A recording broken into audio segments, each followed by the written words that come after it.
show emotions, we just keep it down inside. Yeah, you and I, both longing for expression for the things we like, but we stay quiet. Hold me now, tell me things, tell me all about how you feel. Just let yourself go. Say it loud, wake the world on the other side, make it real. Just let yourself go, just let go. Ooh, just let go. Oh yeah, just let go. Ooh, just let go. Just let yourself go. Let yourself be and you. We're holding back each other in the things we do. It's all so.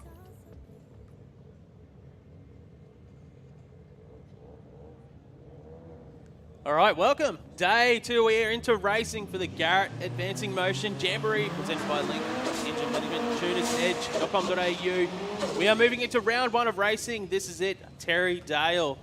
Mark Allen, where would you want to be anywhere else in the world except here, right now, today? Mate, we are getting into it. This is going to be exciting from the get-go. We are into MTQ Street Compact, and it is all set. Mate, we're just waiting for our screen. It is round 1 of racing. We've got Chris Sword in the forward to take on Adam Willard. This is eliminations. You win to advance to go to round 2. Basically, these guys will nominate a time. We see 10:28 Chris Sword, Willard with 10:30. Sword gets out first with a 1:64 reaction time. Adam Willard's got a bit of work to do if he wants to get this win light, because he's gone .630 on the tree, Terry. That he has too, Mark, and I said side by side, almost identical dial-ins, but the win will go to Chris Sword in the forward with a 1087 on a 1028. A little bit off his dial-in, but mate, he got the light over Adam and just dusted him. Yeah, so basically in the street compact class, the drivers will actually nominate a time. So if you look at the scoreboards here at Willowbank Raceway, on track, we've got the yellow Ford. He's dialed in at 10.67 seconds. You've got Christine Thompson and, of course, the mighty little Supra over in the rocket lane of Rossi Octavio with a 12.10 dial-in for the Supra, a 10.67 for Christine in the XR6. Yeah, so Octavio will get the head start here. So basically it is get to the finish line first. Don't go quicker than the time you nominate and you will get the win. Obviously, don't red light it as well. But watch for that top-end charge for Thompson. And Christine will get the win. Rose's gone under his dial-in with a 12.08, but a 10.72 on a 10.67. Oh, 1,000. Go for that, mate. 10,000. 0.0004 of a second across the finish line there for Thompson, win margin. Christine, if you want to take that with you, you want to grab that time card. That is sensational.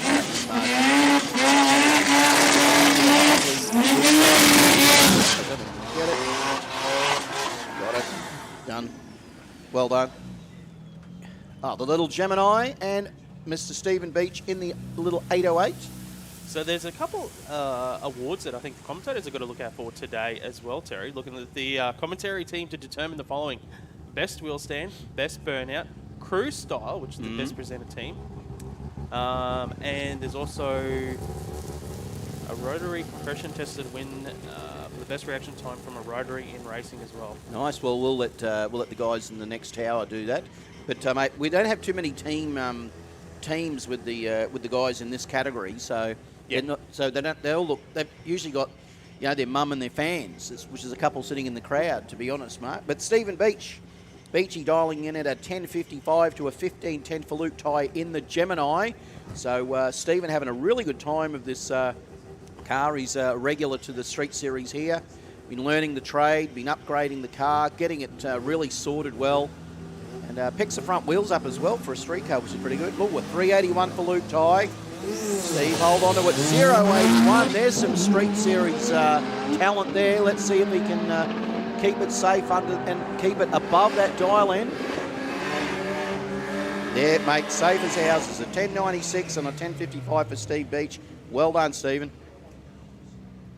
Okay, next pairing up, that looks like a Sora over in the rocket lane. It is Aliyah Bendeveski, dialing at a 13.78 second pass in the Sora.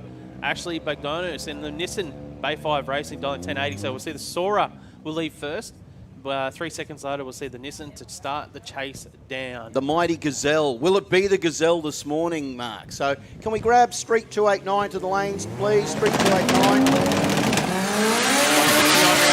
Bendeveski, 180 for Bagdonas. Well, that's close, Mark. Close. Yeah, the Sora, it looks like the Sora's well out in front. Top end charges coming through. Oh, and it gets there. The Nissan gets there, but Ashley Bagdonas gets the win, runs an 11.28 on the 1080 dial, and Nalia goes 14.50 on that 13.78, a little bit off the dial in. Just a call out for Modified Compact as well. Modified Compact and Street 289. Reckon the Tao nearly pooped himself. He thought he put the wrong one up, but it's all good. So Joseph Freer and Simon Isherwood, 11.77 for Isherwood in the BMW, 10.55 for Freer. Oh, it's all over. Isherwood will luckily get the win because Joe has red lit in the beautiful Crusader. I think Isherwood 216 reaction time. There's some room for improvement there. We can see the length of the Yeah, well, Simon actually, of course, drives a big block in the QDRC, as we know, runs 200 mile an hour, so he's got some credentials. And when he was cool back in the day, he used to race an RX2 as well, and that will never get old. That.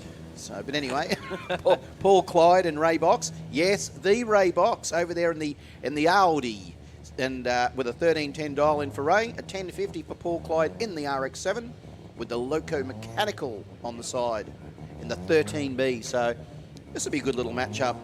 Ray's got to get out with a good light, and Paul will be trying to chase him down, Mark. Yeah, Ray will, he's stolen a 13.10 second pass, so just under 3 seconds head start for Ray. Gets out, 194 reaction time. It's solid, but it's better than Clyde and the Mazda. So Clyde's got a bit of work to do. He's 2 tenths behind on the start line, reaction time-wise. He's coming in hot, though. He is. Win light will go to Ray Box, so double breakout as well. Double breakout, 13.04 for Box. There was a lesser of the two. Paul Clyde went through with a 10.33, 141 miles an hour. Massive speed for Clyde. Sweet. But I'll tell you what, Mark, both of them went a fair way under their dial in too, as you and I know, and that's interesting to think about the guys who are pushing it a little bit hard this morning, whether we might start to see a few breakouts in some of the other categories. Very possible. It's really good conditions here today. The track will be a little bit better than what it was yesterday, just due to the fact that we had so many cars go down the track, laying good fresh rubber on. We've been prepped this morning as well. Conditions. Tina Woods on track with the Mitsubishi, $12.10. Taking on Stephen Johnson, Select 11.2. Get there with a 6.32 in the Mitsubishi. Johnson with a 2.90 in the Celica. The advantage goes to Johnson. Yeah, let's see if Stephen can make the most of it with the better light, and he does. An 11.41 and 11.22 for Steve Johnson for the win. Tina Woods, a 12.01 on a 12.10, so she's gone under her dial-in with a little Mitzi. So if that's a PB, I hope that is, because that's a good way to finish Jamboree. Even if it's a loss, if you go out with a PB, well, she actually went 11.41 and qualified. She did too. Mate, didn't see that. Yeah, I'm not sure what the dial-in, the 12.10, maybe they had issues on the other passes. But anyways, let's go to the next pairing. Adam Williams. Over there in the Kona, dialing in a 15.65, taking on Bradley Halliburton. The Crusader, dialing in a 10.60. There's a chase, Mark. There's a chase, 10.60 to 15.6. Yeah. Here it comes. The Crusader, the mighty Crusader. It's coming on big, fast and strong. Tracing the Kona. Get it. They certainly will. A 10.84 on a 10.60 for Bradley Halliburton. Will take the win over Adam Williams with a 15.99 on a 15.65. And really, mate, that 2.83 light, not the best light, but it was a winning light. As long as it was better than the other one, that's all that matters at the end of the day. The reaction times, obviously, you'll start to sharpen them up as you get through the rounds, the further you go into the racing anyway. Next up, we've got Chris Johnson in the Mazda to take on in the Supra. Reaction time advantage goes to the Supra, a 4.44 to an 8.57. Too quick. Is Tara going too quick? No, spot on. 10.61 on a 10.50 for the Next Level Motorsport Supra. Tara Johnston will be back for round 2. Chris Johnson, 11.14 under 10.80. A little bit off the dial in, but that's okay. He's been at Jamboree and he's had a good weekend. Wade Benson, one of our fellow commentators. He's dialing 16.32 in the Ford. Mate, he's picked a rotor. He's going to have a hard time against Scott Cliven, but 10.50 to a 16.32. Wade will get the advantage of the lead, but how do you reckon he's going to go, Mark?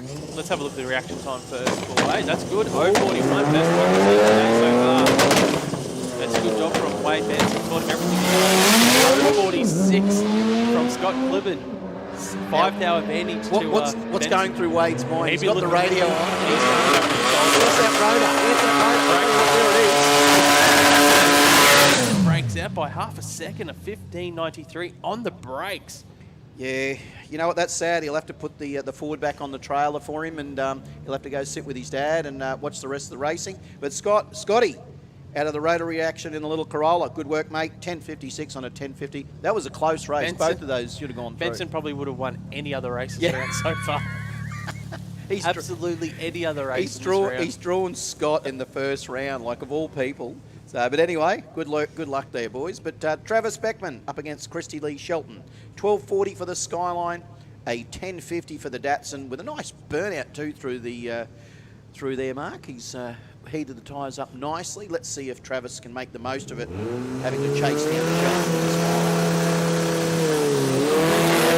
Nine just, it's an 8.65 light for Christy Lee, a 2.12 for Travis. Unless Travis gets too heavy on that right pedal, Mark. Yeah, I'm just having a look here across the finish line. We see the win light. We'll go to the Skyline. A 12.90 on 12.40. I want to the race. And hand back. Christy Lee Shelton goes through to round 2. Well done. Well done to the little Skyline for Christy Lee. Good work. She held on. How good's the racing being so far in MTQ Street Compact? Already. Big thank you to MTQ Engine Systems supporting the Street Compact class. So here we go. We've got Alvin Johnson here in the RX5 out of the owner and the engine builder for Rotary Action. Alvin actually built a few of my engines back in the 80s that we used to race at Willowbank. So up against Kai Morgan. He'll be chasing down Kai in the Civic with an 1160 to Alvin's 1050 for the Mazda, the 13B turbocharged RX5, which is a rare beast, to be honest, Mark. It really is. We see the Civic will leave first, a second later we'll see Mazda. Start the big chase. Alvin. Alvin. Reaction time. He's had a snooze. Actually, he's not. I know he's not been well. He's got a swollen tooth, But might get back around. He might have to worry about the break. Almost got there. Win light goes to Kai Morgan, a 13.04 and 11.60. Johnson was a little bit closer to the dial, but the reaction time is undoing. Kai might have dodged a bullet there with the 13.0 on a 11.60. You might want to have that little Civic a bit on the money next time if he's up against someone like up against Clement or someone. Oh, Ian Clifford, here we go. Up against Michael Osborne. 10.85 for Osborne to do the chasing. To Ian's 12.30, a highlight. Work it out with a 165 reaction time. Osborne with an 0.77 reaction time. So Osborne in the little highlights got the advantage by just under a tenth of a second. It will come down to the dial-ins here. And the win light will go to Michael Osborne. It's a double breaker. He would go to 12.03 at 120 miles an hour. It was a bit under the dial in more than what Osborne's 10.74 and that 10.85 was. We talked about it, Mark, didn't we? We talked about the breakouts, and it's come to fruition. We thought it might be that sort of morning. So Chris Hunter in the Audi up against Ashley Reason, of course, in that really sweet. Oh, 009 for Ashley. That's a good light. Ashley, there's that Street Series reaction time there. Let's see if he can make the most of it. Chris Hunter still pretty good with a 0.89. And the win will go to Chris Hunter in the Audi with a 12.14 on 11.99. Ashley in the RX4 at 12.35 and 11.80 is a little bit off, even though he had that beautiful 009. Oh, have a look at the burnout down here for Edward Gitcham. That's the best burnout we've seen so far today. That most certainly is. Look, carrying the smoke down the track. It's almost like it's choreographed, Mark. Ladies and gentlemen, are you not entertained already? Let's see how he goes. 11.00 for the mighty Toyota. 2.5 litres, so it might quite possibly could be a 1J or something in it. So 371 light for Ed. Car sounds strong. That sounds like it could be a 1J. He went 11.26 in qualifying, massive speed, 131 miles an hour. He takes across here, goes 11.35, 132 miles an hour this time around. He could be one to watch. Edward Gitcham, 11.35. Sharpen that 371 up, Mark, and he could be in the hunt. Who was that guy that ran the 009 light? We should write that down. It was Ashley Reason in the RX4 Coupe. 009, mighty fine. Good on you, Ash. 009. It's going to be tough to beat. So that's the first rotor that's put down a dead set today. You reckon that'll be beaten? I reckon. You reckon that'll be beaten? You don't reckon a 009 will be beaten? Isn't it only for rotaries? I reckon Clipper will do it in the second round. You reckon Clipper, you're going to call Clipper to go Mate, better than mate, these guys who race the street meets, they are sharp, mate. You should know. You're an ex-track champion in the street meet. You should know. It takes a good light to beat a better car. Okay, moving into round 1 of All Motor, brought to us by Bulletproof Diesel. Big thank you to Nick Jack over at Bulletproof Diesel supporting this class, and he's actually racing this bracket this weekend. He most certainly is in the mighty little, tiny little wagon. Beautiful looking beast. But today we've got, look, it's like old school Jamboree. Nick Bence and Michael Williams, couple of Beetles, 12.00 for Bence, 13.28 for Williams. That is, what a great sight it is. So I took that photo yesterday and these two. That's great. Williams up with a 366 reaction time. Bence with a 657. Now the 1,000-foot Williams is still in front across the finish line. He gets the win as well, runs to 13.40 on his 13.28. Safe for the win, and Bence breaks up by 7 thousandths of a second there, 11.99 on his 12.00. That hurt. This is the race I've been looking forward to. We're seeing Maxine Box on track, 21-second dial-in. 9-second head start for Maxine. So keep an eye on this. Look, Maxine will head off. It should probably change the radio station to 4BH. 218 light for Maxine. Watch for Brendan. He's getting nervous. He's getting itchy. His right foot is twitching. He says, I've got to go. And he does. A 268. Maxine, you'd feel like, mate, I'm over halfway down the track. I should beat this goose. No, here he comes. And he gets her. Oh, it's a double breakout. Oh, Maxine Box goes 21.73 on the 21.80 dollar, breaks up by 700s. Burnett goes 11.97 on his 12.00, only breaks up by 300s and gets the win. Brendan, that was impressive, mate. Very impressive. He had to eat, mate. That would have been all nerves for him. Seriously, I wouldn't want that job. Now, one of our heavy hitters in All Motor, Jason Studley, dialing 11.66 in the Cortina, taking on Jason Ross in the V-dub. The Beetle gets over the red light. Oh, 001. If he was in a Rotary, he'd be happy. Yeah, 001. Shot out of a gun right there for Jason Studley. Do I say it, Mark? You say it, go. Say it. That's what happens when you're an ex-track champion in the Street Series. You know how to cut a light. And you bring it to Jamboree. Hopefully no one's playing any drinking games. No, every time Terry mentions the Street Series. They're here to crush dreams. That's what they're here to do. Going to get that practice in and I'm going to be good.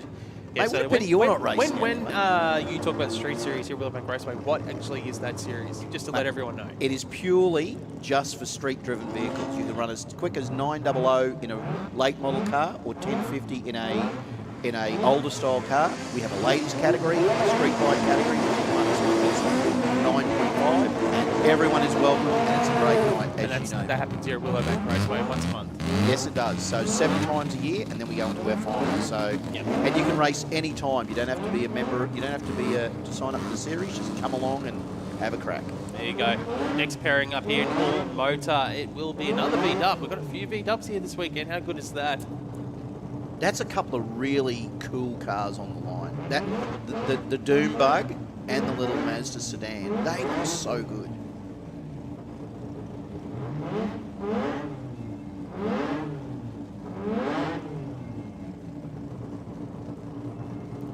So we're just waiting for a clearance here, like a ready for takeoff mark, more or less.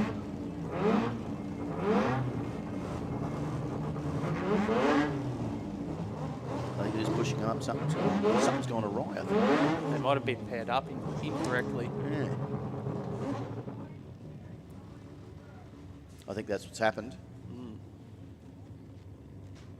But all in all, Mark, I've got to tell you something now. That don't forget, we were talking about yesterday about how the hoodies were for sale down at Jambo Central. But they really gave the merch yesterday a big touch-up. So if you're thinking you're going to want to be cool for the rest of the winter, head down there and see Sam and Renee, of course, and Sarah, and tell them the guys from the commentary have sent you down to get a hoodie. Yep. And they'll look after you. It's and the shirts and the hats and stuff, mate. It's been selling like wildfire down there. Yeah, and they're fancy too. I like it. They are fancy. I wish They'd I'd already money. closed down by the time we had finished Yeah. last night because I needed to get a hoodie. I don't want to get a hamburger and they were closed because we were here so late. But don't forget, guys, if you are here today and you do want to go down to see the guys at Boom Kings and the Sound Off, they have the People's Choice today. So if you want to go and have a look at the guys who are doing the Sound Off down there, give someone a little bit of a tick and say, I really love the look of that Daihatsu with the big sound, which would be Trevor Johns. I'm sure he'd like a bit of free advertising. But go down and have a look at the guys at Boom Kings. They're going to do the People's Choice today. Go down and put your selection in there, and that way we'll draw that. Can you hear it? Can you hear it, Mark? Can you hear it? I can hear it and I can see it. One strong sounding RX sedan of Connor Vakinos. A SICK 100 Racing Mazda RX4. I had a blue one of those back in the late 80s. Didn't sound anywhere near as good as that, but it did look as good as that. So Matthew Wood, 1440 to head off. Connor to chase him with a 12.00 mark. How do you see this? This is going to be tough for a couple of the Rotor boys on the line. Vakinos actually ran 11.8 in qualifying, so he's a little bit slower than he ran in qualifying. Wood ran in qualifying. He went at 14.83 as well as 14.40. Not a good rider, 0.48 better than Woods, but let's see if he can make the most of it. He's gone par. Is it too quick? He's already off the throttle. Rolls through for the win, 12.59 at 88 miles an hour. You can hear it. He dropped a fair bit of speed off there. You're right. Just the car went quiet. I wonder if he even turned it off just to watch that speed off. Why are the drivers doing that is because they don't want to break out. So if they feel like they have an advantage on the finish line and they can roll off the throttle to try and minimise the chance of breaking out, you'll hear a lot of the drivers do that. Here we go. Now we get to see Michael Holman in the Doombug, the performance upholstery car. 1190. Let's see what Michael can do. That's a 295 on a solo. Let's see how close he goes to that 1190. And a lot of races, ladies and gents, might even test that dial in. It might push the car a little bit harder, see if they can go underneath that dial in. But Michael will not do that. He will keep it safe with a 1261 on an 1190 dial in. That is a oh. Terry Virados, of course, in the Curran Brothers Mazda. J275 to the lanes, please. J275. So 10-second for Telly in the RX3 Coupe. Mighty, mighty. You know, when two rotors aren't enough, it's a pretty sweet sound. Thing absolutely.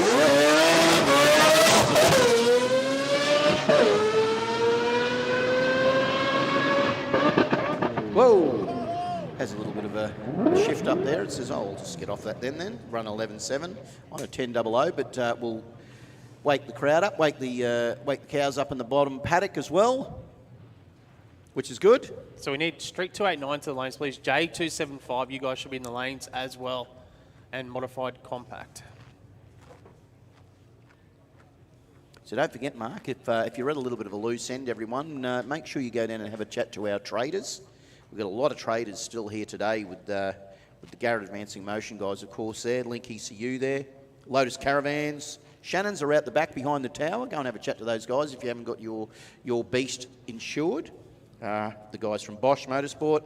I was about to say, mentioning that you just mentioned Bosch Motorsports, are actually the supporters of our next bracket that's about to come forward. Nice. Which is Modified Compact. Bosch Motorsport is a division of the global Bosch Group, a leading supplier of technology and services worldwide.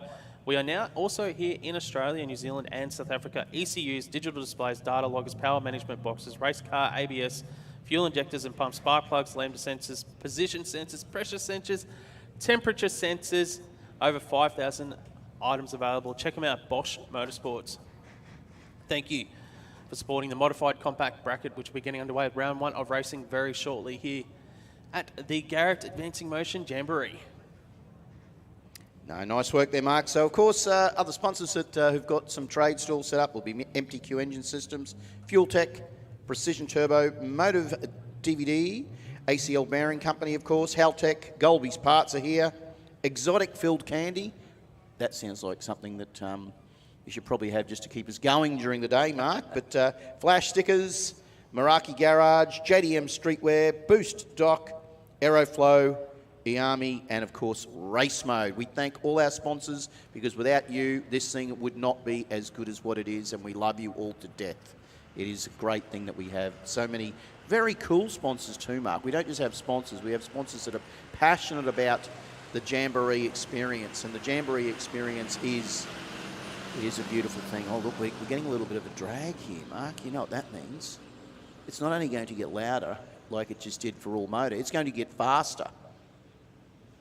Yeah, I think we've. I can see a few of the modified compact cars in the lanes there. I think we're just waiting to get all the pairings paired up. We're just another call for J275 to the lanes, and Street 289 to the lanes as well, please. It's a big day. Then this is all for the money today, Terry, as well, and Extreme. Call for Extreme to the lanes as well, please. Extreme. I think we might have had some casualties in Extreme yesterday. Mate, I believe you are absolutely correct. It was a bit of carnage yesterday at times. We had everything. We had thrills, spills, and wheel stands, and all sorts of things, didn't we? We had emotion. Jamboree always has emotion, and we had it yesterday. And we had a full gamut of everything yesterday going on with all the categories. It was exciting, Mark. And now we are into actual racing. So there's going to be no man left. There's going to be one man left standing at the end of the day, and that's the way it works. One man or woman. Well, that's it. They're all racing for the J trophy that they get at the end of the day if you're the winner of your bracket. Have you actually held a J billet trophy in your hand? I've held one. I haven't won one. Oh no, I've never won one, mate. But like yesterday, it's always impressive giving out those trophies. When I did for the guys and the sound off, and of course the crew who did the car show with Shannons. So it's just. The trophies are so sweet. They really are. Even the little ones, mate, that'd be good on the mantelpiece. It'd just be, they're a cool, solid trophy. They're not like flimsy. I need to get one. I'll have to get a car for like a street compact or a modified compact. You do? That's what you want? Yeah, I should do that. Maybe I could throw like a Rotary in the dragster. Mate, well, as I said, when Tony Bellett said to me he was putting something in the car that was going to make me excited, I said, what, a Rotary? He said something nasty, something after. It wasn't pleasant, but it was all funny because I thought, mate, come on, he's not going to do that. But when is that going to happen? We've actually seen a few cars, rear engine dragsters with who dropped the 2J in or the RB. That was that Corey Armstrong? Yeah, Corey Armstrong did, didn't he? Yep. So we've had a few over the years that have dabbled in the rear engine dragster field with 2Js or whatever they want to put in there. Where they want to put. Yet to see someone really step up to the plate and put a 3 rotor and just see what they can get it to run, because we're still yet to see a Rotary into the 5-second zone in as yet. So 6 O's is the best we've got so far from overseas. And nowadays it seems like even with the pack performance here, they're really just aiming up on that 13B, and what they're getting out of 13Bs is just phenomenal across the world now. It's like really changed. It's been a game changer for the tiny little 2 rotor, which was always the poorer cousin of the triple rotor. So we get to see some very, very quick 20Bs and 13Bs today, which always warms Janie and my little heart, being rotor owners. Well, you know how it is, being Rotary lovers, so it's all good. Big shout out to everybody over in the grassy area. How are we all today? Give us a shout. Give us a wave. Are you all good? Look at you. You are just a beautiful people just here to see Jamboree. I love it. Don't forget to get your hoodie. Everyone over in the grandstand, how are we, guys? I've got a couple of my rotor mates over there. How are we, guys? Looked up there in the grandstand. So, nice work. Good to see you all looking very splendid and handsome and good looking. I love it. So, Mark, how do you see it? Now, you've raced a Honda, but did you ever race the Honda at the Jamboree? Yeah, one year. Raced the old Honda Prelude. 1 year, still a year at Jamboree. Yeah. How'd you go? Didn't win. No. Did not win. I can't remember. Oh, we got. So who did he get beaten It was by? the they did. So they used to do a series here at the Jamboree, which had the same format as the street series. Yeah. So they raced 4 or 5 rounds. Oh, and then they had the Willowbank, final. and then they had the final at the Jamboree, which was Nice the same work. format with a top 8 shootout. Geez, that must have been a few years ago, Mark. Yeah, it was. Before my time. Well, I would have probably been here, but before my time, Yeah. I had a bit of a stint But away from the track after I raced, and then I blame my eldest daughter for that. So I blame my eldest daughter and my ex-wife. Theo Willett raced in the series in his Skyline. So Oh, I had my yeah. 17-second prelude, and Willett was running like 9s in the Skyline. Yeah, that's not a fair. Yeah. And Theo. I beat him. That doesn't matter. Did you really? Good Yeah. work. Oh, I'd be. I was that's actually awesome. I actually made every final of the series until the Jamboree, Oh no. until the shootout. Yeah. That's like a Manly team from whatever it was, 2000 and whatever, Yeah. who won everything and then lost the grand final. It's Well, like, dude. the Zex Nitrous actually sponsored the series. I got all these gift vouchers from the home, still sitting around. Well, I can't use them. Are they still? Are they still valid? They're actually they used to be used at Performance Wholesale. Yeah. You couldn't use much with the Honda. Nah, not a street driven Honda Prelude. So what have we got coming up, Mark? We are just waiting. The guys are all in the lanes. We've got obviously the J275 Extreme Modified Compact and Street 289 should be in the lanes. Are we due for a? Are we having an? It's not due for the opening ceremony, is it? In our schedule, with the boys just waiting to come around. I'm not too sure what's going on. Well, it looked like the cars in the lanes, there was only 1 or 2 at the front, so I'd say they're just getting them paired up because it is a large field. So because this is a seated racing, so we've got to make sure the drivers are racing against correct opponents, and it takes a few minutes to do, especially if they've got some guys that are a bit slack getting around to the lanes. That's why we're calling J275 Modified Compact, Extreme, and Street 289 to the lanes. Mark, I still look over the track here today, and it's looking pretty splendid. But the crowd, as it's yesterday, it was almost like it was a little bit quiet first off. Then somebody hit a big switch and said, "I'll just let everyone in now," and it was just all of a sudden that grandstand was packed, and the right down to where that last little marquee is on the grass, they were further down than that, and it was pretty solid yesterday. So let's hope that we get a nice crowd back in today. But yesterday was just it was a Winter Nationals crowd here yesterday. It was full on. Yeah, it was massive. Very crowd impressive. Yesterday. It was fun walking through the pits and just seeing it just packed as it was. Yeah, always exciting. I mean, you know, what's the old thing about a full crowd at a drag strip is a beautiful thing. So, and it is. We might go for a word from our sponsors whilst we wait for Modified Compact to get sorted. So we'll be back underway with some racing very, very shortly.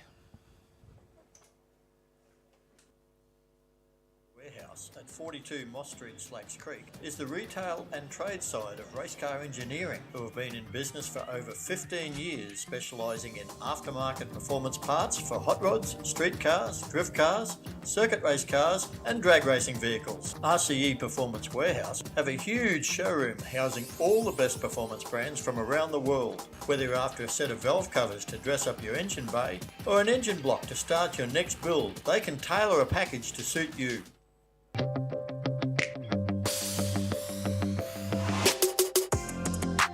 Oceania College of Technology, an RTO in Brisbane, Gold Coast and Parramatta.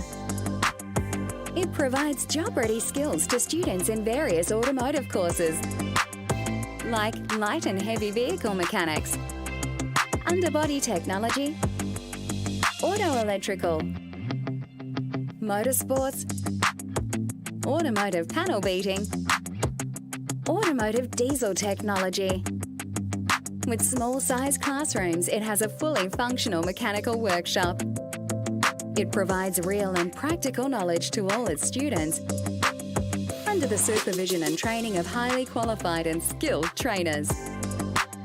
Kickstart your automotive career at Oceania College of Technology.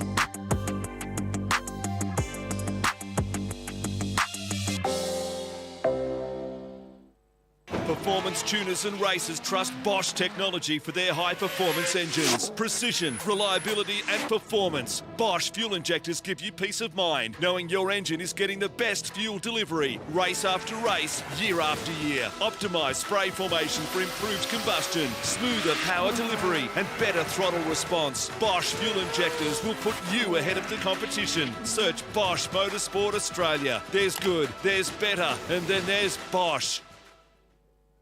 We have one goal, drag strip domination.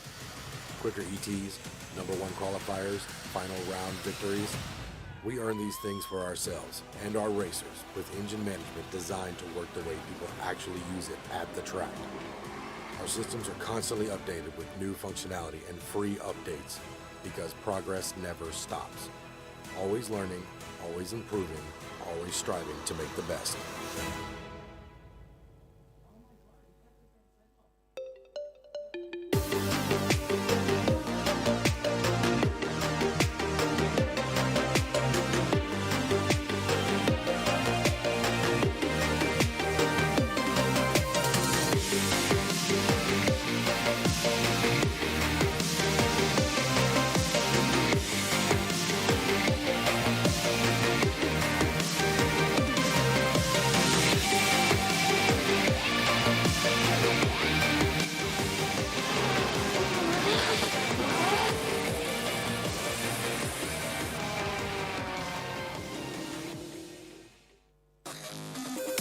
Link is the engine management solution for champions the world over. We know what it takes to win. Pushing boundaries, performing under pressure, and having the best people on your team. Our tech support are performance specialists, available 24 hours and ready to talk one-on-one about your winning formula. Link ECU, the performance, reliability, and power to get to the podium.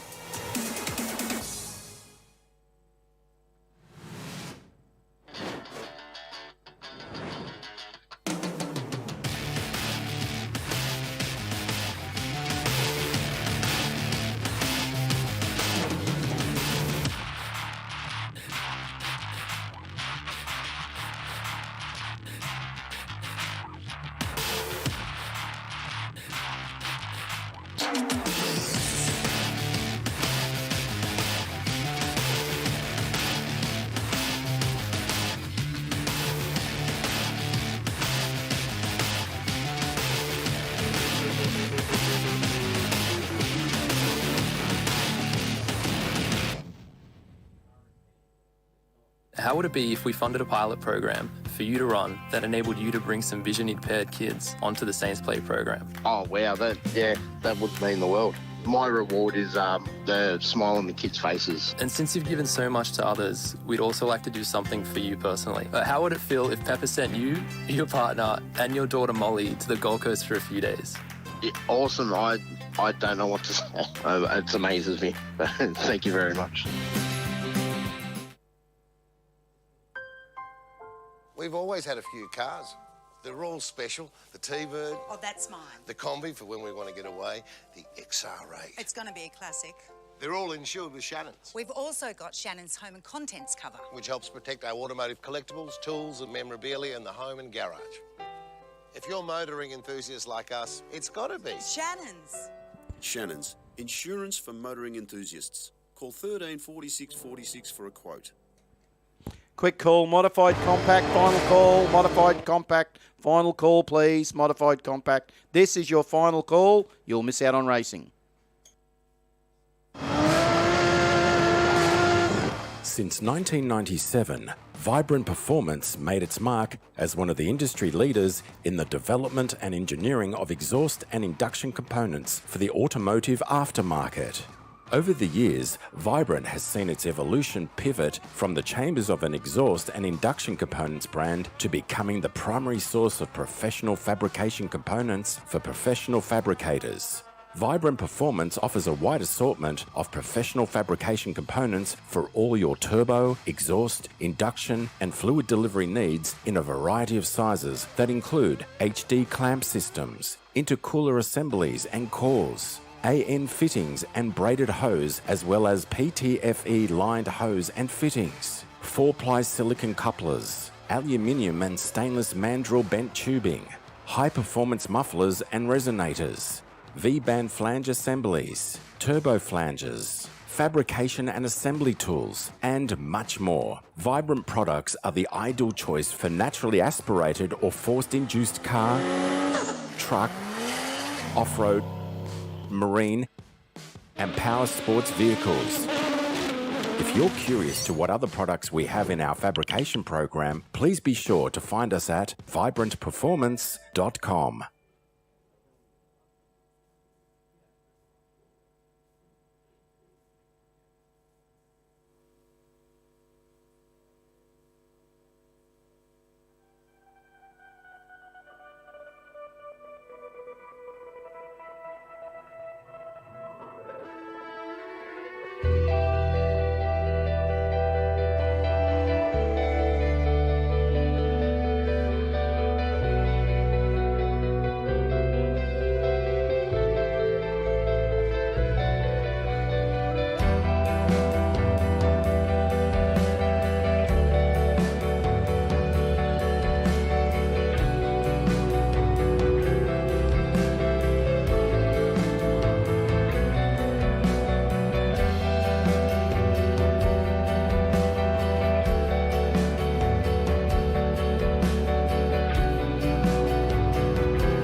Not too far from getting back underway here with round one of racing.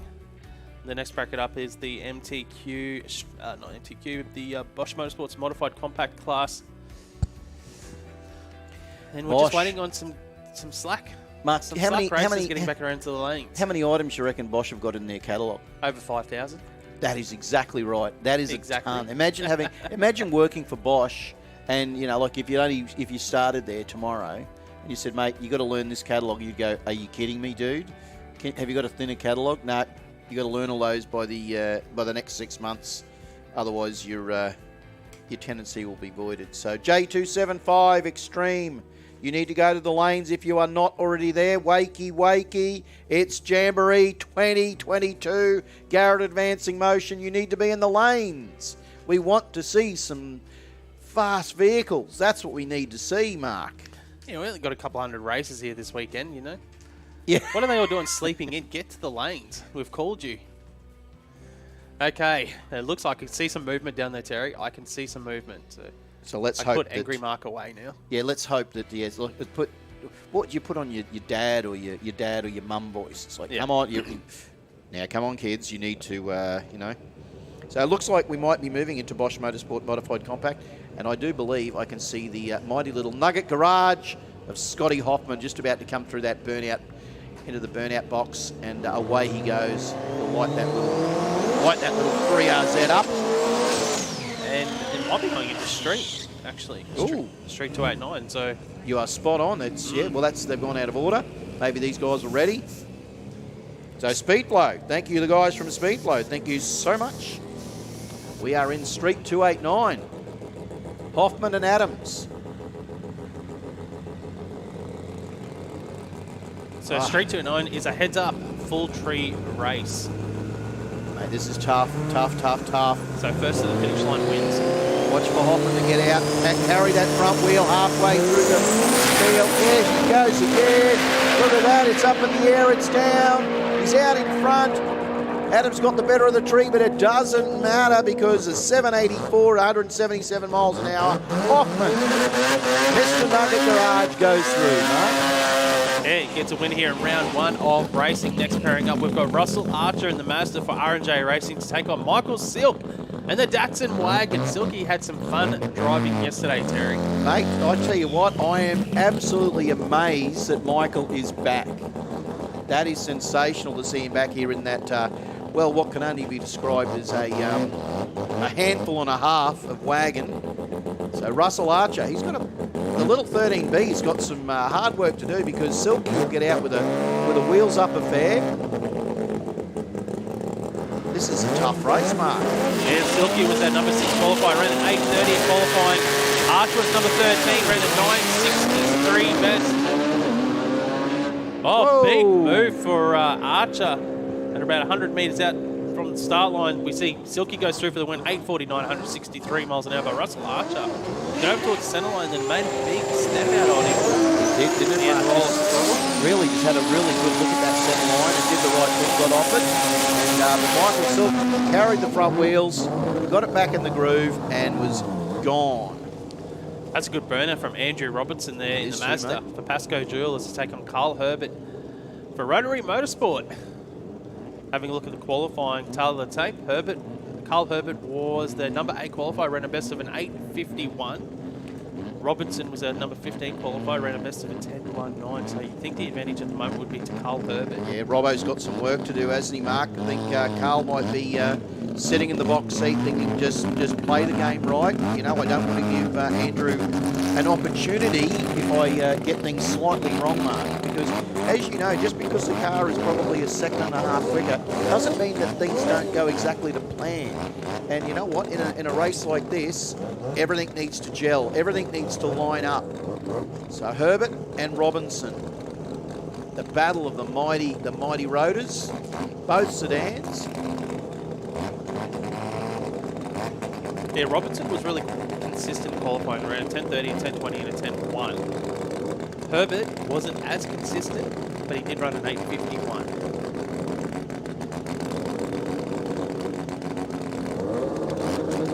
Quick as a key in this category, Mark. Quick to get out.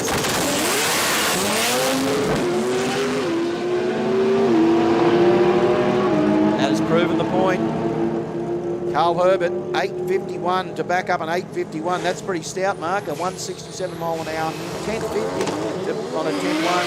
Car didn't play the game as well as he hoped, but I'll tell you what, Carl Herbert did all the right things and he's got the win. Yeah, Herbert actually spun a little bit on the start line as well, so it wasn't a clean pass, but yeah, consistent, 8:51. Picked up a few mile an hour on what he did yesterday. Okay, next up, Damien McKern, our number 7 qualifier from Kern Associates, that ran an 8:45 yesterday, taking on Jono McCade in the Nissan for JJ Contractors. He was a number 14 qualifier, ran best of a 10:14. Yeah, Damien, of course, both times, a couple of the qualifiers yesterday, spun off the line, then the car launched into a spectacular wheel stand at probably 60 out, and just carried the wheels beautifully. It was exciting. Jono McDade, he's going to need to be on his game, Mark, with this, because McKern in the 20B, he's coming.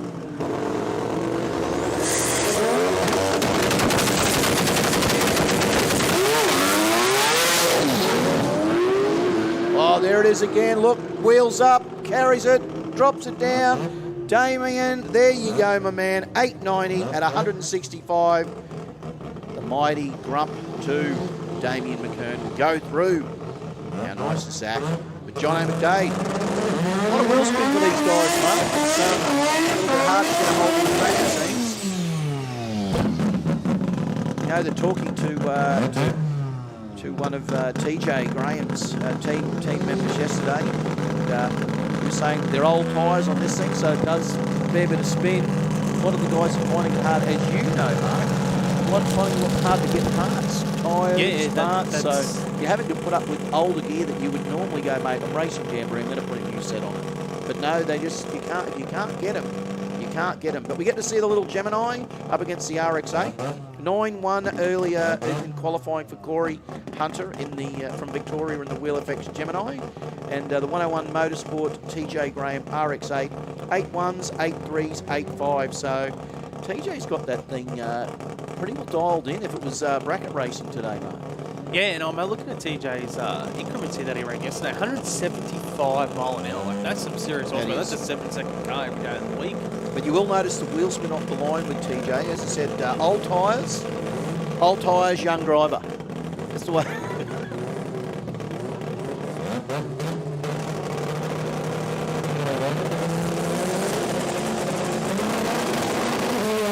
Oh, issues with Corey Hunter. He's gone nowhere. TJ Graham will get the win here if he gets across the finish line first, which he should do. He does. It goes 777, 179 miles an hour. That is an impressive run. I'm pretty sure that might even, I'm not too sure if that is a PB, but that was extremely good for TJ. Old tyres too, Terry. Old tyres, Yeah. wheel spin, got into it. I'll have to find out from Ben if that is a PB for TJ, because that was pretty cool. Well, he's only 100th off our top qualifier with that pass, which was our Britain. He ran a 7.76 to be our number 1 qualifier in Street 289. So TJ Graham really laying down the smack here in round 1 of racing. Maybe hold on to the old tyres, Mark. Maybe. They've adjusted it accordingly, and it seems to be working a treat. That's their first 7. Yeah, well. there on you. I thought go. it might have been a PB. Well done to TJ Graham and his crew. That was fantastic. I knew it had to be close to it, if not a PB. So well done. That is excellent. Oh, TJ's in the sand. He's decided that he's done a PB. So he said, "Look, you know what? I'm just loving it so much at Willowbank. I'm going to go and have a morning in the beach." Yeah, it was. Hopefully the car's right, because it's not one place you want to go into in the sand, especially at speed. So TJ Graham gets a PB here, runs his first 7-second pass, gets a win in round 1, and for all the troubles there, he ends up in the sand. I did see the chutes come out though, Mark. So interesting. That is intriguing.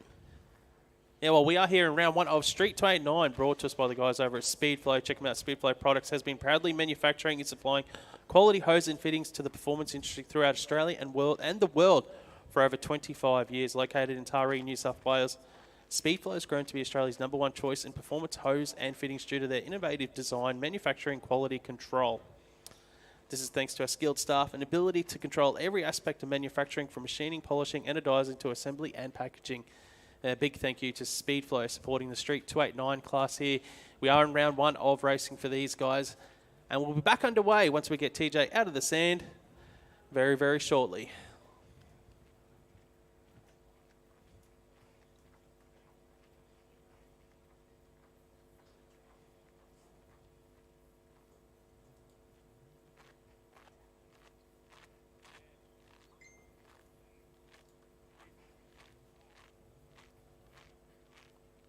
Moss Street, Slakes Creek, is the retail and trade side of Race Car Engineering, who have been in business for over 15 years, specialising in aftermarket performance parts for hot rods, street cars, drift cars, circuit race cars and drag racing vehicles. RCE Performance Warehouse have a huge showroom housing all the best performance brands from around the world. Whether you're after a set of valve covers to dress up your engine bay or an engine block to start your next build, they can tailor a package to suit you.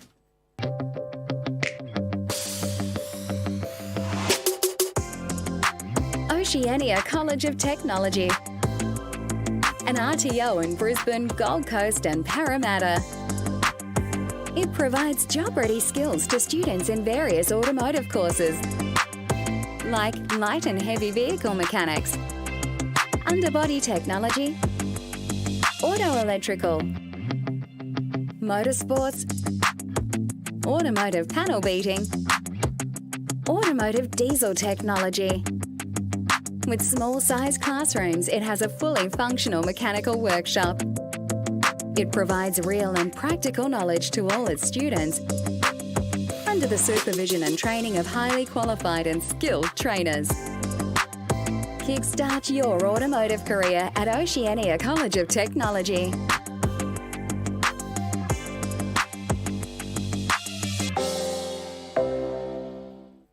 Performance tuners and racers trust Bosch technology for their high-performance engines. Precision, reliability and performance. Bosch fuel injectors give you peace of mind, knowing your engine is getting the best fuel delivery, race after race, year after year. Optimised spray formation for improved combustion, smoother power delivery and better throttle response. Bosch fuel injectors will put you ahead of the competition. Search Bosch Motorsport Australia. There's good, there's better, and then there's Bosch. We have one goal: drag strip domination. Quicker ETs, number 1 qualifiers, final round victories. We earn these things for ourselves and our racers with engine management designed to work the way people actually use it at the track. Our systems are constantly updated with new functionality and free updates because progress never stops. Always learning, always improving, always striving to make the best.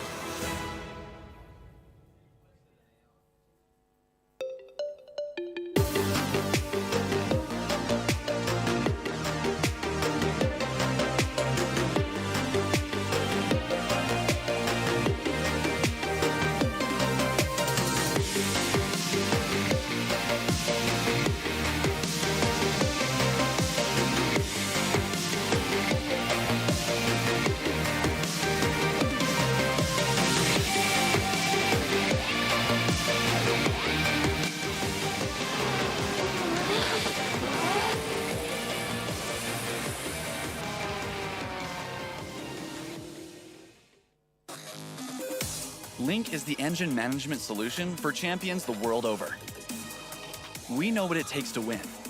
Pushing boundaries, performing under pressure, and having the best people on your team. Our tech support are performance specialists, available 24 hours and ready to talk one-on-one about your winning formula. Link ECU, the performance, reliability, and power to get to the podium.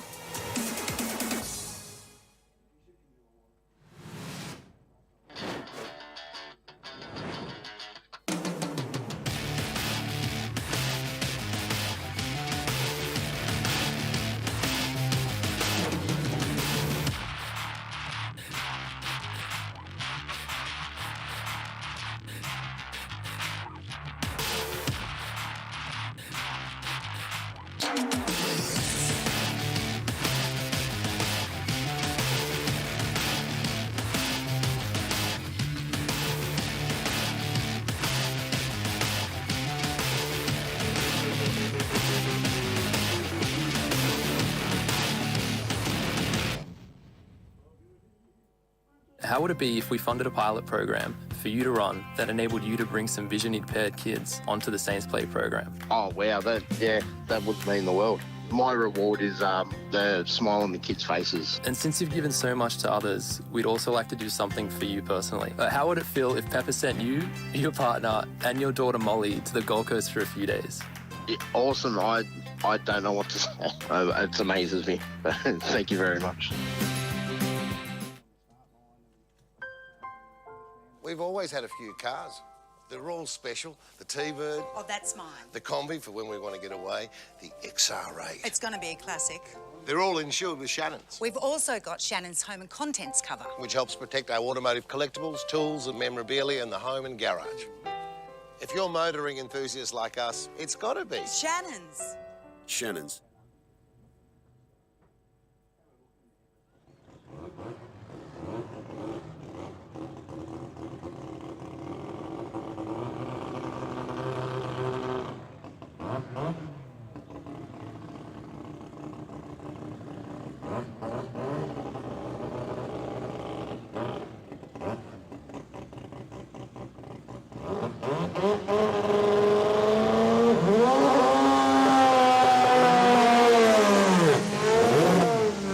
And we are back underway with racing here in Street 289.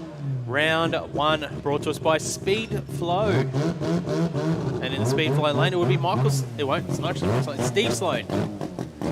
Steve Sloan in the Gemini for Penrite Oils. He was at number 11 qualifier, ran 8.96 yesterday, taking on Mohammed Salami. He was at number 4 qualifier, ran 8.12, Terry. Mate, he's done well too, Mohammed. So he theoretically, as we talked before, Mark, he'll have the edge over Sloan, but there's nothing as sure in drag racing as surety. So it'll be the Hurstville towing car will have to get out quick, do the job. Sloan will have to try and hold him off in the mighty little Gemini. So Salame and Sloan. 8-9 to an 8-1. You do the math.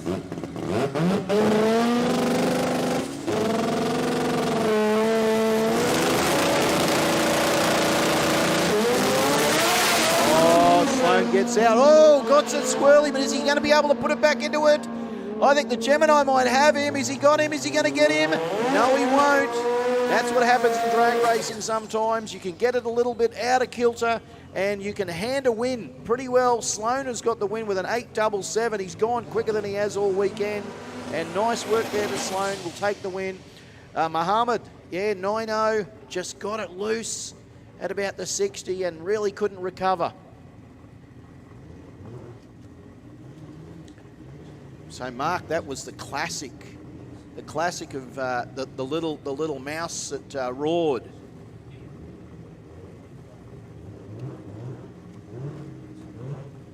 Paul Tester and Mitch Hamilton, and that's the first to the land. This is 97.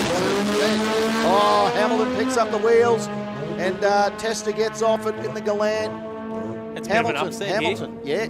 Hamilton goes through 8.69. Mark, we just saw in the last race, it was exactly that. The quicker car got loose at the 60 and the slower car took the win. Well, that's it. You're susceptible to spinning the tyres when you've got a little bit more horsepower on a Street 289 tyre. That's two in a row. That's the last 2 runs. We've had the when we say slower car, we're not talking about a slow car.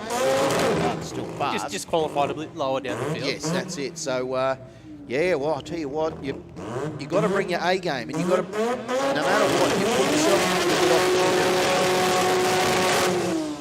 That's one of the things I like to look at. I have a look at how they went in qualifying, how many times did they get down the track out of the 3 passes.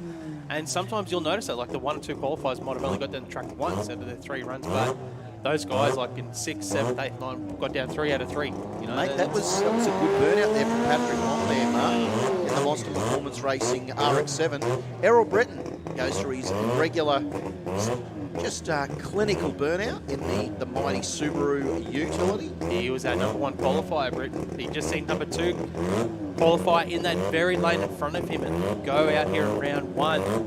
Patrick Long looking for it to happen again. Yeah, Patrick's got a hard job. And Errol says, I'm going to take the Brumby, I'm going to take it down the end of the track, pull the chutes and run a 7.72. Patrick Long goes well too, does an 8.98 in the RX-7. But Errol Britton, it was all business. It really was. That was a good pass from Britton. It was very good. We talked about it yesterday. I want him to put the seats like the Brumby Brat. They had the 2 seats opposed in the back of the ute over in the United States. We didn't get them here. Probably felt it was a liability cause for some reason, having 2 people sitting in the back of a ute in a chair. Yeah, I don't know. How do you... Have you ever seen them, Mark? No, I haven't. So I'm learning something new at the moment. Ladies and gentlemen, look up Subaru Brat, Subaru Brumby Brat on your phones. And the Yanks had it. They had 2 seats in the back of the ute facing outward with seat belts. I'm not falling for that one again. Last time you told me to Google something, Terry, I saw something I didn't want to see. Was it Casey Donovan? because that was worldwide, mate. That went south very quickly. Anyway, Tim Hawkins, Christian Gulby, 860. What are we in now? We're into modified compact Bosch Motorsports. 860 dial in for Gulby, 990 for Hawkins. Hawkins to head out first in the 808 wagon, the Corolla to do the chasing. Yeah, so we are back to dial your own racing here in modified compact.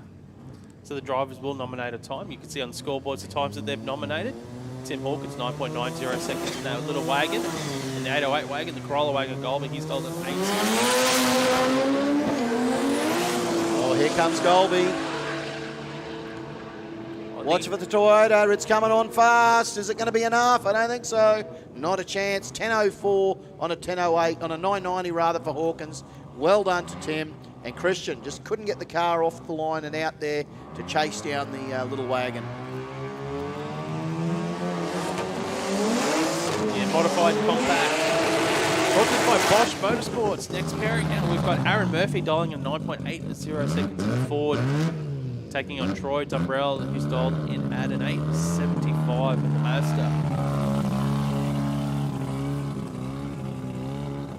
So best reaction times we've seen so far today, 001 from Jason Studley, and from the Rotors, who have their own special surprise later on for best reaction times, a 009 from Ashley Rees. Ashley Rees, nice work for them. So Dumbrell to do the chasing, 8.75 to a 9.80 for Murphy. In the Ford. Wouldn't need to cut a light. Destroy something. And he does a 102 to a 437. The Ford's out, but the Mazda is coming fast. But I don't know if he's going to have the edge. Oh, it's still quick. Still quick. Still quick. And he doesn't get him. A 10.26 on a 9.80. A little bit off the dialing, but enough for the win for Aaron Murphy. Troy Dumbrell. An 8.93 on an 8.75 is closer, but the 4.37 light mark, you and I know, when it comes to racing, a 4.37 on race day, you've got to be quicker. You do, you really do. You want to be getting down to under the 200s. That would be your first goal.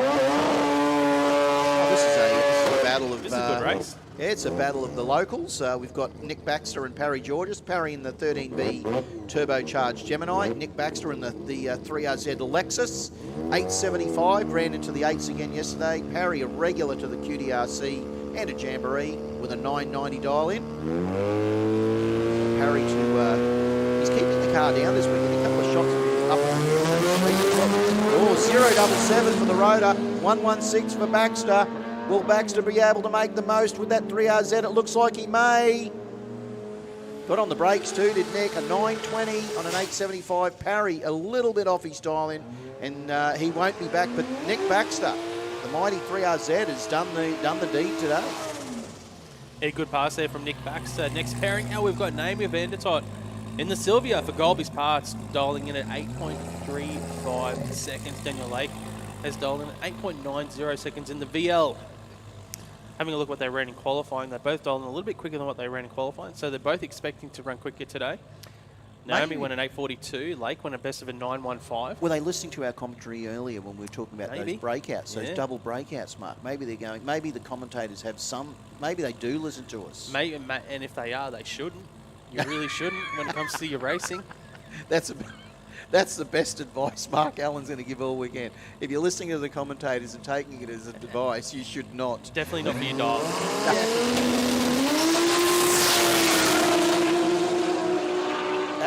That Calais sounds strong, but Naomi, that car is fast. Let's see if she can make the most of it. She most certainly can. That's a good race. Yeah, Lake's gone too fast with an 888 on an 890, but 849 on an 835. Naomi Vandertot, she has arrived. Luke Redmond now in the Corona for Golby's Parts, dialing at 8.28. Troy Lewis in the Cortina has dialed in at 8.80, so let's see the Cortina. We'll leave the start line first, half a second later. We'll see Redmond start to chase down. 0.33 for Troy Lewis, 4.43 for Redmond, and he had a bit of spin as well. Yeah. It's going to be tough for Redmond to get that back. Mate, you can't do that against Lewis. Lewis has been consistent pretty well all weekend. And a 0.33 light, Mark. That is a good light from Lewis. Yeah, he ran 9.05, 153 miles an hour, and Redmond rolls through there for a 9.71 at 160. Yeah, that little green Cortina. That's a pretty thing. It's a nice looking piece of machinery. It's been some good racing so far in Bosch Motorsports Modified Compact here in round 1. Yeah, most And definitely. it is elimination, so you need to win. Otherwise, you're packing up on the trailer and watching racing for the rest of the day. And hopefully just going down and buying a hoodie at the merch, and maybe going and buying some candy. What was it called? The Exotic candy, whatever it was. Go and buy some of that stuff and get yourself a Dagwood dog, and they'll be sitting up there in the grandstand going, well, let's see what the rest of them can do. All right. Bosch Motorsports Modified Compact. We got some more coming forward. This time it's going to be Nathan Peters in the Valiant to take on Nigel Hartis in the VL Calais. Yeah, Nathan having a really successful day yesterday in the car show as well, and doing exceptionally well. Valiant's, look, how good does it look, Mark? Seriously, if you're a Mopar fan, you cannot be disappointed with that beautiful looking Valiant sitting on the line. He campaigns in the Kenda series as well, and it's one of those cars I think it's won the best appearing award, the commentator's choice as well. I don't think the Canberrian and Calais. Nigel says, get this dude, get that Valiant. Whoa, up he goes, 0.66 for Peters, a 163 for Hartas. Here comes Hartas in the Commodore. The Calais coming on fast and quick. But no, the big, mighty Valiant will hold him out with a 961 and a 950 for Peters. An 873 and an 863 for Hartas is not good enough for the Canberrian, and the Queenslander in the Real Dino Valiant will take the win. Next up, Ben Clark in the VL to take on Disco. That's it, Mark. Disco. His name next will be a symbol. It'll just be a symbol of a mirror ball. That's all it will be. It won't be, it'll just be Disco, and it'll be a picture of a mirror ball. So Ben Clark and Dean Disco Ferris, 865 in the Golby Parts Escort panel van. And Ben, of course, in that, what it can only be described as a stunning looking VL. Have you seen the golf buggy in front of us, Terry Dale, as well? Bump City. They've got on top of the golf buggy for Chris Diggles up here. That's his sign. Bumps. Bump City time. Oh, look at that, Clark. 004 out the door for Clark. Dean Ferris goes 242 beside him. Clark has got this race in the bag. If he doesn't break out, he doesn't. Goes 987 on his 960. Disco goes 877 on his 865. He was closer to the dial-in, but the reaction time, 004. That was a long way. Shut the door. Drove a long way to get that win too, Mark. He did. Modified 10.5 and extreme. Modified 10.5 and extreme to the lanes immediately, please. Man, that was wild. I tell you what, you would have thought that he might have got off it, but he just stabbed that thing back in. And yeah, Disco. We don't get to see Disco back, sadly.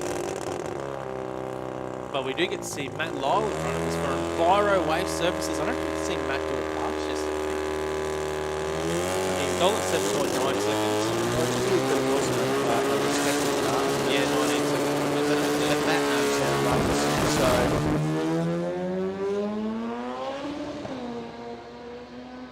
stretches the rotary legs just to say this is what the 13B can do. And we know with Matt, if it's on the money later, he'll be there in the mix. Yeah, well, it's an improvement on what he did yesterday anyway.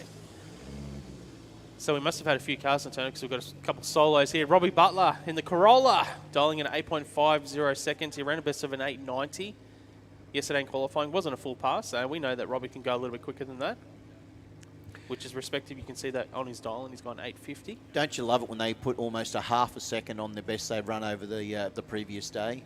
Yeah. It's like, So Robbie Butler's been racing for over 40 years now. And he is good at it. And he's had a Corolla as well. The Corolla, the mighty Corolla. Look at that, Wilson. That could be the best one we've seen so far today.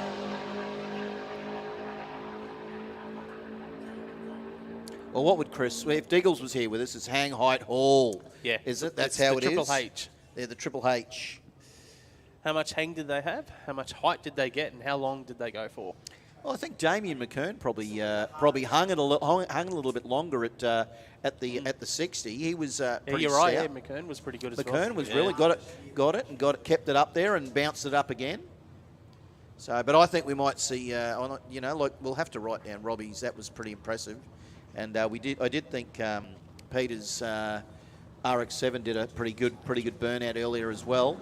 But I'm sure as we move on, there's going to be someone who's going to purposely just go, I'm just going to win this burnout comp. Just put it all away. Just make a call for modified 10.5 to the lanes, please. Extreme to the lanes, please. We're now moving into J275, round one of racing for Race Car Engineering. They're a performance warehouse here based in Queensland. Check them out, Race Car Engineering, largest stockist of Aeroflow products. And you name it, they've got every brand you can think of in that automotive performance industry over there. Check them out, Race Car Engineering. You can find them over at Slacks Creek, their big warehouse. Moving into first round of J275.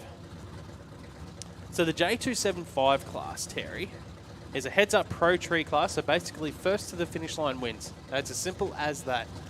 I like simplicity in racing. Yep. And I know, look, everybody says, look, drag racing is simple. Well, I'll tell you what, if you've ever done it, you'll know that it's not a simple thing. And Daniel Barrett and Matthew Aegis are going to show you in the two Holdens that it is not an easy thing. Both the lads, look, we've had Matt has gone 7.5, Dan has gone 9.0s. So you want to hope.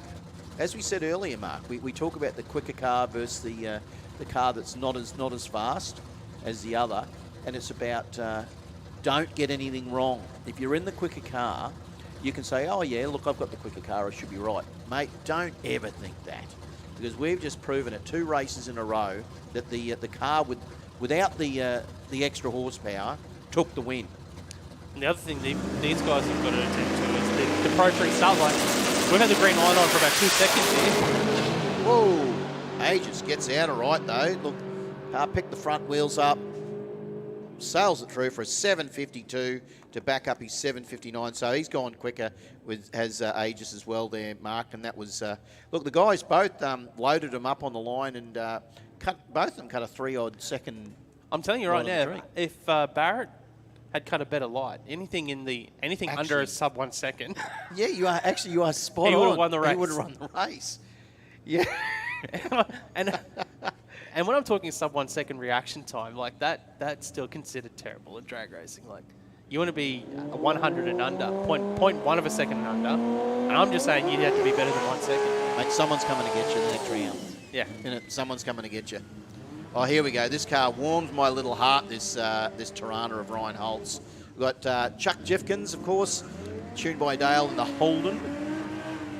But yes, this little spot-on performance Tirana. It's an LC Tirana, the little GDR. And Eddie's, well, what can only be described as quick. Run a 7.0. Let's see if he can push it, just nudge it that little bit harder, Mark. But Chuck Jeffkins, that car does not look like a mid-8 second utility, does it? It seriously looks like it should have the dog in the back, a bale of hay, and not a parachute, and it just looks unsuspecting, that unit. Chuck's. It's a bit of a sleeper. He's got a job to do up against Holtz. Holtz has been on fire. And there it is again. Watch for this thing. Bounces around, picks the front wheel up. Watch for the top end charge. 7.04 at 205 miles an hour for Holtz. That is a beast. What a wild bit of gear, Mark. Mate, incredible. 7.04. He's been consistent as well, Holtz. He did run his first 6 second pass in testing on Friday in that Tirana for spot-on performance. And he's going to be one to watch later on. If he keeps up the good reaction times and keeps running these 7.0s, watch out. J275 class Ryan Holtz gets a win here in round 1. Chuck Jeffkins had some issues, didn't get boosted up here on the Starline Rosser for an 18-second pass. So 165 miles an hour at 4.6 to the half track. So 165 miles an hour to half track in that Tirana. Look, like the 1, 2, 3 at the 60. It's that soft. It didn't lead hard. It left quick. So, mate, that was exciting. Holtz's car is always something exciting when it pulls up to the line. The spot-on performance Tirana is, it's an eye catcher for sure. Move on to our next pairing. We've got the Supra. We've got the Gemini. Ayan Sedane up against Paul Fuller. The Knight Family Motorsport Holden up against the Mortgage Choice Toyota of Ayan. Has once again, Mark, this is the battle of the quicker times versus slower times. 7-1 for Ayan earlier yesterday in the Mortgage Choice Toyota, and a 9-0 for Fuller in the Holden. So the 9.0 for Fuller isn't really representative of what that car can run, because he only did 113 miles an hour at 9.0. So I'm assuming that Fuller was obviously off the throttle, because the 9.0 is normally around 140 odd mile an hour if you're running it at back door. So this is an 8-second car for Fuller. He just obviously had some issues yesterday, and he'll need all of that and more against Ahan here in round 1. Will the planets align? What will we see? Here it comes. Toyota Holden.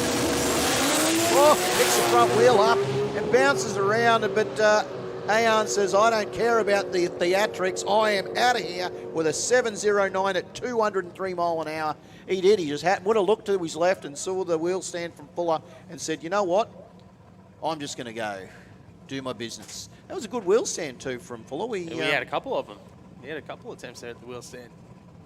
Mate, he didn't get the time he wanted, but I'll tell you what, the car definitely is packing some punch. It was spectacular. Yeah, if you can't be good, be entertaining. Yeah. That's it. One of my favourite cars here at J275 this weekend, Steve Zena in the XW Ford, taking on Peter Raham in the Mazda. Yeah, Peter Raham, of course, out of Pack Performance, has run an 8-1 earlier yesterday, and Steve Zena out of Narrawarren in Victoria, of course, number 2 qualifier, 6.99 at 197 mile an hour. In that, it'd be a 2-ton car, or she'd be pretty heavy, the I think Ford. it's 4,000 kilos, that Ford. But yeah, so that's got to be, it's up there. Mate, that's a lot of car. 4,000 pounds, I should say. 4,000 pounds. Yep, that's a lot of car to push through the air at that speed, at 200 mile an hour into the 6s, and modified 10.5, modified 10.5. Final call for modified 10.5. Adrian actually made a good point yesterday about Zena. He's 1 horsepower per pound for the power to weight ratio. I love that. Mate, that is impressive. It's got about 4,000 horsepower Pro Line power on board for Zena. That's easy for the IHRA officials to work out. Raham is up on the two-step. 084 to 193. Oh, eyes on me on Brisbane. Watch it, watch it, watch it. 689 at 211 miles an hour for Brisbane. Oh, that thing is just wild. But yeah, Peter brought it up on the two-step. It just did not do as it was told. Cut the light too, did Raham. But to no avail. Brisbane in the XW, that thing is just... Oh, it's just a weapon. Oh. It is so cool. That's entertaining. That is very entertaining to watch. That is swag. That is swag. That's the ultimate swag. A 211 mile an hour swag at 6'8". Ah, Stevie, that is beautiful. I think the kids these days, that's a vibe. Yeah. I love it. This is what Jamboree brings. I'll tell you what, Mark, we talked about whether it's race day, whether the crowd would start to come in. Well, I can tell you right now, the crowd has. Look at the crowd down there in the grandstand already building. Big shout out to all our beautiful people over there on the grassy area. How are we all? Look at you all. I love the passion you have for the 4s, the 6s, the rotors, the big V8s, the turbocharged V8s. I love it because you know what? You wouldn't want to be. It's Sunday, and it's entertainment plus at the Garrett Advancing Motion Jamboree. It is great to be here. I think we've got Chris Diggles down on the start line, Chris. See if we can get a little cross. Not too cross. I can hear. We can hear him. I can hear you, Chris. Hello. I can hear you, Chris. Hello. How you going up there? Good? How are you, young Chris? Mate, I'm in heaven down here. I don't know about you. How are you? Mate. Back to you, Terry. Back to you, mate. I'm looking at you in your tennis gear. Where's the racket? It's over there, mate. Over there. I'm taking some tennis lessons later. Actually going to put someone else on the forehand. It could be you, Mark.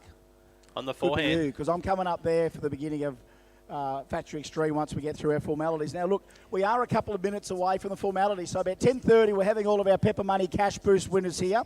So I just want to do a little quick shout-out to guys like Dion Amato, Anthony Matuk, and Lee Doherty, and Neil Murphy. So I'd like to see if we can get Neil Murphy, Lee Doherty, Anthony Matuk, and Dion Amato. So we need those 4 racers to make their way to the start line for our formalities. We've got a little welcoming ceremony, the national anthem, and then we're going to kick some Factory Extremes off after that 10:30. So I thought I'd just touch base with you because I do believe 4,000 pound XW going 211 mile an hour. That's why we're just waiting to see where it went. Mate, that's the entertainment, isn't it? That's it. With Brisbane just needs to rock up and keep running all day. That was extremely impressive.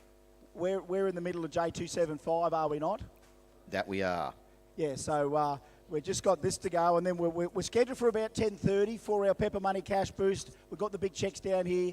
The cash is arriving via drone shortly, and we will be doing our formalities. So I thought I'd just check in while we've got this little bit of a delay.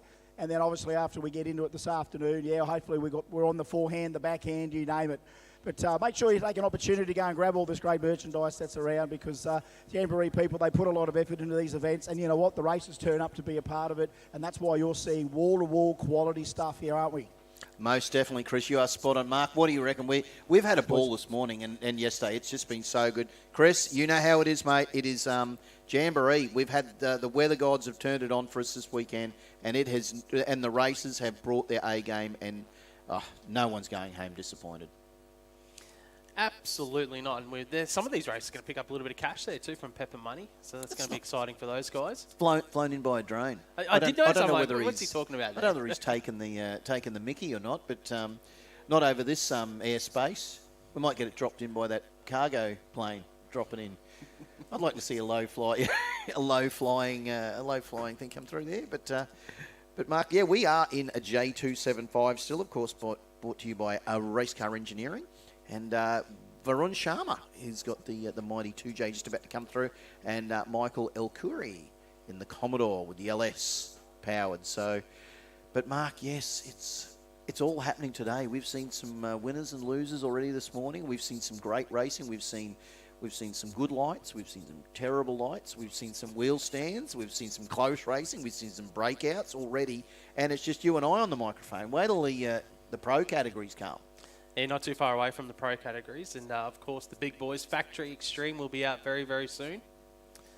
But on track, it will be Race Car Engineering J275. We're in the middle of round 1 of racing. Varun Sharma, our number 3 qualifier, ran a great 700 at 212 miles an hour. So he's still got the top speed of the meet. Zena got nice and close there with that 211 pass just before. That's some sweet top end out of that Toyota engine, isn't it? That's nothing to be sneezed at all. So let's see if Varun can give that even that a little bit of a touch up maybe in this round. He might need to. Going to need to get it all right because El Khoury here in the Commodore. No, that's not. What is? Oh, so I'm not the only person who did that. This is a rotor man.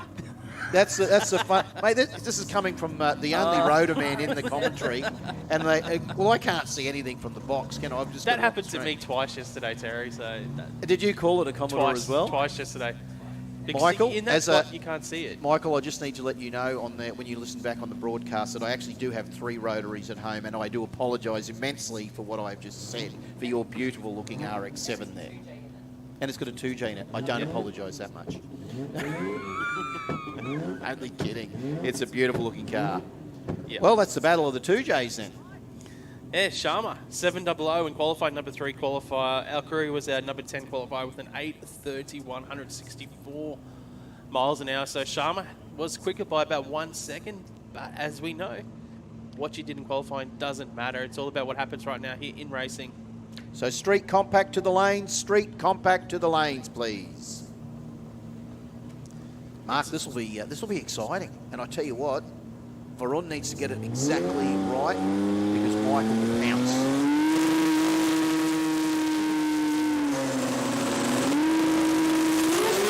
Oh, wheel spin. Wheel spin both sides of the track. Who can recover? Here we go. It's who can recover. Oh, both of them. This is like a comedy of errors. Oh, here comes El Khoury. Is he going to be able to get in front of him? This is like... He's trying. And Varun is going, trying. mate, calm it down. He's probably got his feet underneath the floorboards trying to kick that along. Oh, there you go. I'm going to read. Here we go. Mark, you ready? Varun Sharma will win with a 1986 over a 2193 of El Khoury. There you go, in J275. That was just sensational. That you could feel the heat and the passion from those two. You know that they would have been going, come on, just get there. He's probably on the go button, just hitting it. Just keep going. Oh, that was hysterical and exciting. You'll take it any way you can get it here in J275. Next up, Jamie Jeffries in the Ford Mustang for Lucas Drilling to take on Lee Pavey in the Calais. I do like the fact that when we do get the information, big 7 litres in these 7 litres of motor in these two, and the Lucas Drilling Ford of Jeffries, Povey, the Calais. What an underrated car it was back in the day, and I don't think there's hardly any on the street anymore. I think they're all gone. They've all gone drag racing. Remember when people were saying, "Oh, they brought out a Commodore with a Nissan turbo engine"? What's that about, mate? If you could have bought 20 of them, you'd be worth a fair quid these days. You say that for a lot of cars, especially those old Holdens and the old Fords. Jeffries, our number 14 qualifier, ran a 1093 in that Mustang, but it really wasn't representing what that Mustang can do. You can see the twin chutes on the back, so he's got a bit of horsepower. Povey was the best of a 779, 180 miles an hour. He was our number 7 qualifier. Let's see if Jeffries can get this thing cooking. Give Lee something to think about. Oh, he might do. Oh, no, puff of smoke from Jeffries. Look at that. He's pulled the chute, and a 780 for Povey will take the win. And I'll tell you what, Jeffries, yes, just the chute's popped out. And away we go. Got a good run, but it really, Jeffries was 3/10 quicker to half the track than Povey. So that was on a mid-7-second pass for sure for Jamie Jeffries. That's the ultimate don't lift for Povey. Just don't lift, stick in it, mate, and Povey's well done. Consistent, mate. He went 779, 781 in qualifying, then a 780 just there. 182 miles an hour that run too, Mark. So the car was on a mission. Here's our number 1 qualifier in J275, Asaf Abu. Ran a 684 at 203 miles an hour in that Nissan for Matuk's Racing, taking on Shane Faccioni in the Commodore. Yeah, Faccioni in the Commodore. That's again, we talk about the SS Commodores like that model. Probably an underrated Holden, but of course we know the history on these GDRs, the Matuk's Racing Nissan. Those things are worth $11 billion pretty well these days. But they're a beautiful looking car, and if you could get your hands on one, good luck. Car will be quick. Watch for the Hassan's car. Watch for the Matuk car. This will be fast. Oh, just the power comes on. 0.43 light as well. 7.46 at 191 to back up a 684 at 2.03. That is a boot. That is a I cracker. wonder if Asaf was just looking for the win here in round one. They just wanted to get it off the start line, get the W happening for him. Car is very consistent, so I think he's backed himself there and said, "Well, look, I don't need to do. I don't need to throw all the lollies in this run," and that's what I'm going to do. The only thing is you might lose lane choice next round. Yeah, true. Modified compact, modified 10.5, and street compact to the lanes, please.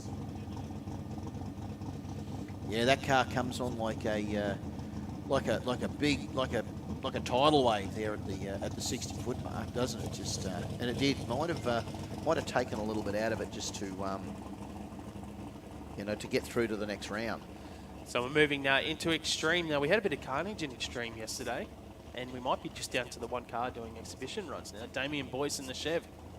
He ran a 769 yesterday in qualifying. So this class is usually for the dragsters, the altereds, and the turboed V8s with EFI and the sedans. So it's the carnage category. It has been, yeah. It's Tony the Bell had carnage some category. issues in his dragster. He went 605 in the dragster yesterday. I don't think he's going to be back out today. No. Did a turbo in it, I do believe, or something like that. So, sadly, but we did see... we were hoping to see him go into those fives. I think he was all set up to run it on that run. But never mind. Let's see what Damien Boyce did. It has a 760, so this is a one very tough. Look at that. Oh!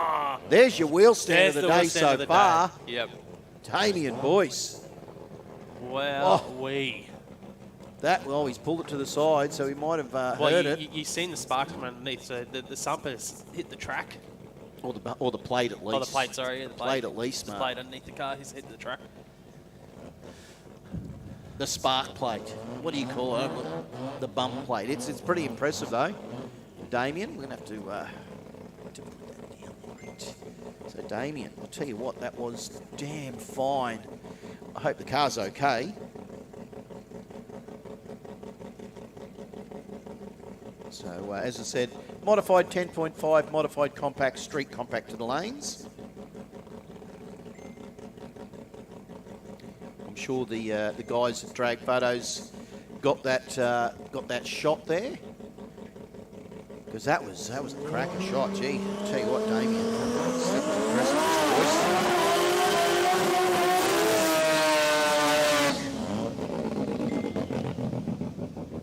Now we're moving into modified 10.5, brought to us by Mainline Dyno. Mainline Dyno log dynometers represent a distinctive Ford dyno technology featuring advanced load control data acquisition and innovative data analysis concepts not offered by other manufacturers. So if you're in the market looking for a dyno, check them out, Mainline Dyno. Supporting the modified 10.5 class.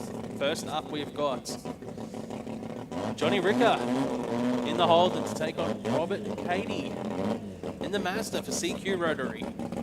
So once again, Mark, a heads-up category.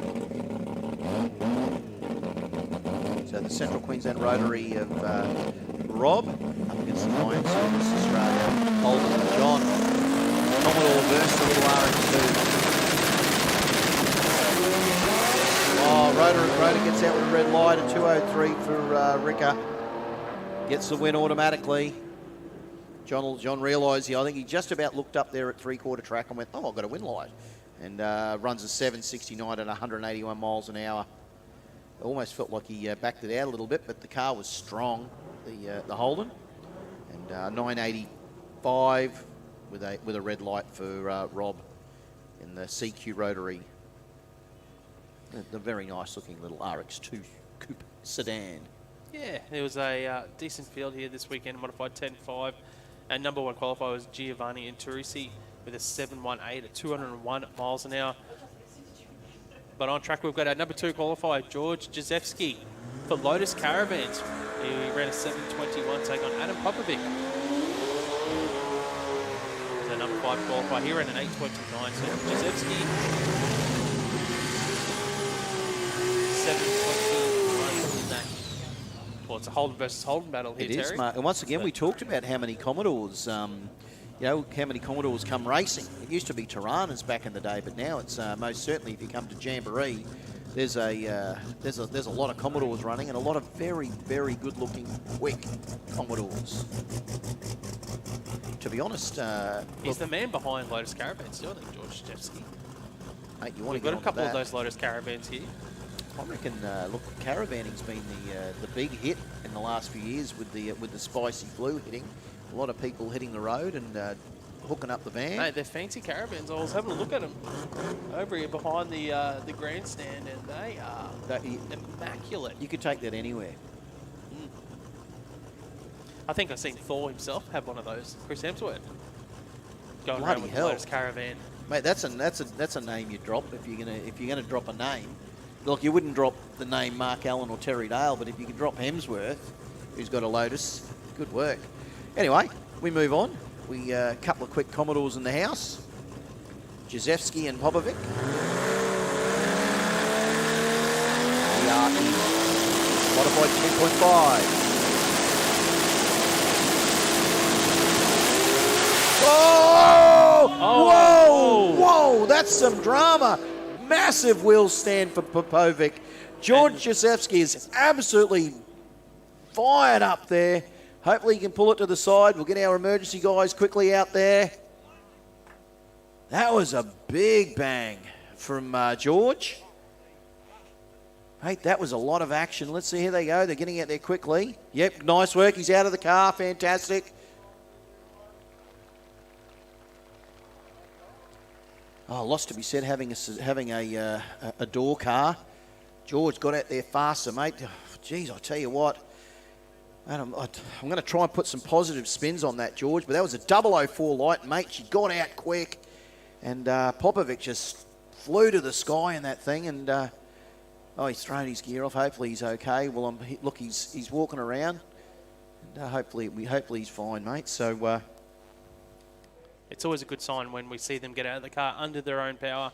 But that was a big, big, big bang. That was a big concussion that he would have felt the force off inside that car. And we have all the right safety gear for these guys with their fire suits, the protection and all that as well, and the helmet. But George Jezewski, wow. that was a big moment for the team. That run was just drama-packed, Mark. And not the sort of drama we love Popovic's wheel stand. That was just sensational. We thought Damien Boyce had it in the can, but Adam's just gone, I'm just going to reach for the sky in this car. Run an 8.7. We're not even looking at an 8.777 for Popovic with a massive wheel stand. But George, the car is just detonated. And let's look, mate. We just want to make sure that George is okay. And that is the main thing. We don't, we love our cars, but we don't really care. We want the driver. We want him to be safe. We want him to be. We want them to go home to their family. We want him to be good. So, George, mate, as soon as we know, we're going to let everyone know how the Victorian is.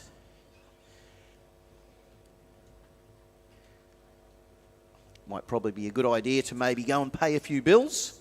Might see if the guys can actually put a few commercials on while we sort out this situation down at the end of the track.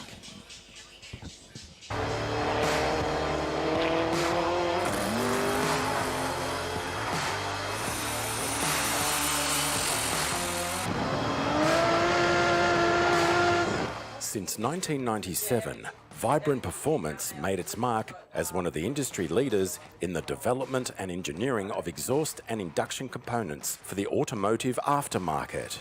Over the years, Vibrant has seen its evolution pivot from the chambers of an exhaust and induction components brand to becoming the primary source of professional fabrication components for professional fabricators.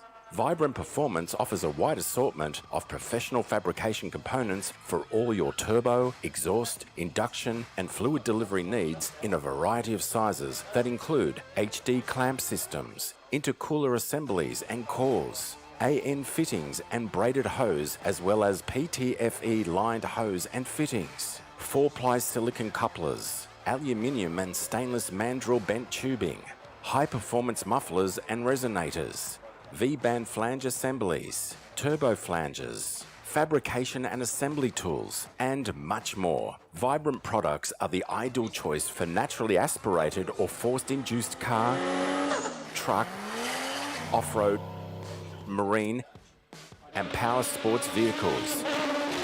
If you're curious to what other products we have in our fabrication program, please be sure to find us at vibrantperformance.com. RCE Performance Warehouse at 42 Moss Street, Slacks Creek is the retail and trade side of Race Car Engineering, who have been in business for over 15 years, specialising in aftermarket performance parts for hot rods, street cars, drift cars, circuit race cars and drag racing vehicles. RCE Performance Warehouse have a huge showroom housing all the best performance brands from around the world. Whether you're after a set of valve covers to dress up your engine bay or an engine block to start your next build, they can tailor a package to suit you.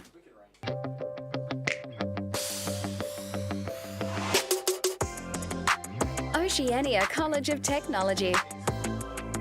An RTO in Brisbane, Gold Coast and Parramatta. It provides job-ready skills to students in various automotive courses, like light and heavy vehicle mechanics, underbody technology, auto electrical, motorsports, automotive panel beating, automotive diesel technology. With small-sized classrooms, it has a fully functional mechanical workshop.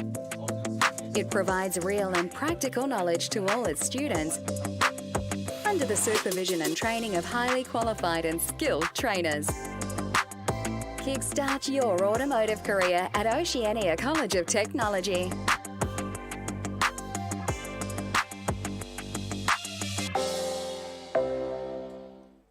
Performance tuners and racers trust Bosch technology for their high-performance engines. Precision, reliability and performance. Bosch fuel injectors give you peace of mind, knowing your engine is getting the best fuel delivery, race after race, year after year. Optimised spray formation for improved combustion, smoother power delivery and better throttle response. Bosch fuel injectors will put you ahead of the competition. Search Bosch Motorsport Australia. There's good, there's better, and then there's Bosch.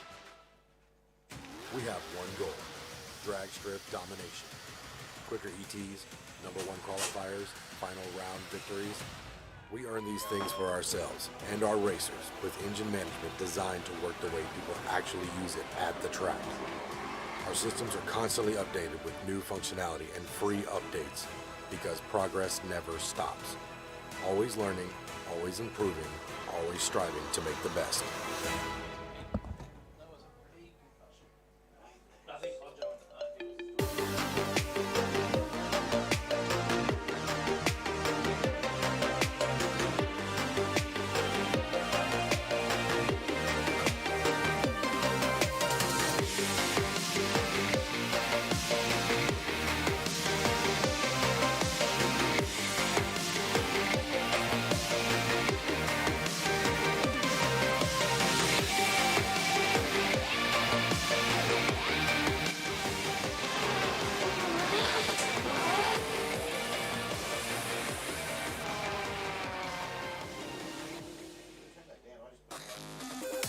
Link is the engine management solution for champions the world over.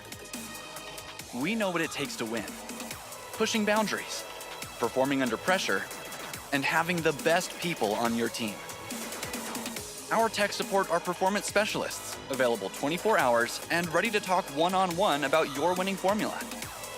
Link ECU, the performance, reliability, and power to get to the podium.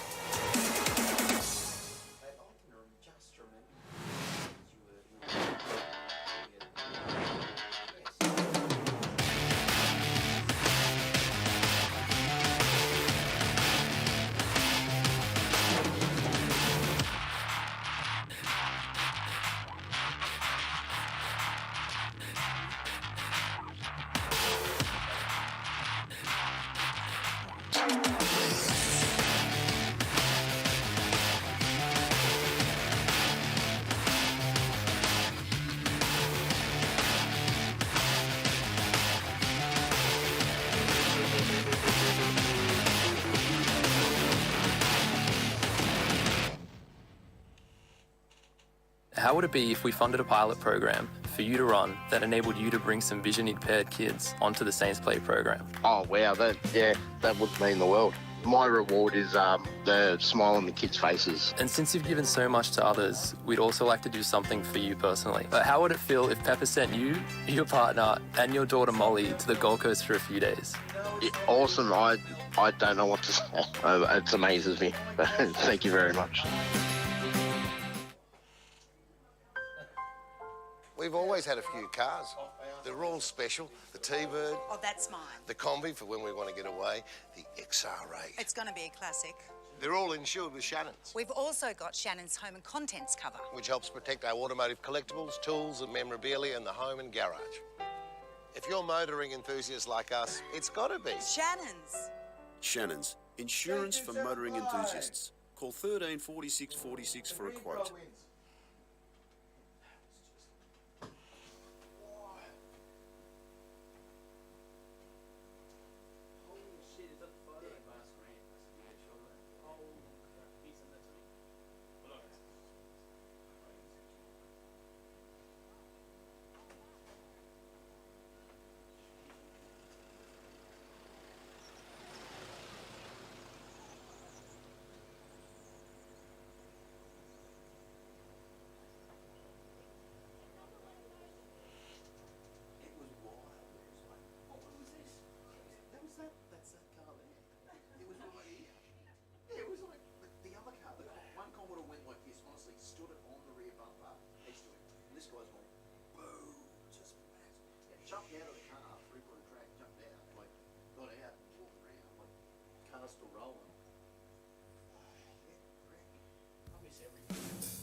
Check, 1, 2, check, 1, 2. Eyes on us. Folks, we got a nice, good old clean-up happening down there, and you saw what happened, and that's just what unfortunately comes with a day at the Jamboree. Absolute wall-to-wall excitement, and look, we're glad that George Josefsky got out of that okay. It looks like it might have blown the converter up or something like that, but it took him a while to get out of the car. He was out. He definitely got his bell rung. But we believe he's all A-OK, and all the safety systems that they have in the cars has worked. So we're just cleaning that up now, and we'll continue on with our formalities. So it's a bit of a two-part thing. We're going to do a Pepper Money Cash Boost, and then we're also going to have a word from Garrett a little bit later on, our major sponsor for Jamboree, as well as a prayer from our track chaplain, and a beautiful rendition of the Australian National Anthem to kick off the remainder of our schedule for the rest of the day. So welcome to Brisbane Jamboree 2022. For those people here today and were here yesterday, you saw what it's all about. It's an absolute horsepower festival of everything truly unique in the world of drag racing. So it's a fantastic scene to be in. We're in heaven every time we turn up. All of our people from interstate that come here, to all those people that come from overseas to be here, to all of you people watching on the live stream in every other country in the world, welcome to sunny Queensland, Australia for 2022 Garrett Advancing Motion Brisbane Jamboree. We do the Pepper Money Cash Boost to reward all of our pro category competitors in qualifying, rewarding them for most consistent over 3 qualifying sessions. We thank Mario Rahayan, the CEO of Pepper Money, for our increased cash boost to $1,500. Thank you, Mario. Okay, well, let's call out the first one. This is in Pro Turbo. The winner of the Pepper Money Pro Turbo Cash Boost, Anthony Matuk, the VL God. Can you hear me now, Anthony? We've got time. Anthony, come in here for a second. Hey. Anthony. No, quickly, just quick. No, quickly. VL, come on, quickly. VL God. Mate, you're the busiest man in GDR and Skyline, in the Skyline scene. What's it like being the VL God? Why can't I swear? Well, he lets the cars do the talking. Thank you, Anthony. No, actually, it's better. Thank you. Wolf. That's how much horsepower Anthony Matuk's making. He can't control it. All right, that's our next one. Pro Compact. Thank you, McKern and Associates, for Pro Compact. The clear winner with 3 consistent runs, Lee Doherty. Give a round of applause for Lee Doherty. Come on out here quickly, Lee. Let's have a quick chat. Anthony just didn't trust himself there, so he didn't make much of a speech. Oh, well, you can hear me here. It just goes to prove, mate, in the world of the 13B racing that, sometimes the little guys can get up and grab some cash as well. Absolutely. We weren't expecting to be so consistent, but we had problems, and the problems led to consistency. And, the crew have been fucking awesome. Sorry? Thank you. It's a Rotary thing. It is a Rotary thing. Yeah, you got too much passion. Exactly right. But, yeah, no, it's great. Thanks to Pepper Money and Jambo and everyone. It's a good event. There you go. Lee Doherty winning the $1,500 Pepper Money Cash Boost. Very excited there, Lee. And isn't it ironic that it was an Auto 13B that did it, because that's what Mario really learned how to compete with his little Starlet. He's got his new car on the way shortly. I think Mario's going to be in Factory Extreme in the future with the new car. So I hope it's a big red Pepper Money car, let me tell you. I love it. All right, the next $1,500 cash boost is for the winner of Precision Turbo Pro Mod, so the best qualifier. And this was an 18,000 spread. So Pro Mod, as much as we don't have a massive field, the ETs from the Pro Mods were that close together. This is what it came down to be the winner of this $1,500. 18 thousandths of a second. Neil Murphy, you win the cash boost over Pork and Early by only 18 thousandths of a second. 18 thousandths, that sounds pretty tight, Murph. Now, I know you don't have much voice left because we're at a drag. Everyone loses their voice at Jamboree. Why? Because that's how loud you have to talk over the pits. Yeah, I'd like to thank Pepper Money for the sponsorship and the crew for getting us here. Hopefully, me and Paul will put a good show on today for you. There you go. Good on you, Murph. Neil Murphy, the fantastic Camaro Pro Mod, winning the Pepper Money Cash Boost $1,500 by 18 thousandths of a second. Now, this one's got a bit of a story, and it's nice that we've left it to last. Factory Extreme, of course, the Pepper Money Cash Boost, so many tough cars in there. I honestly thought the way the captain was testing, I thought the captain could take this because the little 4-cylinder was consistent. It could have been Tarabay running a couple of back-to-back 580s. But this guy, he won this over Gina Bullions by 1 thousandths of a second. There was a 26 thou difference between your qualifiers. Gina went 93, 293s, but this guy ran closer over 3 by 1 thousandths of a second. Dion Amato, the Barra-powered Avenger. And guess what? They had to change engines last night because the Barra, she split a bore. So when we came down last night, Dion, you had the engine out and swapping donks, but you never thought you'd do this. No, definitely. I don't think I've ever been consistent my whole life, so this is the first time. Everyone seems to say that. Yeah. Do you think it's ironic that we encourage consistency at Jamboree, but yet we find it? Yeah, definitely. Tell us what you did between the 3 runs, because you said you did all these different things on 3 runs and you nearly all ran the same ET. Yeah, correct. So, the first one I got out early and I ran the 45, and then the second one we didn't get out of it, ran 43, then didn't get out of it, ran 45, and then the last one we had the engine drum at the end and put more power in it and then still ran a 45. You wouldn't believe it. You cannot write these scripts, can you? So what I understand, you got a new short motor in, you're going back to put the head on and get everything ready. So obviously not round 1, but round 2? Yeah, hopefully 2 or at worst 3. Yeah. All right, where's all the Barra fans out there? Where's the Barra people? Oh, look at all these hands, Barra. It is an Australian engine, so we're being patriotic when we go for the Barra. Good on you. Go back and get that taxi motor back together. Thank you. Thanks, everyone. All right, there's our Pepper Money Cash Boost. Give them all a round of applause, folks. You know what you saw here yesterday if you were here. You know what you're going to see today. It's not going to disappoint. A lot of times you get your money's worth in the first run. Let's see what these guys can do this afternoon. Thank you, Mario Rahayam from Pepper Money. I think I'm going to go get the old forehand sorted and maybe get a few Jamboree balls out there for you guys, because we've still got a little bit more to pick up here. So please be patient. You'll be rewarded with a gorgeous day. Thank you, guys.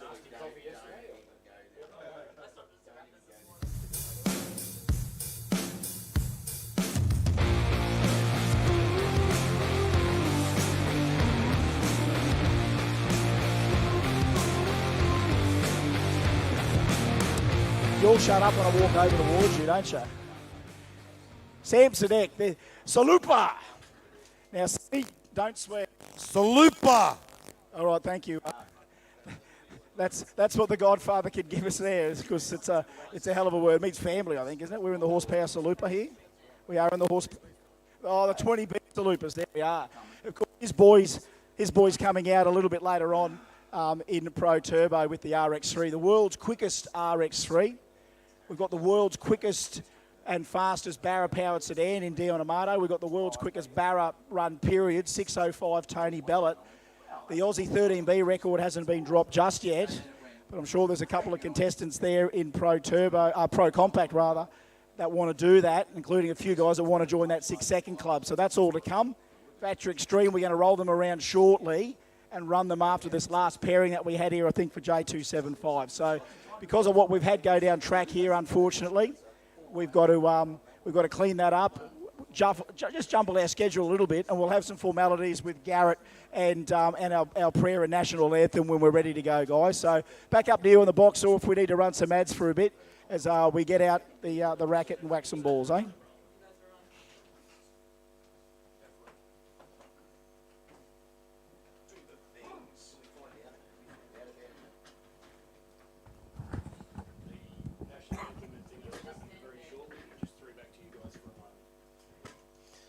All right, we're not too far from getting back underway with some racing, just doing our final rubs of the track. Can we just have a quick call for Pro Compact, Pro Mod, Pro Turbo, Factory Extreme to the lanes, please? We need you guys in the lanes, please. Pro Mod, Pro Compact, Pro Turbo, Factory Extreme to the lanes, please, immediately. Well, Mark, Mr. Allen, how was that? You and I are trying to catch our breath after that run, and looks like we've got coming up will be Giovanni Inturisi up against Mark Fazzardi in the RX4.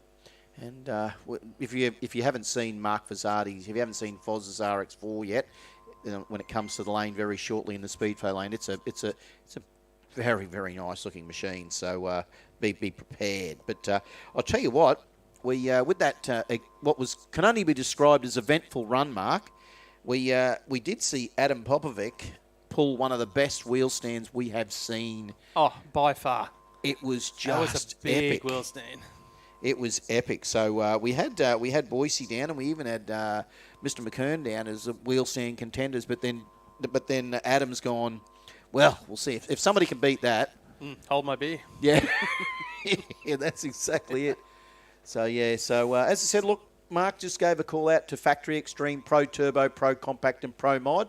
You are required in the lanes immediately, please. That would be really great if you guys and girls could jump in your vehicles and bring them round to the lanes so we can get underway.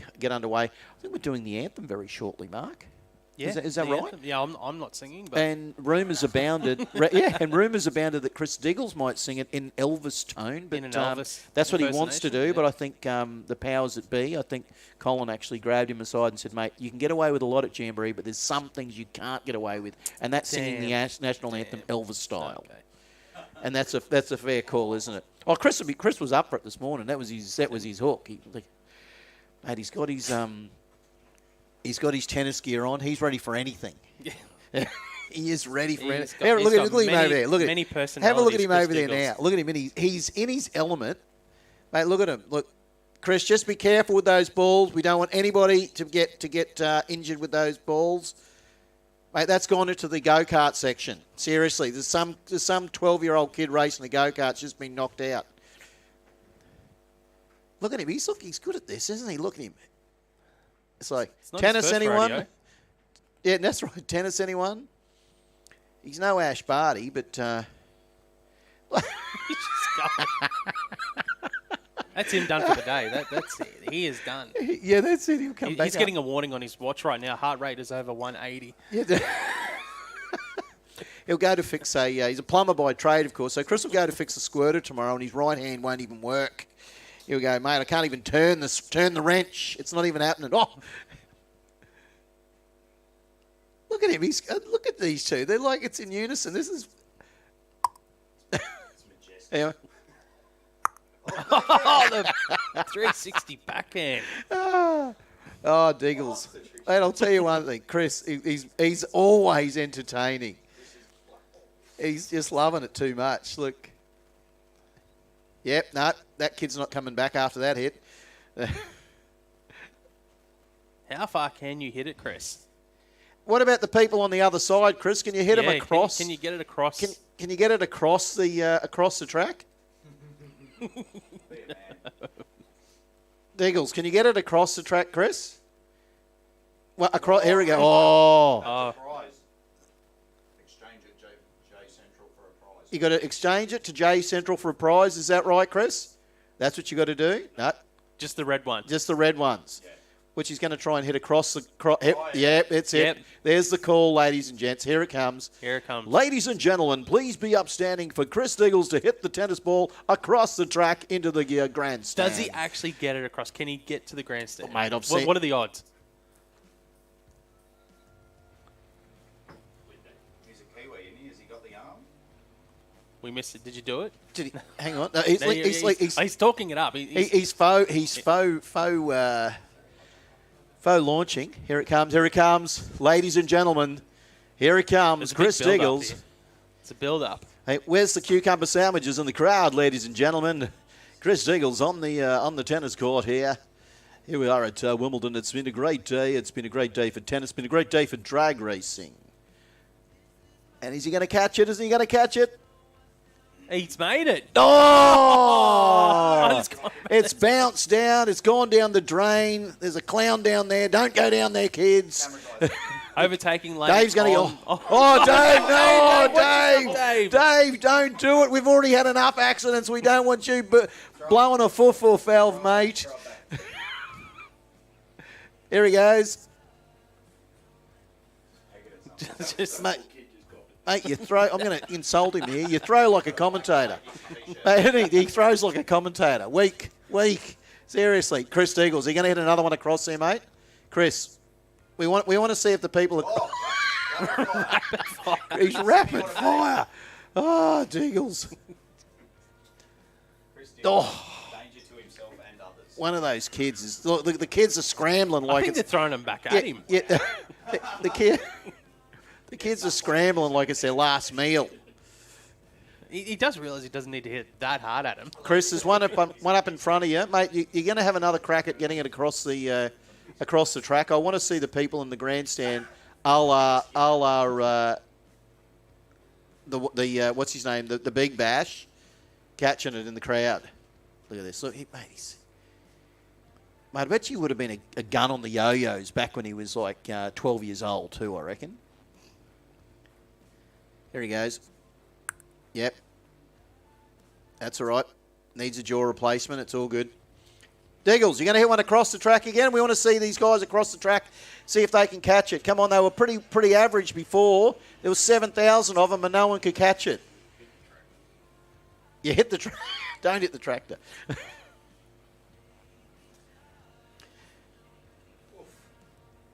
Hey, I'll tell you what. You are spot on about his Fitbit numbers. They're going to be up there. His Fitbit numbers are up there. He nearly ran over our overtake. Oh! nearly cleaned up our overtaking lane camera guy. Oh. He's getting all the good danger shots money. Chris has even dodged a ghost. Here he goes. What's he going to do? He's going to... Oh, that was... Oh, well done, kids. Here he goes. He's pointed to the crowd over the road. The grandstand, please be ready. Because here it comes. Oh, is he going to go over the other side, is he? Who knows what Chris is doing? He's doing this without... He just does what he wants to do. You know what he does without a... Without a map or anything. He just goes about, look, what's in the schedule? I don't care what's in the schedule. Chris Diggles is going to just do this. Oh, here he goes. He's going to hit it into the Oceania, the corporate club.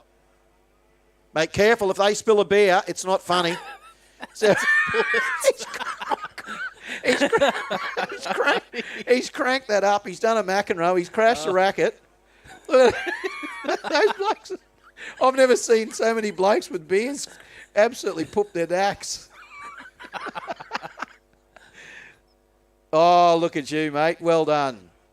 Welcome to the Big Bash here at the Gabba. Oh, mate, that was casual. Smooth. That was smooth. Mate, seriously, that was good work.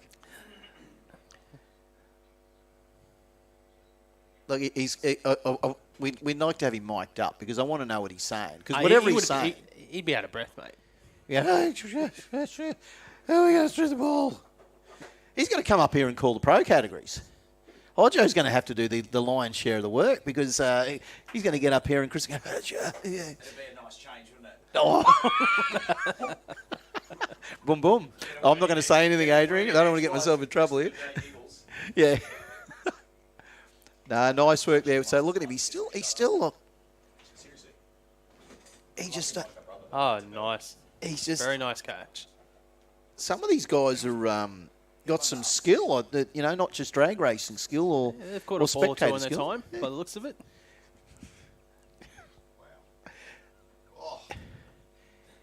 I just love the rapid fire balls in the air he had earlier. He was just like gunning them off like an AKA. It was just look at him, look. He's playing to the corporates. Yeah, look at that, Chris. Stop playing to the favourites, mate. Come on, the Oceania boys. Oh, is it gone? Oh, here it comes. It's coming down. Well done.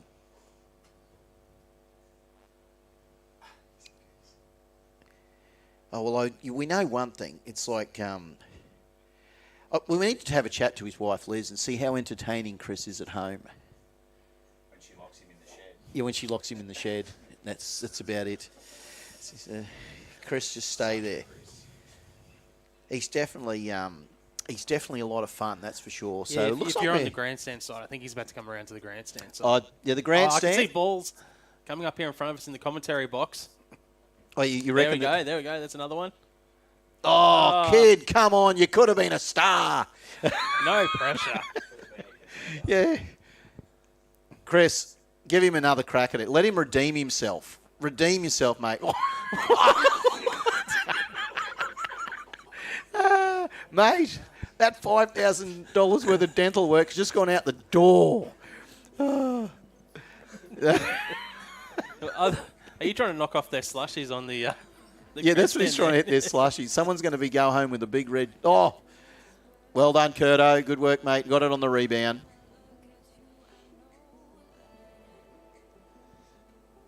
So he's hitting them nicely into the to the grandstand. One hand, didn't spill his drink. Oh, nice. We love nice it. Nice catch. That's how you do Yeah, it. look at that. That's a good bloke. Here it comes, up in the air. Oh, look at that. Well done, mate. Even with his cap on backwards. Oh, you're a good man too, mate. Well done. Gives it to the kids. Look at... Oh, geez, he got onto that one. Tell you what. That little girl, she's going to get it. No, the little fella's going to get it. Oh, it's rolled outside. No one's going to get it.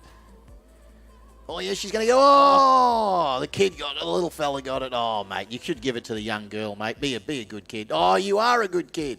Well done, young fella. Well done, nice mate. We're work. proud of you, Nice mate. You're going to have something really good happen to you today, buddy. Well done giving it to that young girl. I wonder if Chris does play tennis, because I've got to be honest. Squash. I think he's a squash guy. He's a squash guy. Mate, I did tennis at school, but I... I think he just hit a 180, Yeah. 180 mile. Yeah, that's right, 180. Look at that. He thinks he's Nick Kyrgios here. I can just keep doing that sound effect if you want me to all day, Mark. Just watch this. Ready? Yeah, 1, 2, 3.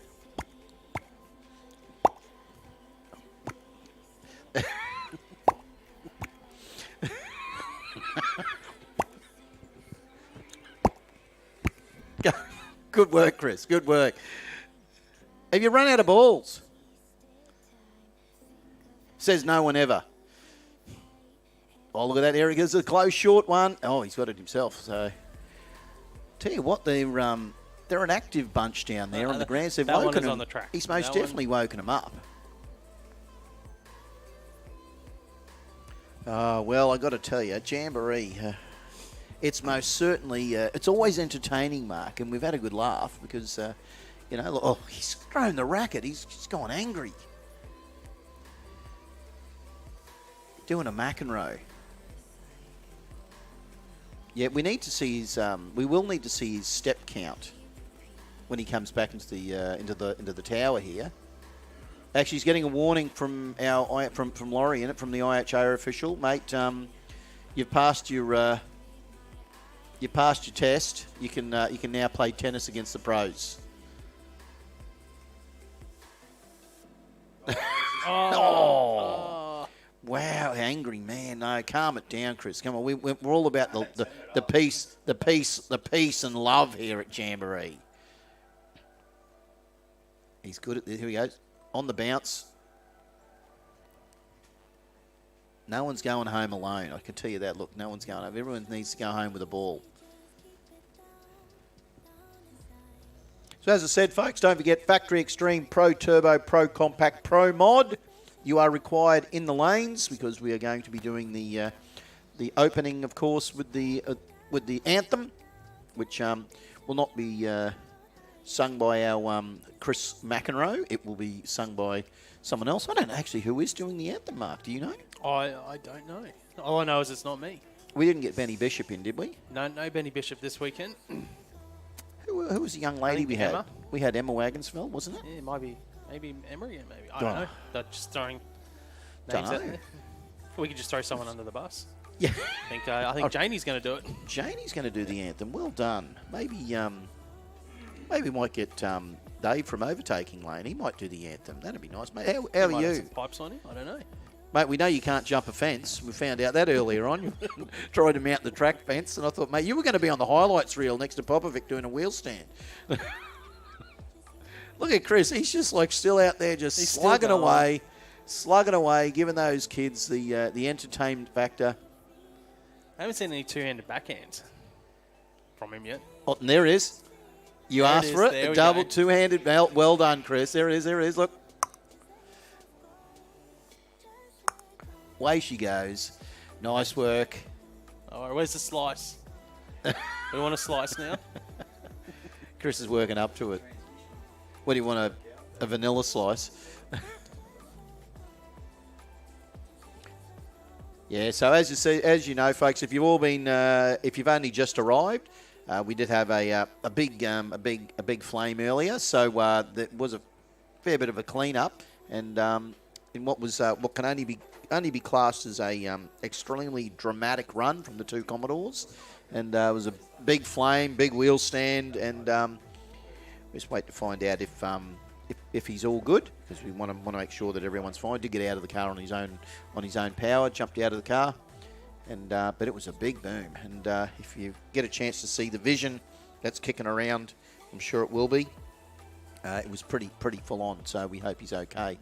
And but we just had a little bit of a clean up because there was a little bit of obviously would have been a little bit of stuff on the track because they would have had to put the fire out. So look, Chris, what are you going to do, mate? Look, what's he doing? Is he? Are we going to hit it across the?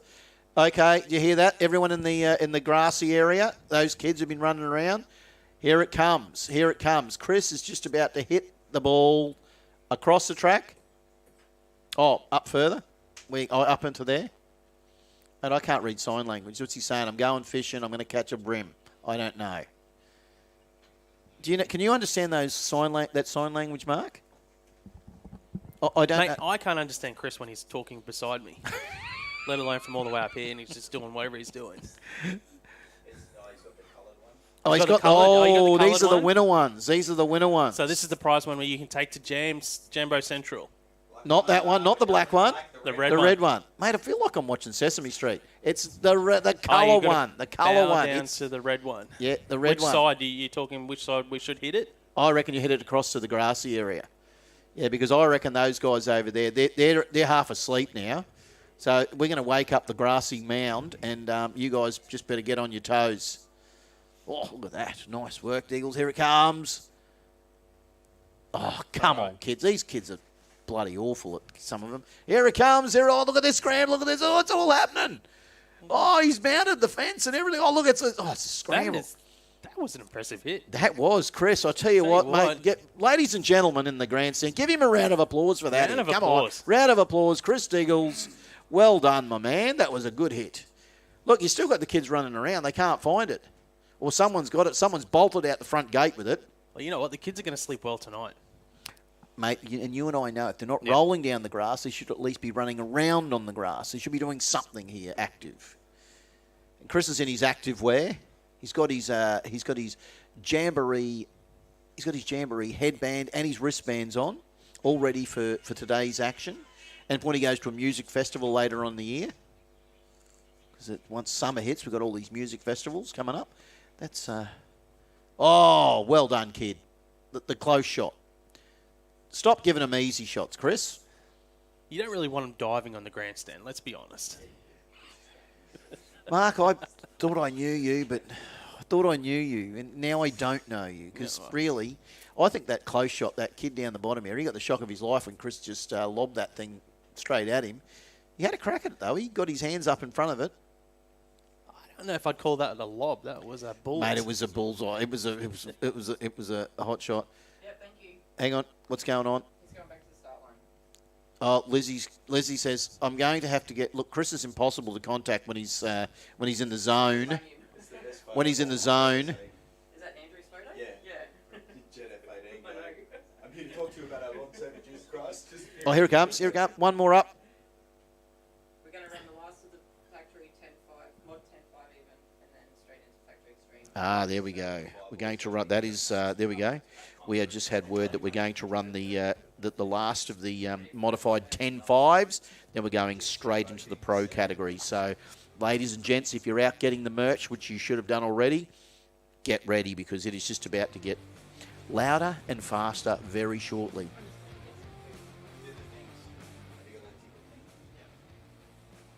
Actually, I can see a QMax. Queensland Mustang and Camaro spares shirt. Is it Emma doing the... who's doing the... Am I right? Oh, fantastic. Because, mate, she does a cracker job, Mark. She, actually, you are very lucky, ladies and gentlemen, because we have got the lovely, sensational junior dragster and fabulous vocalist, Emma Wagensfeld, is going to do the anthem. And she does it exceptionally well. So we're in for a bit of a treat then with Emma doing the anthem. So well done to you, young lady. Good work. There's no pressure whatsoever, but we're recording it and sending it live around the world. So I'm sure she's got no qualms about that, but we'll be good. So it looks like we're just going to have a quick spray of the track mark, and we might be... yeah, Mr. Hunter there on the back of the ute, mate. One of these days, mate. One of these days. The RX-7 tried to line him up getting him the other day. But look at that. Look now. Here we go. We got Chris McEnroe down on the front there. How are you, Christopher?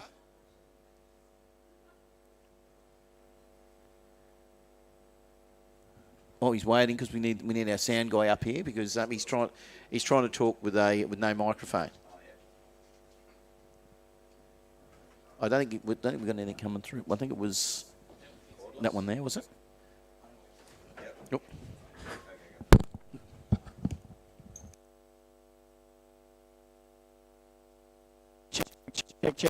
Check. There we are. We're all good. All the way up to here. It's all good. Hello, everyone, again. Hope we've all been entertained. I'm buggered. All right.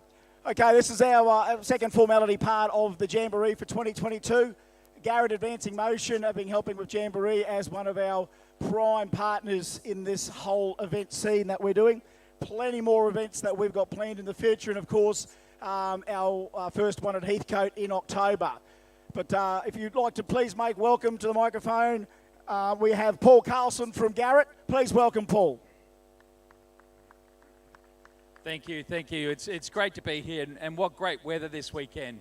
Big thank you to the Jamboree team, Cole Wilshire, Kelly Betts, especially with Kelly being under the weather at the moment. This is absolutely fantastic. This is what Garrett wants to be involved in. You know, supporting the promoters, supporting the race car teams, and also supporting the tracks as well to make this sport a great sport that it is. I hope you're all having a great time. If you want to know more about the Garrett product, come and see us at the stand.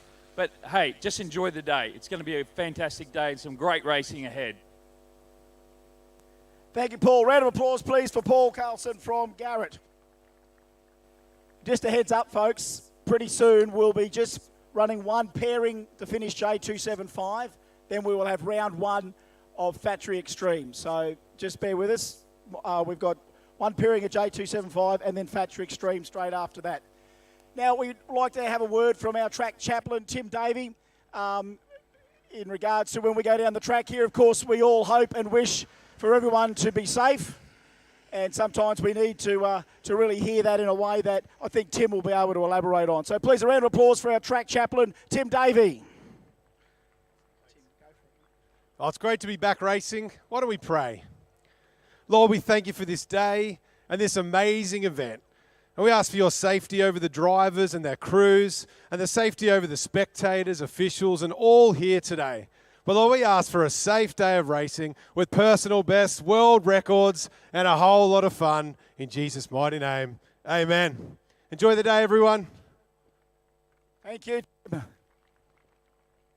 Absolutely, absolutely. Folks, we are so lucky to live in this beautiful country called Australia with a variety of different cultures in its history. The car culture is also one truly unique Australian thing. No one else in the world does this like we do it. So could you please be upstanding as we hear the Australian National Anthem be sung by Emma Wagensfeld here at 2022 Jamboree. Australians, oh, let us rejoice, for we are one and free. We've golden soil and wealth for toil. Our home is goodbye seas.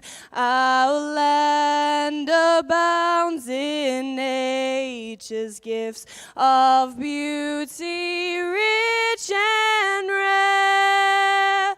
In history's page, let every stage advance Australia fair. In joyful strains, then let us sing, advance Australia fair. Thank you, Emma. Folks, hold that thought, hold that sentiment. We're just finishing this track off in only a matter of minutes. We will be back here running with our Brisbane Jamboree vehicles, but give us a minute or two. We've still got the ute doing one more spray, and we will be with you. Guys, you're pumped up in there? A little bit of a tear in the eye or what? We are ready to go, Chris. Almost into the big boys Factory Extreme, on track very, very shortly. We do have one more pass in Modified 10.5 to go, but we are not too far from getting back underway here for the Garrett Advancing Motion Jamboree. There's been a little bit of a delay, but we're almost through. We're almost through it, Adrian. I'm glad to be back up here. It's been a massive couple of days. Some exciting qualifying yesterday under perfect conditions. We've finally been blessed with amazing weather at a Garrett Advancing Motion Brisbane Jamboree. The event certainly had its share of moisture in the past, but this is one for the record books. There's already been a whole bunch of personal best run in a massive collection of categories. I know there's been a huge number of personal bests and national records run in Street 289. Yep. Even in as early as testing, Wednesday, Thursday, Friday, we saw the 13B mile per hour record go to the monster guys in Street 289. We've got those little 9-inch tyres with cars running over 180 miles per hour now. Truly incredible. Of course, at the big end of town, Factory Extreme, there's been some 5-second passes raining down in there as well. And we know from what we've seen already today, maybe a little bit cooler than yesterday, maybe a little bit friendlier to the radial guys, but the slick tyre guys loving this morning. And I'm expecting to see a whole bunch more 5-second passes from Precision Turbo Factory Extreme today. Now, we did see one pass yesterday from the Godzilla Motorsport GTR of Mark Jacobson. They say when you change something on a race car, you should change one thing and then go and test and see what difference it made. And the faster and more power your car makes, the more testing is required and the more diligent you have to be about that. But you know what? When you're a busy man in your day job and the race cars come on the weekend, you change everything and test it in Q3 at Brisbane Jamboree. It was only supposed to be a launch yesterday afternoon in that car. Went down on, I think we can describe it as street car levels of boost, sub 30 pound. It was only supposed to be a launch. Mark ran it out the back with a 7.2. We know that is enough car, enough driver and enough horsepower to run a 5-second pass. Really unlikely to do it today, but we should see some solid sixes. And on the 4-cylinder front, Colin Wilshire, the captain, the boss, the man in charge of Jamboree, leading a team of loonies that put this amazing festival of sport compact drag racing and show cars together, ran a 6.4 and then a 6.3 last night. The 6.3 slipping the clutch all the way down. So should be back in that 6.20 level very soon. And that's to say nothing of the Rotary guys. So it's going to be a fun afternoon of racing here at Willowbank Raceway. Oh, as Mark gets tagged out, and John McEnroe is about to join me in commentary. Chris Diggles, Billie Jean Cash. I saw a McEnroe tantrum down there, mate. Thank you for keeping the crowd entertained, and the crowd, thank you for sticking with us. We're just about to be back into racing with Giovanni and Teresi and that beautiful stroked VL. Mate, you're breathing out your ears. What's going on? They're too polite, those people out there. They're too polite. How's your timing? I know. Burnout time, one more pass left in this amazing category. This car is our number one qualifier. Has already been 7.18 at 201 miles per hour.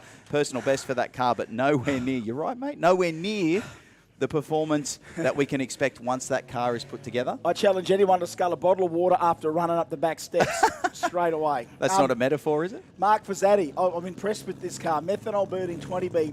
Now, Mark's in a wheelchair, but he's not in the RX4. He's free in this car. He's free to bump and do what he please. He's got all hand controls in this thing. Did you say bump? He will bump. We are going to have a little taste of that city very shortly, I would imagine.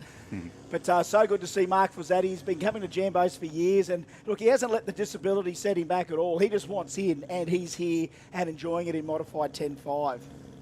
Yes, you can't do that. You can't scull a bottle of water after running up the back steps. Maybe Jane can, because that feels like 0.00001 of a run. Let's add up our steps for today, shall we? we got our step counters out. If I go over 10,000, I'm calling in sick tomorrow. Number 4 qualifier, Mark Fazzati, really consistent. Got down as quick as an 8.2 earlier. Let's see what he can do here.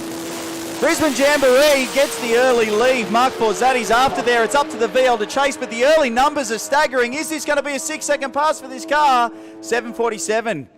Wow. Well, it was slower through the traps than it was through half track. 4.666 are the early numbers. Doesn't matter. What matters right now is the win light. And Giovanni and Teresi, the team will be happy. They've come a long way from Victoria to be part of the Garrett Advancing Motion Brisbane Jamboree, and they take a win. Yeah, well, Giovanni's in the RV business with their partner, George Jozefsky. So George and Giovanni, big Jambo fans, and freestyle RVs. That's the question I asked George Jozefsky in the past. What does a guy who makes recreational vehicles for a living do for a recreation? And this is the answer. This is what a man who builds recreational vehicles does. He builds a slightly more recreational vehicle, and that's being, well, the baddest four-wheeled vehicles he can buy. He's got probably the most awesome collection of what I call your own personal roller coaster that you can put 4 people in and you can drive anywhere in them. Go into race mode, and these things are, bottom 7, high 6-second cars. And that's just where we've come to in this country with what we're able to do. And as much as these guys making lots of money in their businesses, sending other people away on vacation, what do the people do that build those things do for their vacations? Well, they go racing.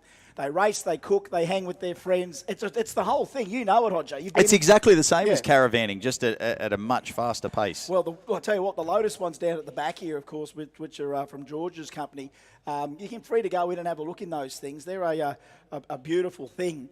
And you know what? A lot of racers will be looking at buying those too. If honestly, you go to a combo where, okay, well, I'll camp at the track, and then some people go and buy a truck and do that, and some people do trailer and caravan, because it's hard to go to a caravan park with your race truck. It's certainly a lot easier to sleep in your race truck, but it's a lot harder to take your race truck away on holidays.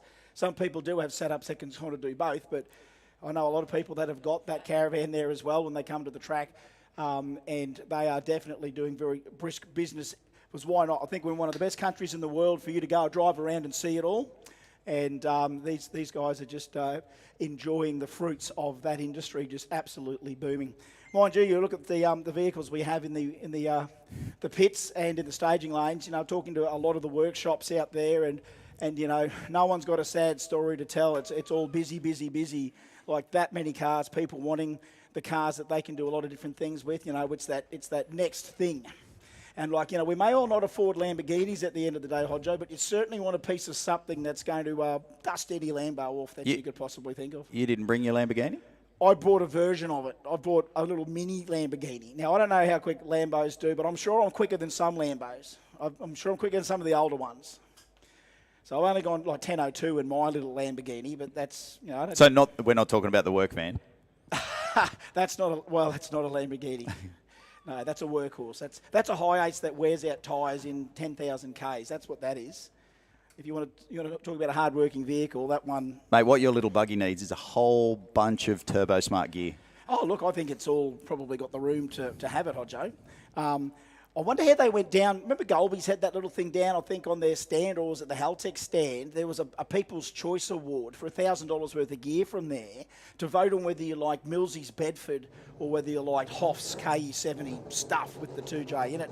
I wonder how that went. If you guys can let us know whether they've picked out one of those voters to I don't know how the voting would go with that, but I'll tell you what, there's a lot of love for the Bedford, I think. But if you put your name in the vote, you get a chance to win that. So if we can get that info out to you, we'll let you know. The Supra. Oh, well, I don't think that was part of the... It should have been. All right, The Supra? Shane. The half-finished one? Yeah. Ben Slaughter's. Yeah. That's Ben a weapon, that Slaughter's, thing. yeah. Old school too. I love that. Mark IV. He's got, speaking of Turbo Smart, he's got the red wastegates and blow-off valves and stuff hanging off that. Good to be different, I didn't know they made them in red. That's fancy. Oh, and everyone's blacking everything out, but yeah, you're right. There are other colours. That's what I did. I think my very good friend and talented engine builder Alex from Birong Automotive would prefer I didn't have all black everywhere, but too bad. All right, well there you go. It's whatever flicks your switch or whatever floats your boat. It's your coin, no one else's. So if you want it that way, mate, you can have it. You can have anything you want. Gina Bullions out of Sydney, New South Wales, that screaming Mazsport 20B. Weapon of a car has been 693 and 695 so far, our number 6 qualifier. Jerry Kell needs to get it together to take it to the experienced triple rotor campaigner in the other lane. Hasn't gotten down our number 11 qualifier so far.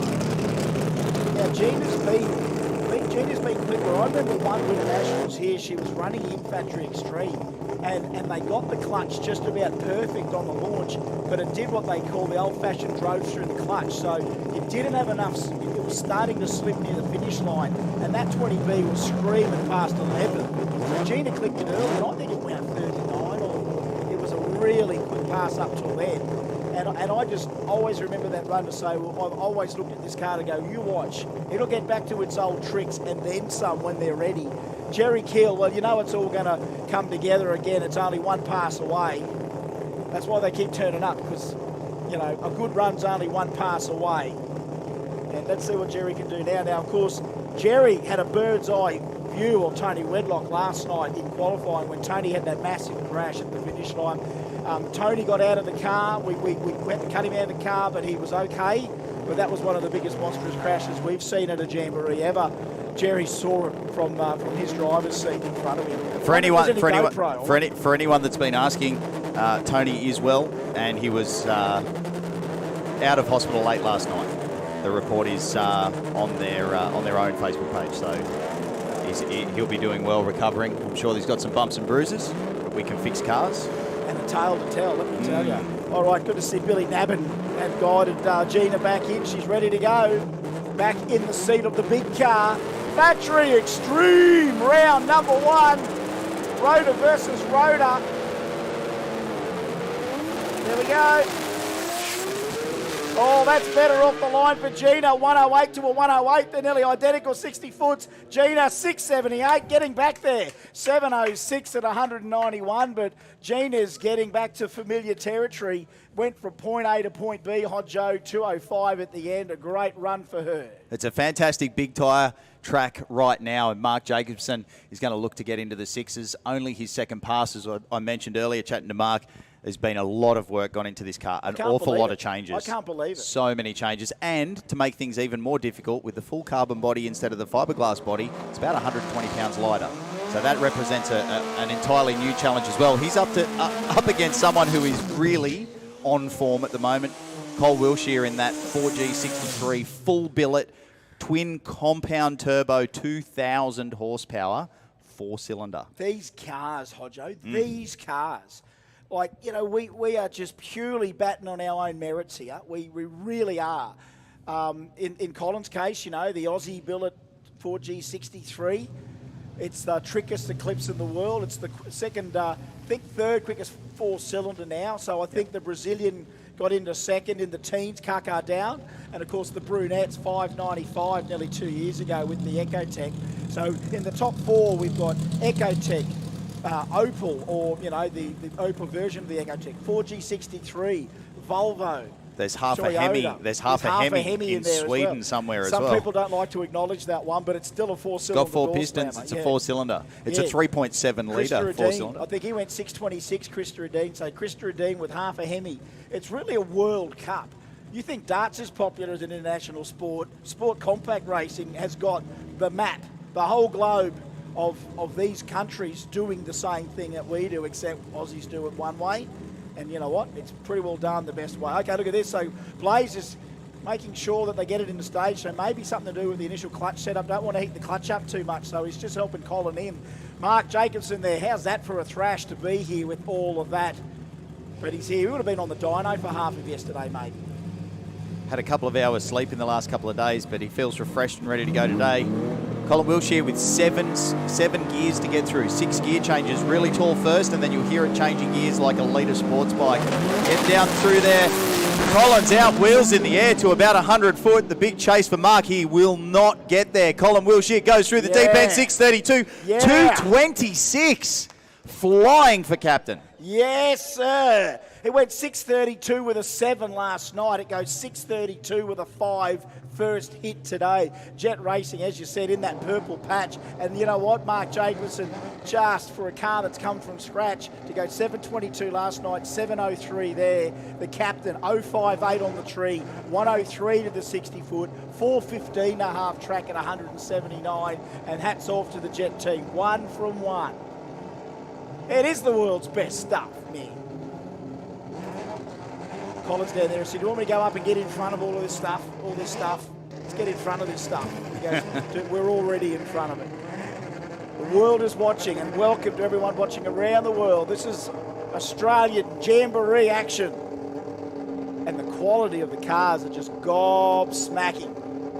The world loves them, we love them. Frankie Tarabay in the water now. Check this out, the Scion with the gas too, Jay. Auto transmission.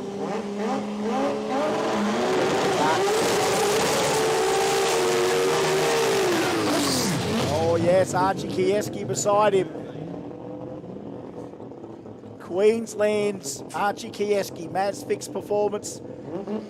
He's been in the Mazda Rotary business for 30 plus years, and this is the flagship. He was the first pro streeter to run a 7. I think it was the first 7 second. I think he was one of the quickest pro street cars at the time with the old FD that he built. Then it was the first 7-second rotary door slammer, I think, in Australia. I think from memory that when there was the race to the 7s, Hodjo, or was it the race to the 6s? I think he did it with the Beretta as well. He did it at Sydney Dragway. 6s at 200. So I think in the old days of rotary history, it went the first in the 7s with the FD. Yep. And then he had the Beretta. Yep. And then he went 6s in the Beretta, the first 6-second Australian rotary. And so the first 200-mile-an-hour rotary in the world, I think. So there's a few milestones in Archie's lane there that he's achieved. So you can never rule out the little dynamo, the little pocket dynamo. Archie. Issues for Tarabay this time. It's either lost the gears or whatever now. Smoking Joe's trying to guide him back, but it looks like it's going to have to be a solo. Going to have to be a solo there for Archie. So Archie gets a free kick here, and that's going to be, remember, if they can fix that, they can be back for round 2, Frank Tarabay.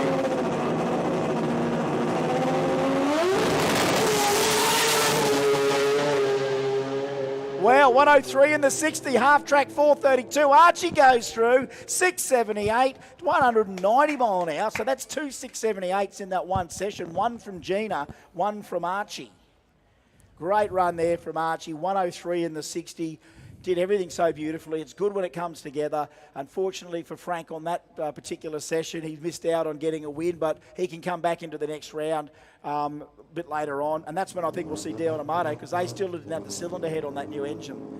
So shame we didn't get to see Frank Tarabay come out. He's the only one of our Precision Turbo Factory Extreme racers in the 5-second zone. In testing, Frank's come into terms with the fact that the timing boards aren't where the finish line is. So lifting a little bit early, he was lifting at about the 5.1 second mark and rolling through for bottom sixes at a lower mile per hour than you might ordinarily expect. Once he stayed on at full track, just started raining 5s, 5.9s, 5.8s, and the only one to run a 5 in Factory Extreme so far with that 5.96 at 2.39. Very, very powerful, very capable car and a very good driver, but drama's there.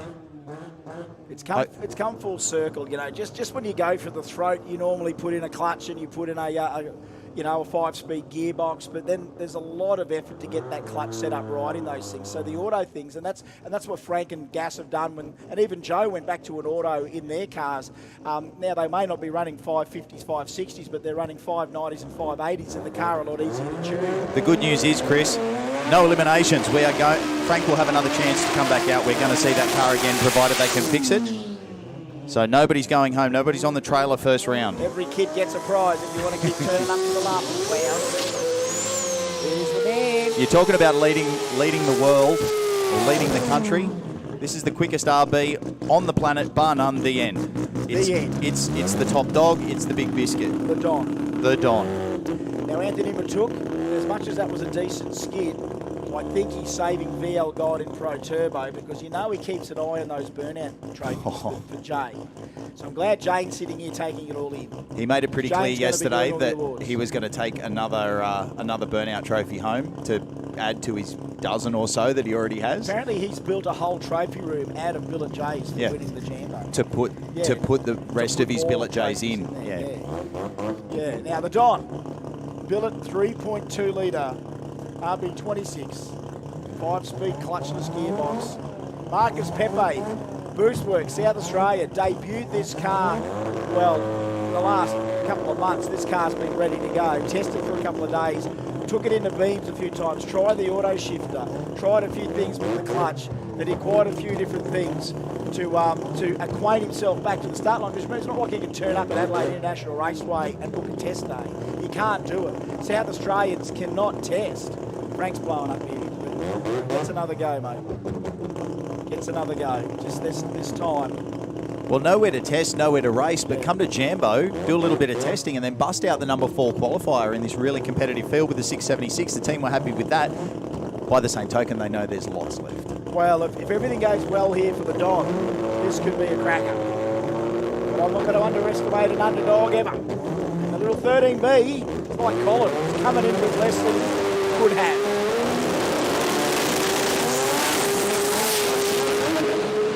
Whoa, Anthony! Whack the power into it, why don't you? Whoa, they've got some power coming in there, and it didn't want to have it that early.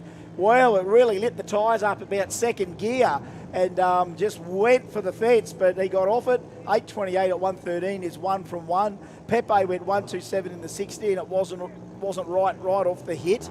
But, guy, talk about half a second further on that throttle, it might have been a big slapper. Wow. I'm just thinking about our Jamboree highlights tape.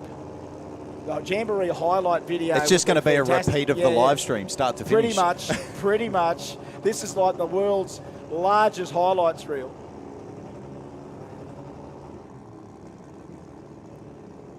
So we're just checking that out. Anthony Matuk, 106 in the 60 foot. 106 in the 60 foot, 449.5 track. He'd already got off the throttle by then. So an 8.28 at 1.13, if that first half of the racetrack gets tidied up there, because that thing wasn't ready for that power. I think that was throwing everything in and thinking, right, well, this is what it's going to take to run another low 70. But I just think it's got a 60 all over it. that car. I mean, he's just at the beginning of what they can try in that. We know the chassis has it in it. It's done it before, albeit with the turbo on the other side of the motor. So it's enough car, they make enough horsepower, and if everything comes together, that will be a 560, 570 car. All right, round one of Factory Extreme run and done for the moment. Obviously, Dion Amato will be trying to get the Barra back for the next round. Frank Tarabay's car is ready to go because, well, unless they've got a niggling thing there that can't help them get reverse or whatever, but whatever little glitch they've got with that car, hopefully they can fix it up and be ready for round two. So looks like we've got a few players coming up in the next few rounds. They just got to get themselves sorted. So they'll be back for round two and round three, ready to have another crack. Drama for Lee Doherty on the start line. The thing made a very loud noise and then got pushed away. Big George Raham shook his head and said, push him back. It's no good. Rodney on the start line now in the Billabong pack. All right. 13B turbo. Yeah, well. Solved the problem that they've had for days, for weeks. They changed the motor thinking that there might have been an issue. Put the new donk in, had exactly the same problem. Turned out there was an issue with the sparks. There we go. They've put the sparks back in the motor. Put some sparks back in it. All right, let's have a look. Of course, he is the quickest 13B outside the USA /Puerto Rico. Yeah, oh, yes, it was there. It was there, Rodney. It went 109, so not as vicious as we know they can go. But not breaking up under power like No. it has been for days. It was just coming out and up and came on the boost, and it just had that little drop in power, whether it didn't shift or the quick shift in the second or whatever. Like, I don't know what it was. We are standing right over there just for a second to see if we've got anything there. We might have a little bit of a pickup there. All right, so we've got a little bit of thinners in the mop heading out there to do a tiny little patch job, we would hope. Might have been just where that other car had come down or whatever. But we are just checking it out. And mop and bucket to 200 feet, please. Mop and bucket to 200 feet. There it is. Mop and thinners to 200 foot. So a little drizzle. A little bit of balsamic. And clean it up. You know what's really good for traction, and I'm starting to wonder, talk about what pimp juice is made out of, for all of these bloody no prep guys that want to run with a bit of pimp juice on With the a bit of street. prep. With a bit of prep. Yeah. Yeah, that's right. It's the no prep guys that it's specifically put prep down before they run. It's the Yep. prep guys that don't say that they don't prep, but Got they it. prep. Got it. That spend twice as much money as everyone else, but they don't prep. Yep. But then What's in it then? But then a bad day. Unicorn for them tears. Yeah, well. Soy sauce. Yeah. Thinners. Sarsaparilla cordial. Right. Molasses. Yes. Yeah, a bit of thinners to get the molasses going in Yep. there. Depending on the temperature. Heat Change your that to ratio. about 30 or 40 degrees on the stove. Yep. Make it a large pot. Be prepared to not use that pot again, unless to make other pimp juice. And sell it on the internet in syringes. I can't see how that you could ever get in trouble. You're definitely not going to get in trouble for that ever. Just if you're calling it pimp juice, you know what I mean? It's tapping into it. But here, honestly, I'm standing out on that start line, and you've got to do your laces up out there. Or everyone's got to start wearing footy boots, because at least then you don't have as much surface area on it. So the ProMaz guys just checking this lane out. Just a little bit of a sled drag in that lane, so they might have just found a little drizzle which they've grabbed, and now once that thinners and mops picked up the initial bit, this little sled will run down. What's the matter, Jane? I don't like your red socks. You don't like the red socks, Jane? All right, well, you could easily just leave the room, Jane. I mean, there's bigger problems in the world, but they are fairly gross socks. Are they tennis players' they're socks? race day socks. All right. Yeah, they're bad. They're you know how people have got little lucky charms? Well, race day socks, that's what the race day They look socks like look like. I slept in my van in the pits socks. Like a homeless bloke. Yeah. A homeless bloke with a race car on the back. That was me. I actually thought if it was summer, I would have slept in the car. I actually have fallen asleep in that car waiting at the Winter Nationals for 96 minutes between rounds. That's after they call you to the lanes to get there quickly, and then they make you wait 96 minutes in the lanes. But yeah, mate, sleeping in a van like a homeless bloke because someone didn't share their hotel room with us. But Oh, here we go. It was one bed, Chris. yeah, well, I'm not having it, and mate. you know what, mate? I'm not holding that against you, but I'm glad. Well, that was the idea. I'm glad you knocked me back. I'm glad you knocked me back. The way I was feeling last night, mate, I was just so full of charm and love. If it had been a couple of degrees colder, maybe. No, mate, I lay it up. I had a blanket over me, then I had a towel over me, then I had a bedspread over me. And your race day socks on. And when I Gross. got up and came here, The sun's coming out. yeah, I don't know. Yeah, I had a muffin and.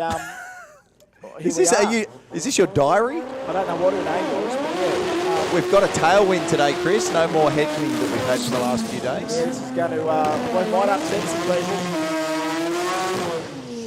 Here we go. It's the What Up G. Alan Dodd, Chris Hall. We're still in McKernan Associates Pro Compact. And yeah, Boost works on the side for the RX2. And Doddsy, he's out there with his lovely partner. Got issues here. Mrs. Doddsy at the front there, but issues for Chris Hall. Well, that's a puddle of something. Is that a bit of water? That's a lot of stuff. Guys, there's a lot of stuff there. They're not jumping up. They're not running over to it. There's some stuff there. A lot of stuff, and it's dribbling. Could be water. Yeah, the guys are coming over the rag. Here we go. That's the idea. Solo run for Dodds. He's got to be. Can't. Look at that trickling. I don't know whether it's fuel or not. It could be water. Could be fuel. Maybe that's why Chris Hall lost power so quick. If it is a fuel thing and leaking, if it's water, the thing could still be running, but it could be evaporating. All right, let's keep an eye on that after this run. All right, Alan Dodd gets 1 from 1. So he's going to get a win here, Dodds. He doesn't have to face Chris Hall, so the pressure's a little bit off. All right, all yours. What up, G? I need to get him into the 6 second zone here. Come on, let's root him into the 6 second zone, folks. Come on, Doddsy. 002 on the tree. That's a good way to get it started. 4:55. This is a good number, everybody. Yeah. 7:06. So close. I think that's a PB. That's a PB. It's yeah, it's a PB. I think he went 15. He'd gone 15 in the car, and there's an 06. You're on your way, Doddsy. 06, 188 for What Up G, and that's the best rotary light of the night. So that could be the best rotary light of the night. I think you get a compression tester for that, don't you? So Alan Dodds, 002. Is that actually the prize? That's the prize. That's yeah. amazing. But yeah. 002 on the pro tree. Doddsy was wide into that tree. And yeah, that thing just bounces a little bit as he gets into the higher gears. And I think on previous runs, he has just rolled off the throttle. He definitely knows what he's driving. He's, some guys have got so much potential in these cars that sometimes you forget just how vicious they can be, and he has always truly respected the machinery he's driving. And if it does bump, and if he's not completely certain on a run, he's one guy that will just normally err on the side of caution. But remember that moment in Sydney when he did it a couple of years ago? Was it last Sydney Jamboree? What Up G, he's come out, big wheelie. I think it was sideways when it came out of the wheelie. As it came down, he's gone up on 2 wheels. I've got the photo in my phone of it. And then I think there was a camera on the back wing of his opponent, and there's a photo of this What Up G beside him in this huge wheel stand. There's a lot of little bits and pieces on that car from that event. That was a wild ride. So he's had some laps in it, and the RX2 now starting to pay off. And could that be our low ET of the round? Not that might count for anything other than low ET of the round. Well done. The 13Bs can really turn it on. Here's to the small donks. And the Hilux motors. Look at this. And the Hilux motors. Well, it could be all pistolas knocking out the Rotaurus here today, because he's the only 4-cylinder fighter. And he's a little bit proud of it too, Kip.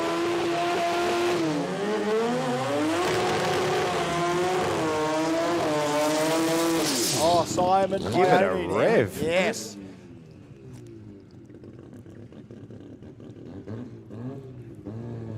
He got a 6-second time slip the other day, but yesterday was an absolute disaster. Look at the 3 ETs from qualifying.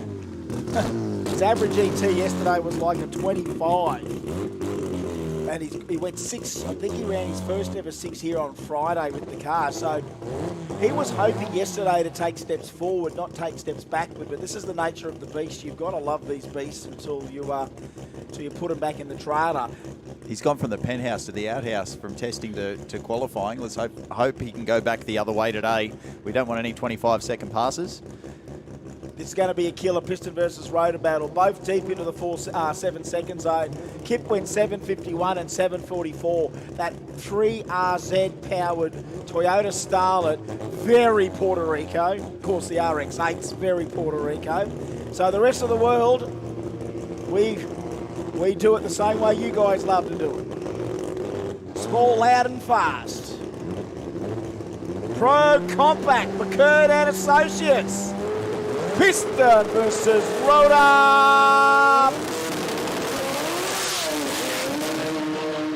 No 25s happening on Simon's watch today. Runs it all the way out the back door after the pedal. 668. Oh! Wow. Wow. It didn't even look that Where quick. did that come from? It was bouncing. It was near the centre line. It sounded like he's feathering the throttle. And it goes 668 at 202. 668, 202. Wow. Flying. Kip's turned to run a 21. He only went a 6.9 2 days ago. There's a 668. Wow. That's the time slip that turns the weekend around.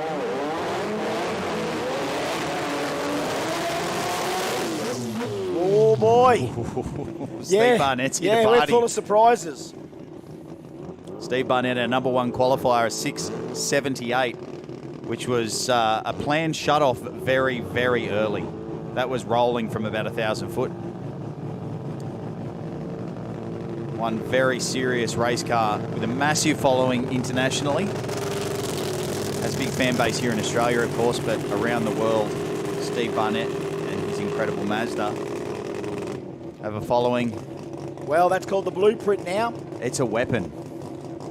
678 was off very, very early. This is a bottom 6 second car waiting to happen. All right, Steve Barnett is out there. He's got also at the back there, Victor Uabe, Oso Tech, all the way from Puerto Rico. So yes, a lot of Puerto Rico is watching the exploits of the blueprint. There he is out the back, just done the wheelie bar adjustment. The crew at both doors there for Steve. He's ready to go. Jürgen Piscopo from Sunshine North in Victoria for Mazworks. The Datto 1200, he got a little 790 in yesterday, but he wants to get into the sixes as well. Steve Barnett, he wants the Australian 13B record back. You don't fly also all the way around the world to not want to try and do something. He's already got gold in diving for Australia.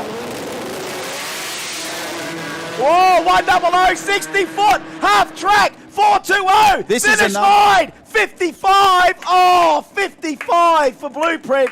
868 for Jurgen, but 100 for Barnett, 420 to half track, 655, 197 mile an hour. The very, very impressive run there from Steve Barnett. And folks, you've got to put your hands together as they come through for that run. I'm sure they'll be happy with that. Only 28 mile per hour difference from half track to the finish line. Little puff of smoke right before the end. So that wasn't a full pass either. Yeah, early click. That was a good run. Might have been out of clutch. You know you've got to get that clutch perfect. Well, 100 is perfect. It's just how it all hooks up at the other end. It may have been screaming its little apex seals out. Here's Tony Gooderham. I love the little, what do you call it? Angry, okay? The squirrel. El Squirrelo. El Squirrelo. El Squirrelo. Dreading B. Get after it. Get after it, Tone.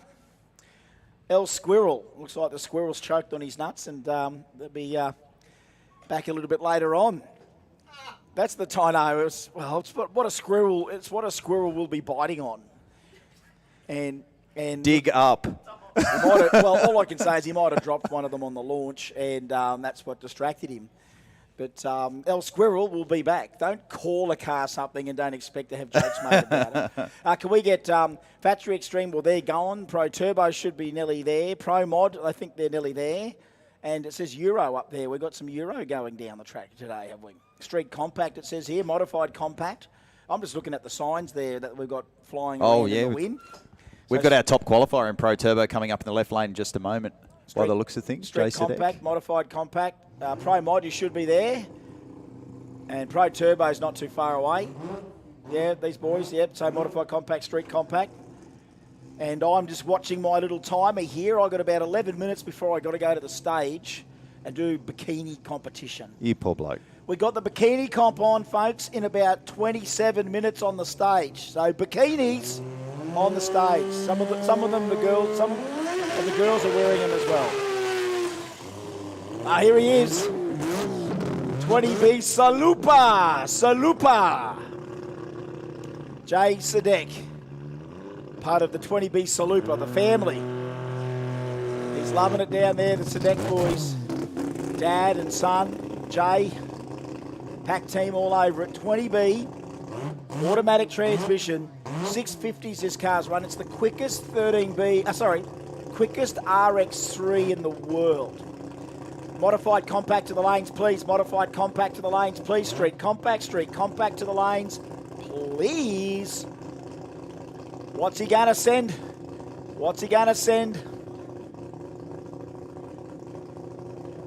All right, come on, Junior. This thing's it's got enough tyre under it. It's got enough engine under it. It's got enough kid behind the wheel. He's another Sadek. It's the second generation of races. That's his crew chief bringing him into stage. That's right. Pete Raham. Son of Rocky Raham for Pack Performance. Jay Sadek, son of Sam. Big 20B horsepower and huge wheel shake. Oh, man. Huge tyre shake. Whoa. Oh, talk about having a stab at it. Look at the marks on the start line. Yeah, 1 in Just the 60. belted him. Yeah, how good was the horsepower off the launch there? That really got our attention. Hey, who likes burnouts? Me. Janie, do you like burnouts? Ladies and gentlemen, if this guy does a big burnout, I need you to clap, cheer and whistle and really pump up his ego for us, please. Anthony's just he's looking for attention. I think he's trying to find another couple of thousand friends to go with his other couple of 100,000 friends. So he's going to do this for you. Here we go. He said he'd turn on a big burnout for us. We'll see how he goes. Hold your applause. All right, so there's Gary helping. You better get into it here, Anthony, if you're coming. Hope we haven't talked it up too much. We might have talked him up too much here, Anthony. He's got all shy now. Sorry. Didn't mean to G it up like that. No, he's fired it up now. All right, Gary, you've got a little bit of time here, I think, because...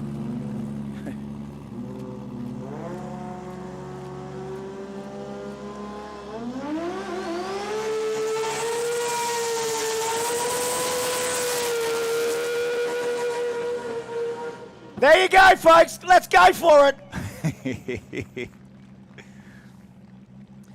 Janie's got the notepad out. That's Anthony Matook leading the burnout competition. What a big surprise. Yeah. Yes, indeed.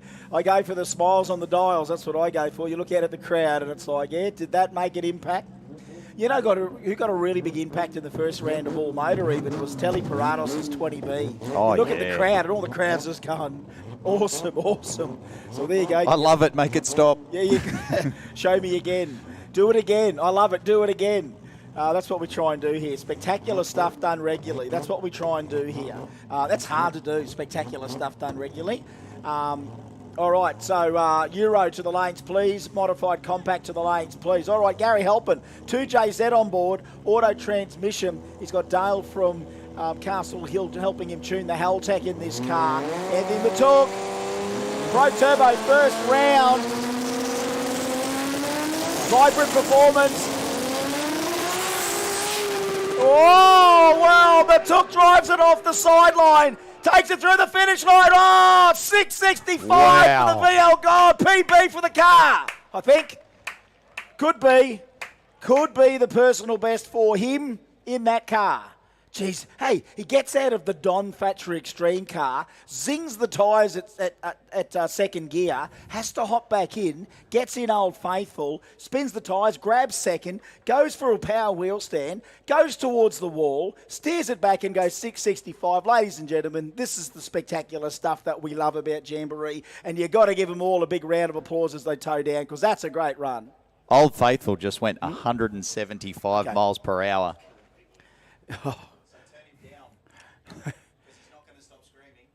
Is it? Turn him down. You guys will be on me every 2 minutes to turn him back up. All right, well, then, stay on us. I'm changing the chip. I've got to change the chip.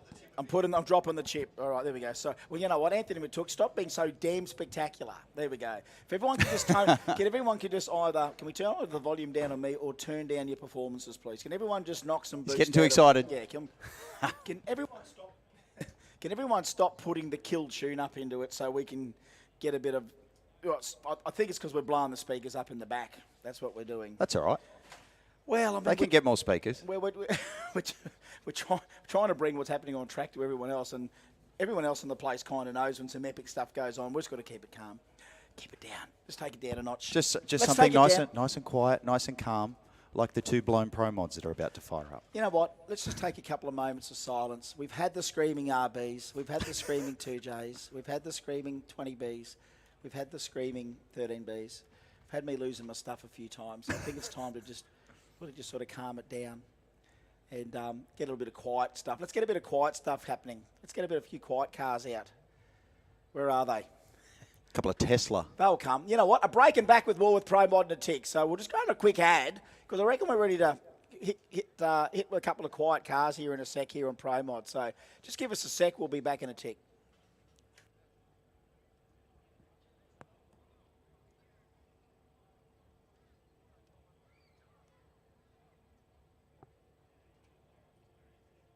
Since 1997, Vibrant Performance made its mark as one of the industry leaders in the development and engineering of exhaust and induction components for the automotive aftermarket.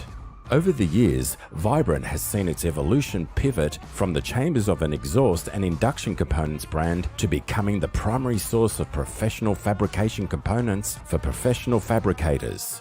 Vibrant Performance offers a wide assortment of professional fabrication components for all your turbo, exhaust, induction, and fluid delivery needs in a variety of sizes that include HD clamp systems, intercooler assemblies and cores, AN fittings and braided hose, as well as PTFE lined hose and fittings, 4-ply silicon couplers, aluminium and stainless mandrel bent tubing, high-performance mufflers and resonators, V-band flange assemblies, turbo flanges, fabrication and assembly tools.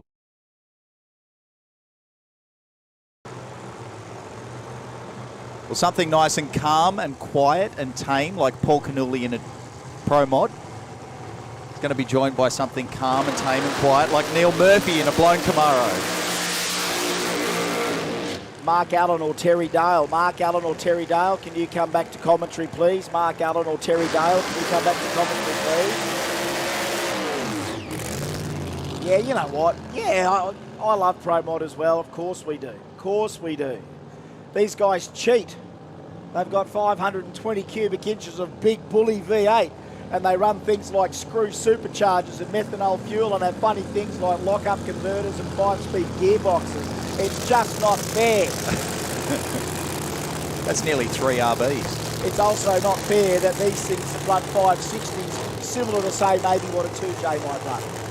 3 2Js, about 10 13Bs. Well, you look at Neil Murphy, 595 and 596, very consistent. That's why he won the Pepper Money Cash Boost. Paul Canuli beside him. Thank you, boys.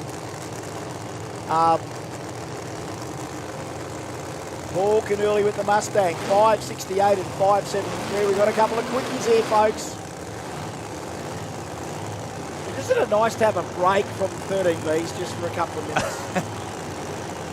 A resounding no from Terry Dale. Terry Dale's blowing up in the commentary box. Terry Dale's throwing haymakers. Fair dinkum when in it's the dead on. set department. It's on here. There's been trash talked and he's been smacking people. Terry Dale, don't you dare call a 13B a bad thing. And here he is, Paul Canuli. And Neil Murphy. Queensland Mustang and Camaro spare. So he's got parts for both of these cars. Both these guys, auto transmissions. Now, Murph doesn't have a lock-up in his. I do think Canuli has the opportunity to lock the converter up in that car. So 5-speed on board as well. So 247 miles per hour is the better of the two, though, and that goes the way of Neil Murphy. He has been significantly faster this weekend. All right, Pro Mod, here it comes, brought to us by none other than Fuel Tech USA. He's found it. Canurley with a telepathic 089. Went for the centre line. He was 400 to half track. 995 in the 60. 266 to 330 foot. 400, 174. Went for a nice walk towards the centre line and a backing off 681 at 137. 908 at 93 for mile an hour for Murph. 107 in the 60, but gave it up a little bit out from there. So purse panel for Canurley down there as well. Okay, there we go. So that's what we've had a report of already. So that'd be coming from Smithy down there. Oh, the burst panel's out. So there's our pro mods for round 2. We need modified compact to the lanes and street compact and all motor. We need the cranky all motors back. Yours truly got to go down and start the bikini comp. So Terry Dale and Mark Allen are going to kick us off for the next few rounds of this here, and we'll take it back, have a lie down, put on my glasses, and get the rest of the formalities out. Terry Dale, mate, go and put a shawl on your knee and just calm down with those bikini girls, Chris, because if we think you got your heart rate up a little bit now, you might have your heart rate up a little bit higher very shortly when you head down to the the Jambo Bikini Babes. So get on down there if you want to. See, look, as soon as you mention the bikini competition, Mark Allen, look, what's wrong with our commentary, you boys?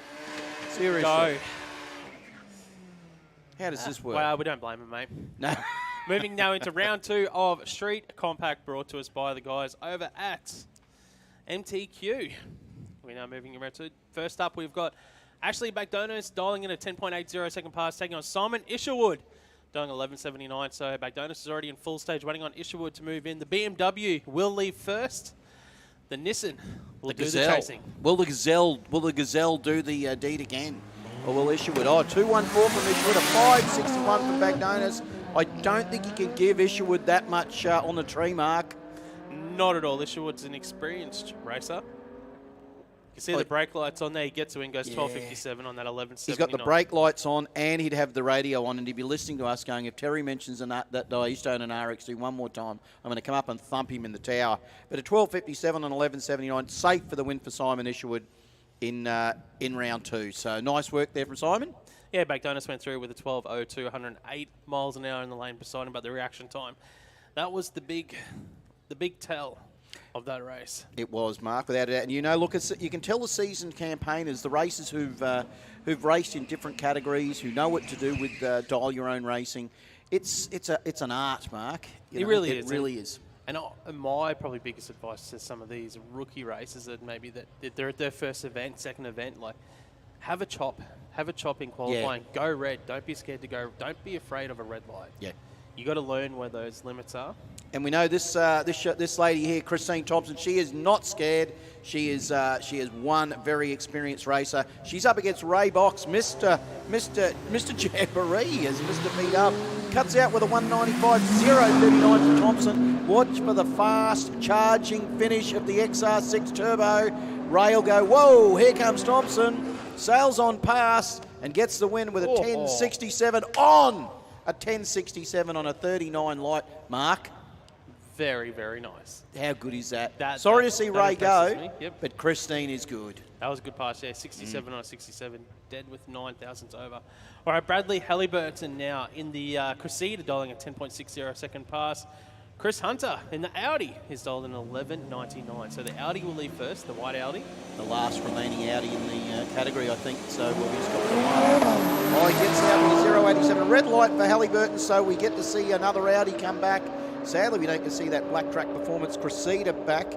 But let's have a look how close Chris goes to his dial-in. 12.14 on 11.99. That's not too shabby at all, Mark. Yeah, having a look what he ran in qualifying. He ran a bunch of 12.0s, so that's probably around the mark now in the middle of the day with the sun in. Around that, I suspect Chris will probably drop his dial-in back around to the 12.10 area. Probably liking the fact that we've got a little bit of cloud cover too now, which is good for the performance. So we do like that. So we've got these boys. These boys are seriously having a crack at the burnout competition as well. I reckon we've already got the Dodsey ran a 002 for the Rotary light. Studley a 001. Pavek is in the hunt for the wheel stand. The burnout was Matuk by the look of it. So we don't know yet, but we've still got a lot more racing to go. But Chris Sword and Edward Gitsum, the Toyota versus the Ford, a 10.28 to an 11.15 of Gitsum. Let's have a look at the reaction times here. 2.62 for Gitsum, 3.45 for Sword. Hitcham in the Toyota has got the advantage, just under a tenth of a second off the start line. Side by side as they go through. It looks like the Ford's in front, and the Ford will get that's a nice too. A 10.31 and a 10.28 for Sword is good for the win. Yeah, and that's why you've got to be good at both ends of the racetrack. So you need to cut a good light, and you need to be close to your dial in. You've just seen the skyline of Christy Lee Shelton go through. Backs into full stage here. 12.40 dial in for the skyline of Christy Lee Shelton. Michael Osborne in the highlights. 10.74 dial in.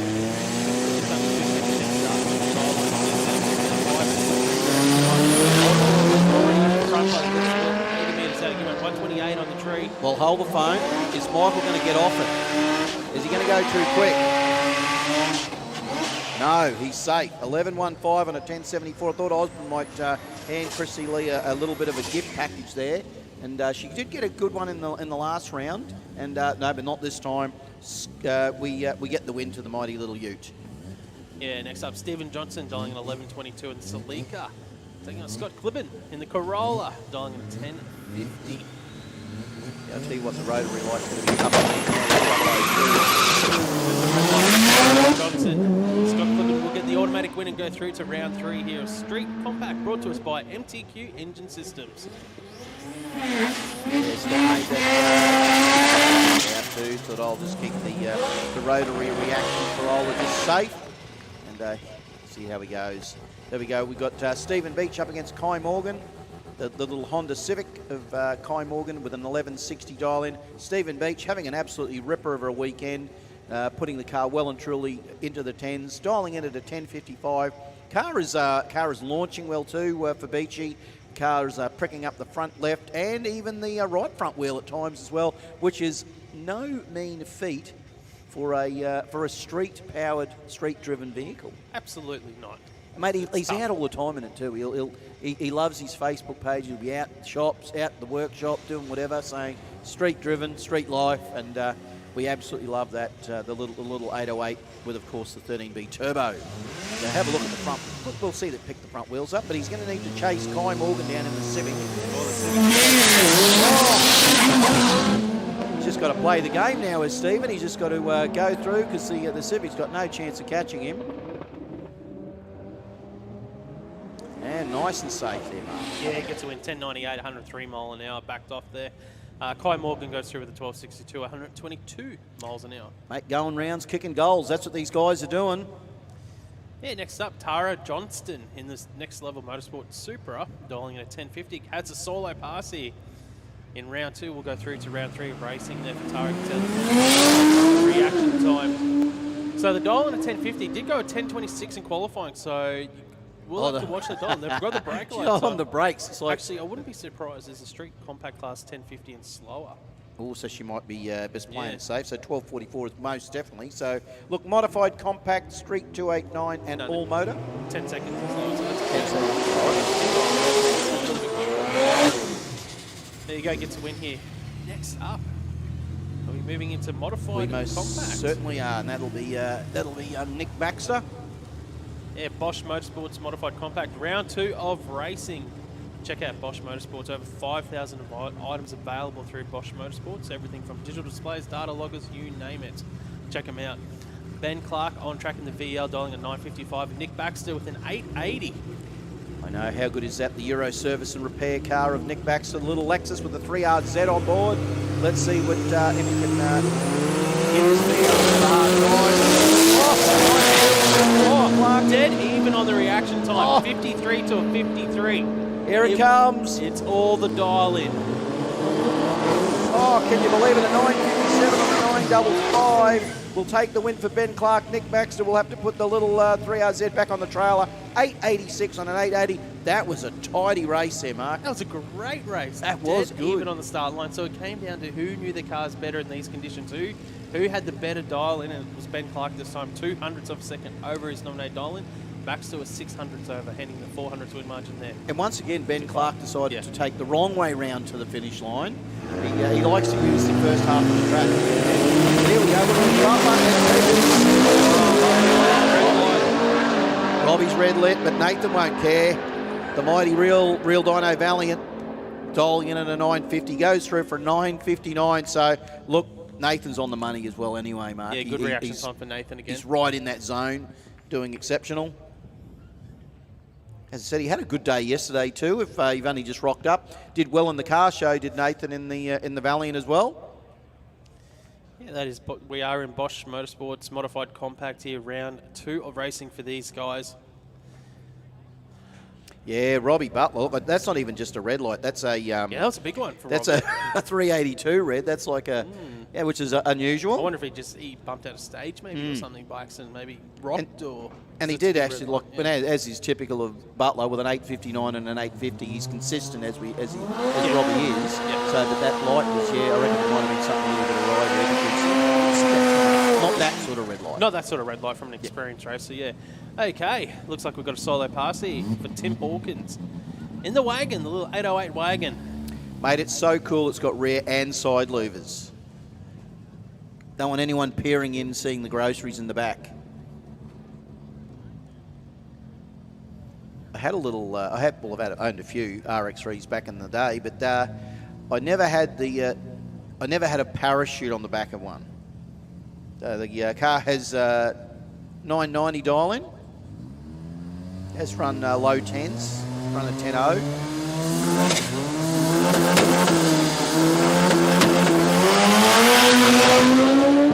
Gets out with a 312, so a little bit of a lazy light, but that's okay on a solo. It's all right. Oh, he's got off it too, Tim. He says, yeah. Don't need to do any more. 10.25 on a 990. So Street 289, you need to be here. Street 289, you need to be in the lanes right now. Yeah, Modified Compact's a very similar class to the Street Compact, but it's just a little bit quicker. It's 9.99 seconds or quicker. So J275, this is your call. Might have had a couple of breakages after round 1 because we've got a couple of solo passes here at the edge. Aaron Murphy in the forward. 983 qualifying. So he thinks the car will run similar to what he ran yesterday with that 980 dial. Let's have a look. It's a freebie here. Goes through, runs a 10.02, 140 miles an hour. Couple cents over the dial. The top end was exactly as it should have been. So extreme to the lanes, please. J275, extreme, and Street 289 to the lanes, please. Oh, here we go. This is the giant killer, the little green Cortina at Troy Lewis. 906 earlier, but he's dialing in at an 880. So I think he feels he's got a little bit more punch to put in.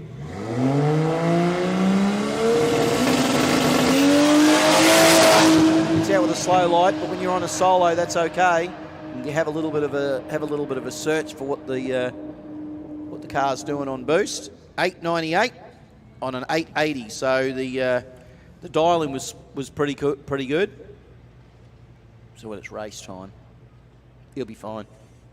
Cortina's been good, Mark. The Cortina has looked good all weekend. Next up, we have got the Euro class. Stuart Twydale and Alexander Gajic. Now, Alex actually does run this car up at the other track up the road as well. And in the Premier Tuning Group, Mercedes-Benz actually got runner-up there to a Lamborghini Huracan. So this thing is fast, this thing of Alex Gajic. And Stuart Tweedo. He's up in the benefit. Stuart's already in full stage, so it looks like Alexander's just trying to get through the burnout procedure. It's probably not something he's done a real lot of, but yeah, look, he could get timed out because Stuart's just gone in, I'm straight in. Like, well, the timing out doesn't happen until they get into pre-stage, so the clocks don't start until the other car knocks on the top light. Then the timer starts. So you can sit there for 2 days. Then extract the digit. Yeah. You could sit outside those stage lights for 2 days if you wanted to. It's just to get that pre-stage light. And I know Alex is, let's see how he goes. It'll be good to see not a regular to the drag racing scene, but you might be surprised how quick this. Actually, you'll be very surprised how quick this VW and this Mercedes, how fast they are. Whoop, he's gone deep. Through. No, he's going to have to back it out. Go back. He's trying to stage on the back wheels. Yep. And there is the... what about Stuart? He's been sitting there for a while now, old Stuart. There we go. Here we go. As long as we get a couple of times from these guys. Great reaction time. And Gadget with a 562. Let's see what this Mercedes-Benz does.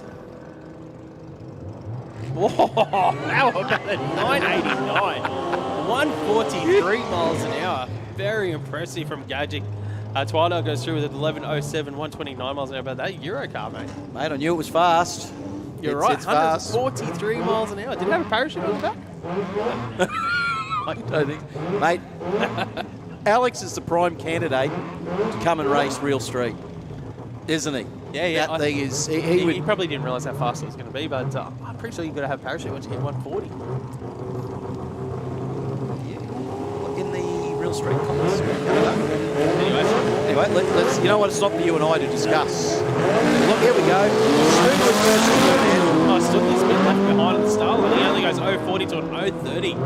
Burnett in prime seat at the moment had a 100th advantage. He's stolen 11.99 in the B-dub. The win line will go to Stugley, 11.75 and 11.70 breakout for B-dub. 11.99. An 11.99 breakout by 5,000 Brandon. of a second. Just needed to tap the brakes. Just needed to tap the brakes. And you're probably thinking, there's that Barra Cortina, and he knows how to race too. Right beside me, I've got to get this right. The margin. Yeah, all motor into bulletproof diesel. All motor class. On a Feckanos. On the top double O Thursday. Heads up racing one, Gary. Top double O both sides. Side by side, the V-Dub and the RX-4. RX-4 won't have its nose in front, and it has a 12.22 on a 12.00. Connor Feckanos will get the win. And there we hear the beautiful sound of a multi-rotor. And that is just a thing to behold. This thing absolutely screams, and we love it. Being a rotor man, back in the day, you never had the options of having a multi-rotor. And here it is. 2 rotors is for kids, apparently. I don't know. So let's have a look at the dial-ins. Tally Piatos has dialed in a 1070. Michael Williams in the B-Dub. The Beetle has dialed in a 1328. So just under 3 seconds head start for the Beetle. And you will hear that Curran Brothers Rotary scream down the track. And the Curran Brothers obviously do lots of stuff for rotaries and boats and stuff. And this thing, in this little RX-2, have a listen to it scream. Michael Williams got the red light, so it doesn't matter. We can just listen to this rotary just offers, chops, just doing what it does. 1079 on a 1070. That's a tidy package as well, even in all motor mark. Yeah, great pass there, 1360 for the Beetle, but the red light he's undoing on the start line there, and the automatic win there to Telly Powertos with that 1079, 130 miles an hour. He's run a lot of 1070s this weekend, having a look at his qualifying data there as well. But he goes through to round 3 of all motor. And mate, we always talk about it. You and I constantly talk about the fact that it's the consistency of getting seat time in these cars. And it's one thing trying to get the car sorted, but it's another thing trying to get you and the car sorted together to be able to be a tidy, to be a nice little package that you can run consistent times, run consistent lights. And as you and I, this sort of dial your own racing. There's the haves and the have-nots who've got the skill. And you really need to just get some seat time, and you can better yourself very quickly, to be honest. Yeah, 100%. So make yourself, You're just important as the race car, the setup in the race car. And when you're talking these dial your own brackets as well, like the biggest piece of advice you can give someone in these sportsman brackets is change your dial in, don't change the car. You don't want to be changing your car in between racing. Like once you've got a car that's happy, it's safe, doing what it needs to do, then it's just a matter of just watching the weather, watching the track conditions, and adjusting the dial in to suit. You don't want to be changing the car and then having not knowing what it could change. Like if you're changing fuel. And when they do change something, you know that they're going to go like 2/10 under. You go, oh mate, it's done well, but it's like, what have I done? It could cost you a race. It could cost you a race. So we're just waiting for our next pairing to come through. If you're just here out here having a good time and you're just trying to run PB after PB, it will do what you want to do. Yeah, exactly. But if it's knockout, don't expect to come back. It's as simple as that. Say, oh, That well, as well. It's like, I did a PB. Double-edged sword. Yeah, okay. Yeah. So, righto. So as we wait for it must be our next category might be coming forward, Mark. So not too sure who's due to. It looks like we would have Street 289, J275 possibly. So they should be in the lanes. J275, Street 289, you should be in the lanes, and Extreme as well. Yes, so of course, race car engineering doing J275, our extreme class. Maybe modified compact might be next. Might very well be. Might be see the Bosch boys, the Bosch Motorsport boys out here. Round 3 of 5. That's what we've got here on the schedule. 5,000 items at Bosch Motorsports. There's Name them all. We need to get the CEO here and say, mate, can you name them? Can you name them all? Without looking at a catalogue. That is one. Have you seen the size of the Dagwood dogs here this weekend as well behind the grandstand? Holy macaroni. There's some big Dagwood dogs. That's, Rick's got one here in the control tower here. That is a bit of dog envy. Seriously.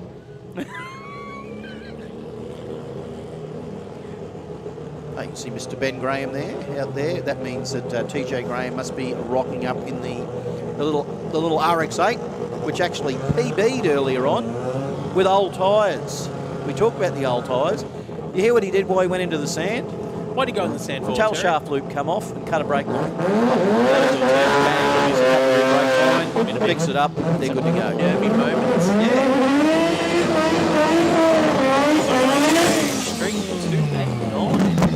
Yeah, so we've got Russell Archer in the RJ Racing Mazda, and of course the One Motorsports RX-8 of TJ Graham, just rattling off a 7th. That was on the previous run and got a PB and went into the sand for a little day at the beach. So this will be, now this is once again, Mark, we talked about it in this category, being a heads-up style race. Slower car, quicker car, but really it's anybody's game, because if you put 1 foot wrong, someone is going to step up and they're just going to get you. You've hit the nail on the head there, Terry, again. All right, modified 10.5, modified 10.5 to the lanes, please. Now look, TJ's had his little day at the beach. Russell Archer in the RX4 in the Pack Coupe. This is, of course, round 2 of Speed Flow, Street 289.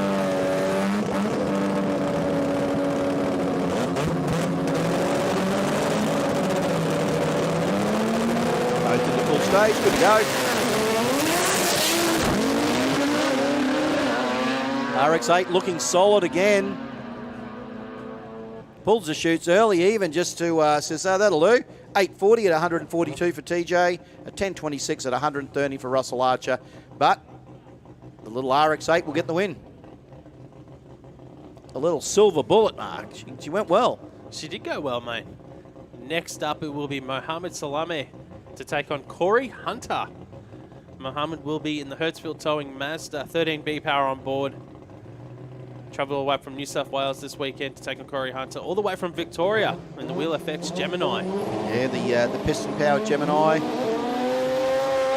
Nice big burnout there from the Gemini. Got the wheelie bars set fairly high too there, Mark, on the Gemini. Actually on Mohammed's car as well. Yeah, maybe they're expecting some big things. Well, you don't want them too low, because you want to let the car do some of the work and take some of that weight transfer. So if it hits the wheelie bars too hard, you can unload the tyres that way. Some of the guys seem to like to use them as a bit of a little bit of like a rudder as well. Like to have them that they do know that it will wheel sand, drop them a bit lower, and do launch them. Yeah, like that, well, the as you natural torque of the engine will actually twist the car sort of on an angle, so they will stagger the wheelie bar as well to try and help it drive it straight. Drive it straight. Yeah. So that's an art. It is. It really is an art. It's an art. Yeah. It's a tuning device for a lot of the teams as well. I know a lot of people like to hear us commentate quite often, Mark, but we always try to like to bring these things into the conversation, because there's probably a lot of people who've never watched drag racing or are fairly new to it. And it's always interesting to just let you know a little bit about the beautiful straight line sport of drag racing. So Corey Hunter, Mohammed Salame, here we go. Gemini versus Mazda.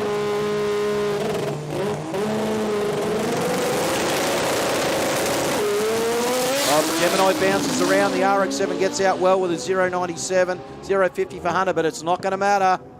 Muhammad is out of there, folks. An 8.122 at 172 miles an hour. Muhammad, well done. He gets a win here in round 2 of Speedflow Street 289. Next pairing up.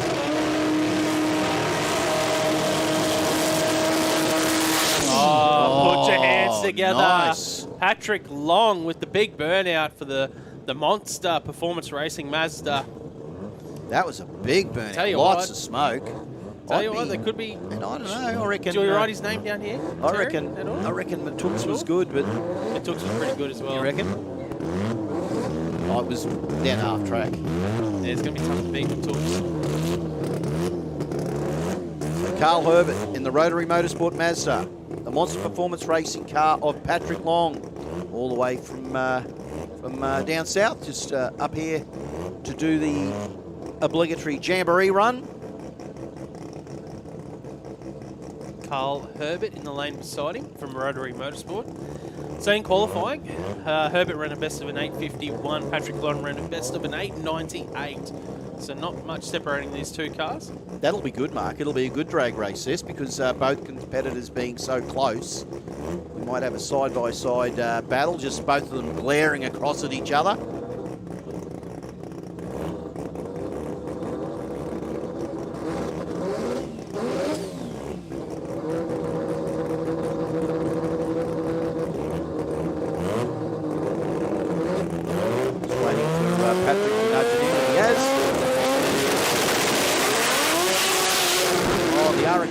Lots of sideways motion there from Long. Herbert doesn't care. He's taken the little RX-3 out and he's gone an 8.24 at 168 miles an hour. Carl says, I am gone. Mate, he didn't even wait around to see if Patrick Long got out of that skid. He just said, I don't care. I'm just going to mind my own business and run an 8.2. He got sideways, didn't he, Patrick Long? It did. Rolls through there for a 22-second pass. We'll just get him off the racing surface before we send the next pairing down here in Speedflow Street 289. Check out the Speedflow products. They're an Australian company used worldwide. Their products located in Taree, New South Wales. They're grown to be Australia's #1 choice in performance hose and fittings due to their innovative design, manufacturing, and quality control. There are some quality parts there. The guys at Speedflow, check them out. We are here in round 2 of Street 289. I do find it interesting, Mark, that the Speedflow cars should actually get some sort of preference to the Speedflow lane, but it doesn't work like that. So, that's the way it goes. But nice to see. As we wait for our next pairing, it looks like it might be Errol Britton in the Brumby. So, good to see. The little Brumby is just a tight little power pack package. Big burnout and a nice out burnout there from Britton. And got the little ute here, of course, of Chris Adams. The Tech Path Datto up against the Diversion Garage Brumby of Britton. Yeah, Britton was our #1 qualifier in Street 289 and he ran another 7.7 this morning. Oh, no. That can happen to these quicker cars in Street 289. You can spin off the start line, and these slower cars that don't have as much as horsepower can sneak on through for a win here like Chris Adams has done. 8.78, 155 miles an hour for Adams. Gets a win over the #1 qualifier. Errol Britton rolls through for a 16-second pass. And you can imagine, Chris, he would have headed out. He had Britton beside him for the first probably not even 60, and then all of a sudden he would have been gone, and he would have gone, well, I'm just going into this, all in, have a crack, and Errol's got off the juice because she's spinning too much. And Chris Adams has just gone, well, I can see a yellow wind light, and that's just me. Put out the #1 qualifier. Very nice, Andrew Robertson in the Pasco Jewelers Mazda. Damien McKern in the McKern Associates RX2. He's over in the Rocket Industries lane here, Speedflow lane, Andrew Robertson. Let's have a look at the tail of tape, Terry. Qualifying, McKern was the quicker of the two. He was #7 qualifier, ran at 8.45. Robertson was our #16 qualifier with a 10.190. Fairly consistent consistent in that low 10-second zone for Robinson. It's one of these slower cars that's hoping that these bigger cars step on their foot. It's been off the start line, so he can take advantage of it and hopefully get a win. You are absolutely spot on, Mark. That is exactly what has been happening. You and I have witnessed it time and time again already this morning. We'll have to see what Damien can do with the RX2. Has been leaving the line a little bit soft, but then getting on it, and the front wheels have been coming up to much to our pleasure. Some great videos, some great vision out there on social media of the car with the wheels in the air at about the 60-foot mark, which is pretty cool. So all eyes will be on Andrew to see if he can put Damien out of the race, or whether Damien pick those front wheels up and do the deed. Oh, wheels up for Damien, but here comes the 20B. It's on. Oh, no wheel stand at half track this time. He's just going to put the pedal down, run it through for an 890 at 161. Andrew Robinson at 1049, but he got a fair bit of wheel spin for a change. Yeah, both of them had some issues there on the hit. All right, another quick call for J275, modified 10.5. Extreme to the lanes, please. J275, modified 10.5 to the lanes, please. Street 289, Steve Sloan in the Gemini for Penrite Oils. Moving forward to take on Scott Hoffman. This is a good race. This is going to be a really good race. We get to see the little nugget garage pick the front, carry that front wheel like it's not even supposed to be any sort of a steering mechanism at all. Just carries it for quite some time.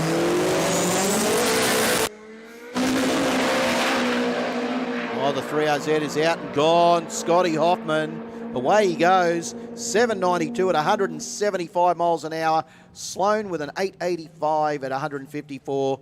So that might, I don't know if that is Steve's quickest run of the day or the weekend, but that was pretty good. But Scotty Hoffman, Mr. Nugget Garage, that was a good run. Yeah, great pass from the team into that 7-second zone. We've got a solo pass here for Paul Tester and the Gallant.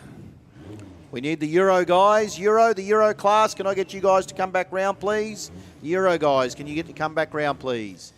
Now, we talk about cars, what we're talking about it, Mark, the Gallant, the mighty Gallant. Mate, you couldn't give these things away when I was playing. But have a look at this thing. Look at that. Well, he was our number 2 qualifier with that 776 yesterday. Pause that on. Look at that top end. He's got off it a little bit there, but 180 mile an hour at a 777 in a Gallant. What do I say?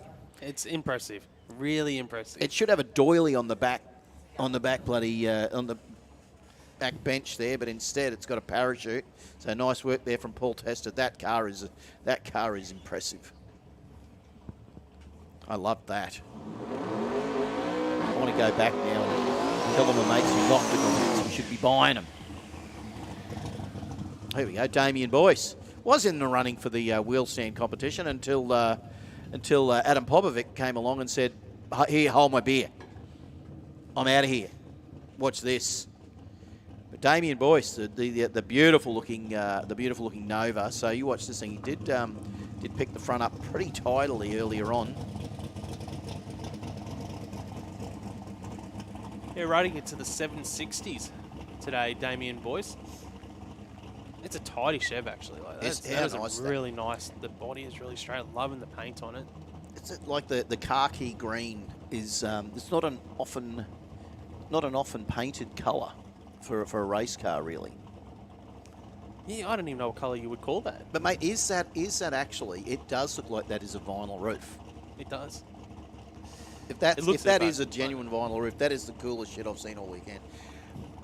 Modified 10.5, modified compact and Euro, please, to the lanes. So Damien Boyce in the Chev. It's an EFI Turbo V8. Listen to that sound. Mate, that's how you look cool at Willowbank. Look at it. Oh, look at that. 767, 180 mile an hour for Damien Boyce. 180 miles an hour. Yeah, there you go, mate. How good is that? Very impressive. Love it. Yeah, so that category. So Damien pretty well going around on his own now. We didn't see... the 3 of the 4 extreme vehicles all damaged yesterday. Yeah, Tony and Megan in the rear engine dragsters. Didn't get to see them back. Yep.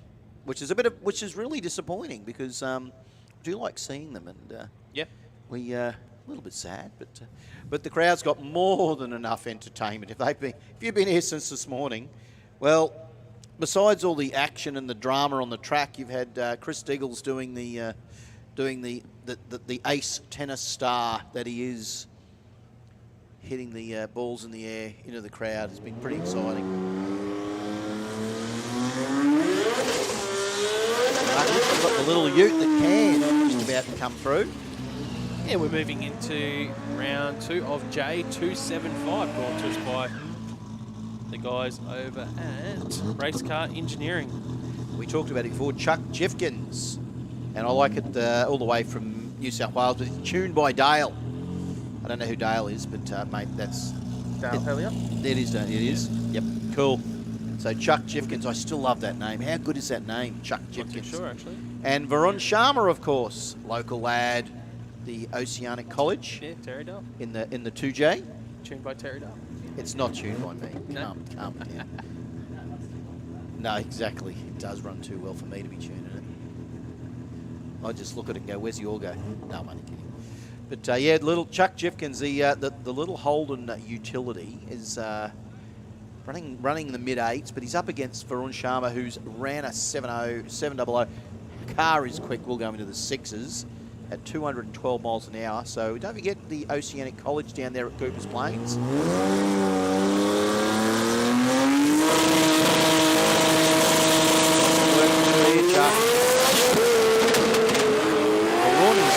Have a look, that'll be fast. Whoa! Hit the wall, that's not good. 694 at 211 for Sharma. Chuck Jeffkins got it loose, and he's put the car nose into the City of Ipswich sign, and I'm sure he's fine. He got the car further down the track, but Mark, what is going on? That was a big move. You could see it start to spin the tyres and then just kicked out on him, and it was couldn't react quick enough there, Chuck Jeffkins, and into the wall he went with the Holden Ute.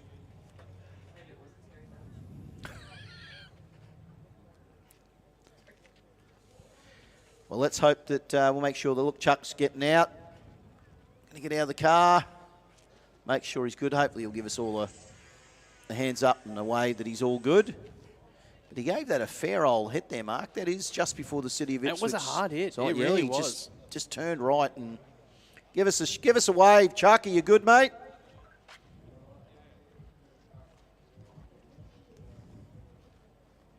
Yeah, let's hope he's all good. So,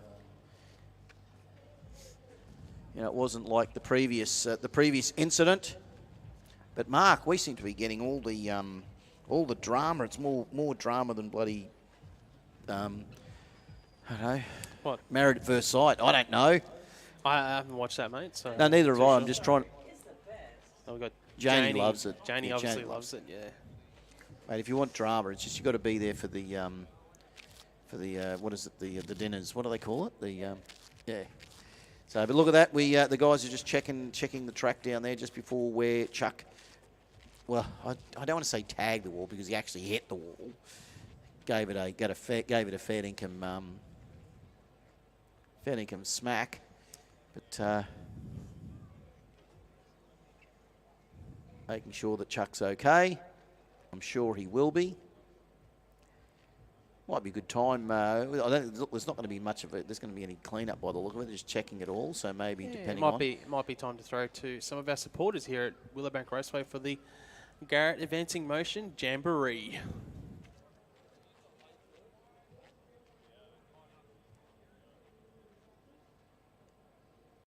Been in business for over 15 years, specialising in aftermarket performance parts for hot rods, street cars, drift cars, circuit race cars and drag racing vehicles. RCE Performance Warehouse have a huge showroom housing all the best performance brands from around the world. Whether you're after a set of valve covers to dress up your engine bay or an engine block to start your next build, they can tailor a package to suit you.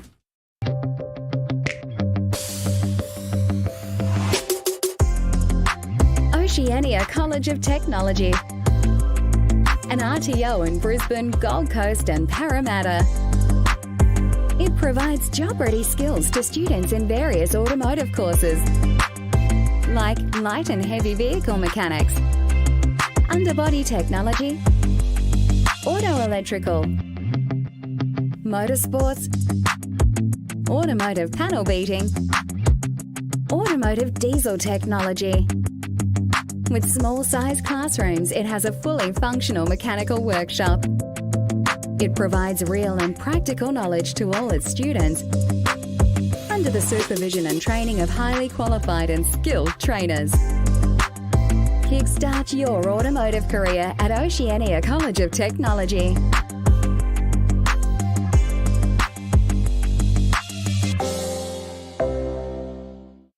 Performance tuners and racers trust Bosch technology for their high-performance engines. Precision, reliability and performance. Bosch fuel injectors give you peace of mind, knowing your engine is getting the best fuel delivery, race after race, year after year. Optimised spray formation for improved combustion, smoother power delivery and better throttle response. Bosch fuel injectors will put you ahead of the competition. Search Bosch Motorsport Australia. There's good, there's better, and then there's Bosch.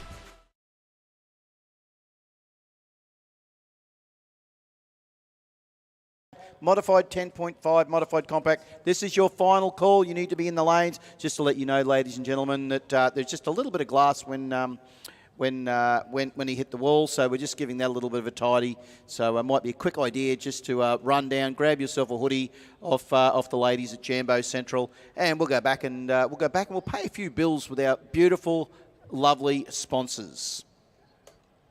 We have one goal: drag strip domination. Quicker ETs, #1 qualifiers, final round victories. We earn these things for ourselves and our racers with engine management designed to work the way people actually use it at the track. Our systems are constantly updated with new functionality and free updates because progress never stops. Always learning, always improving, always striving to make the best.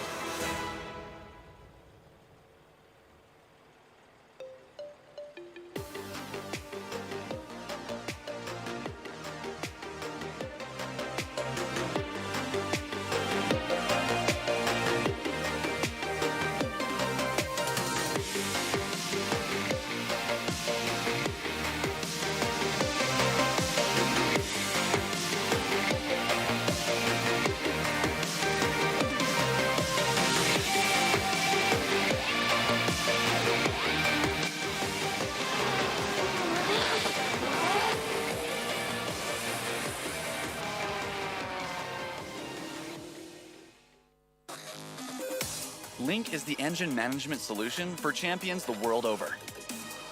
We know what it takes to win.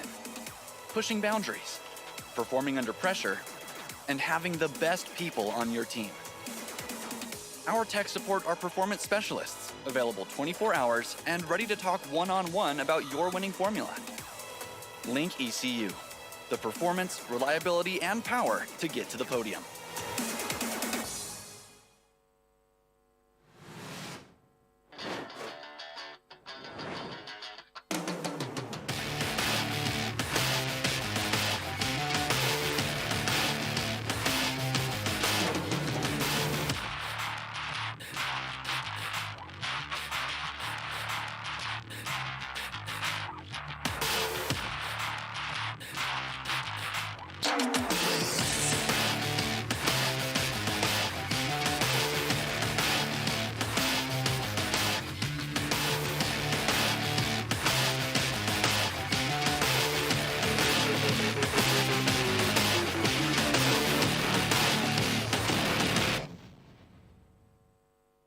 How would it be if we funded a pilot program for you to run that enabled you to bring some vision-impaired kids onto the Saints Play program? Oh, wow, that would mean the world.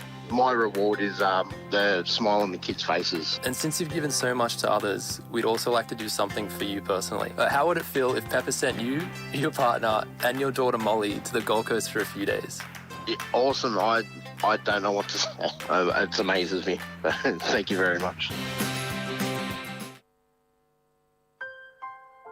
We've always had a few cars.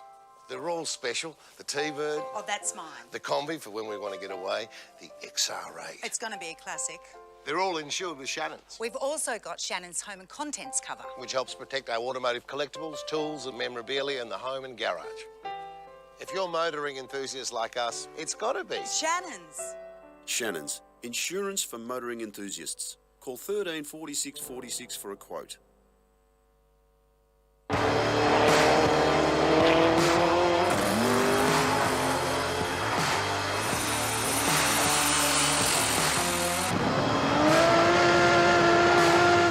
Since 1997, Vibrant Performance made its mark as one of the industry leaders in the development and engineering of exhaust and induction components for the automotive aftermarket. Over the years, Vibrant has seen its evolution pivot from the chambers of an exhaust and induction components brand to becoming the primary source of professional fabrication components for professional fabricators. Vibrant Performance offers a wide assortment of professional fabrication components for all your turbo, exhaust, induction and fluid delivery needs in a variety of sizes that include HD clamp systems, intercooler assemblies and cores, AN fittings and braided hose, as well as PTFE lined hose and fittings, 4-ply silicon couplers, aluminium and stainless mandrel bent tubing, high-performance mufflers and resonators, V-band flange assemblies, turbo flanges, fabrication and assembly tools, and much more. Vibrant products are the ideal choice for naturally aspirated or forced-induced car, truck, off-road, marine, and power sports vehicles. If you're curious to what other products we have in our fabrication program, please be sure to find us at vibrantperformance.com.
Well, Marky Mark, it does look like we are back into some racing for J275. Daniel Barrett and Ayan Sedane in the Mortgage Choice Toyota 7-1.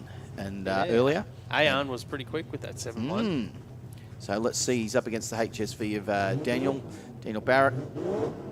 He's got some work to do to try and chase down that hard-charging Supra.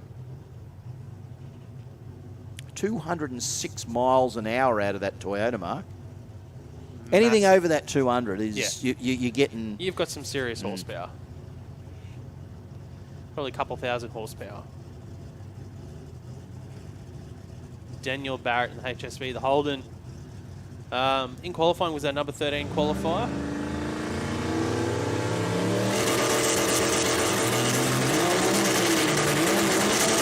He needs to get in. Ayan needs to get in. Ayan, he's in. Oh, once again, ton of wheel spin. Has he got the top end? Watch for the charge. Watch for the charge from the Toyota. Here it comes. He's going to win. Oh, Daniel, you had an opportunity and set. No. A lot of smoke from the HSV. Ton of smoke from the HSV. Hopefully he's pulled it to the side.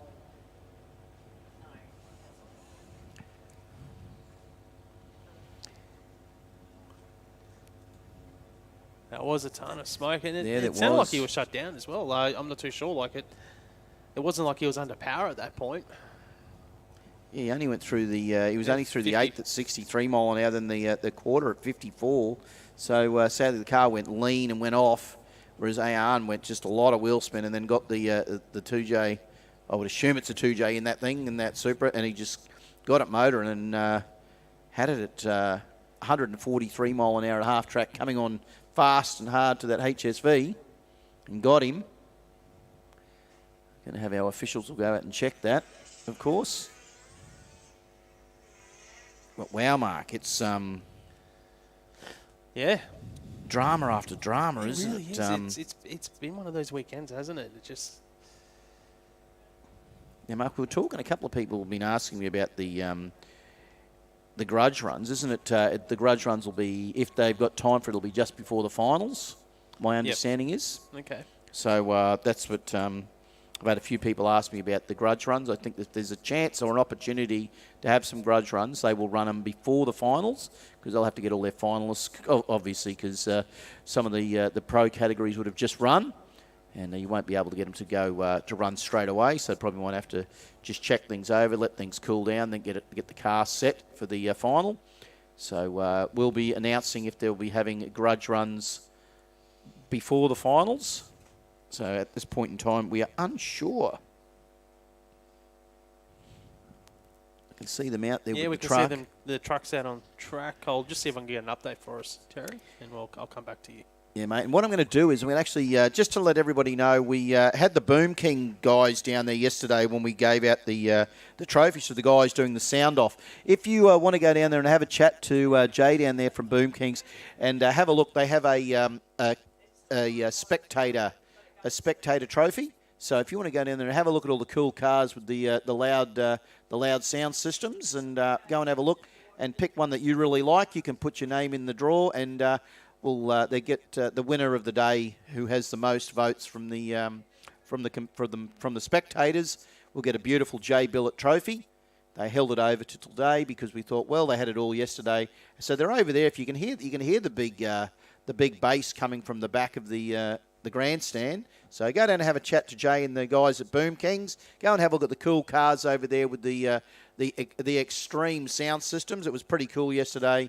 We had one of our street races win a category as well, which was even nicer. But they had a good day, and you go down there and have a little look. Put your name in the who you think has got the coolest sound system, and at the end of the day, someone will be taking home a J Billet. Mark, how did we go? So it looks like we have got oil. It did look like a big puff of smoke with a bit of oil. Looks like it's going to be a bit of a clean-up. So that probably is a good opportunity to go and have a chat to the lovely ladies down at the Jamboree Central and see if you want to get yourself a hoodie or a T-shirt or a cap, because it's probably a good idea to do it. Go and chat to some of our fabulous sponsors. I'm sure that you've watched all this performance going for the last 2 days, and there's a lot of guys here who've got some very good performance gear that I'm sure that you'd like to go and have a look at, Mark. What do you think?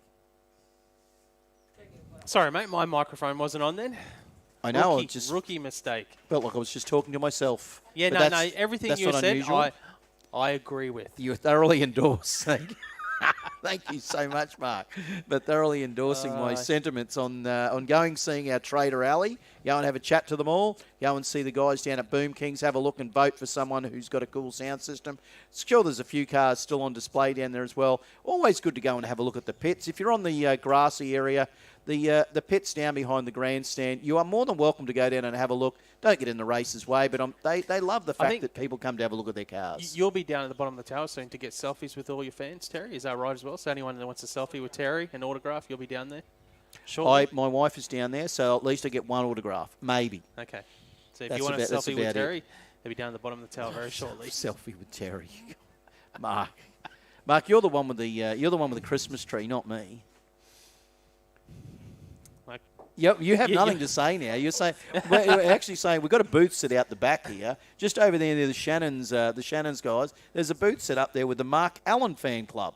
So we and you can go and have a chat with Mark on one of the Lotus caravans, which look absolutely resplendent out the back there. There we go. Yeah. All right. So we've got a bit of a wait, guys. We have got some oil down. You can see they've just put the dust down, so they've got to clean that oil up from that run, from Dan's HSV, and we'll get underway as quickly as we possibly can. We'll put a few ads on for our sponsors, who we love dearly, and as I said, take the opportunity to go and have a look at some of the pits, go and have a look at some of the traders, go and get yourself some merch, go listen to the sound off, go talk to the guys at Shannons, and just have a damn good time here at Jamboree 2022. Thank you to Garrett Advancing Motion, as we always do. Drag strip domination. Quicker ETs, #1 qualifiers, final round victories. We earn these things for ourselves and our racers with engine management designed to work the way people actually use it at the track. Our systems are constantly updated with new functionality and free updates because progress never stops. Always learning, always improving, always striving to make the best.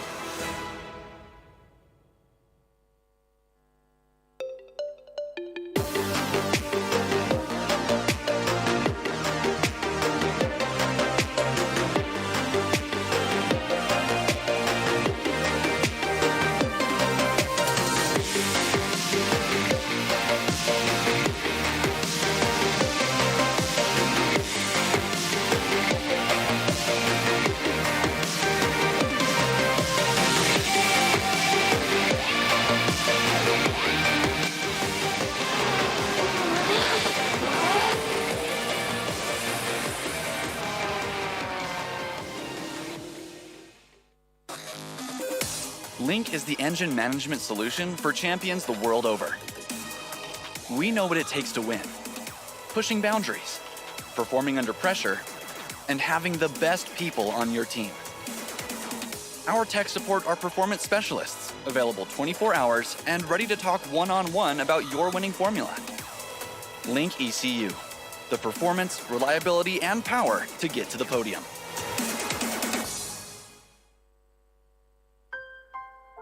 We've always had a few cars. They're all special. The T-Bird. Oh, that's mine. The Combi for when we want to get away. The XR8. It's going to be a classic. They're all insured with Shannons, We've also got Shannons home and contents cover. which helps protect our automotive collectibles, tools and memorabilia in the home and garage. If you're motoring enthusiasts like us, it's got to be Shannons. Shannons, insurance for motoring enthusiasts. Call 13 46 46 for a quote.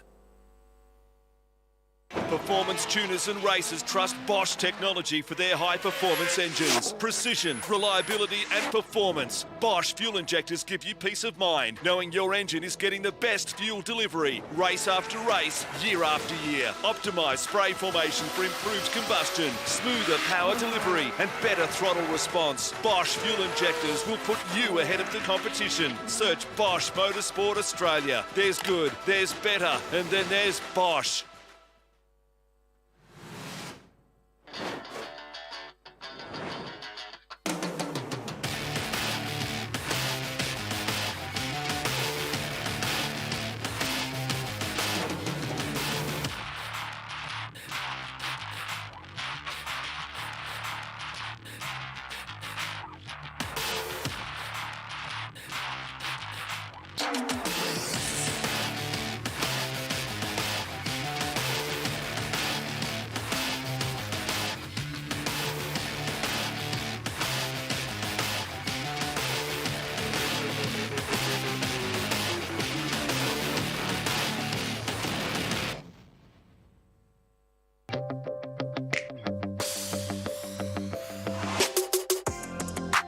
Oceania College of Technology, an RTO in Brisbane, Gold Coast and Parramatta.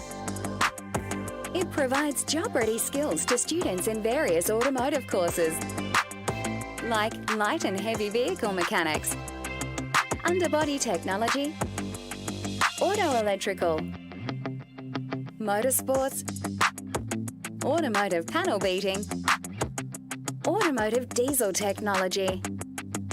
With small-sized classrooms, it has a fully functional mechanical workshop. It provides real and practical knowledge to all its students, under the supervision and training of highly qualified and skilled trainers. Kickstart your automotive career at Oceania College of Technology.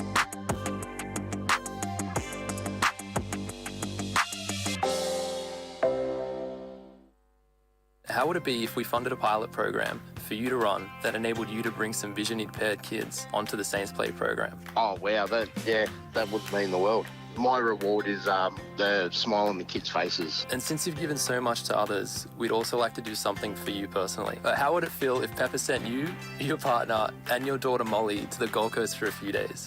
Yeah, awesome. I don't know what to say. It amazes me. Thank you very much. RCE Performance Warehouse at 42 Moss Street, Slacks Creek is the retail and trade side of Race Car Engineering, who have been in business for over 15 years, specialising in aftermarket performance parts for hot rods, street cars, drift cars, circuit race cars and drag racing vehicles. RCE Performance Warehouse have a huge showroom housing all the best performance brands from around the world. Whether you're after a set of valve covers to dress up your engine bay or an engine block to start your next build, they can tailor a package to suit you. All right, just a quick call for our Euro GTRs, Pro Turbo, Pro Compact classes, please. So Pro Compact, Pro Turbo, GTR, Euro cars, can you please head to the staging lanes, please? So that's Pro Compact, Pro Turbo, GTR and Euro to the staging lanes, please. Made its mark as one of the industry leaders in the development and engineering of exhaust and induction components for the automotive aftermarket. Over the years, Vibrant has seen its evolution pivot from the chambers of an exhaust and induction components brand to becoming the primary source of professional fabrication components for professional fabricators. Vibrant Performance offers a wide assortment of professional fabrication components for all your turbo, exhaust, induction and fluid delivery needs in a variety of sizes that include HD clamp systems, intercooler assemblies and cores, AN fittings and braided hose, as well as PTFE lined hose and fittings, 4-ply silicon couplers, aluminium and stainless mandrel bent tubing, high-performance mufflers and resonators, V-band flange assemblies, turbo flanges, fabrication and assembly tools, and much more. Vibrant products are the ideal choice for naturally aspirated or forced-induced car, truck, off-road, marine and power sports vehicles. If you're curious to what other products we have in our fabrication program, please be sure to find us at vibrantperformance.com.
Yes, a big thank you to Bosch Motorsports for being on board with us here at the Jamboree. While our cleanup continues, we need our next couple of brackets through to the staging lanes, please. Modified Compact, we need you ASAP. Modified Compact, can you make your way to the staging lanes? We also need Euro, GTR, Pro Turbo and Pro Compact to the staging lanes. Hopefully this cleanup won't be too far away. We can see they're already starting to spray the track, and we'll be back underway with more action. You are here at the Garrett Advanced Motion Jamboree.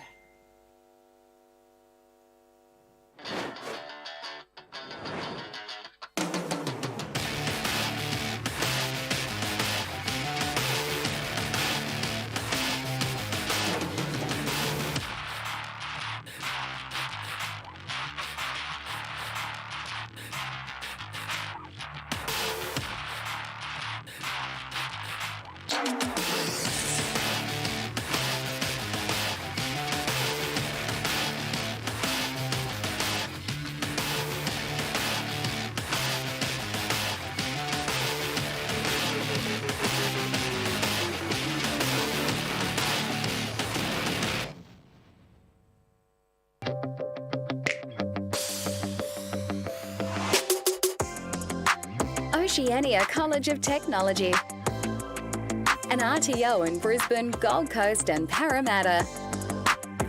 It provides job-ready skills to students in various automotive courses, like light and heavy vehicle mechanics, underbody technology, auto electrical, motorsports, automotive panel beating, automotive diesel technology. With small-sized classrooms, it has a fully functional mechanical workshop. It provides real and practical knowledge to all its students, under the supervision and training of highly qualified and skilled trainers. Kickstart your automotive career at Oceania College of Technology.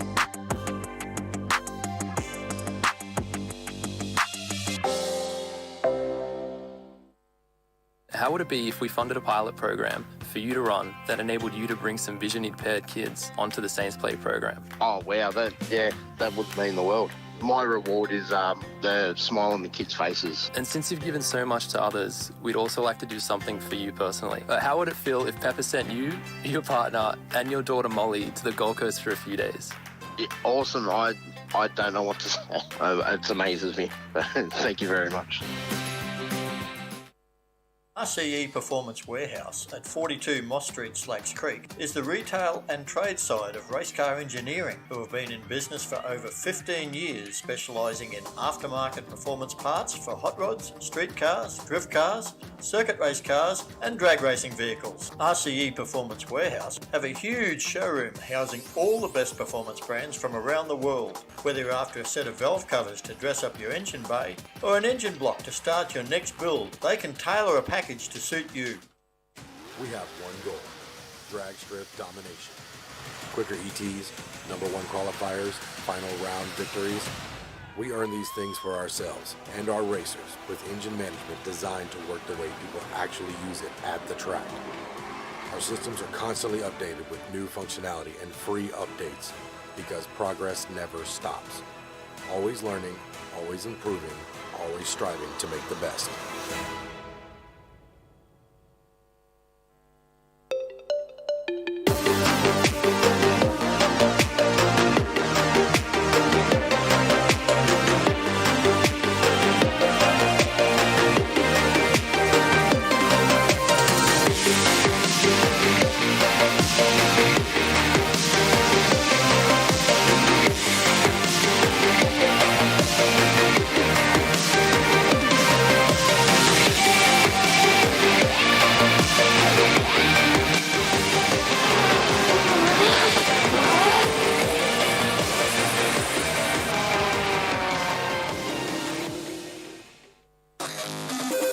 Link is the engine management solution for champions the world over.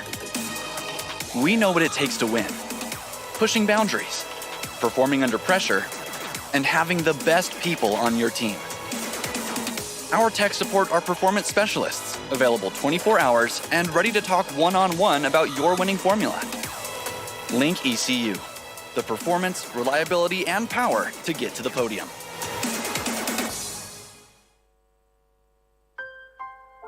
We've always had a few cars.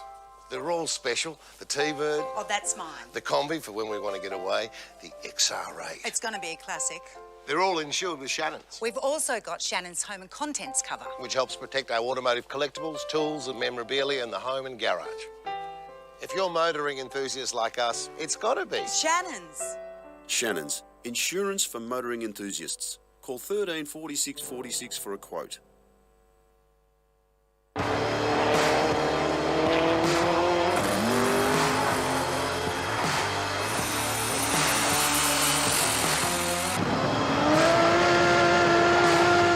Since 1997, Vibrant Performance made its mark as one of the industry leaders in the development and engineering of exhaust and induction components for the automotive aftermarket.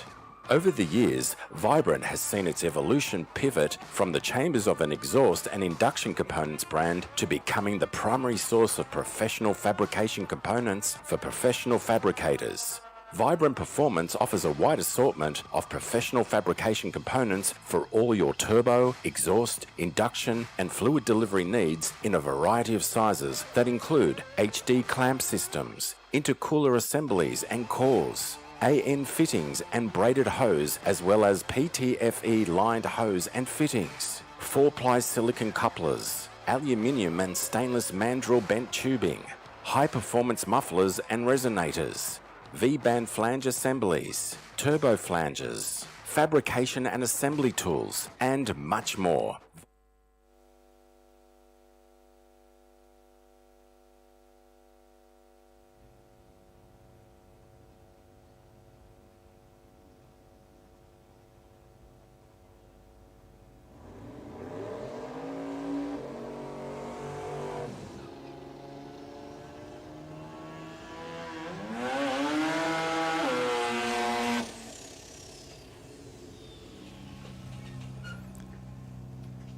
Peter Raham, it didn't go his way in the first round in that 1200 horsepower RX3 sedan street car, but he's back out to have another go. That car has been 7.9 and it's been as fast as 170 miles per hour before. 8.1 at 167, his best so far.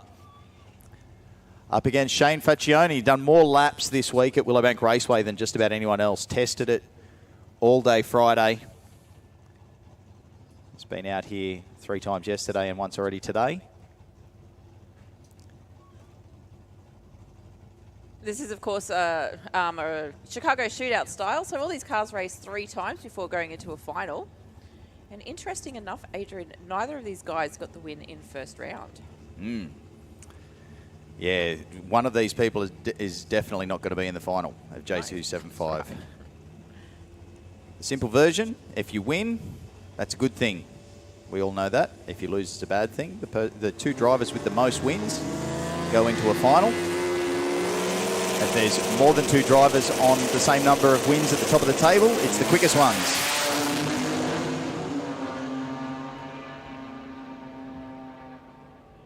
Good start on the tree for Pete.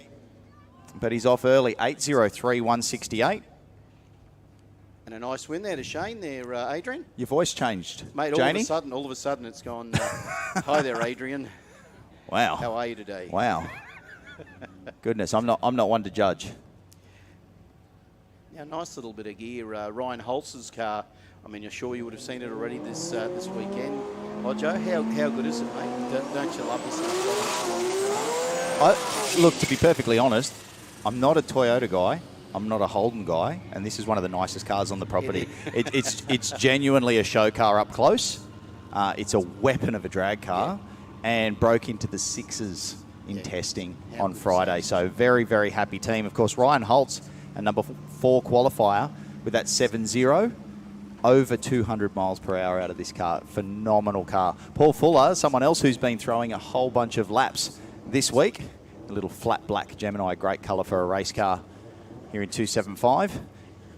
Has pulled it together for a 9.0, Terry. Yeah, it does seem to be the boys from the Knight Family Motorsport are creeping up on this thing, Adrian. As you know, it's not an easy thing to do, is it, mate? So they'll get there eventually. You know what I'm going to do? Are you right? Or do you want me to keep going? Here we go, Ryan Holtz. Bumps almost all the way through. Dangles that front left wheel in the air. It's still in the air just past quarter track. It's coming home fast. 7.04.204 again. Another 7.0. 0.15 on the tree. Going to be very, very difficult to beat.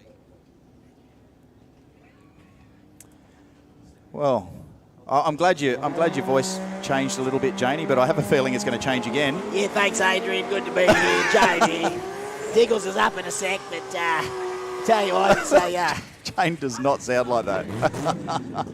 yeah, I ran a good 5K just before, and you're going to wake up dead, I've got to Chris. thank the Air Jordans and all the people. I love today. The wind on my back actually helped me out at PB in the first K over the digs.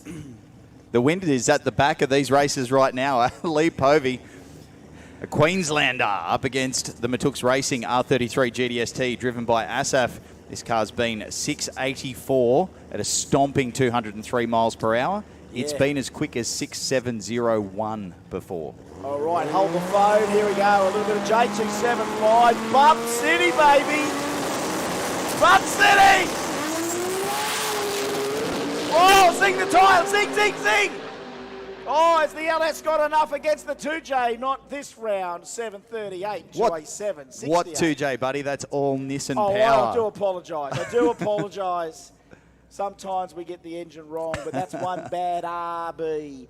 What a bad RB that is. And you know what? It's so good to see the RB battling all the V8s in J275. Throw that 275 on there. Even bring a 481X Pro line if you want and put it in an XW GT Falcon at 4,000 pounds. We don't mind. Round one, Steve Bazzina was up against Peter Raham in that little RX3.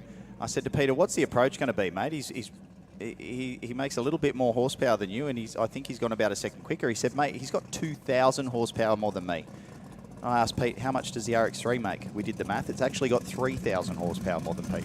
Is that right? Yeah. So it's not 1 horsepower per pound. It's a lot of that's what this is. This is a 1-to-1 sort of what they call a 1-to-1 car. It's equivalent horsepower and weight. And when you run that on paper, in its purest form, let's take the 4,000 pounds out.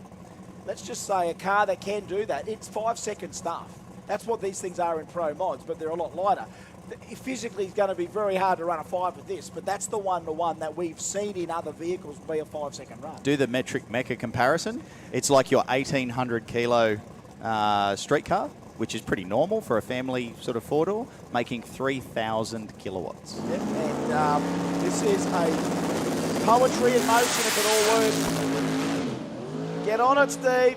Look at that big thing go. XW Falcon 718.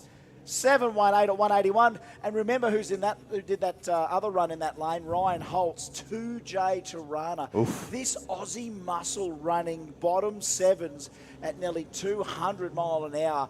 You just cannot take them. You cannot take the old made in Australia sticker off the old J275 because we've got it in every flavour you want. We have got it in every flavour you want. whether it's muscle car, JDM, you can do it any which way you want.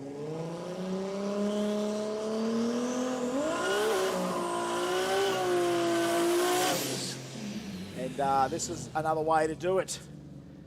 Out there now, I think we're in a modified 10.5, which is the change thanks to Mainline Dyno. Mark Fazzati out there burning out in that RX4 coupe. The VL Commodore, my God, have we got some excitement. The VL, you're right, Hodjo. It's become a bit of a VL explosion this weekend. It's return of the VLs this weekend, mate. And, they are everywhere. And you know what? I love that the world is watching on the live stream right around the world, because if you're a car nut, if you could go overseas and someone actually says to you, you've got some crazy VLs down there, just to even say the word of VL. You know, you talk about, oh, that's the quickest GX, or that's the quickest Gen 1, or that's the quickest G-body. I love that we could say VL and it means something. The people that know. It's one of the single best production cars Holden made in the 1980s. It came at a time when we went to unleaded petrol and they needed a better engine to cop the unleaded. The RB30 went in from Nissan and history changed forever. The best Nissan they could have put in. Bump City, baby. Oh, red light for Fazzati. Beside him, Johnny Ricker from Victoria, Race Parts Melbourne. He goes, Johnny, 846 to a 761. So that had the names on the other side there. So Mark Fazzati went 846. It was Johnny Ricker that went 761 in the VL, 186 mile an hour. That's the best run for him in the last 2 days by the look of it. So another 7-second Aussie muscle car being the VL. And RB powered on board there. Crazy runs here in modified 10.5. We saw tons in J275 thanks to RCE. We're belting them out through the different categories. I think we've already done a call for, well, it's up there, Pro Compact, GTR, Euro, Pro Turbo, unless we're still swinging the signs around. But we did the bikini comp there before there, Hodjo. And did you win? No, that's a good response. No, I didn't. I think everyone was the winner. Did you place? The top three, honestly, the top three were great. The three runners-up were just as stunning as well. We had a stunning group of the girls down there. They're always good sports. And people are a bit shy. They don't want to clap, cheer and whistle because back in the old, you can't walk this anymore. There's a little bit of, clapping hands in the air and just the odd straight whistle. So all in the spirit. It's all in the spirit. That's what it was. And it was good that it was taken that way. Adam Popovich in the VL and Giovanni Interisi. Now, this is another one of these VL. This is a VL rolling museum. This is about the best darn display that you could show anyone about this car that was produced in 1986.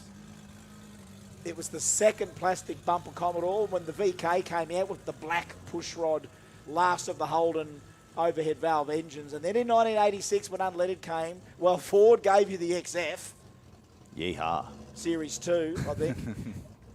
XF Series 2. And Holden, in a master stroke, I wanted to be in the boardroom of the decision to go, we're going to use this Nissan RB30 to get us through 86 and beyond. And this car did change. We never knew. When the VL Turbo came out, well, what a mass-produced family car with a turbo option.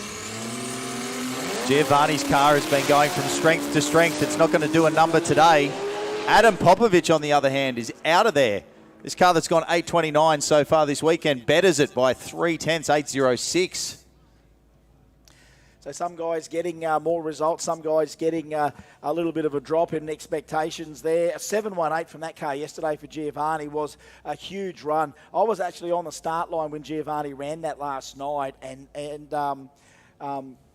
it was an amazing reaction from George Drzewski. Absolutely elated for the team. It was a happy crew, wasn't it? That was a big ET, and the guys really loved that moment. I've also seen the other side of that, the anguish, just how much this goes into the deep threads of our family heritage. When George had the big explosion in the VL, I think it was his son on the start line, unconsolable, worried about, George in the car, having to be consoled, and he was really worried about George in the car and was really shattered. I do think it was his boy, actually, but these moments, they come, they go. We want to replace that anguish with elation, and we're going to try and see it here in the next round of Modified Compact. Tim Hawkins, 990 dial in. Beautiful little 808 wagon. Who wouldn't want one of these things? Yes, sir. You see this on the street, you wouldn't pick it as the perfect little super gas car, would you? No. 990s from the wagon makes this a nifty little wagon. Just out of it, 1026. Going easy on the parts on the solo, saving some of his ammunition for the next round. We never had one of those as a kid, but we had the next one up. So we had Mum's 929 wagon. What's that?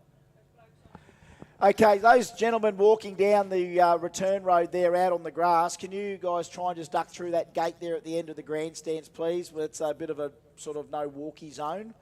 We're running cars down the track and we don't normally like to have people there. Only if you had a tennis racket and a golf buggy can you be there. So yeah, the three guys with the Land Cruiser are next to them right now in front of all those speakers. So we know you can hear us. Yes, you guys. Can you, yes. Go. Don't be there. Thank you. Yeah, thank you. There we go. That's from Race Control. But, thank you very much for that. So we had the older version of that. We had a 929 Mazda wagon, so like the RX-4 shape. That was the family wagons. That's pretty flash. It was, but it was the 1.8 litre VC engine in it with the little Hemi head on it. The first car that had a working radio and fuel gauge in our family, because we used to go around in Mum and Dad's MGs with no working fuel gauge, so we'd always run out. Ben Clark, when the SU fuel pump starts to grab air, you're in trouble. Ben Clark, Aaron Murphy, 980, getting chased by 955 here in Modified Compact. We've got dialings on the window. You've got to bump that thing in, hold it in stage, don't get a red light. Oh, good. Big wheels up, Ben Clark. He's out in front. He's got to do just enough to stay there without going too quick. 955's the dial, 970, easy win. Very nicely done. Oh, the staging procedure. Have we seen any little mistakes happen? Remember we talked about yesterday about, you don't want to lose any races on that start line with staging. Have we seen any problems? Not really. Jane can't see out through those pit vipers. They're actually one-way glass. She can't look out. She's like Ray Charles in here. She only wears them when we're near her. Let's get her back on the mic here. Jane, what do you reckon of those glasses? Yeah, mate, it was good glasses. Yeah, no, it was fine. Mate, Yeah, mate, yeah, bitch from the switch. Yeah. All right, back to Troy Lewis and Nathan. I saw the license plate on this Cortina. You know what the license plate is on the Cortina? You idiot. UIDIONT. That's what the license. Clean green's a little bit better for Nathan Peters. This Valiant getting quicker and quicker the longer he owns it. And he's cut a better light than Troy. He might make him pay for it. He's got the hang of it. 967 on the 56. The Valiant's going through again. Troy Lewis, 916 on the 880. So that's been in the sort of mid to low 10s, Nathan Peters, for a long time, and now they're waking up the barra a little bit in the VC. Pro Compact, Pro Turbo, Pro Mod, Factory Extreme, and GDR. I know that's a mouthful. Pro Mod, Pro Compact, Pro Turbo, Factory Extreme. If you've got a GDR or one of the really fast cars on the property, we'd like you in the staging lanes, please. All right, Alexandra Gadgic and Surat Twidale. Twidale. This is the Euro category. We've got the VW, and it looks like we've got the V8 diesel, Mercedes-Benz. Oof. I don't know, there's a lot of black smoke, probably not diesel. The little Golf R Wolfsburg edition in the right lane. It's got probably some fancy heated, cooled leather electric seats. 991. Wow. Alexander Gadgic, 991 at 144 mile an hour. Wow. It's a wicked car. I think that has the record. I read it that way. Did you read Sturat? I Ron Burgundy that. I did say Sturat, not Stuart. Sturat? I Ron Burgundy that. That's Sturat. Wow. That's his new nickname. You're great at talking. Yes. All you got to do is put is the letters around the wrong way, and you're a completely different bloke. I called Alexander Alexandra, by the way. So I absolutely this Euro. Sturat Twidale. This Euro class is hard. I think we would have had some practice by now trying to get our tonsils around the names, but that was a hell of a faux pas by me in the Euro demonstration run. But I do believe that's the quickest unopened Merc of its kind, whether that's the one that ran the other day, the 63 or whatever, I don't know. But 990, I can't keep up with these Mercs. You can show me two Mercs from a distance and I couldn't tell you whether that was like a 230 or a 430 or whatever. Here we go, instructions from the Supercoach down on the start line. We've got Con, who's responsible for both of these cars. So Thor in the right lane and that absolute monster of an R33 in the left lane, both out of the CRD camp. The big hand went up in the air. That's enough of a burnout and was soundly ignored by our driver. Well, it's like I stop doing burnouts when I feel like it. This is Jamboree. That's right. Peter Simon and David Abreu. David in the white R32. The best so far has been 11.10 for him, according to the tail of the tape today. He may have been a bit better than the previous day or testing, but yesterday wasn't a good day for him. Now the GDR Challenge, we could go a little bit better. A few more shots at the track is all they ask for. In fact, I've had someone come up to me before and go, oh, can I have another run later? And I go, well, if we've ever got time for grudges, we'll call them, but that's not our call. We're a little bit pushed for time at the moment. So this is what happens in Sunday. We want to try and get it all down before the sun goes down. All their billet J's, they're going to someone. They've got to go to someone. This is a wicked demonstration right now, folks. Let's just let the GDRs talk, Hodjo. Let's just see whether they can talk. Oh, timed out. Is that timed out? Timed out. Can we reset that? Can we reset this? He wanted the ET there, Peter Simon, but he didn't get into stage in time. Didn't get into stage in time. Didn't get into stage in time. There is 7 seconds. There is 7 seconds to get into stage. I think by now our information should be transferred to everyone that in that situation, especially on Pro Trees, that there is a rule for staging. If you're going to bump in, it can't be 12 seconds one guy on the boost and the other guy not. So that's in that 2 bulbs in one lane, 1 bulb in the other lane. Soon as we're in that situation and there's one person in one lane with 2 bulbs on and one with 1, that person's got 7 seconds to get that thing rolled into the beams, either loaded for boost or just to roll the car in to get it in there. That is a 7-second thing as a rule. So that's why I'm just elaborating on that. That will explain how the red light just appeared by itself. It wasn't a deliberate act by anyone in the starting system, the starter on the line. He can only, he can only stand there and watch as one competitor complies and gets it in. The other competitor didn't just comply to make it work. To get a time, it needs to be a compliance thing. I think that it's going to let him rip here anyway, which is a good sign. That's it. That's what we should be doing in this situation. Absolutely. So we have done that. Thank God we get, because these guys just want to run this thing. They just want to send it. Rules getting in the way sometimes. You just want to send it. Things ready. Nothing worse than saying, listen, you didn't quite get there. But you know what? When we do race for keeps, and this is again just a bit of a demonstration pairing, it's no biggie. We're not like going to try and see who wins a whole challenge. It's like they just got this time to hit the track. It's these test hits. So, yep, didn't happen this time. He's going to learn already. He would have learned by now, you'd think. Would he be the first to put both bulbs on maybe this time, Hodjo? Maybe. You never know. We've got 2 very experienced racers on the track now, though. We've got, 2 really good examples. They look very similar. They both have 2 parachutes, which, for those in the know, that'll give you a little bit of a nod, a little bit of a wink and a nudge about how fast they might be able to go on the quarter mile. We've got the world's #1 Skyline GDR in the left lane and a 7.1 second badass street car in the right lane. Rob Marjan on the big chase of GDR Weapon. Juntu running it out the back door. This is a great number. 666, 219. Yeah. World #1 putting on a show for the Garrett Advancing Motion Brisbane Jamboree crowd. Oh, that just looks so good. You just never know with these things because we know they just dance.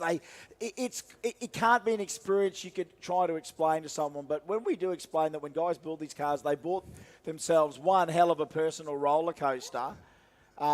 I can't believe the top-end speed for Aaron Stubbs, folks. That's a new world record in the Rocket Lane. The new world record for GDR 400. You idiot. And 26 mile an hour. And if that's a billet RB, well, there we go. 426. Put that in the GDR list. And then it grew wings and actually flew off to land at Amber. There it is. There it is. It's launched itself. That's takeoff speed for an R32. 5 years ago, people would be jumping out of the stands with excitement at a 736. That's 2.5 tenths off that car's PB. and a great run.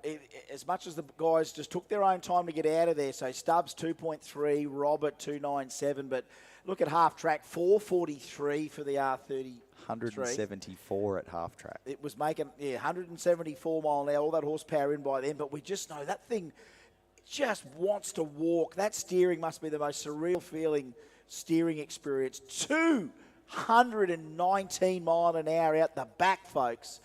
I hold my, sorry, I don't know about anyone out there. I hold my breath. I've been holding my breath with the, you be holding your breath too. It's like, man, they've got to send this stuff for us. Good that they're doing it and not us. So we confirming that.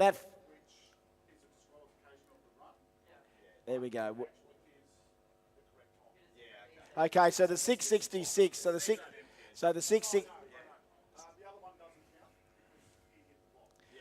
Okay, so was that Rob Marjan hitting the other block? Yeah, hit the block, which was a DQ technically, but for the time is still correct. So yeah, so the 666. You can either break the beam or smash the timing system. So Robert, it's still the right time. So in one run, Robert Marjan not only went 666 at 219 and kept it within the lane, he did kind of nudge the finish line and make Aaron Stubbs the world's fastest CDR in one step. Because that 426, that looks great. That looks great on a time slip. But you know what I mean? Not that any geek's going to do it, but use the calculation because technically Stubbs is on his way down there as well. Oh, so yeah. someone started a beam and had to finish a beam. Oh, yeah. You know what I mean? Someone had to start one, someone had to finish one to give us a speed. All I know is it's a dangerous weekend to be a foam block at I know. honestly, if not that we should talk this into it, but every foam, imagine if we could donate to a charity every time we hit a foam block, man, we would make a lot of money for charity, let me tell you. We wouldn't make people deliberately hit the foam blocks, but they seem to have a fair time doing it without any incentive at all. Well, we say they are only foam and they weigh next to nothing, but the thing about hitting them at, 345 kilometres an hour, is the plastic and the fiberglass in the front bar doesn't really like it. At 345 k's an hour. Usually a bit of an issue. Yeah, it is an issue. But we've seen what fiberglass front ends look like after they get hit by one of those blocks. Now, isn't it good to see the man out there? I'm going to talk him up a bit because the man's out there on the line and he's pretty obvious. There he is.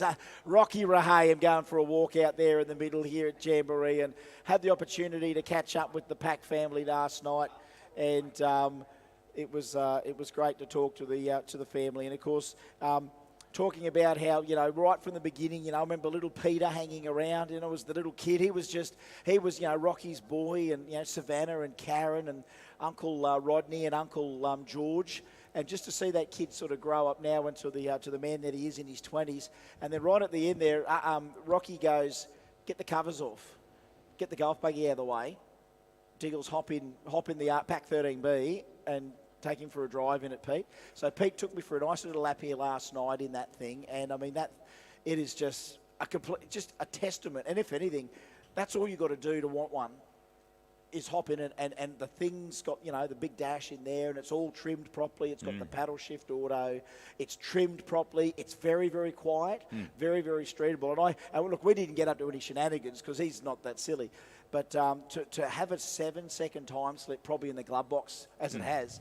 For a car like that just goes to prove that, and as George says, we got that many people wanting cars, that many, and he tells me that he's got one customer that's got 3 in the shop at once, getting built at the moment in the shed. So there's a bloke there with 3 Mazdas. Did you see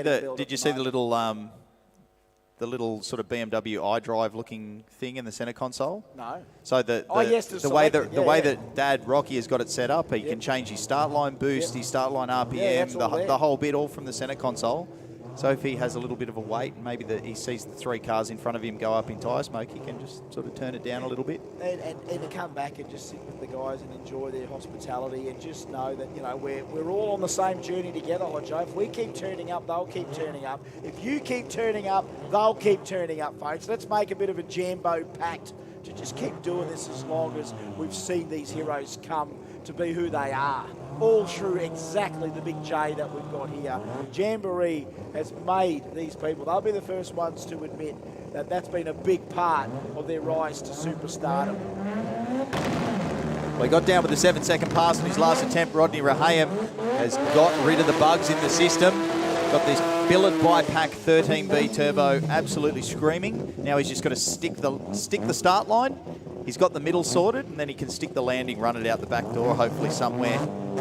You know, a 6.5 would be nice. I'm sure the team would actually like to be a little bit quicker than that. I was talking to George last night and said, we're all back to 13Bs. When does the flagship come back? He goes, this will be a nice flagship for now. He said, we're about 100 to 150 horsepower away from debuting the flagship again, bringing the flagship back. He said, we need to make more horsepower with the 20B. Battery Extreme to the lanes, please. We should have Pro Turbo in the lanes as well. Pro Turbo. I think we've still got All Motor and Street Compact there as well. We need them to the lanes. Battery Extreme. And at the moment, an update in the Workshop Wars class. Spot on leading Workshop Wars at the moment. Battery Extreme to the lanes, final call. Battery Extreme to the lanes, final call. Pro Turbo, Pro Compact, here they are. Pro Compact thanks to none other than the man, Damien, the Kern and Associates. Chris Hall having another crack, the Masfix 13B RX7. And that car, Rodney Rahayem. Australia's quickest 13B, the pack team, Billet by pack. I forget our Puerto Rican name for this car. We need it on the side. Can you give me a big sticker on the side, please? All right, here we go. Let's get serious.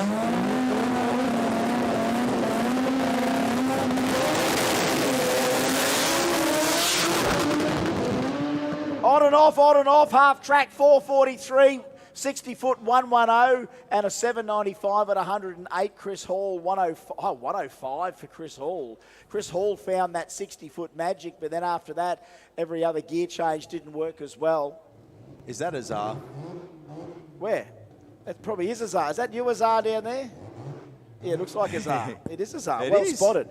795 for Rodney. Yeah, 443. It looked like he was nearly getting all the gears there. Did walk around a little bit. And you know how much more power they pull into these cars per gear change. And that thing was looking to get the rest of the story written. But for now, it's just a page. It's just a paragraph. 795.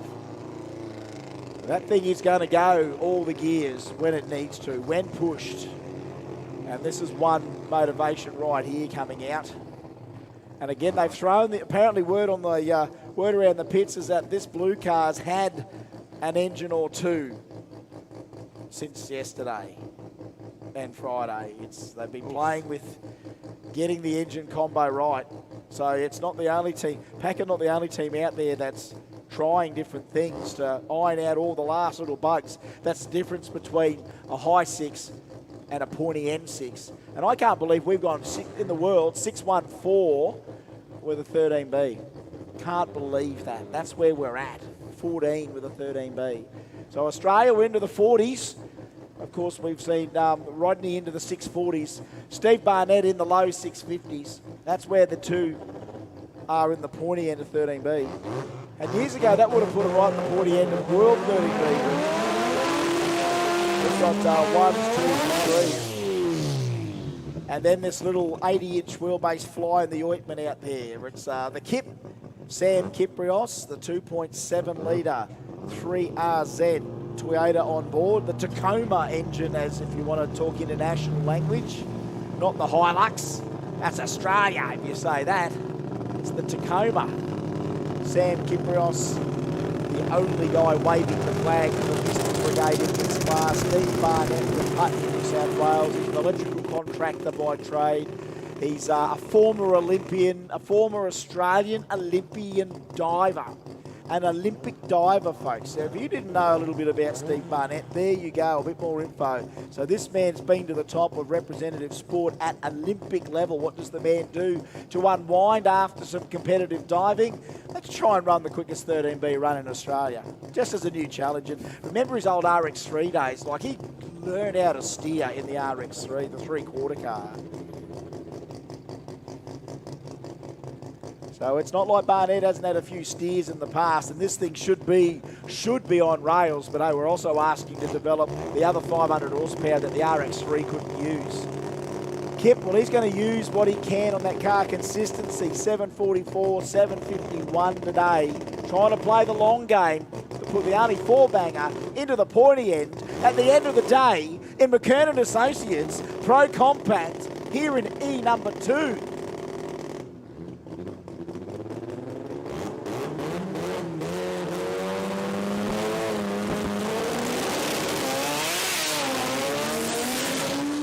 Steve, hold on to it. Hold on to it. He's going to get a win here. He's off the throttle again. Let me tell you the tail of the tape. 7:30. Kiprios 7:57. 9:99 to the 60-foot. So it had the beginning. It had the short time. 9:99 to the 60-foot. Anything sub 1, Hodjo. It is on. 9:99. Not a lot of spin. It did go for a walk. He had the pedal at half track. He gave it another go. What up, G? Drove it again and then decided to button it off, save some for the next round. He got the win, but 9:99. We are on. Yeah, he's got the What Up G. Did he sell them What Up G merchandise, is he? Oh, are they? Are they giveaway ones? Or they're for your kids? Oh, What Up G. Mrs. Stickles has already got her What Up G sticker on the on her daily driver. How good do the RX2s look in the artwork? So they're for sale down there. Oh, okay, get the What Up G merchandise. Great Christmas present. If you got someone that is a tragic for RX2s, that artwork, it's a gorgeous thing. Word from J Central, they're about to sell out of those awesome black hoodies. Are they? For this year's event. So if you want one, Still got, down there. still got 2,700 headband sets there. So the 3 that we sold today, get in there, last rush. All right, Dodsey, he's on his own, so that's another little gift there. So this could be, we could call him Alan Bradbury by the end of the day just yet. We're just checking something here. Let me have a look. The Boostworks team. He's decided to go on serious drag racing. Of course, Alan Dodd, his business. Alan's concreting. Be one hell of a driveway, 160 square metres on it. The guy knows how to lay. Your driveway's near vertical.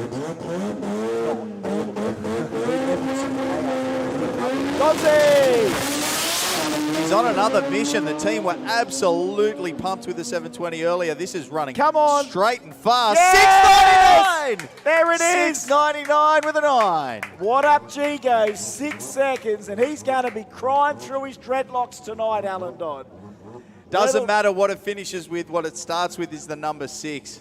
That is insane. Yeah, and you know what it did? It still did that Formula One thing, the porpoising. It was doing the porpoising. Party at Dotties tonight. Well, 113 at the 60. There it is, 6.99 with a 9. He'll be on the message shortly. Oh, give him another round of applause, folks. He just goes, no, I won't do a big one, or will I? He changed his mind 3 times during that burnout.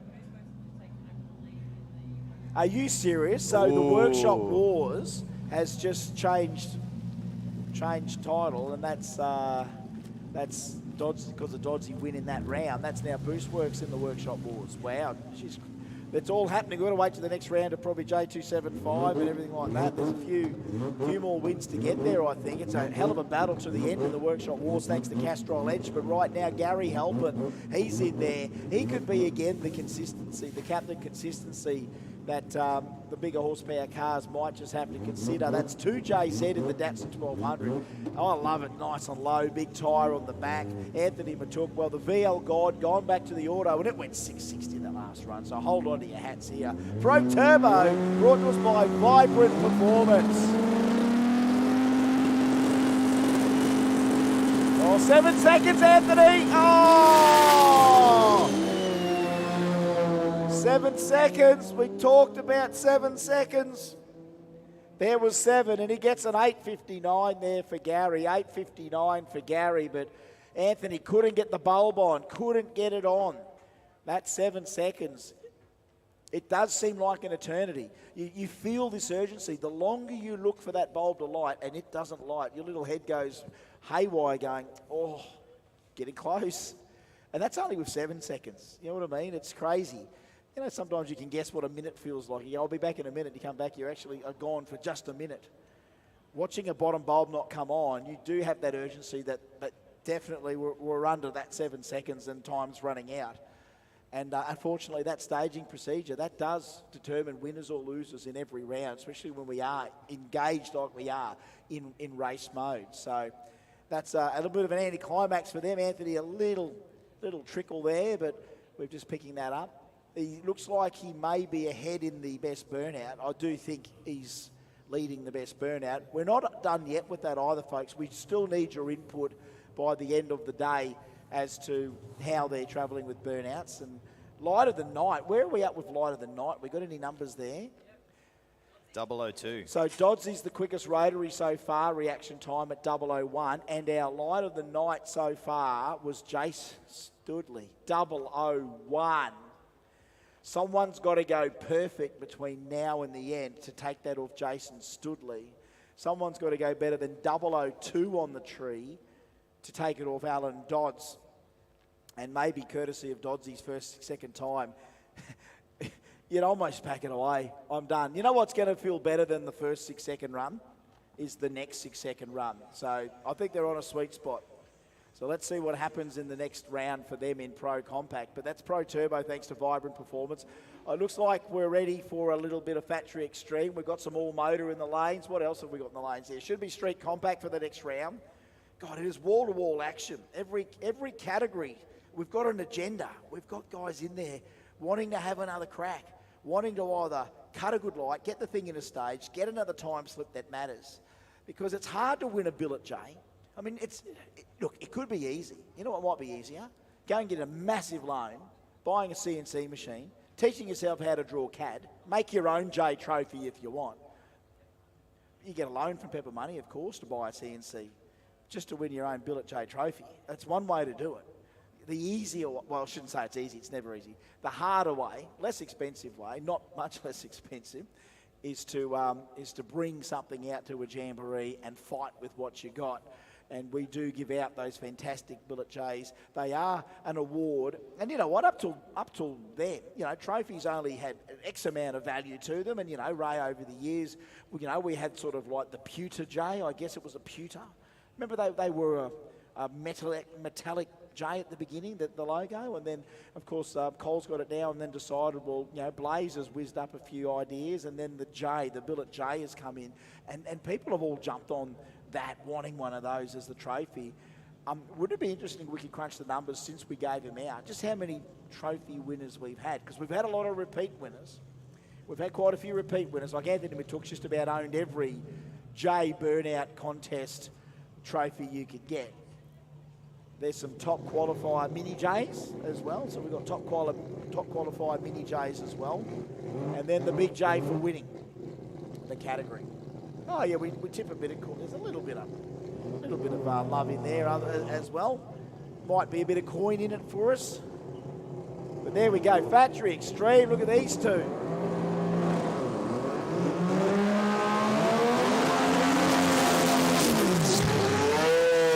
hang of it. Gina versus Mark. Great Queensland versus New South Wales Factory Extreme matchup. Some of our very best cars. We're so humbled to know that the sheer individual quality and the range of our Factory Extreme cars is world class. And these people continue to just want to build the dreams, inspire others. Gina Bullion's a very inspiring lady. There's one lady that is, as much as our first ever famous drag racer may have been Shirley Maldani, we've had lots of other femme fatales in drag racing that are worth noting, like Debbie Reed in the early days with racing there. Even lesser known racers like Kelly Betts that won a mega championships as well. Lesser known, top fuel champion. Lesser known, only won the top fuel championship. Top fuel champion. Hello. You know, even Nelma Reed in the early days driving the Reed family Ultimate Surfers Paradise. Like, we've had a lot of ladies have a crack. Shelley Davies taking Shelley names in Davies at the moment in Pro Modern Slammer. You're absolutely right. Debbie O'Rourke, yeah, like, honestly, we should get on that, on the Jamboree Live chat. For anyone out there that's got a great memory for Australian drag racing women, give us a few more names on the chat there if we can. I'm talking about Gina Bullion's right now. And this lady, expat Kiwi, she's got that Kiwi grittiness about it, and you know, she loves to steer. Mark Jacobson, Godzilla Motorsport, VR38. 20B from Masport. Nice and soft for Gina. They just wanted to walk it out the line. Godzilla's after her. Watch out, Godzilla. 695. Mark goes 686. Back into the sixes for Mark. A win there for Gina. Smile on Billy Nabben's face. I just called her smile. It's hard. I mean, I love seeing Billy smile, but a lot of the time it just all looks like it's just hard work, and it is. It's not easy. 206 mile an hour and a win in Factory Extreme round 2. Mark Jacobson, a valiant 686, but Gina did tree him on the line. And another win for the New South Welsh/Kiwi person. So she's got a win there, and we're seeing 6-second ETs going around everywhere. And we've got a little bit more coming up in, you would assume, a sec, because I did see a Jet Racing crew guy go out there for that. I do know we've got some All Motor still there in the lanes. We've asked for Street Compact. And, for Factory Extreme, whether or not we've got another pairing there. I think I am longing to either see Frank Tarabay or Colin, because they're the other two we haven't seen as yet in this round. We haven't seen Dion Amato come back. No, we haven't seen the Don just yet. So whether or not they're just rolling up and late here, or whether or not you can call it the round 2 blues if you like. This is round 2, I think we're into, isn't it, Janie?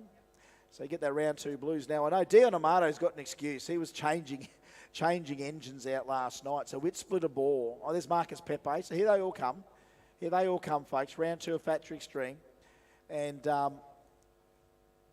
so there's a little bit of thrash been going on there. Precision Turbo Factory Extreme. But yeah, they split a ball. They think on the second last run they'd split the ball, and then found out more about it because they said it's just not making power. It'll put a bit more boost in it. That'll be the split ball. He said that the data logger showed 30 PSI of crankcase pressure. Oh.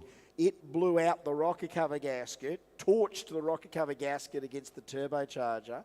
So one of the conversations they were having last night as we turn up, because you know the first time there was a clue, you know Maria Passos, of course, Dion's partner. Maria's a racer in her own right. There's another girl that can steer, is Maria Passos. 7-second street She's car. gone 770s in a full street, turbo Barra Falcon, full street trim car. Maria's very capable lady herself. When I see little Maria Passos pushing the pack engine crane on the gravel here at 10:30 at night / 11 o'clock at night, and I say, what are you doing with that? Oh, we're changing engines. I said, where are you pitted? And she's right down the back behind the grandstands, down past the readout boards. I said, well, look, I've got my trailer there. Let's just hook it up with that. She goes, no, we'll push it down. So they pushed it all the way down. By the time we'd got back down there, the engine was out. They had another short. They were swapping heads, and then they go, put that on the note to get tomorrow morning. We're going to Super Cheap. We need a rocket cover gasket. It's a good thing about having a taxi motor in having a a race Barra. car. That's exactly right. I think that's that whole lot of Barra love. You need those odd little knickknacks. It's not a gasket set imported from Japan. It's a trip down to Super Cheap for for the essential part you need for your taxi. So they are thrashing to try and come back because they are getting into a sweet spot, that team. And I'd love to see them continue with that momentum. They all are. They're all learning. They're all catching up. These are the opportunities that they're taking, especially when you're coming in to test a couple of days in. You want to come out at the end of an event like this going, well, you know what? We've had some good times. There might be all good times, or you might be going, wow, we struggled. And there's going to be a lot of those stories as well. But every year, as much as we like to say it's the same, it's not exactly quite the same every year. It's very, very different each year. The struggle is real, but there's a lot of different stories every single year as we try and send it. Now, Blazey's back out. Geez, Blaze, last time I saw you out here at Jamboree, you were dressed as some sort of nurse. Remember we had Halloween out here, Hodjo? Remember the Halloween theme? Was anyone out there for that? Hands up anyone out there that was here for the Halloween theme one. Yeah, that bloke's still dressed up in the same... No, joking. No. You remember that. People got into the theme of that. Like Kelly was sort of all, Colin was very scary in the clown outfit. Colin had hired this wicked red, big redhead clown, horror clown. And he would sneak into it early in the day and just go and walk around and freak people out. I remember the old Halloween. And Blaze was in the nurse outfit. And Pete was all dressed up. It was like a zombie apocalypse. Blaze didn't have to rent the outfit.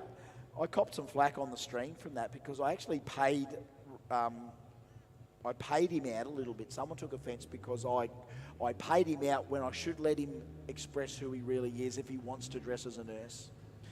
So that was, I had to throw a little thimble of water over that fire at the end of it. Blaze, because they thought I'd be offending, making this, they completely might have not assumed that I know Blaze, and that Blaze would know that this fire is coming at him and that he's ready to cop it. Very, very talented. I tell you what, again, another one of my modern day heroes. Right beside, as partner of Kelly as well, they're a little power couple. Like Grant and Debbie Aroke all those years ago as a power couple, these guys are like a drag racing power couple. They were junior dragster racers together, and they've grown together to be part of the scene still. Kelly went in and got a Top Fuel Championship driving for the Lamartina team. She's also went and become famous in America for the Datsun 1200 that they took over for Team Australia. And here she is behind the scenes, burning herself to nearly, to insanity running Jamboree, but the captain still gets to come and steer. As long as the captain, Mr. Jamboree, out there right now, gets to run his 4-banger, billet 4G63, compound turbochargers, no shame to tell everyone out there, that's 100 PSI in this engine, 7-speed Liberty. Let the captain talk.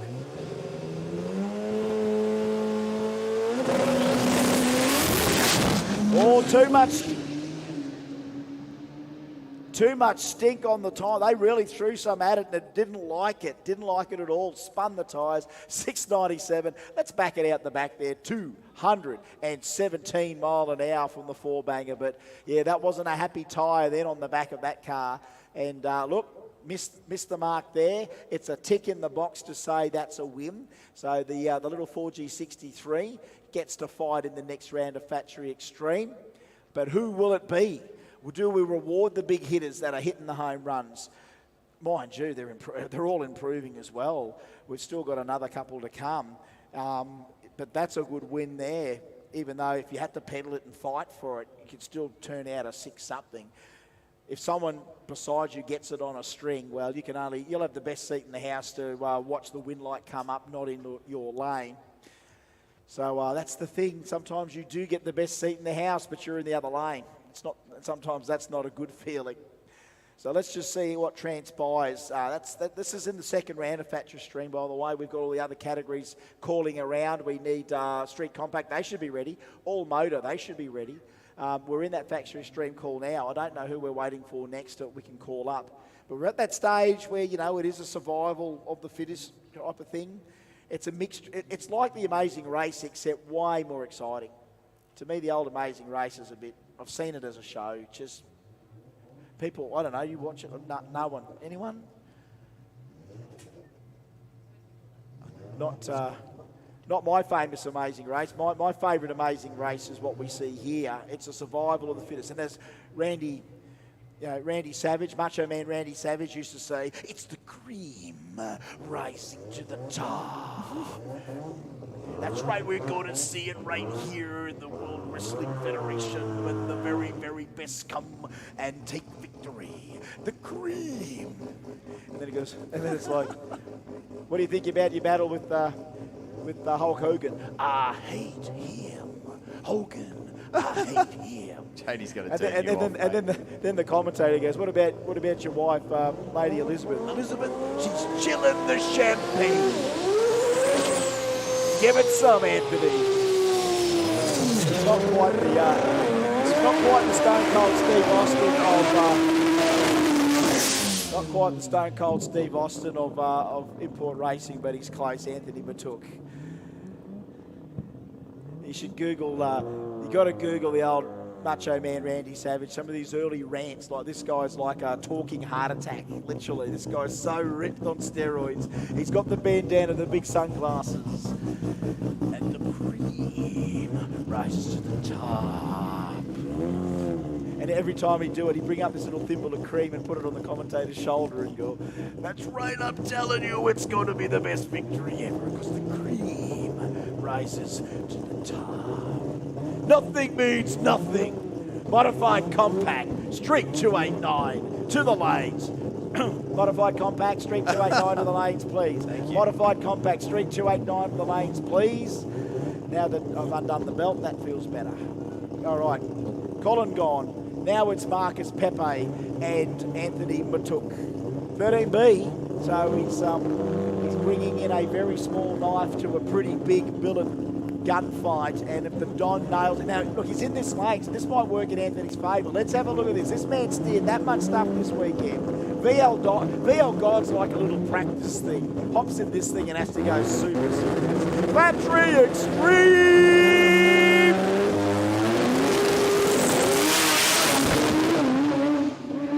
Not happy at all. Something's come off Pepe's car, but it's Matuk with the win. Matuk with the win. Just when the little RX-7 RX-8 rather, was maybe going to get through the gears and drive away from Matuk, something's come off the car. Could be a fuel pump belt. Sometimes things like that, if it looked like beltish, that normally can kill the engine straight away if they're running a mechanical fuel pump. It may have been what we saw come off the car. Anthony Matuk, like, I'm looking at the short time, Adrian, 102 in the 60, so it was kind of a semi-serious attempt there, but I don't know what happened there out further, whether or not he did just drive through some spin. 469 to a 470 at half track, so it was still very well on, but he stayed on it a little bit longer there because he probably could, Anthony. Went 182 trying to button it all up at the end and still come down there. I still wouldn't want to go down there at 172 mile an hour, thanks very much, but he's been going down there at nearly 230. So Hodjo takes a well-deserved break. And do we get Marky? Marky's ready. He's been on the bench. The physio's worked on him. He's ready to come on for a quick crack. And Terry won't be too long here. We'll get these two guys on in just a sec. But I want to have a bit of a chat to Marky before Terry comes on, because I haven't like to work with them all, and I can't believe Janie's Janie's not on for a chat either, because it's good to share it all with us. And Marky? What's going on, mate? Oh, mate, racing. God, they're throwing some stuff at it, aren't they? They are, mate. What are we into? What are we up to? Well, I think we're back into street compact, so dial your own time. And you know what it's like to cut a good light. You're a multi-track champion. You're a national champion in modified? I have won a national championship, but not in modified. Oh, you won it in junior. Junior So you're another, like, the Blaze and the Kelly, you and the other bloke that they all have to try and defeat as well. So exactly. You've been in it long enough to know that good lights matter. And at the moment, Chris Hunt a little bit better. Not too much from Chris Sword. Barely anything in it. Sword closer to the dial-in, and the win. A 10.39 on a 10.29. Next pairing up, we have got Chris in front of us. Sorry, mate. Tara Johnston in the Supra, dialing at 10.50, taking on Simon Isherwood. This is it's round 3 or round 4 of Street Compact. Isherwood's dialing 11.81. Now, I've seen Simon cut a couple 200 lights today. He'll probably want to improve it. He's a fairly competitive guy. He'll probably look to try and cut a better light this time around. Look at that, 0.37 for Isherwood. 0.487 for Johnston in the Supra. You don't want to give Simon Isherwood 4/10 of advantage on the reaction times. No, he's definitely a seasoned racer. His top score, Cutlass, is a 6-second thing over the quarter. 11.84 on an 81.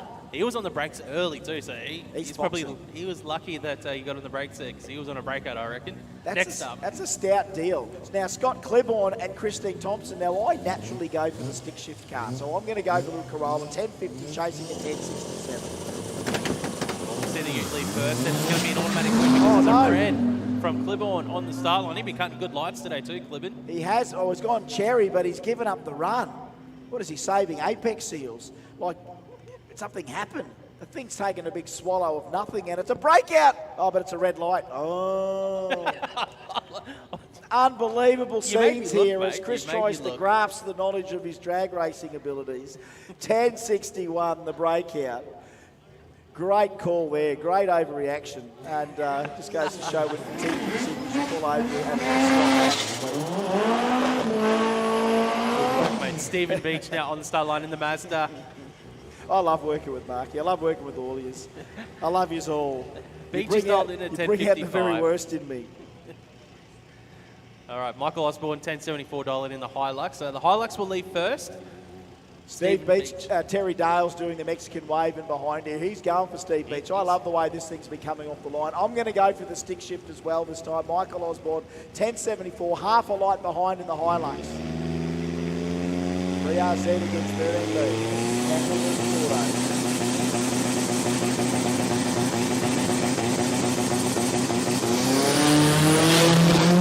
Not much in the lines, 219 Stephen Beach, 241 for Osborne.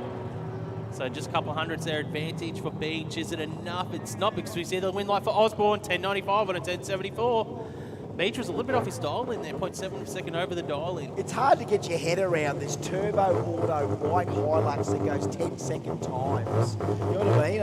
I expect Rotary, you expect RX3s to be everything from running 13s to, 6s. We get all modified compact J275, then extreme for the lanes. J275, extreme and modified compact. Here's all motor. I love all motor too. Bulletproof diesel. And you know what? For Kinos, loving this class. Something for the kid to get into. Honor for Kinos. It's got it's got a serious little gearbox. So you should hear a cluck. He's just having a Sunday cruise. He's got the solo pass. He's happy with his dial in. I videoed round one of him against the little, the little Mazda 1300 in all motor, the little greeny one. And they're revving it, and they're both going down the track, and they're sidestepping the clutch, and they're cramping, and they're running, and I just go, that's old school Jambo right there. All right, worth the price of admission. Is this him? It's going to be a tough race. Oh, give him a round of applause, folks. Come on. Yeah, Telly Parados, you are my NA Anthony Matuk. You are a guy that can just up. You know what? I've got to get in Telly's ear. Mate, if you can outskid Matuk lengthwise in the 26B, you might just take the J trophy off him, because this is the worth price of admission, this thing. Absolutely, every time I see it. There's not too many people out there that don't get a smile out of watching the old Savannah go down the track. He's got a tough race, mate. I'm going to let it talk. I'm going to let it go. We'll let it go. Let it talk. Barra versus 26B. Big block versus big block. I know the way I want my big block to sound.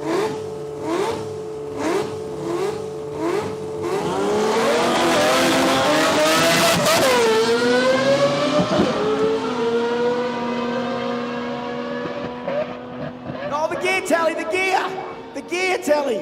He didn't break out Jason Stooley. He's got the win. Telly goes 11.09 at 125 mile an hour. But yeah, that thing just commands attention. Does it not just command you to go, no, watch this thing.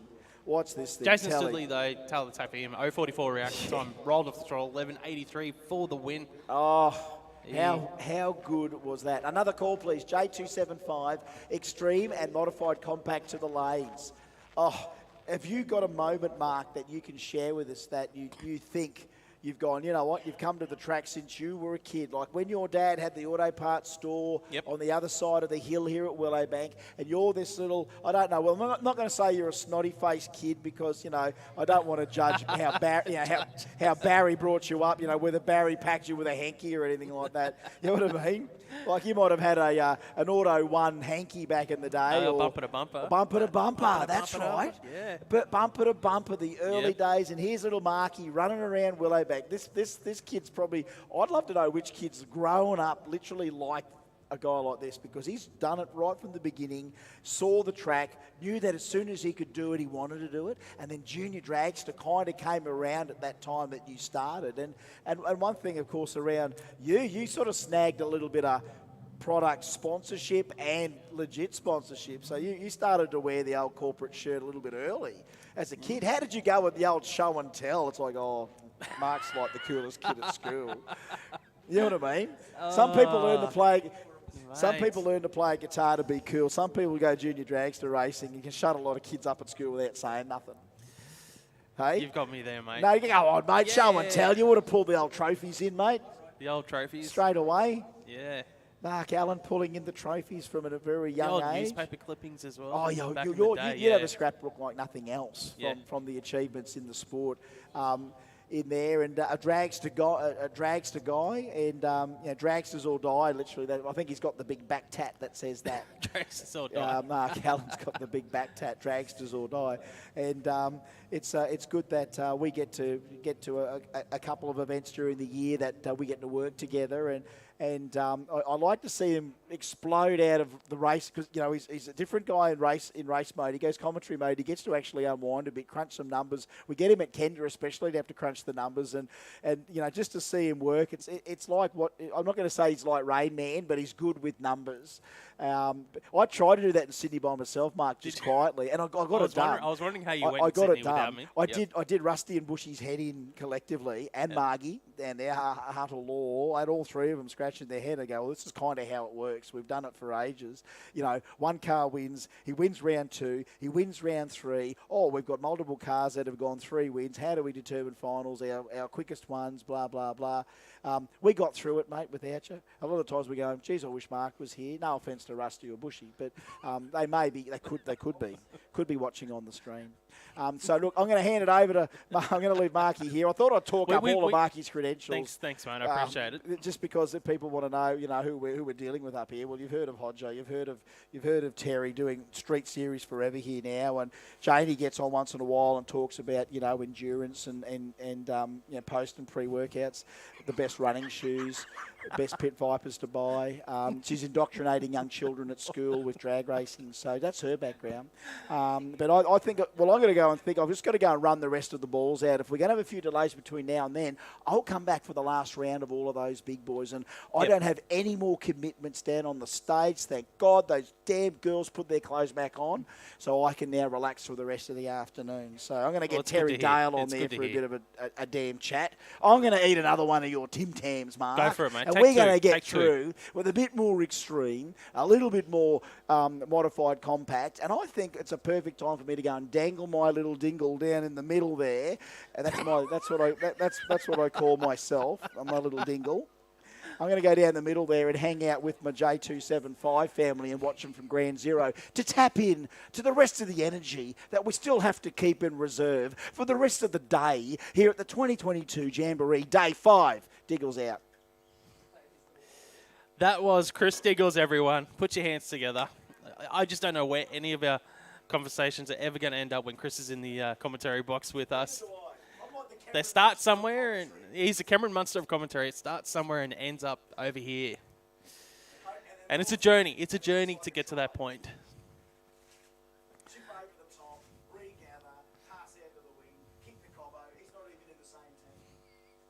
Terry Dahl, you're back on the microphone, Terry.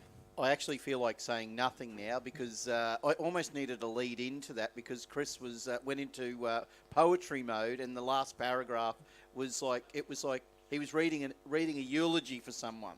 It was just like, he's good, isn't he? He's a wordsmith. He is. He really is. You don't know what is going to happen when you're in the box with Chris Diggles. And you and I do, as Janie does, of course. We call with Chris quite often at different events together, and it's one thing for sure with Chris, it's never not exciting. Oh, never not. It is always.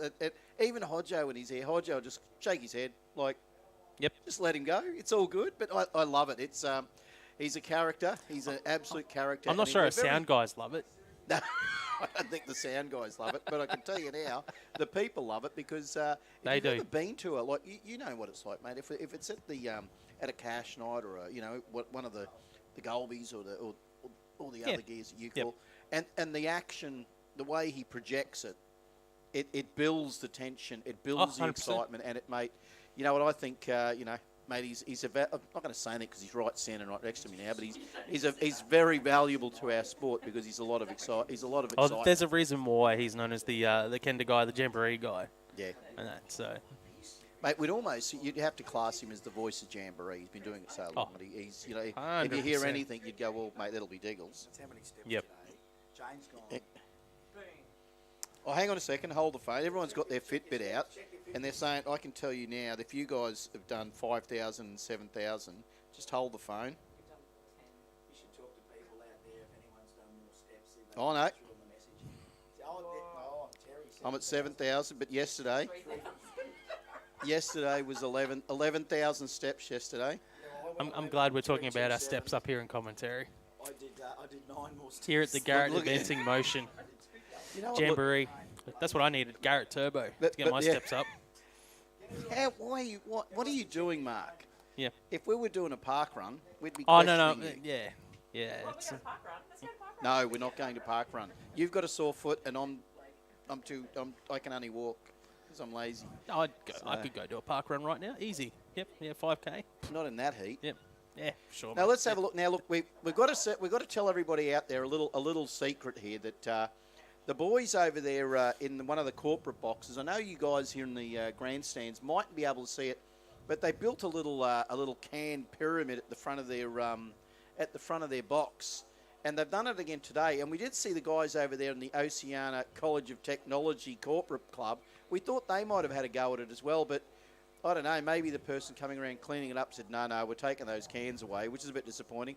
But if you get a chance to have a little look down at the corporate boxes at the end of the at the start line, just a little back behind it, they're building a nice little can pyramid of their drinks. So think about this. If ever you want to come to Jamboree or any event at Willowbank and you want to get into the corporate box, I can strongly suggest that if you've got a corporate day or something happening and you want to come along to one of the bigger events like Jambo, just come along, mate, get in contact with them, book the corporate box. It's well worth it if you've got some corporate people you want to show off some motor racing to. It's a lot of fun, and I strongly suggest that you boys should do it. It's a lot of fun. You won't be sitting in the sun anymore. You'll be just sitting up there going, well, this is how the other half live.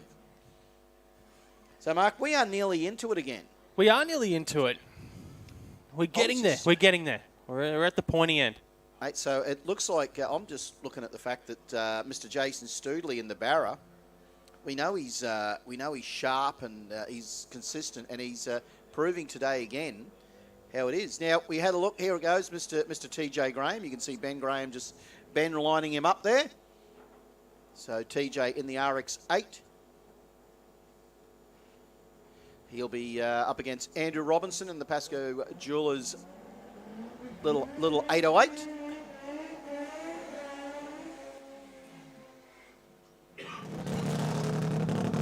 Now, once again, Mark, the fast car of Graham up against Robinson, running consistent low 10s.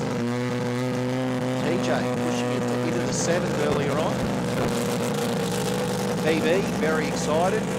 So excited, he put it into the sand. Actually, threw a tail shaft loop and cut a brake line, and it's all fixed. They're all good to go. So is this third round of Speedflow Street 289 for us? There we go. So this is where we find out who makes the final for these categories. And TJ obviously having 2 wins. I don't know how Andrew's gone, whether Andrew's not too sure. It will be whoever else. Janie knows. Janie's the stats lady. She's all over it. I thought you knew everything. Go on. Chris Eagle says that she just worries about a pre and post workout. Yeah, pre and post workout. Whatever they're running shoes. So here we go. Yep. Andrew Robinson, TJ Graham, the RX8 versus the 808.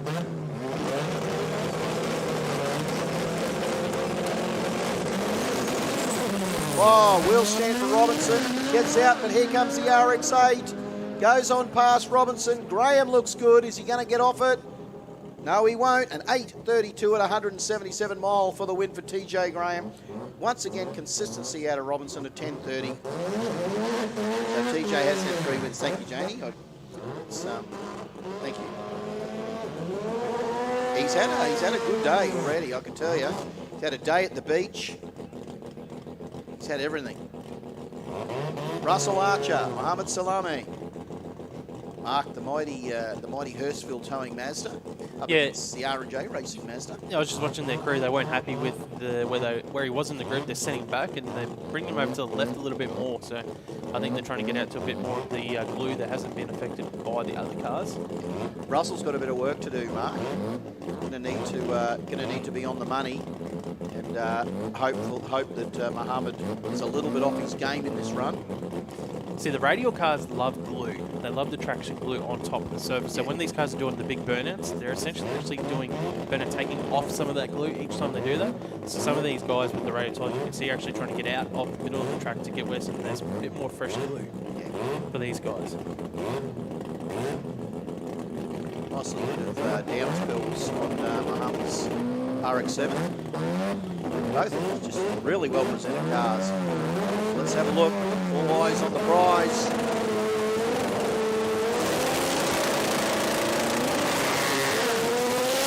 will stand for Archer, but I don't think it's going to be enough because Muhammad is out of there. He's out towards the center line a little bit in the Mazda, but he brings it back in and goes 8-1-6. I think it might have been a bonnet or a door or a window. Just flew off Salame's car. So an 8-1-6 at 175 miles an hour. And it did happen as it crossed the line at 175 miles an hour too. So kind of nice 0.66 did Muhammad as well. So hopefully that, but it just flew off straight across the track. Yeah, it shot off. Lucky how many Archer things was we back had, a bit. How many things have we had fly off, Mark? We've had a few things fly off today. We had stuff there's just stuff falling off cars. There's stuff flying off cars. We've had door slammers blow doors. Well, some of these guys, this is their 5th day of actually campaigning their vehicles.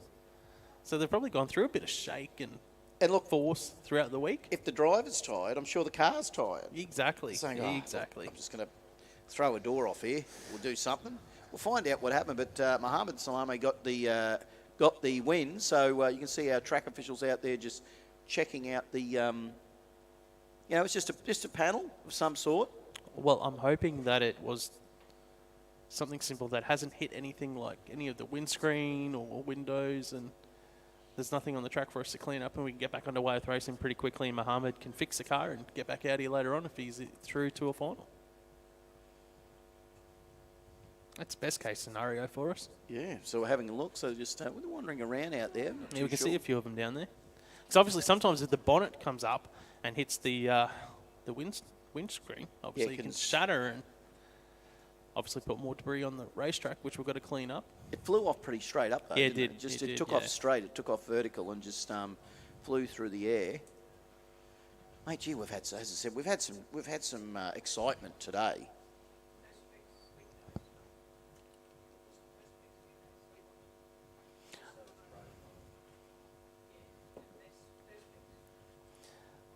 There we go, and it has taken out one of the windows, so his Perspex window shattered onto the track.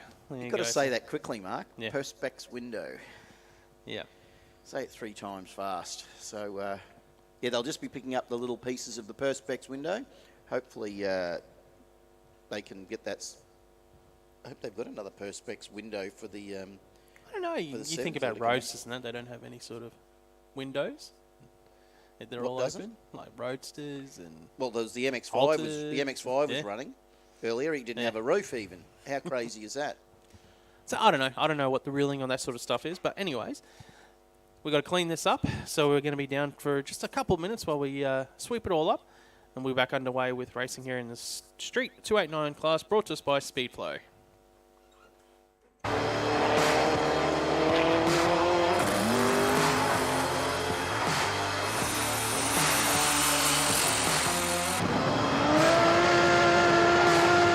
Since 1997, Vibrant Performance made its mark as one of the industry leaders in the development and engineering of exhaust and induction components for the automotive aftermarket. Over the years, Vibrant has seen its evolution pivot from the chambers of an exhaust and induction components brand to becoming the primary source of professional fabrication components for professional fabricators. Vibrant Performance offers a wide assortment of professional fabrication components for all your turbo, exhaust, induction, and fluid delivery needs in a variety of sizes that include HD clamp systems, intercooler assemblies and cores, AN fittings and braided hose, as well as PTFE lined hose and fittings, 4-ply silicon couplers, aluminium and stainless mandrel bent tubing, high-performance mufflers and resonators, V-band flange assemblies, turbo flanges, fabrication and assembly tools, and much more. Vibrant products are the ideal choice for naturally aspirated or forced-induced car, truck, off-road, marine, and power sports vehicles. If you're curious to what other products we have in our fabrication program, please be sure to find us at vibrantperformance.com.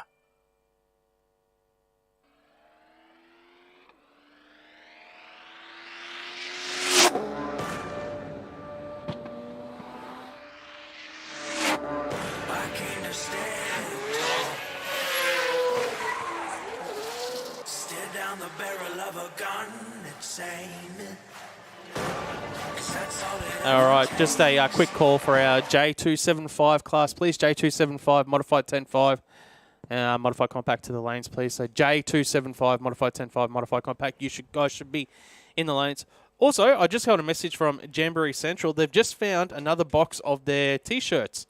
They originally had told everyone they were sold out, but they've just found another box of them. So if you do want one of the Brisbane T-shirts, they've got another box of them down at the Jambo merch tent. So get down there. They had told everyone they were sold out, but they found another box of the 2021 Brisbane T-shirts. It almost sounds like a scam, Mark. I mean, the girls down there said, look, why don't we hold on to a lonely box of shirts so that the loyal fans of Jamboree that stick around for Sunday afternoon, they've got an opportunity. Yeah. Now I can see the line forming very quickly.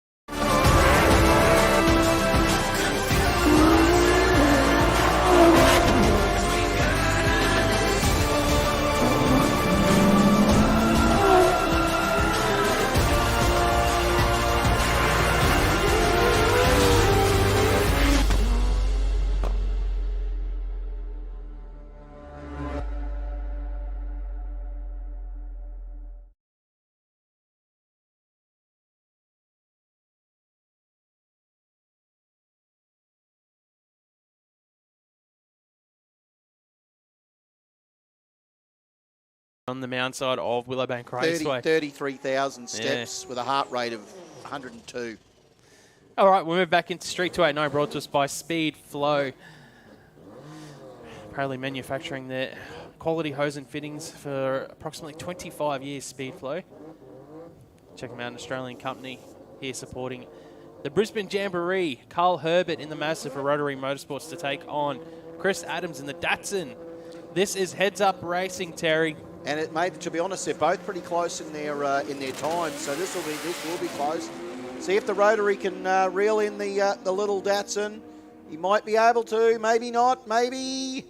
He most certainly can. An 8-3-3 for Kerber. Have a look at the win margin. And look at an 8-7-0 for Adams. Mark. 17 thousandths of a second across the finish line there for Herbert. He needed all the 400 metres we have here at Willowbank Raceway to get that win, because Adams was still ahead at 1,000 foot. He was ahead at every increment on that track, bar the one that mattered, the finish line. You're right. That is good. Well done to Carl Herbert. He worked hard in the Rotary Motorsports Mazda and got the win.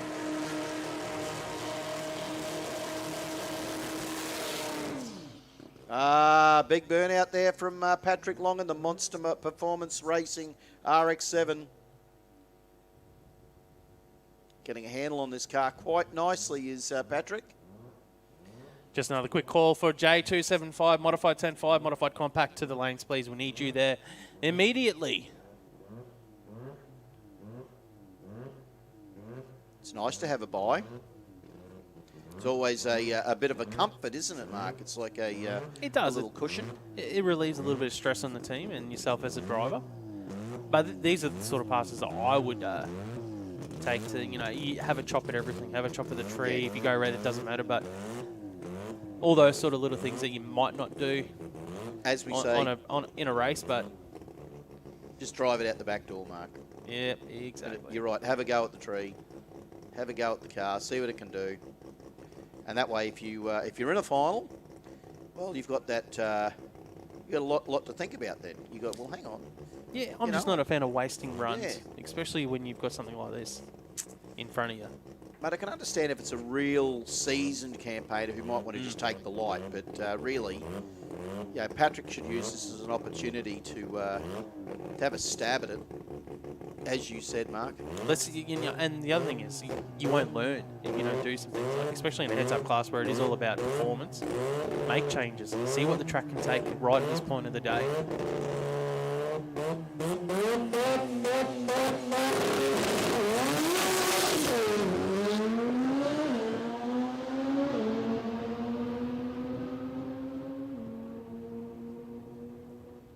There you go, an 861 at 176 miles an hour.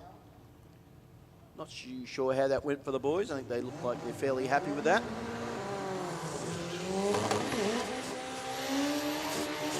Paul Tester and Corey Hunter. The Wilfix Gemini up against the mighty little Gallant. The Gallant Coupe from New South Wales. Hunter in the Gemini from Victoria. So Corey got a fair bit of, got to have some work to do, running low nines. Will Tester running in the sevens well and truly in that little Gallant. And mind you, you have a look at the little Gemini coupe. It has got a pillar, whereas the little Gallant was ahead of its time. A pillarless coupe. I love that. So I'll watch for.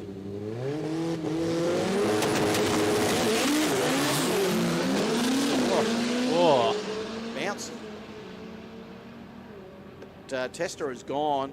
There's a lot of smoke there. 182. A lot of smoke out of there. Corey Hunter's car. You can sort of see it started hazing and then it got a lot thicker just before the finish line. So hopefully it wasn't anything untoward. I'm sure our officials are, they're going out and having a look now. Yeah, Paul Tester gets the win though in this round of racing in the Gallant. Yeah, 771, 182 miles an hour. He's been consistent all weekend in that 770 zone. But Corey Hunter, that's where our eyes were focused on once we saw that smoke start bellowing out the back of that car. They're having a look.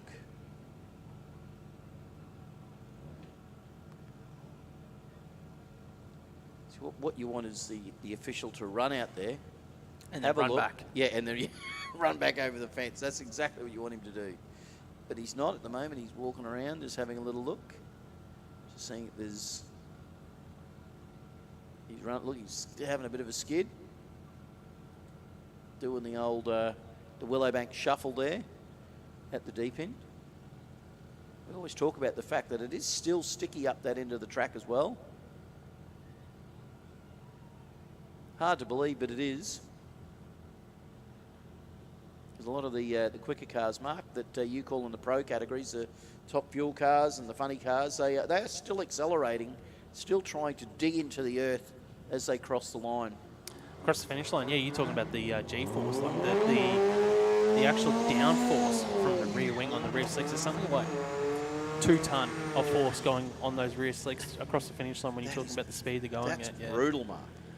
Wow. So look, Steve Sloan in the Gemini and Errol Britton in the mighty Brumby.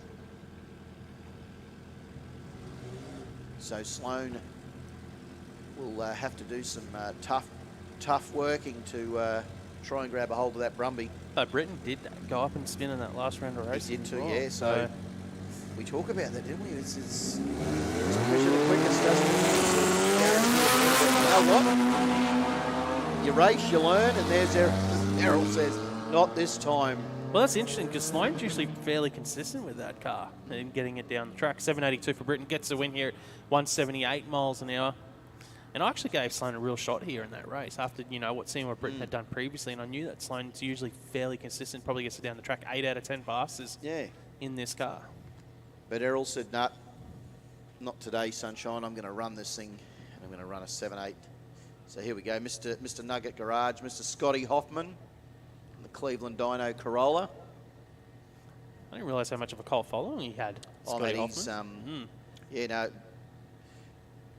he definitely has a cult following. He's a cool cat. People like him, so it's good to see Scott in the little Corolla. Now the car does like to dangle that front left wheel in the air. Comes up on boost and it's pretty fast. Well and truly in the 7 seconds mark, as we know.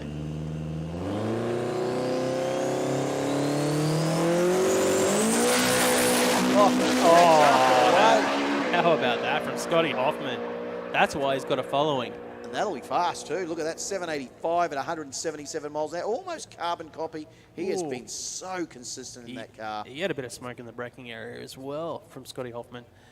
Just while we're checking that out, I'll just make a final call for J275 Modified 10.5 to the lanes, please. This is your final call for Modified 10.5 and J275 to the lanes, please. Final call.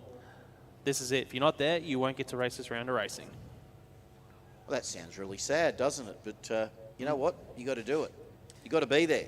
We can't race. Everybody else is there waiting patiently. So it looks like it might be Nathan Peters coming through in that Valiant by the look of it. Man, what a great looking machine that thing is.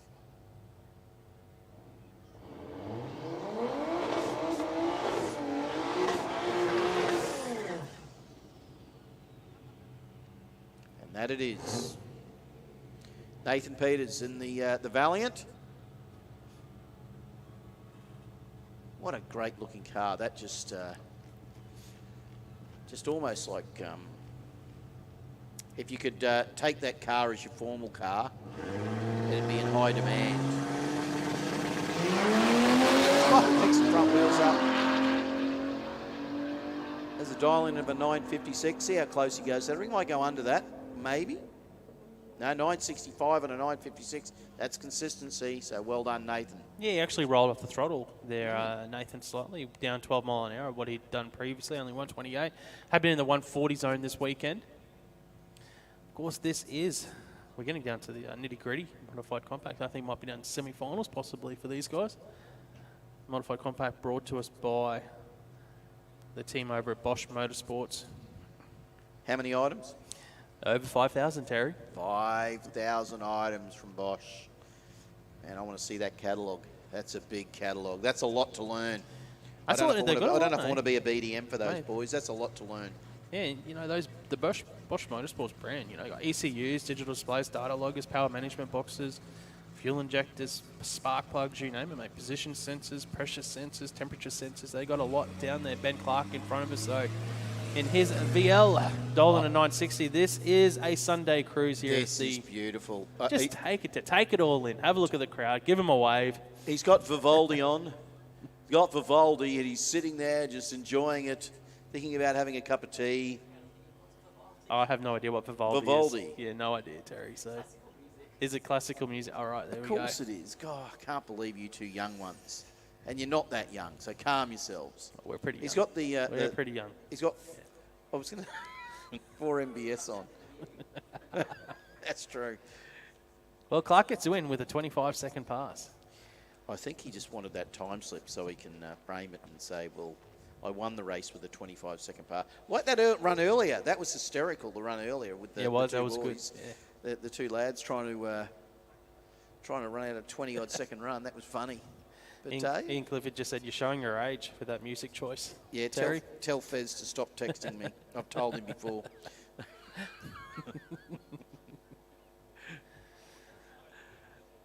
Okay, what's going on? What do we got here? So was that 2 solo passes? Because I know we've had a bit of carnage in a lot of the brackets this weekend.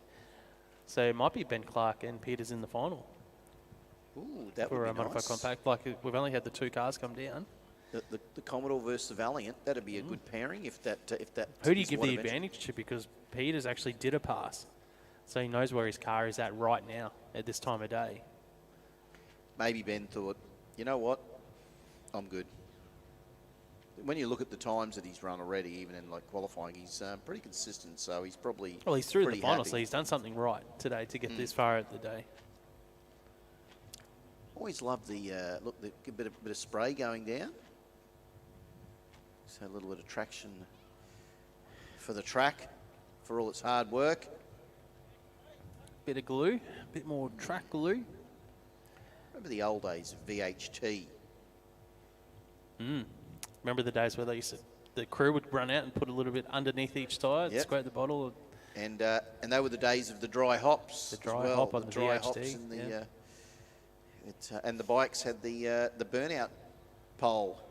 They did, yeah. The boys would nudge up to a pole and do a big skid, then come around and run. Nowadays, the bikes, well, you know, the bikes. It's interesting to see how the bike technology has changed over the year as well. I was about to say, bring back the burnout pole for the bikes. I reckon so. For the nostalgia days. Bring back the burnout pole. Love that. I'm sure Johnny Crease. I was about to say, old Johnny on Clockwork Orange on his bike. That'd be fun. The bike would know its way to it. It'd just automatically go to there. Oh, well, look, we've got a burnout post. Nice work. I reckon some of the boys would just stay in it. I reckon there'd be no getting out of it. They'd go, nah, let's smoke this crowd up. So especially these days, we've got like the H2s, like they're running like almost off the shelf with 300 horsepower on a bike. I mean, we're talking pretty wild gear. Imagine that. Well, they run 9s or something, those bikes? 9.5. Yep. They run mid-9s at 151 mile an hour. So we've got a couple of the boys have run them in the street meet, and it's just full on, just Yeah, which is a supercharged bike, of course, guys, if you don't know. And they're a street bike. So Ben Clark Dolan at a 960, well, he'd be running up against a H2 street bike. Go figure. Well, I can hear the rumble, Mark. Looks like we are moving into our next category.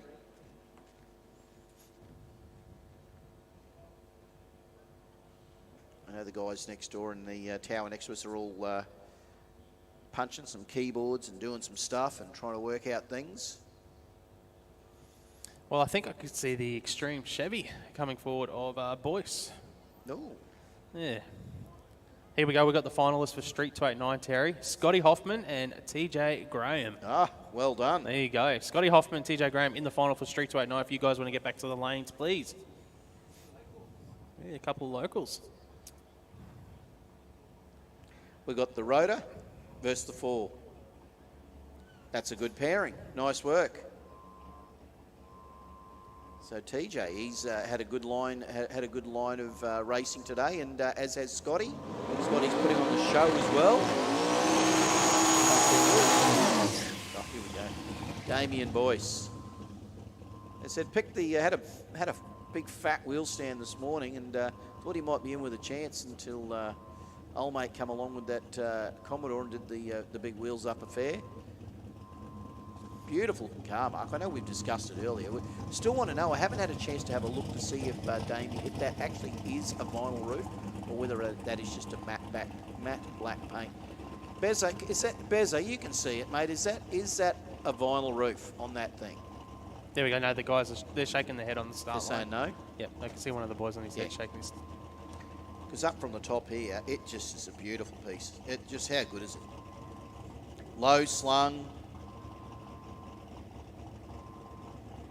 That tent gives it just that extra gangster swag, Mark. That dark tent. Look, what's going on in there?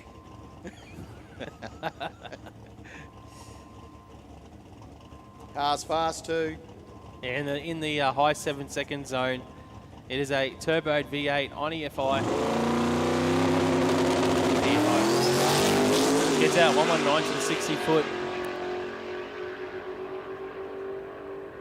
And goes through, runs a 763, 180 miles an hour for Damien Boyce. It's a nice bracket car. Very consistent, very, very consistent. Impressive today for Damien. Yeah, the sole man left here after the Dragsters and Giorgio were out, which is sad. But, looking at that 6:05 at 2:37 for Tony Bellett, mate, what could have been. But we've got more meetings coming up, that's okay. So J275, Lee Povey, Ayan Sedane, of course, in the Mortgage Choice Toyota, up against the Calais of Povey. Just about to hear the mighty Toyota go through the burnout. J275. This is a heads-up class, Terry. First to the finish line wins. So Lee, the Calais, running into the high 7s, and Ayan running low 7s. Did he dip it into the 6s, didn't he, in one of the runs earlier, Mark? Who was that? Sorry? Ayan in the Toyota here, I think, maybe. I can't remember now, actually. We've seen a lot of passes, Terry. It's hard to remember everyone's individual times. Actually, that's right. And we had a log at him twice, but got a lot of things going on in the commentary box.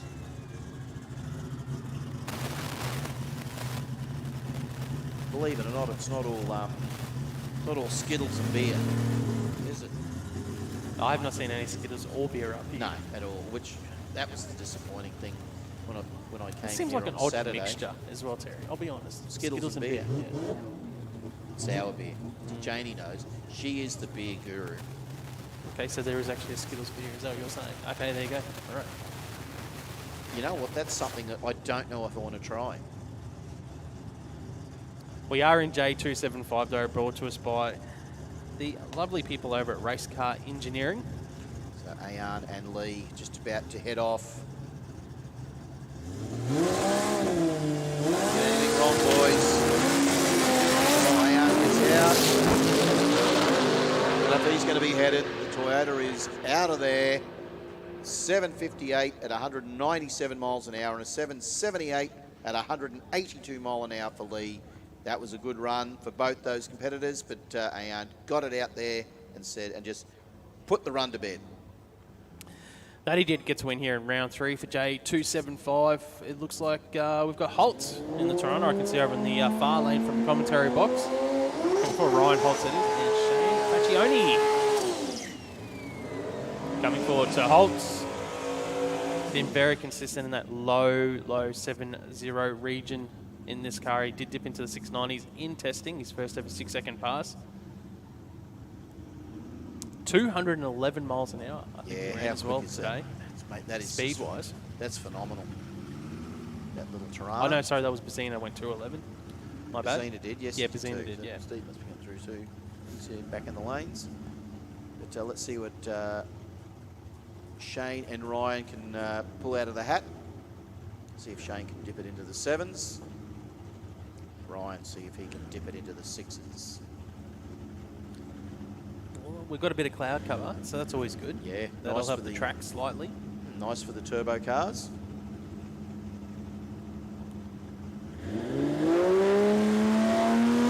Toyota versus LS.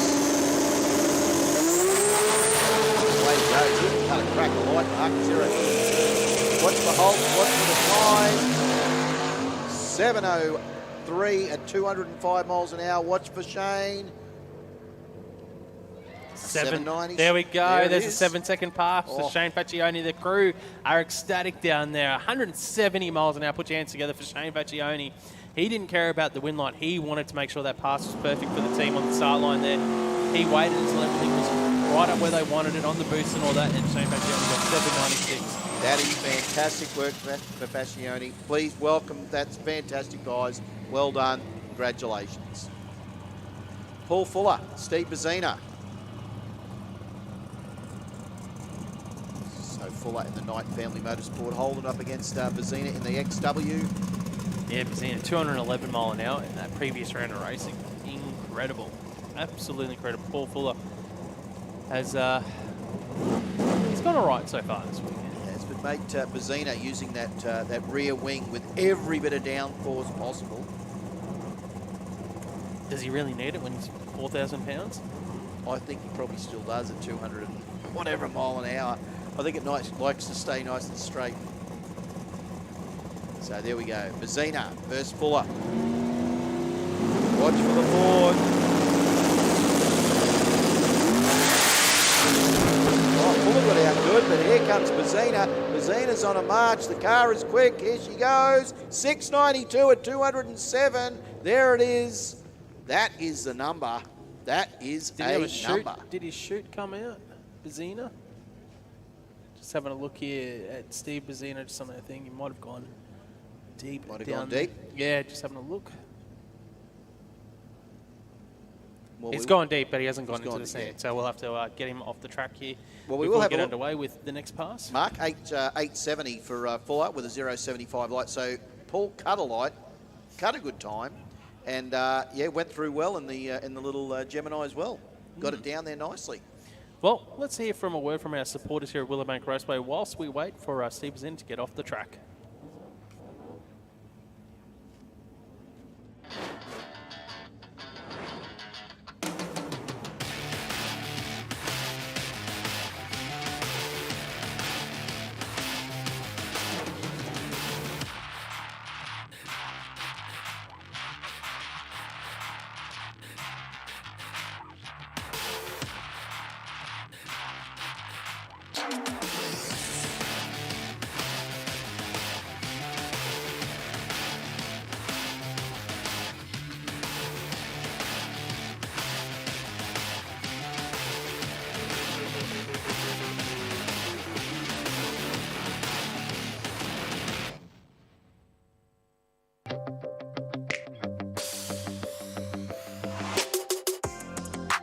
Oceania College of Technology, an RTO in Brisbane, Gold Coast and Parramatta. It provides job-ready skills to students in various automotive courses, like light and heavy vehicle mechanics, underbody technology, auto electrical, motorsports, automotive panel beating, automotive diesel technology. With small-sized classrooms, it has a fully functional mechanical workshop. It provides real and practical knowledge to all its students under the supervision and training of highly qualified and skilled trainers. Kickstart your automotive career at Oceania College of Technology.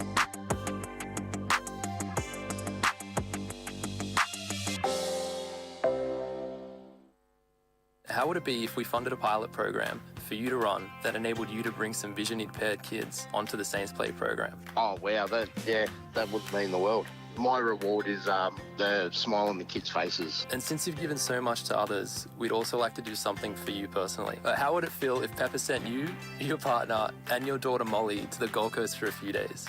Yeah, awesome. I don't know what to say. It amazes me. Thank you very much. RCE Performance Warehouse at 42 Moss Street, Slacks Creek is the retail and trade side of Race Car Engineering, who have been in business for over 15 years, specialising in aftermarket performance parts for hot rods, street cars, drift cars, circuit race cars and drag racing vehicles. RCE Performance Warehouse have a huge showroom housing all the best performance brands from around the world. Whether you're after a set of valve covers to dress up your engine bay or an engine block to start your next build, they can tailor a package to suit you. We have one goal, drag strip domination. Quicker ETs, number one qualifiers, final round victories. We earn these things for ourselves and our racers with engine management designed to work the way people actually use it at the track. Our systems are constantly updated with new functionality and free updates because progress never stops. Always learning, always improving, always striving to make the best. And we are back. Here we go. J275, Varun Sharma in the 2J, Asaf Abu in the Matux Racing Nissan, the GDR. Let's see what Mark. This will be. This is a big matchup. Big matchup. Abu, our number one qualifier with that 684 yesterday in qualifying. Sharma was our number 3 qualifier with a 700, but a huge speed of 212 miles an hour. It's the fastest car we've got here this weekend in the J275 class, brought to us by Race Car Engineering. Both these guys have got 2 wins as well, Terry. There's a lot riding on the line right here in the J275 when you're talking about the team that will go through to the final and the team that might be packing up a little bit early. Whoa, so will it be the Oceania lads? Will it be the Matux Racing and GDR? This is tense. What a way to go to it. What a way to go. Here it is. Round 3. Winner will get 3 wins. It's up, bring it on. Oh, Varun lit it up. Varun says, I am gone. Watch it, it'll be a 6. 697 at 212 mile an hour. You could see it, Mark. It was on a charge, and you knew that it was just had that edge. And Varun Sharma, mate, the boys up in the Oceania College of Technology Corporate Club, give yourselves a round of applause. Well done. How good was that? Great run. What about Asaf? He was out with an 0.14 reaction time, so he had a couple of tenths on him on the reaction time, but then just instant spin for the Abu team, the Matux Racing Nissan there. Yeah, up and spin.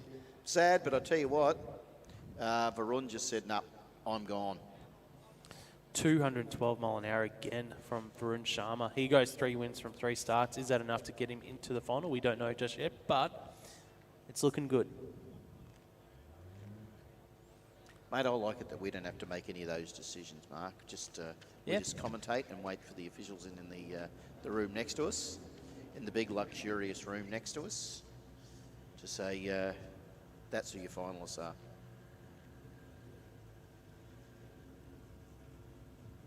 So it can't be too far off. We're probably getting into the, we can't be too far off the pro categories, Mark. Not at all. Not at all. Which I think will probably be Diggles and Adrian. We're back up here to finish off the pro guys. That's been exciting. I'll tell you what, we've had some excitement. We've had some excitement over the whole weekend, Mark. It's been 5 days of excitement. It's been challenging, exciting, and rewarding. It really has been. What about the volunteer officials here at Willowbank Raceway with the some of the stoppages we've had? These guys just out there all day long. If you were to say an RX-7's going to mount it, just sit catering on the middle, you would not believe it, but sure enough. There we go, side-by-side burnouts from the VL boys here, Adam Popovic and Johnny Ricker. Now, Popovic is a clear leader for the wheel stand of the meet in that Commodore. That was spectacular. It just launched. Adam just said, mate, here we go. And he just launched that thing. Johnny Ricker, the Iron Service Australia Holden, the Commodore as well. He's got it all taped up. So yeah, he's obviously had a bit of a... Yeah, he must have lost the windscreen. And now he's just got a...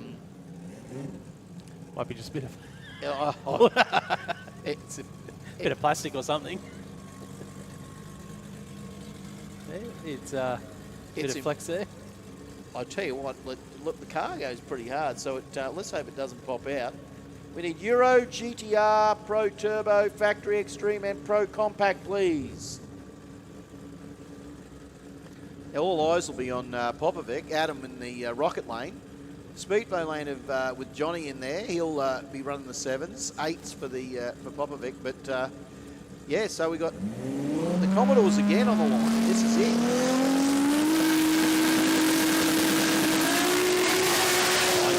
Now, but a red light for John and 0:43 for Popovic says, I'm just going to take that win. Oh, a big move towards the finish line there for Ricker. And he's got it straight, so... but that was a bit of a how you doing moment for Johnny Ricker there. Well, let's have a look. I wonder how that windscreen went. I wonder if it was popping in on it.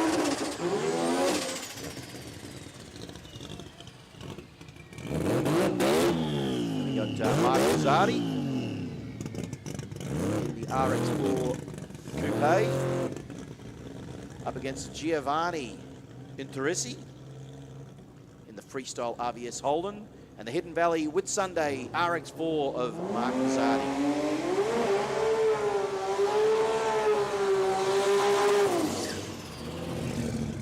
Nice burnout there from the Commodore. So the Queenslander versus the Victorian. Mark up against Giovanni. Mark's got some serious consistency, but he's going to have to work pretty hard because if Giovanni gets out there quick in that Holden, he is going to be very hard to reel in, Mark. 100%, Terry. Looking at Fazzotti here and Interisi, it's one of those races where Fazzotti is hoping to capitalise on any potential errors from Interisi with that extra power he's got on board. Modified 10.5 here, final round of racing. Just a quick call out. If anybody would like to have any grudge runs, they'd like to start making their way around to the grudge runs lanes because we'll get you guys in. Lane 7, please. Lane 7 for the grudge runs if you'd like to have a few runs just before the final before we get them all set. There we go. Giovanni, Mr. Mark Rosati. Tell you what, they're left side by side. Yes. The VL's got the power though. 7-1-8, 182 mile an hour for Giovanni Interisi. He gets a win here in round 3. Mark Fazzotti goes through with an 8.25 at 164 miles an hour. I've got to tell you, Mark needs to bring that thing to the QDRC. That's consistent. Very consistent. He could go rounds in that thing.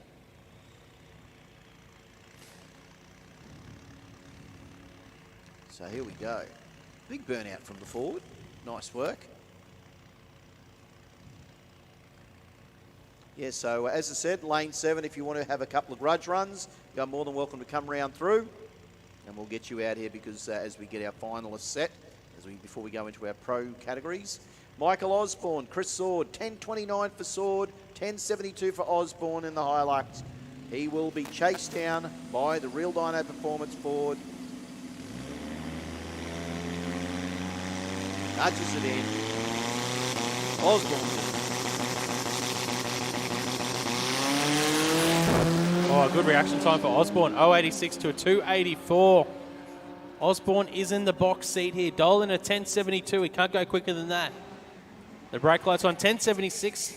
On a 1072, he gets the win. Chris Sword goes 1042 on his 1029. 2/10 win margin there for Michael Osborne across the finish line here in Street Compact. Brought to us by the guys over at MTQ. Well, this will Systems. sort of mark Simon Isherwood and Christine Thompson. So we've got Christine in the XR6, race. Simon in the BMW. Simon had a great reaction time in the last round. So he's dialed in an 1178, and he will be chased down by Christine with a 1061. And Christine, how many times have you seen Tomo Red Light? I have not seen Tomo Red Light forever. How did Simon Isherwood put that pressure on it? Oh, Isherwood, 077 light and runs an 1177 on his 1178 dial in there. That would have been tough to beat anyways. Christine goes 1063 and a 1061, but unfortunately the dreaded cherry. Can't believe that. Well, there you go. So Christine, there you go. So we need GTR to the staging lanes, please. The GTR boys to the staging lanes, please. Factory Extreme Pro Turbo Pro Compact. You should be there already. So we've got the finalists for the J275 class. This is a good matchup. Oh, yes. Steve Pazina and Varun Sharma in the final of J275. So J275 finalists, Steve Pazina and Varun Sharma in the final. So we got the Mighty Supra and the Mighty XW. How good is that going to be, Mark? Tough because they're both running into that very, very high sixes for Pazina, and I think Sharma went here we 690 something as well. Here's Alex Gajic in the one tough Mercedes-Benz. Have a look at this thing, folks. Street driven, away she goes. Mercedes goes through for a 995 at 143 miles an hour. And ran a 989 earlier. That car has got some serious horsepower, that Mercedes. And we love it. He does give it a bit of a squirt at the other track up the road, and absolutely loves it, and does exceptionally well. So the Premier Tuning Group, Merc, that just sounds cool. That Mercedes too. It's a nice piece of work. So Mark, as I said, you mentioned GTR Factory Extreme Pro Turbo Pro Compact. So we've got a couple of our finalists already. But if you want to come round for a grudge run in lane 7. Because as we are getting through to our finalists, we can't just throw the big boys in or straight away into the finals and just get them to come back around. We'll have to give them a little bit of time to cool down and get things set. So we get a few grudge runs in as well. So I know there's a lot of competitors who were pretty keen to have another hit at the track. So if you come around to lane 7, you can have another shot at it. Why not? You've been here for 5 days, 3 days of testing, 1 day of qualifying, 1 day of racing. Why not get another lap in? 3 days of testing. As I said, I'd be exhausted after 3 days of testing. Oh, here comes some grudgies. Here we go, a couple of grudgies. We asked and we received, just like that. Oh, there you go. We won't get any information, but that'll be Mr. Alvin Johnson in the 13B Turbo RX-5.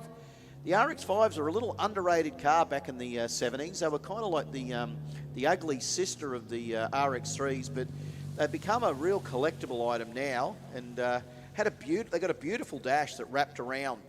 If you get a chance to have a look in an RX-5 at any point in time, looks like Alvin's just going to have a shot at this. Now, Alvin's a regular racer to this track. You can see the 10.5 dial-in on the side, but Alvin's just going to have a stab at this, so let's see what he can do. Here's the owner of Rotary Reaction, and he builds everything himself. As I said, he built quite a few engines for me back in the 80s. Let's have a look what he can put that RX-5 through for. 1058 at 128 miles an hour. That is one quick street car, Mark. That was a good pass, mate. 1058, 128 miles, and it's a street car as well. That it is. That's impressive. Well, he does all, like all the other boys that were there, Ashley Reason and Scott Clibborn, does all those. They're all part of the crew. They all like to do the day runs, the drag runs, and those sort of things. Question for you, Terry. What's the quickest street car you've been in on the racetrack? I have been in, you ready? Yep, throw it, man. I have been with Dom Perry around Sydney. Yeah. In his RX-2. How quick is that? 7.9. That would have been fun. I have actually been around the track in Damien's Grump too. Oh, at really? Queensland Damon Raceway. Kearns as well? And I've been with Drew in the direct clutch race car around There you QR. go. Mate, it pays to Look know at you me. go, yeah. Like, unbelievably, I mightn't seem like much, but it might pay to know me. Come on down to Rotary Revival, mate, and I'll get Rotary you Revival? get you into something quick down at QR. You'll love that. It's all Rotaries, mate, but that's how it is. But mate, so what's the quickest streetcar you've been in?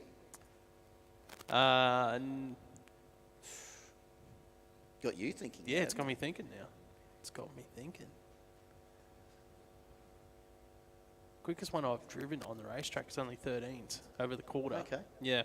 Mate, I can tell you now, being in a true streetcar that runs into the sevens, it is just a beautiful thing. He brought that 20B up on boost and just stabbed it down the straight, and I'm going, this is just, my heart was racing. I checked my heart rate, and it was up, like when I got out, it was up to 105. I said, mate, Tom, you got my heart beat up, mate. But it's if you ever get a chance to go in, if anybody gives you an offer at any time, at any track day to go a passenger ride in something, even here at the track here, you got to take it, Mark, don't you? It's exciting to go in something. Yeah, I've done the. 'cause you drive something fast as it is. Yeah, you race. I've got the fast. drag. The drags, so yeah, they're a little bit different to a sedan. Sedans, I think. Well, everyone talks about the dragsters would feel quick, but I always thought the sedans would feel quicker because they just feel like they'd be floating a little bit more across the top. Where the dragster, you're just stuck to the track and you're covered and all that. That is exactly the feeling with Damien's RX2 when he built it up on boost and gets it down a straight. You feel the car float. Yeah. And it's like, as opposed to a race car where it just feels like it's the downforce is just pulling it down. But a car like that is, mate, these cars that when they build them up on boost and you get a chance to be in the passenger seat, it is most definitely it's just exciting. Yeah, I've done a media day where they had the V8 supercar drivers take people around for some laps in the V8 supercars at Queensland Raceway. And that was fast. The speed was okay, but it was just more the cornering. The cornering. You think, cornering are they going to brake? Are they going to brake? When are they going to brake? Yeah. And that's what I find that when I was with in the direct clutch car with Drew, it was like he was just hammering this thing, and it's straight shift. Yep. You know, races it at World Time Attack, the 20B, and it's just awesome. It just was like you thought, just don't slow down, and he just didn't. So if you get a chance at any time, if you're up at a track day anywhere, whether it's here at Willowbank or it's one of your regional tracks or just one at the big track somewhere, just someone offers you a passenger ride, do not knock it back. Just go for a ride. It's a lot of fun. And it gives you that sense of speed different in the passenger side too, Mark. Oh, it's 100%. Because you've got no control. You've got no control. The You're no just control gonna part. hang on and hope. Hang on and hope. So, yeah, so we've still got a really sweet crowd. And how is everybody up in the grandstand? How are we? Give us a wave. Is everybody good? And everybody over there on the grassy area, look at you guys, all the way down to nearly well past halfway. Give us a wave, guys. Give us a wave. I've got to thank you all, guys, for all you ladies and gents for coming along to the last 2 days and enjoying the Jamboree. I'm sure some of you are going to go home after yesterday with a bit of a Jambo tan, Mark, because we know that's what happens. A lot of the Jambo tan? The Jambo tan. What's the Jambo tan? Well, they all get sunburnt. Okay. Even at this time of year. I mean, we've had a nice cloudy day today, so been good for racing, good for the punters in the crowd, good for us because we're in a corporate, in a tower and we're just in air conditioning, and you know how it is. So I'm just been good. Just waiting for our prawns and our prawns, the seafood buffet. The buffet up here Shouldn't say shortly. it. People will believe it. So, yeah, a big thank you to all our officials and everyone who has been helping with the day too. I can't believe more people didn't come round for grudge runs. We only had Alvin just ran the little RX5 Well, you down probably there. find a lot of these guys have started packing up. Didn't realise they could go for a grudgy. Well, it was in the program. Was it? I actually had a couple of blokes message me earlier, are you going to do grudges? And I said, yes. I said they will probably do it. So it was good to see the little RX5 come round. So I can see, Mark, I can see, look what I can see. I can see Jet Racing over in the lanes. Tell you what, we do have a few commentary awards that we need to think about, Terry, like Best Crew, the Burnout, the Wheel Stand. Well, we've got a few of them done. Who's got some ideas on the Best Crew? Best Crew. No one really... Last year we had the Halloween theme, which was Yes, cool. it was quite That was easy to pick from there. Yeah, Because that was everyone easy, yeah. Who was the best dressed in a sense, but I don't know, mate. Maybe we might have to ask Hodjo and Diggles to see what they think. Surely Janie would have an idea. I do, but I've been told we've already given it to them before. Oh, Okay. Keep an eye out this week. we'll have a keep. We need to keep an eye out, on this last round of racing. For the crews, they're dressed up nice and spiffy. But I think we, what else we got? So, well, we do have the. Tell you what, the commentary crew look all right in their crew shirts up here.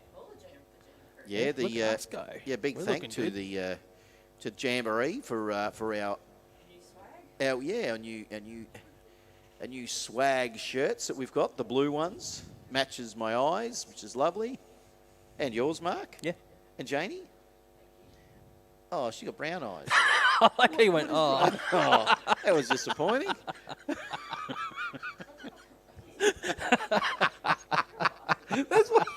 That's why Janie's not on the mic, because she swears. Swear jar, Ted. I've got people sending messages through I did marry, about the crew. Married Sorry? a woman with brown eyes, mate, so it's all right.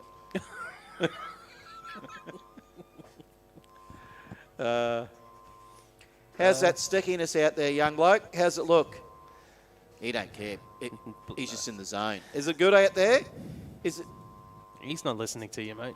Blaze, come on, mate. Give us he something. He gave us the butterfly fingers.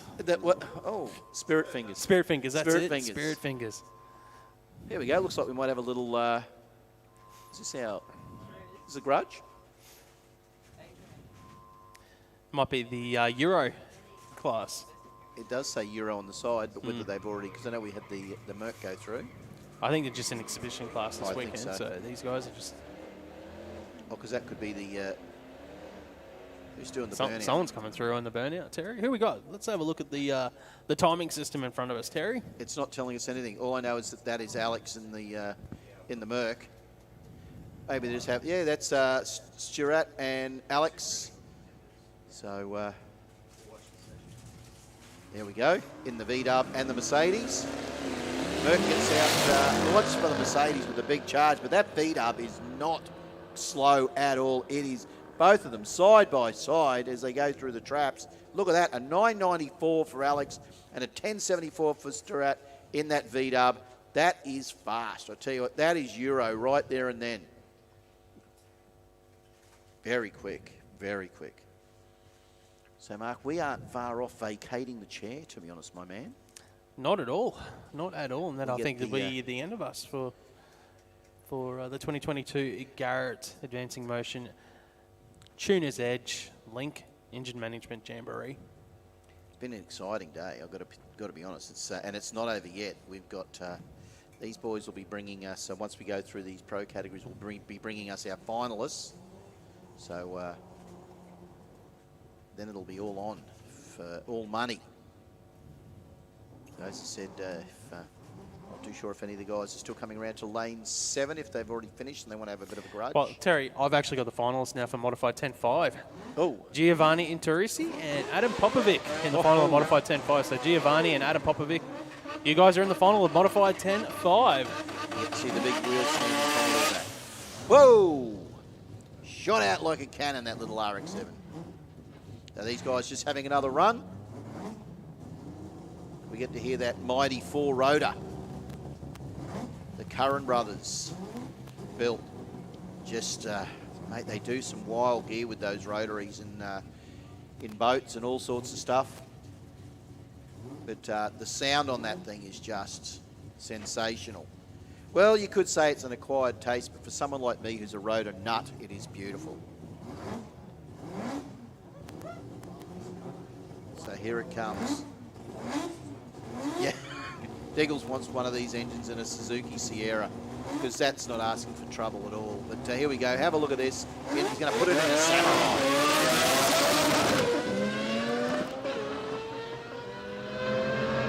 Just punches that thing up through. And there it goes. Away he goes.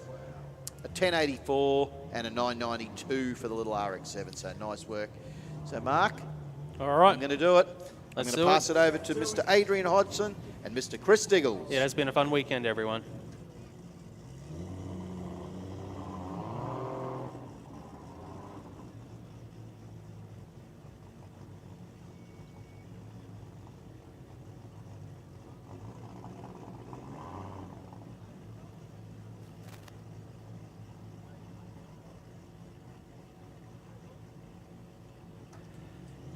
So have you, Terry. Geez, I hope the seat doesn't feel that warm when I get up from it. That's a bit weird. That's like sitting on a warm toilet seat, isn't it? It's just, I don't know whether that's a good thing or a bad thing. Actually, they had a question on the radio about that. I was heard on afternoon radio. That's how you know it's true. true. No, we've got to let the RBs go here. Woo! Best sounding engine in history. Just putting it out there. Yes, well, that seems to be the general. Honestly, we need a top. We need to get. We're going to do, and Kelly listens to us, right? Let's get the old. Kelly listens remember to the us. old-fashioned J line? We should come back with J chat. So we need J chat back. I know we're on overtaking lane, but unless we had a separate laptop that can pick up everything the overtaking lane stream is doing with chat. So I know that we were looking at that last night, and Janie can't do everything. We'd love to be shouting out everyone over the world, but just to see out there who reckons the most fantastic sounding engine is A, an RB26, B, a 2JZ, 3, a LS, 20B, 13B, quad rotor, 6 rotor, V12. If you know what you like. Hodjo loves the RBs. Let him rip, boys. Aaron Stubbs, David Abreu, it's all yours. Well, it's a good start for Aaron Stubbs. The early numbers tell the story. This thing's marching out the back door. Wow, 743, 192. Huge speed for that car. 743, 192 mile an hour. We are so blessed in this country to be able to see what came into Australia and put motor racing on its head in Australia in the late 80s, early 90s. It's still an iconic car with us here today on Aussie soil, and the quickest GTRs in the world belong here, right where they earn their stripes as a serious contender in world motorsport. I wish I could do a T-shirt that just says Godzilla, game over. Because all of our local Aussie Motorsport Brigade in the Australian Touring Car Championship fighting for the battle. And then Nissan, who always continue to pursue mainstream motorsport in this country, from the Bluebird, from the Datsuns in the early days at Bathurst. Howard Marsden brought, of course, Nissan Motorsport in with even Exeter Turbos went to Bathurst, the Bluebird on pole, the RB, the R30 with the FJ20, then the RB20 in the 31, and then guess what? The R32 turned up, and history in Australia changed. And I'm lucky enough to be old enough to remember watching this religiously and then seeing it change when these things turned up. And Chris, then to see you've from got that your wish, to here, mate. You've got your wish. This is heaven. We've got a vote for SR20 VET is the best in the chat. Oh, is that right? SR20 VET, is that silky? Can I tell you, I'm very happy to have our first chat contribution. Just know that you're wrong, and the RB is the best sounding engine of all time. But open to more votes coming in on the chat. Come on, all the rotor fans. Well, you've got to have a favourite. You can even just put the word telly. If you like that quad rotor, just put telly in the chat. Just put the word telly in the chat and bring it back. All right, let's go. Let's watch this. Watch this. Peter Simon, Robert Marjan. The stage is yours.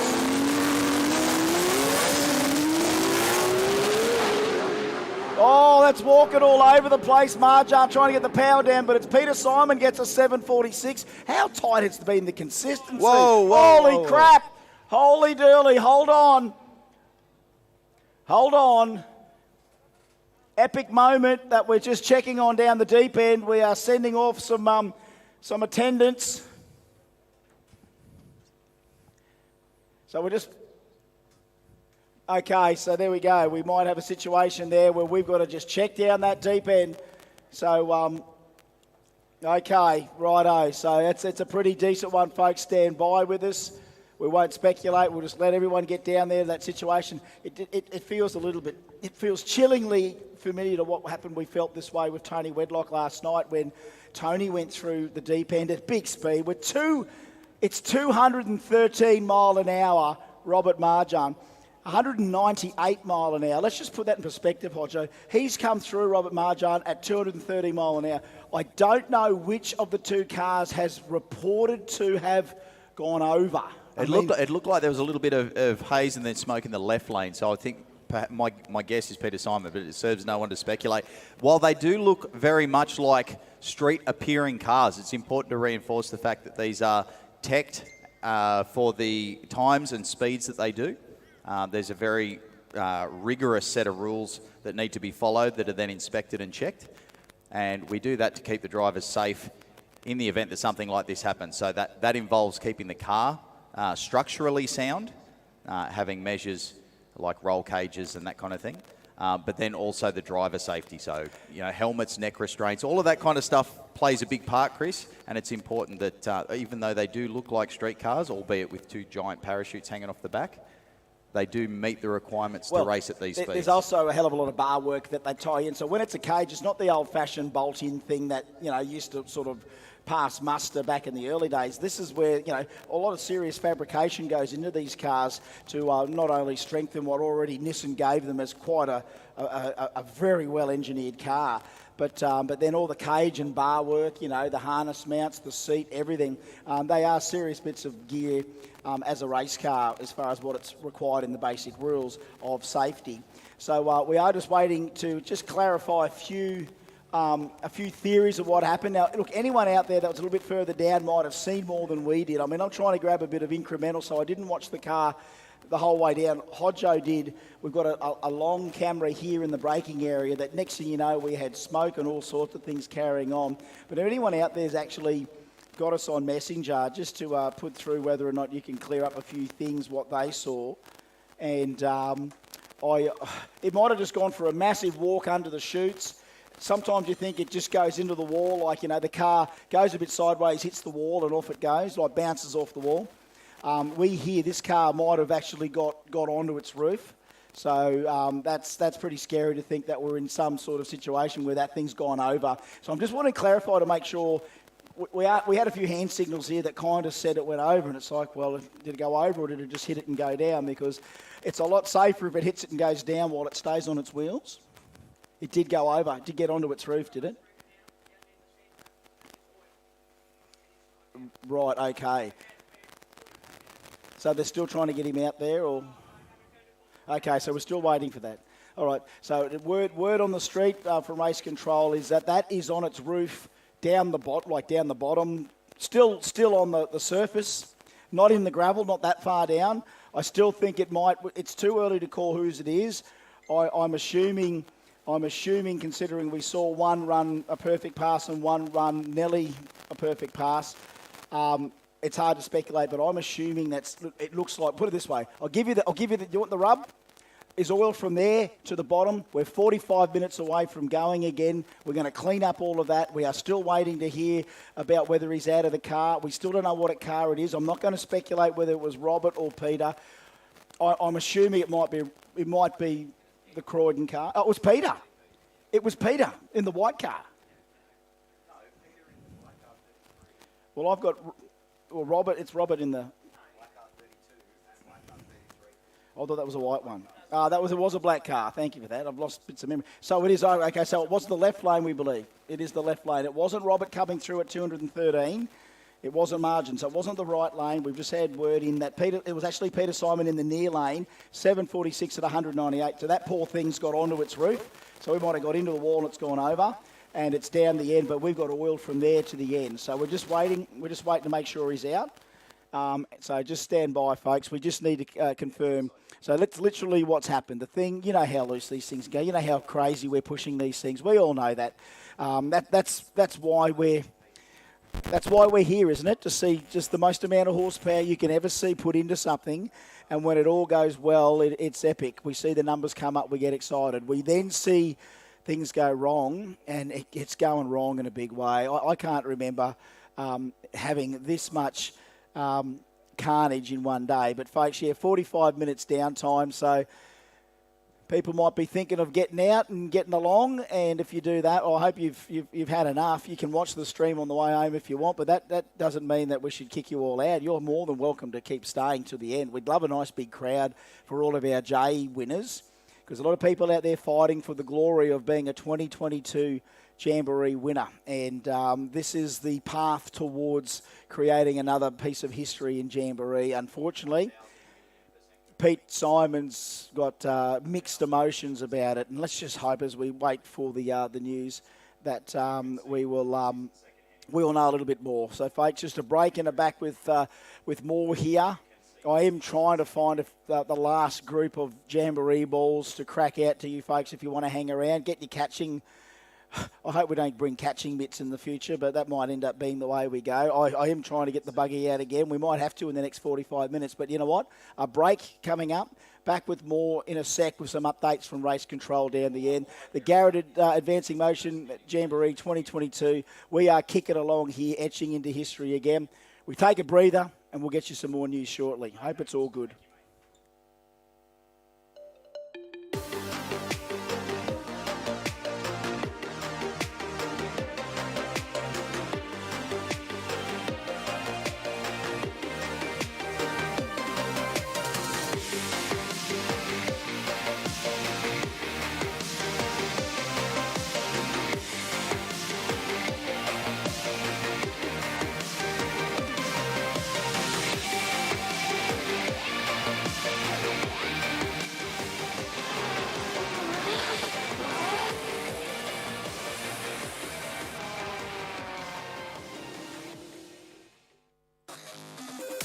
Link is the engine management solution for champions the world over. We know what it takes to win. Pushing boundaries, performing under pressure, and having the best people on your team.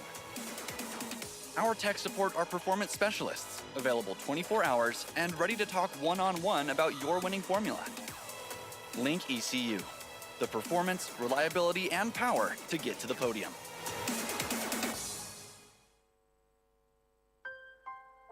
We've always had a few cars.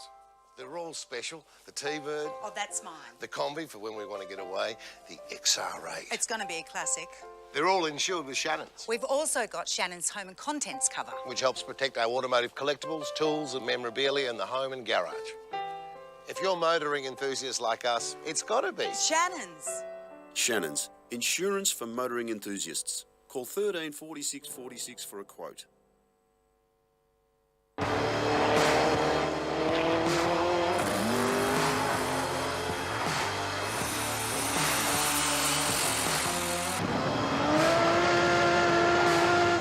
Since 1997, Vibrant Performance made its mark as one of the industry leaders in the development and engineering of exhaust and induction components for the automotive aftermarket. Over the years, Vibrant has seen its evolution pivot from the chambers of an exhaust and induction components brand to becoming the primary source of professional fabrication components for professional fabricators.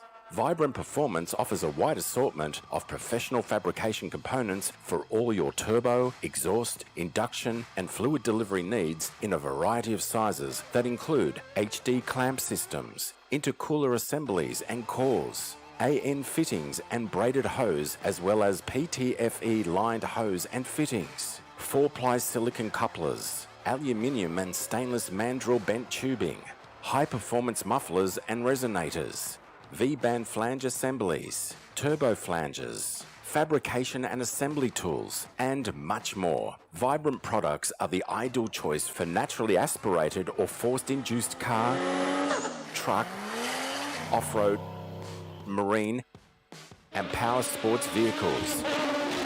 If you're curious to what other products we have in our fabrication All right, folks, here's an update. So are you ready for the result there? The news is Peter Simon is out of the car. He is A-OK. What a relief.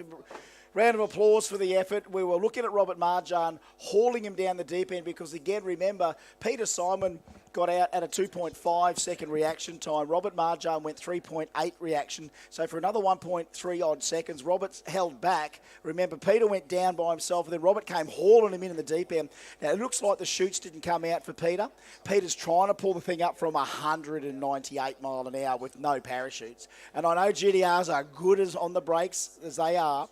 198 mile an hour is 198 mile an hour. So in an effort to lock, he might have locked it up and it's gone over on its lid a bit further down. So apparently, I mean, it's a good hit. Everything's held together. The car's not beat up, like super beat up, but yeah, definitely took the hit. And was you say there was some collateral damage with Robert coming through the end? You had to get out of the way or something? Looks like Rob's had a little bit of a fender bender All right, so Rob might have just got into him. So two GDRs into each other a little bit. Bit of collateral, maybe a bit of collateral. Well, they're saying there's a bit of collateral damage. Here comes Robert. Here's this GDR crashing in front of him. You talk about box seats for incidents. As we said, Jerry Curl watching Tony Wedlock last night. Here's Robert Marjan coming through the end, trying to steer this thing at 213, and here's this other Skyline in trouble coming into the braking area. So you're coming in at 213 mile an hour. So this is the incident, trying to explain to you what just went on down there and why we're probably 40-odd minutes away from getting all that oil picked up, because that's disastrous. But it's nice that he's okay. But yeah, it's not a pretty thing to see. So look, we've got a little bit more to go here. We've got Battery Extreme and all that coming up. But we've got 40-odd minutes at least down, so we'll run a few more rads. The news is he's A-OK, but we're going to clean all that up and try and get this all run and done for you guys, because we still got Factory Extreme round 3. Some of our finalists are starting to be determined. I think we've got the grudge lanes out, and if we can really ask him to be very patient and come back for a few more grudge runs, Tally Paratos, can you bring the quad rotor back for a grudgy, just because I want to see it again. All right, so breaking back with more soon with more information, but that's the rub of it. We're rubbing for 40 minutes. Racers trust Bosch technology for their high-performance engines. Precision, reliability and performance. Bosch fuel injectors give you peace of mind, knowing your engine is getting the best fuel delivery. Race after race, year after year. Optimised spray formation for improved combustion, smoother power delivery and better throttle response. Bosch fuel injectors will put you ahead of the competition. Search Bosch Motorsport Australia. There's good, there's better, and then there's Bosch.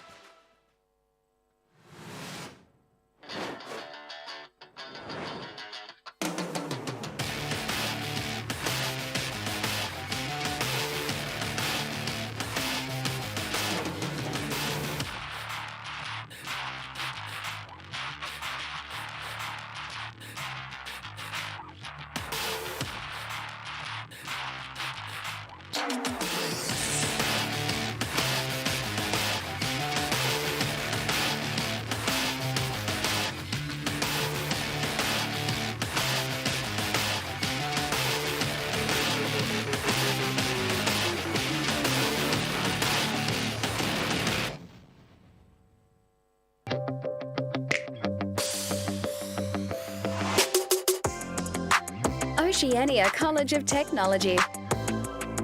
An RTO in Brisbane, Gold Coast and Parramatta. It provides job-ready skills to students in various automotive courses, like light and heavy vehicle mechanics, underbody technology, auto electrical, motorsports, automotive panel beating, automotive diesel technology. With small-sized classrooms, it has a fully functional mechanical workshop. It provides real and practical knowledge to all its students, under the supervision and training of highly qualified and skilled trainers. Kickstart your automotive career at Oceania College of Technology.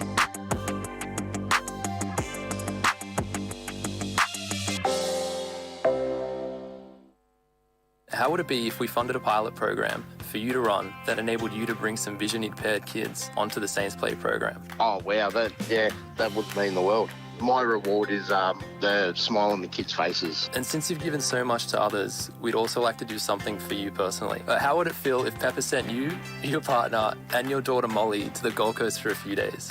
Yeah, awesome. I don't know what to say. It amazes me. Thank you very much. RCE Performance Warehouse at 42 Moss Street, Slakes Creek is the retail and trade side of Race Car Engineering, who have been in business for over 15 years, specialising in aftermarket performance parts for hot rods, street cars, drift cars, circuit race cars and drag racing vehicles. RCE Performance Warehouse have a huge showroom housing all the best performance brands from around the world. Whether you're after a set of valve covers to dress up your engine bay or an engine block to start your next build, they can tailor a package to suit you. We have one goal, drag strip domination. Quicker ETs, #1 qualifiers, final round victories. We earn these things for ourselves and our racers with engine management designed to work the way people actually use it at the track. Our systems are constantly updated with new functionality and free updates because progress never stops. Always learning, always improving, always striving to make the best.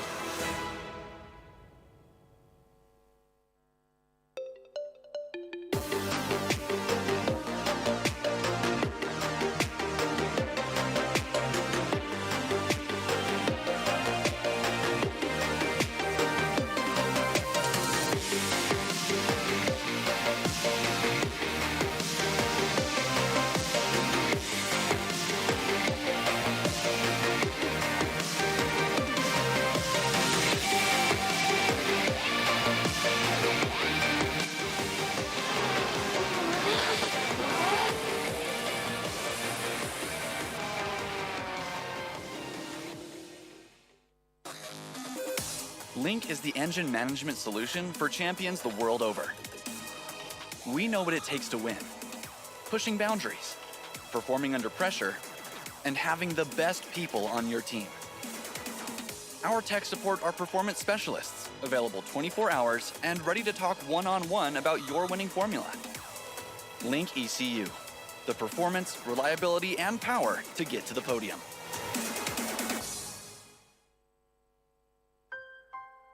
We've always had a few cars. They're all special. The T-Bird. Oh, that's mine. The Combi for when we want to get away.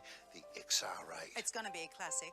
They're all insured with Shannons, We've also got Shannons home and contents cover. which helps protect our automotive collectibles, tools and memorabilia in the home and garage. If you're motoring enthusiasts like us, it's got to be. Shannons. Shannons, insurance for motoring enthusiasts. Call 13 46 46 for a quote.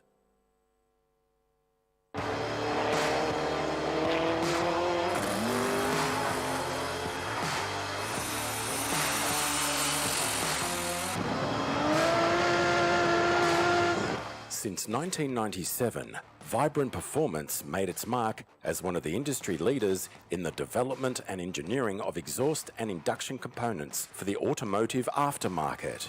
Over the years, Vibrant has seen its evolution pivot from the chambers of an exhaust and induction components brand to becoming the primary source of professional fabrication components for professional fabricators.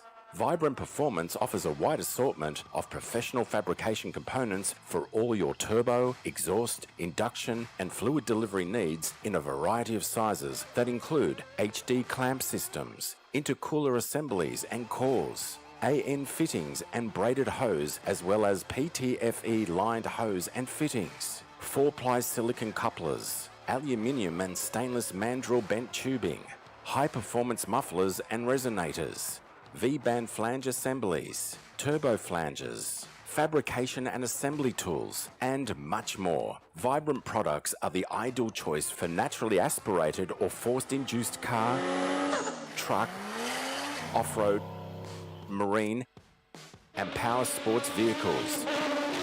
If you're curious to what other products we have in our fabrication program, please be sure to find us at vibrantperformance.com.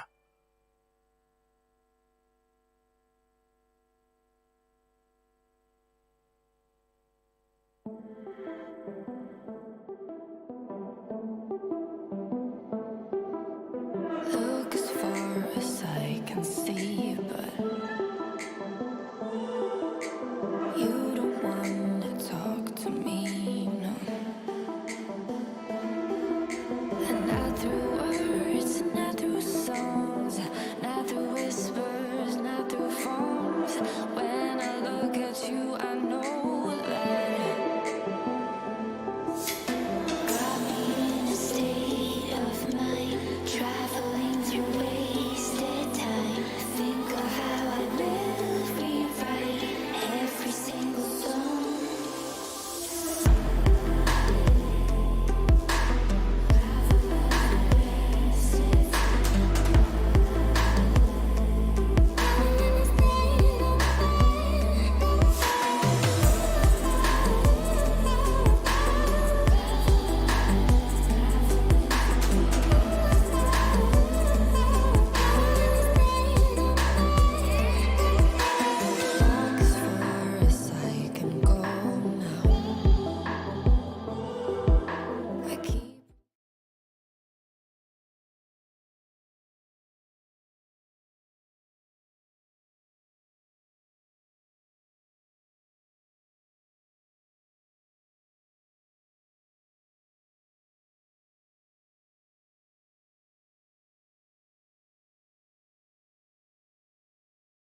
designed to work the way people actually use it at the track.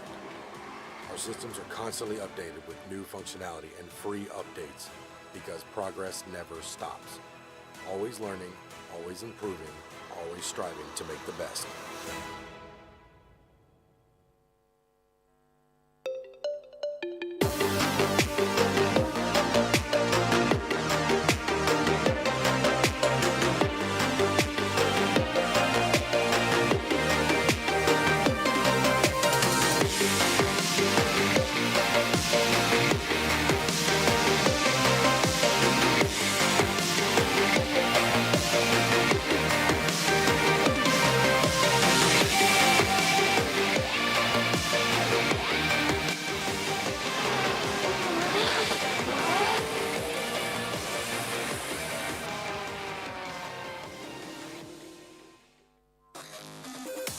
Link is the engine management solution for champions the world over. We know what it takes to win. Pushing boundaries, performing under pressure, and having the best people on your team. Our tech support are performance specialists, available 24 hours and ready to talk one-on-one about your winning formula. Link ECU, the performance, reliability, and power to get to the podium.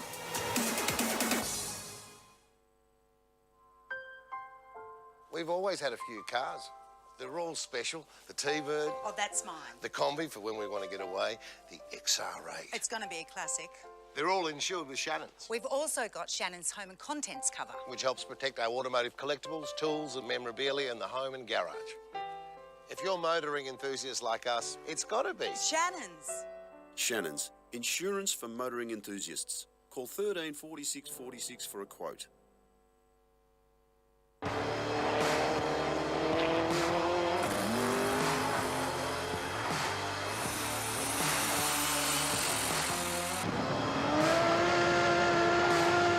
Since 1997, Vibrant Performance made its mark as one of the industry leaders in the development and engineering of exhaust and induction components for the automotive aftermarket. Over the years, Vibrant has seen its evolution pivot from the chambers of an exhaust and induction components brand to becoming the primary source of professional fabrication components for professional fabricators.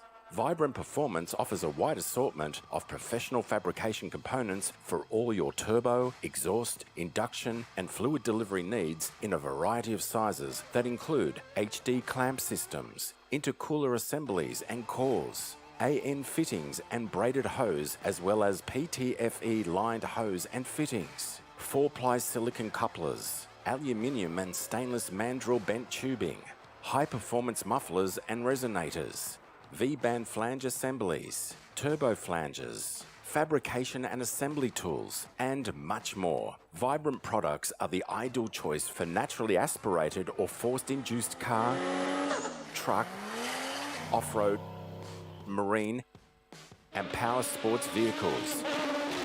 If you're curious to what other products we have in our fabrication program, please be sure to find us at vibrantperformance.com.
Oceania College of Technology, an RTO in Brisbane, Gold Coast and Parramatta.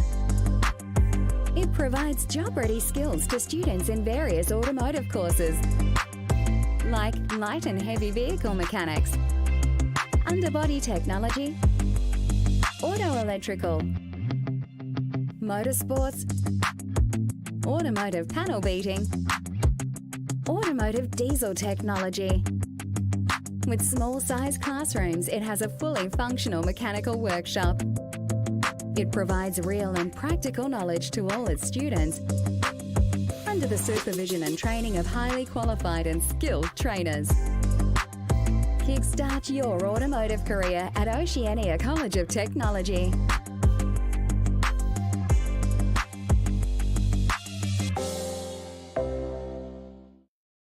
How would it be if we funded a pilot program for you to run that enabled you to bring some vision impaired kids onto the Saints Play program? Oh, wow, that would mean the world. My reward is the smile on the kids' faces. And since you've given so much to others, we'd also like to do something for you personally. How would it feel if Pepper sent you, your partner, and your daughter Molly to the Gold Coast for a few days? Yeah, awesome. I don't know what to say. It amazes me. Thank you very much. RCE Performance Warehouse at 42 Moss Street, Slacks Creek is the retail and trade side of Race Car Engineering, who have been in business for over 15 years, specialising in aftermarket performance parts for hot rods, street cars, drift cars, circuit race cars and drag racing vehicles. RCE Performance Warehouse have a huge showroom housing all the best performance brands from around the world. Whether you're after a set of valve covers to dress up your engine bay or an engine block to start your next build, they can tailor a package to suit you.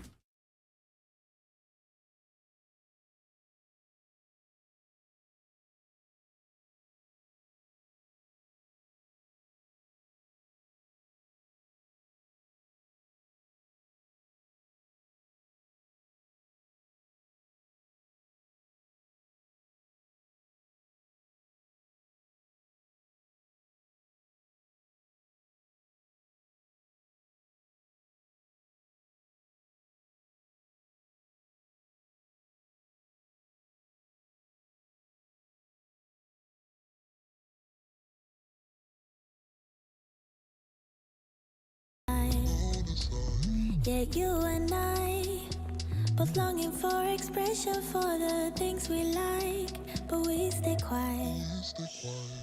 Hold me now, tell me things, tell me all about how you feel. Just let yourself go.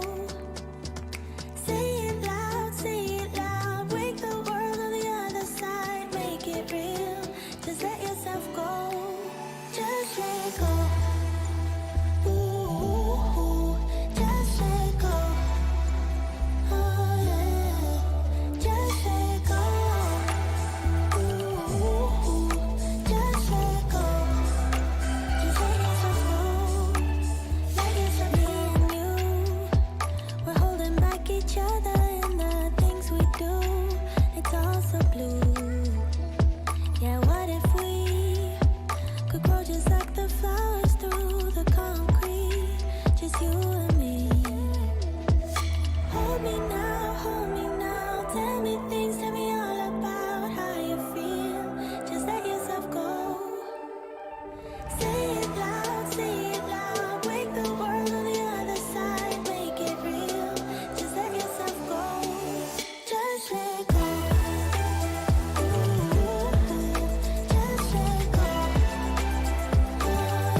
If you're looking to take something home from the 2022 Garrett Advancing Motion Brisbane Jamboree, supported by Link Engine Management and Tuner's Edge, get your backside to J Central down behind the grandstand now. First in, best dressed. We don't want any of your money for it.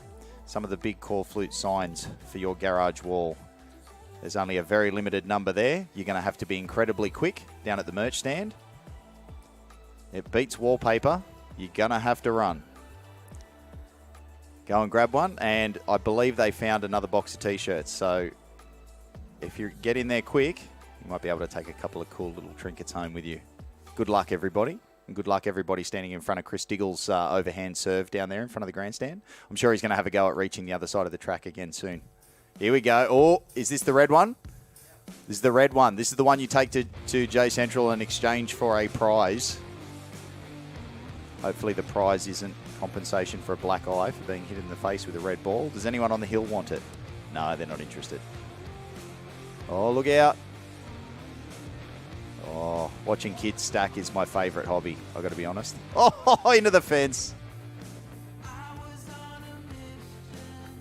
Good job.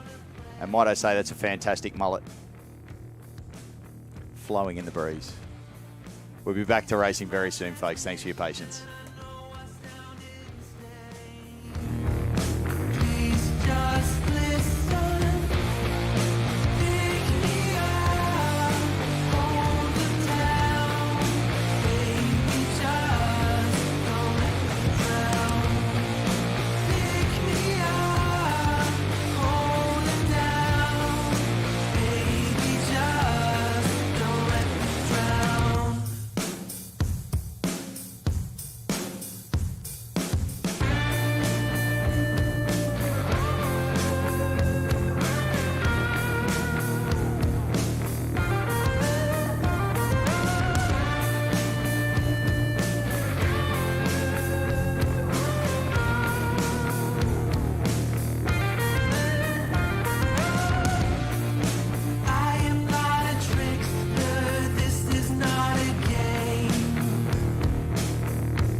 ETs, number one qualifiers, final round victories.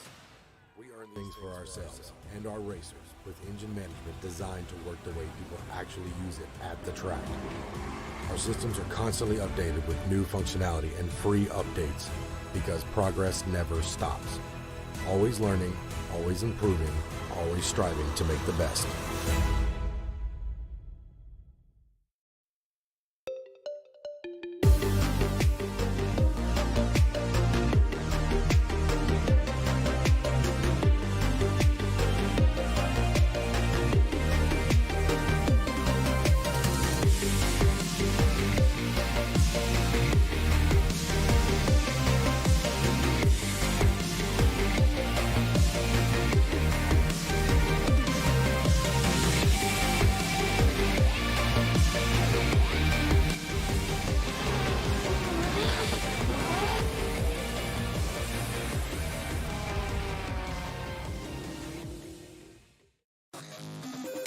Link is the engine management solution for champions the world over.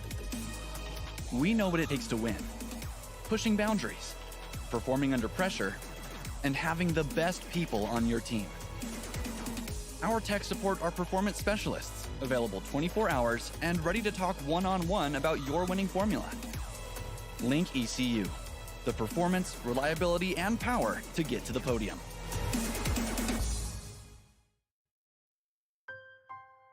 We've always had a few cars. They're all special. The T-Bird. Oh, that's mine. The Combi for when we want to get away. The XR8. It's going to be a classic. They're all insured with Shannons, We've also got Shannons home and contents cover. which helps protect our automotive collectibles, tools and memorabilia in the home and garage. If you're motoring enthusiasts like us, it's got to be. Shannons. Shannons, insurance for motoring enthusiasts. Call 13 46 46 for a quote.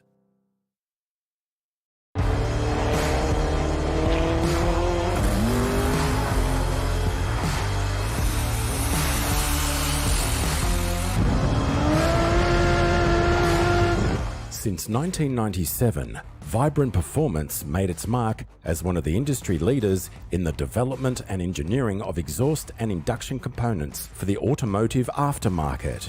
Over the years, Vibrant has seen its evolution pivot from the chambers of an exhaust and induction components brand to becoming the primary source of professional fabrication components for professional fabricators.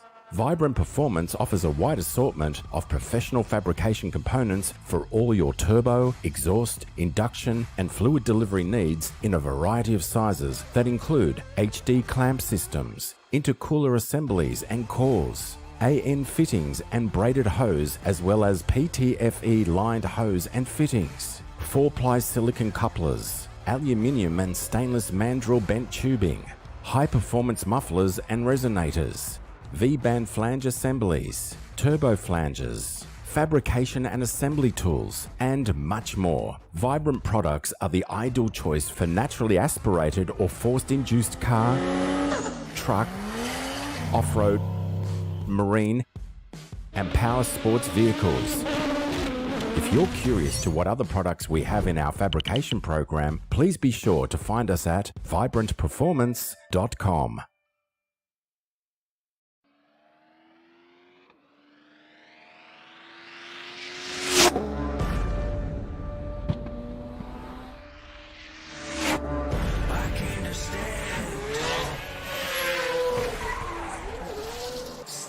The barrel of a gun, insane. 'Cause that's all it ever takes. Change something to know it's worth changing. I came here to march with giants, to break myself off my own tears. 1,000 feet below.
Oceania College of Technology, an RTO in Brisbane, Gold Coast and Parramatta. It provides job-ready skills to students in various automotive courses, like light and heavy vehicle mechanics, underbody technology, auto electrical, motorsports, automotive panel beating, automotive diesel technology. With small-sized classrooms, it has a fully functional mechanical workshop. It provides real and practical knowledge to all its students under the supervision and training of highly qualified and skilled trainers. Kickstart your automotive career at Oceania College of Technology.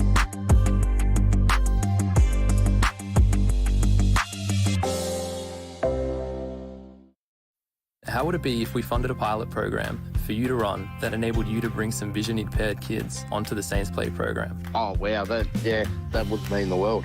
My reward is the smile on the kids' faces. And since you've given so much to others, we'd also like to do something for you personally. How would it feel if Pepper sent you, your partner, and your daughter Molly to the Gold Coast for a few days? Yeah, awesome. I don't know what to say. It amazes me. Thank you very much.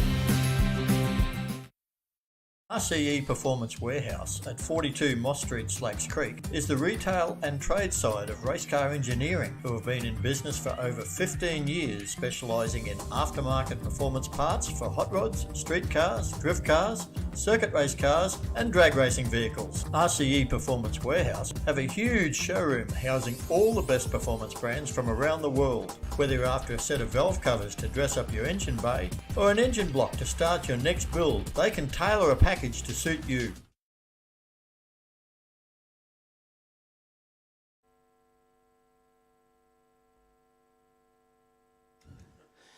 All right, just another quick announcement from the Jamboree team. There's a fire sale down at the Jamboree merch tent. Yeah, it's a fire sale. Yeah, it's probably could have been better wording, I guess. The Brisbane 2021 shirts are all $20 now. So the T-shirts, the Brisbane 2021 T-shirts are $20. Get down there if you want to grab a bargain on your way out, or right now before racing gets back underway. $20 fire sale for the Brisbane 2021 Jamboree T-shirts. Get down there, check it out.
Traveling through wasted time. Think of how I will rewrite every single song.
We thank you for your patience. Thank you for sticking with us. Thank you for hitting balls into the crowd. And thank you to our drivers for staying by their cars.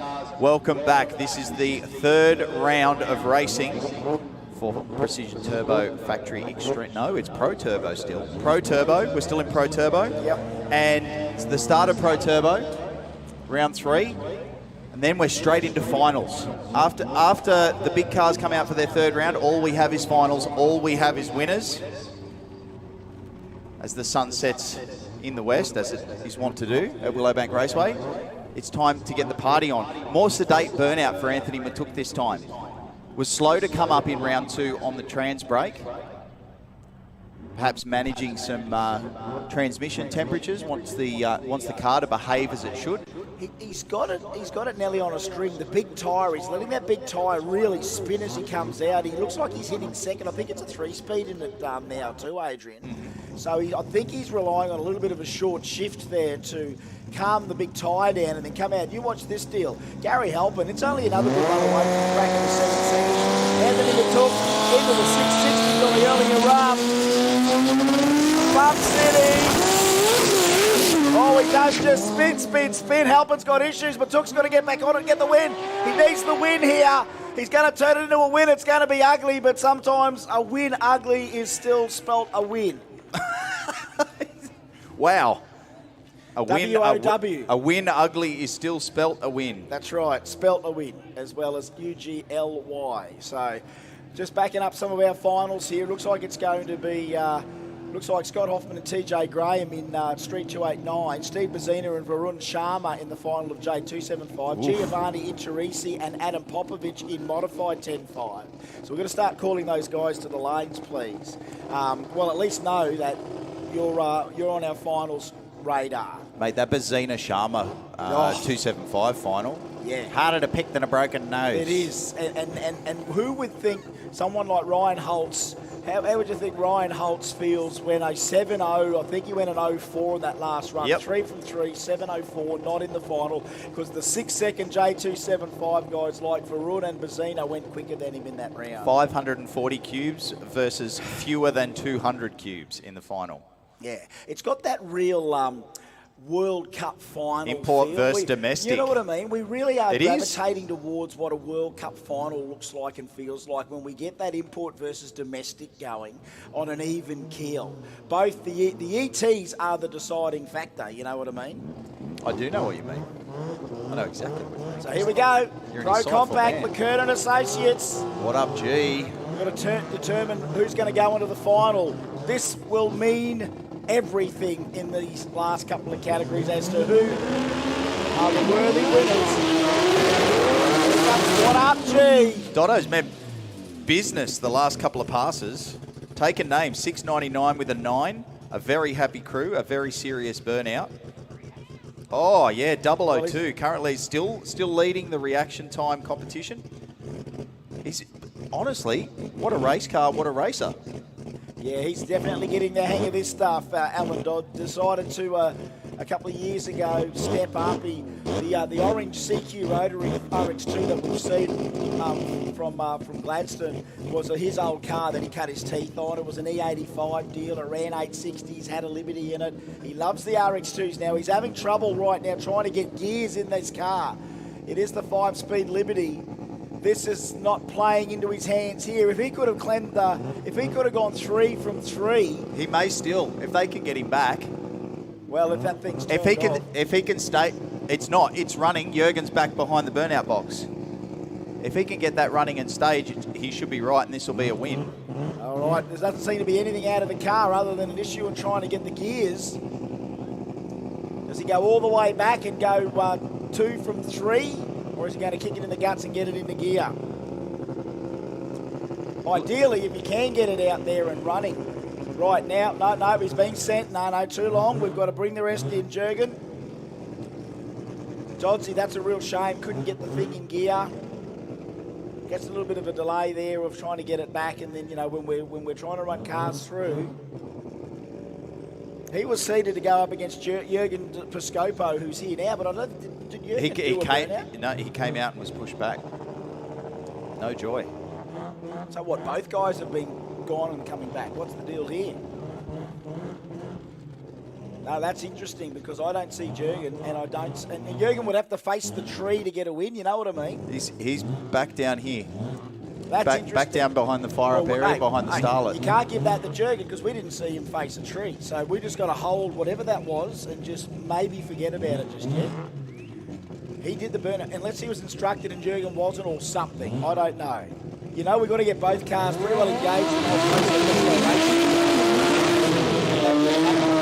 All right, that might come at the back of this last session. So let's cast our mind to the start line right now. I'll call him the underdog. Why not? He's the only 4-banger battling out against all these billet 2-rotors. Still using the Toyota Hilux / Tacoma 3RZ. Clutchless gearbox in this thing. 80-inch wheelbase. A ton of fun. Low 7-second ETs. He's a dyed-in-the-wool Group 2 Double D gas racer as well. So he likes to go and fight anyone in a Group 2 category. Does Kyprios. This will be an interesting one because here's the pack flagship at the moment, Rodney Rahayem. So close to a perfect. So we've got a confused CompuLink here at the moment. There we go. Rodney Rahayem would be good to get a win. Kip's got, I think Kip's 2 from 2, is he? No, Kip's lost 1. All right, well, let me tell you, Rodney better be careful here. If it doesn't all go well for him, Kip might climb back. Be 2 from 3 at the end of this, is that right? Rodney needs another run here to get himself maybe into the final. Pro Compact! Neutralise. Oh, Kyprios all over the place. The little Starlet. The little Starlet's getting back on it. Wow, God, they're rolling to the finish line. They're throwing us some surprises right here, and that's the win to the Starlet. So, wow, Rodney doesn't go 3 from 3 either.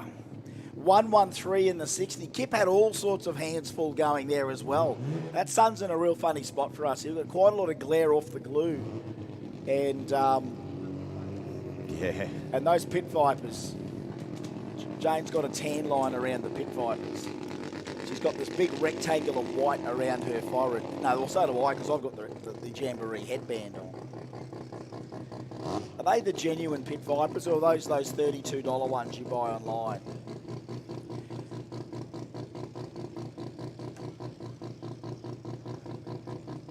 Right.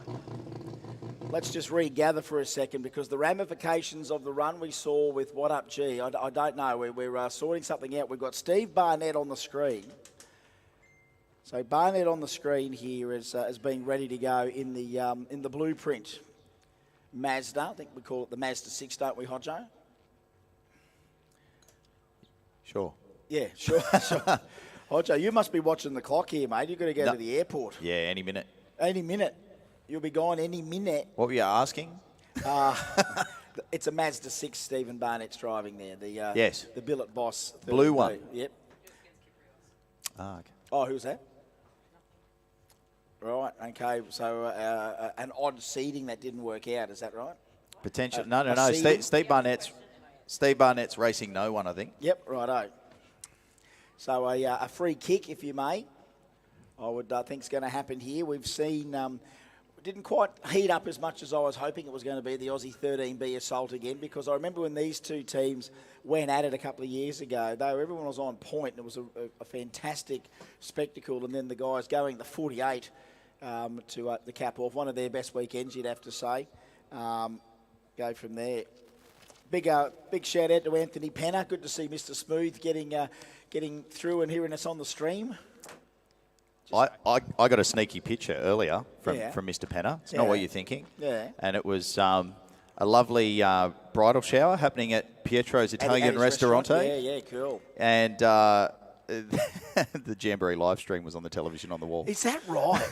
And you know what? I'd love to see more of that. You know what I mean? Sometimes it's like, why do we always have to put, especially AFL? Don't put AFL on a screen for me. That's a shame for the What Up G team. They were in, they did the burnout, they've gone back, but I don't know what's going to happen for the rest of the day. But look, put your hands together for What Up G team anyway, running the first 6-second time in that RX2 this weekend, and that's enough of whatever happens the rest of the day. That's enough of a prize. I think Doddsy wanted to do it. I think he wanted another one just quietly. And it looks like it was probably going to be that. But how good's that? He's just sent us a picture, Hodjo. Here's the restaurant. Here's the big screen. Here's the Jambo going on in the background. Yeah, it's better than AFL, I can tell you. I go into a place, I see AFL, I want to leave immediately. Just, I don't know. Is that anyone else feel like that? Hands up. Hands up who can't stand AFL on television. Right, hands up those people that love rugby league on television. Yeah, right. Yeah, a few there. Hands up who would love to see just more drag racing on television in pubs. Yeah, wouldn't ya? We've got enough Aussie stuff we see. We can watch it on KO and all that stuff, but I think we should be grabbing that and putting it on the pubs around Australia. And that'd be great. Watch a bit of Aussie drag racing out there just to show that, again, we've got the professional level of drag racing in Australia, but we've got this huge recreational level, which is what exactly Jamboree is. It's a recreational level motorsport. We've got the most professional teams and workshops probably in the world wrenching on these things, but a lot of them, we are, not only from the working class man, but, successful business guys like, as we thank again George Jezewski and all of our great sponsors that, really put back into the event what has inspired them to succeed in business, to be able to come and succeed on the track. A lot of that goes hand in hand, does it not, Adrian? It's been the biggest story in drag racing forever. The whole history of it is that if you want to continue to go racing, you've got to be the best, the very best. Drag racing especially, to be the very best in this sport, there is a commitment that goes beyond anything you could possibly imagine. And to see these people either make it look easy and dominate, or just see these other guys, like we're seeing, all of our recreational motorsport guys that come out, getting the results that they've paid for and running the numbers they want to do in these things. And it makes you want to keep on doing it. Because, again, at the end of the day, you got to do something to keep yourself busy. Some people might hop on a push bike, ride 100K. Some people might run a marathon. Here's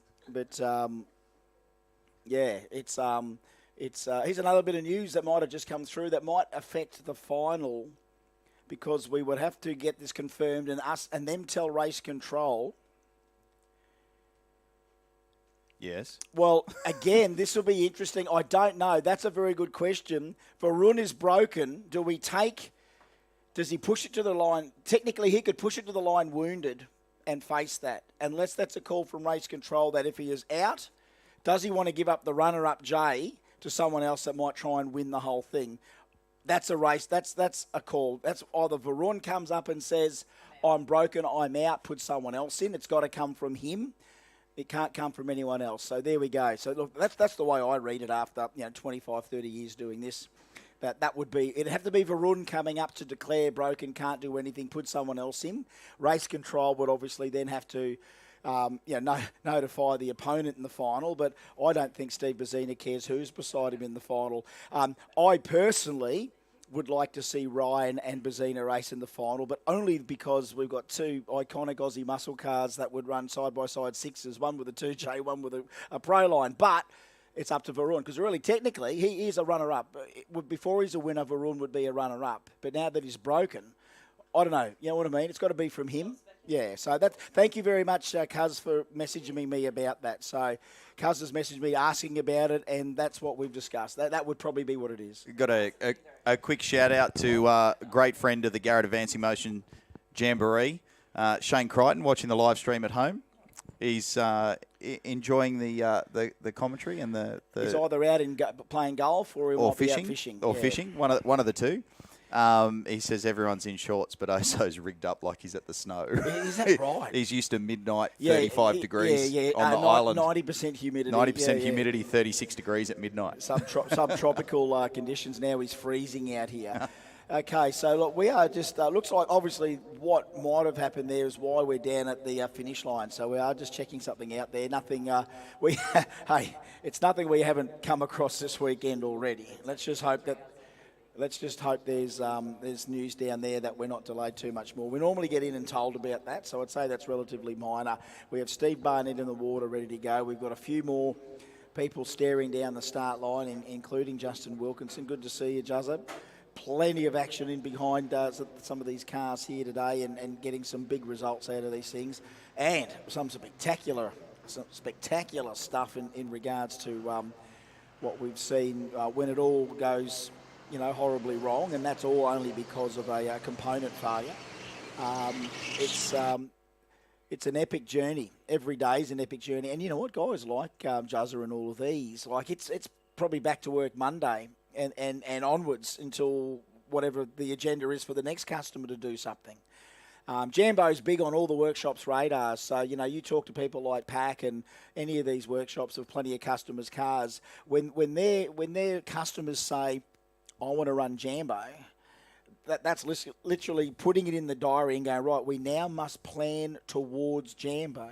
Now, sometimes that might be, can you bring it in? We'll quickly run it up on the dyno. Let's give the vehicle a service. I mean, this is what we'd call, some of our bigger crews like Pack or Spot On. Mind you, a lot of the times, even with those two workshops, is the cars just literally, you can almost load them up, get them to the track and do everything. Everything's normally, when they go out the door at those workshops, that thing's ready to race. So it's like, bring it along. Logistically, how are we getting it here if they're travelling interstate? Get it here. Sometimes it might go in for a little trip to the dyno, might get a little upgrade before it comes here. And now this testing thing, Wednesday, Thursday, Friday. It's surprising how many people are choosing to lock those days in. You just come here and the pressure's off, so that you're not having to compete straight away. It gives you a time to get your head around these vehicles. I think there's a lot more element on creeping up on these things to do it not only safely, but get your habits in. Your racecraft habits. If you've never done it before, we've got so many new people coming in that are doing it and doing it better every time. The workshop industry here in Australia doesn't stop after today. I tell you, they're all back at work. Well, Packy, you might not get anyone on the phone. It might be on Divert. It might be Georgie as they all head back to Brisbane. But Pack's got 22 staff there at the workshop. So some of them will be there tomorrow. I bet you they'll have a crack crew there, probably opening the shop and getting into it. And then the rest of the CEOs and the chief executive officers and the workshop foreman and the guy basically in charge, they'll all get back. And that phone don't stop ringing, does it, Hodjo? It does not. I have word we'll be back racing any moment. Yeah. The rear end on the Pack RX-8 on Rodney's car has sort of locked up, so he can't push it. So it was stuck down the end there? Yeah, so they've got it on the Go Jacks now. That's no good. And the very able-bodied Willowbank crew are expediting its removal from the racing surface. Oh, we'll be back on track racing any minute. Can we call these out to the lanes, please? We need these finalists to the lanes, please. Scott Hoffman and TJ Graham for Street 289. Scott Hoffman and TJ Graham. That is the Street 289 final matchup. J275 still is Steve Bazina and Varun Sharma. Now, I do believe the word is that Varun this has come from the pits. Spot On's sort of up from Varun. So they're all kind of together. So it's whether Varun comes up and wants to relegate that or whether or not he wants to take He's just got to put it in. He's literally got to put it in the beams. Are you giving it up? You want to give up the potential J? You're going to give it up? Is that what you want to do? Well, Varun, What a guy. Come in and talk to race control just for a sec. Do you want to do that? Because you're sort of going to get a little J as runner-up. That's a very sportsmanlike thing to do, bro.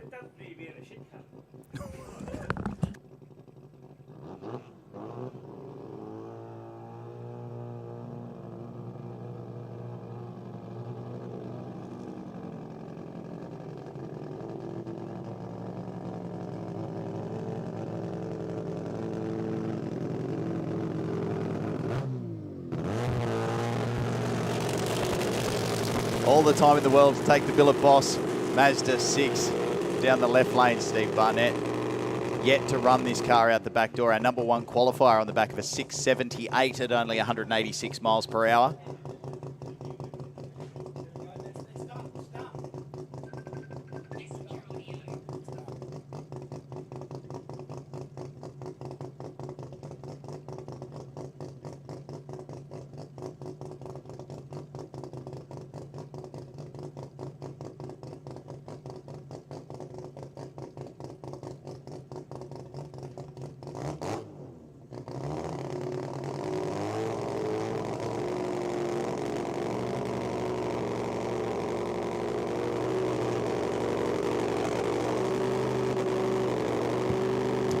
Varun Sharma, thank you very much. That's a hell of a sportsman-like thing to do. Steve Barnett, okay, let's see how he goes by himself. The blueprint, Pro Compact.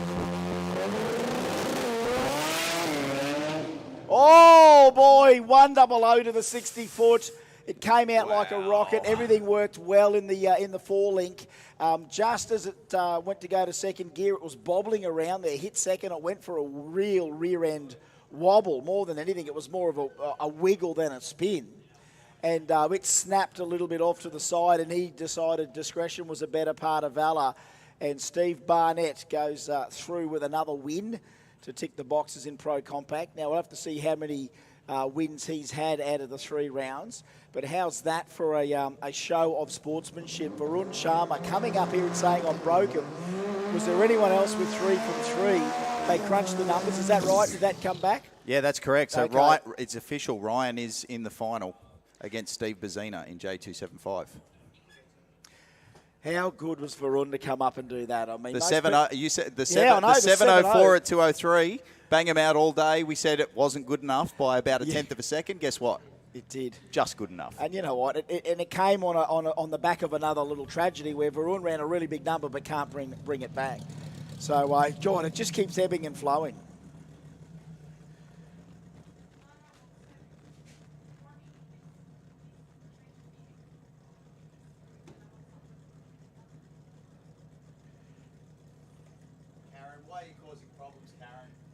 Just checking. We've got all people here wondering whether we're in finals and stuff like that. We've got Karen up here checking stuff. They locked the diff up. Dodsy's got to fix something on What Up G, so he's wondering whether he's done enough to get in the finals. Everybody's doing math, Chris. Everyone's looking the pack at crew are doing the math. Everyone's looking at each other going, is it you, is it me? It's like the Masked Singer, only better, really, The isn't pack it? crew, I can read minds. The pack crew want to know whether to put the RX-8 away or whether they're in the final, in which case they have to rip the back end out of it and replace it. Yeah, how good did I do? I think you should just... I don't know. Quickly do the diff, and then see what happens. All right, Mark Jacobson, Factory Extreme, brought to us by none other than Precision. All right, Jacobson, back this morning Let's after go, Marky. a rebuild.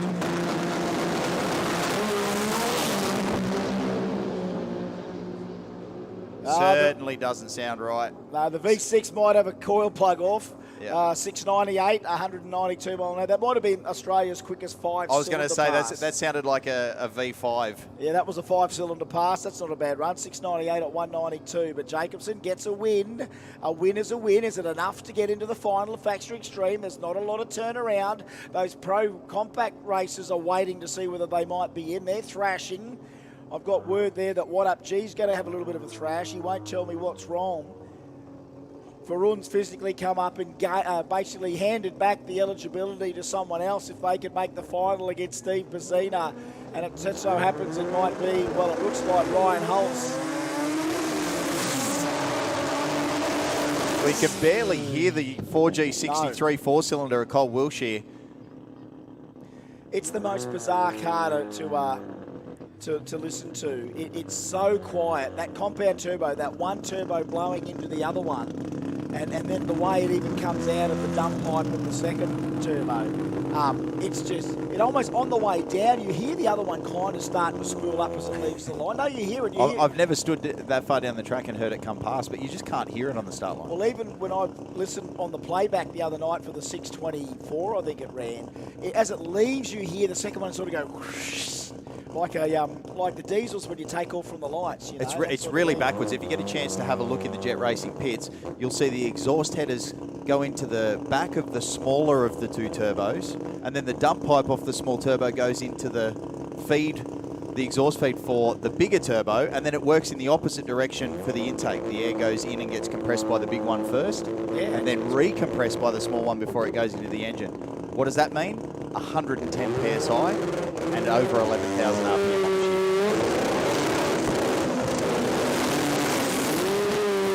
Oh, 101 in the 60-foot Colin half track. 408, 408, 624, 222 mile an hour for Captain Colin Wilshire. 101 in the 60, 408 at 180 at half track. He was up against Marcus Pepe, 624 with a 7, 222 mile an hour. Wow. And that is crazy. 408 at 180 to the half. God, that just comes out like a rocket now. That 7-speed gearbox, that's the X factor. That's the 1, 2, 3, that thing's on the tyre, 4, 5, 6, 7 down the end. And a perfect clutch call again. I think it's still, does Blaze make the clutch call? I think he does. So that's confirmed. Okay, final of Pro Compact. Start thrashing, guys. Steve Barnett and Rodney Rahayem. Steve Barnett, Rodney Rahayem. That's the word from Race Control. It's even written in permanent felt pen.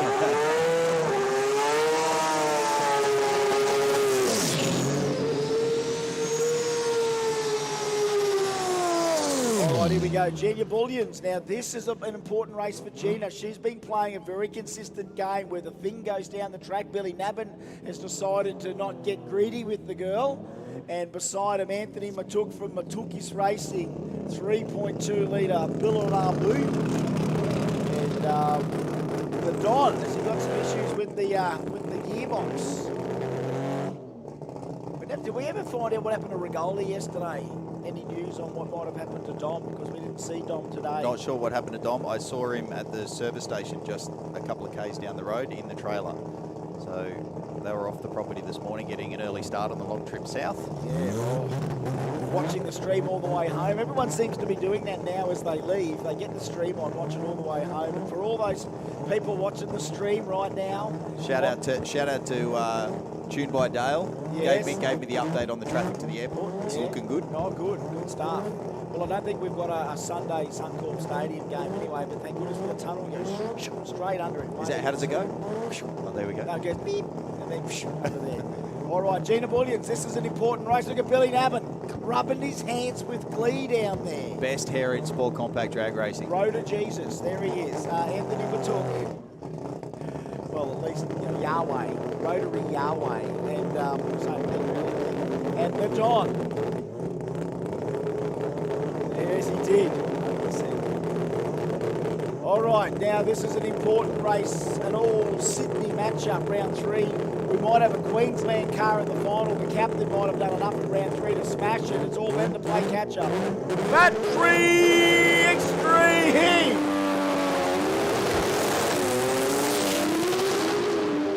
Pedals both sides of the racetrack. The Don quicker to get back on the gas. 6:25, 2:08, doing it easy. Well, yeah, Gina goes through. A little bit of smoke out of Matuk singing, a lot of smoke out of the Don on the way down there. Lots of smoke. It's lingering. Gina Bullion, 7:34 at 186 mile an hour. We're on the long shot here with the camera checking the bottom braking area.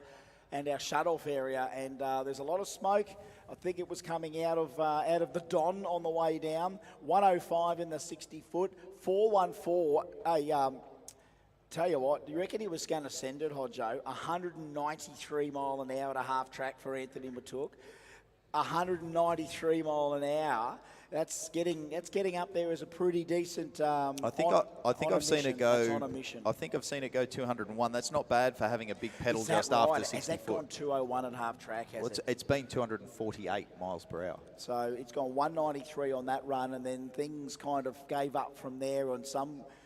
Look, it wasn't like I think he clutched it. I think he was just going to send it. You know what Anthony's like. He just wants to send this stuff, and it normally, when it sticks, it absolutely sticks. But in this case, something's gone amiss, and the thing's gone to 625. And remember, we just saw the captain go 624. So low ET of the round's going to be a 4-cylinder. Almost, you can almost guess it could be that. Who knows what's coming up next? But that is a hell of a matchup right there. That's it for Factory Extreme. Well, there we go, the attrition rate. So we couldn't get maybe Dion back in time. I see a bit of pro mod going on outside there. I can see a few cars in the lanes. So it looks like Dion and the Dynamite crew have, I would assume, they were trying to be back for round 2. They did change engines. They swapped engines last night, took the long motor out, put another short in it, and I think they were getting a cylinder head together, but I don't know, maybe a little bit more inspection yielded some stuff that they decided not to fight up here. Sometimes it's real hard to then commit to doing big thrashes at the track, Hodjo. Some people relish that as part of the racing weekend. Other people, like me, I'll tell you right now, I'm putting it in the trailer. It's too hard.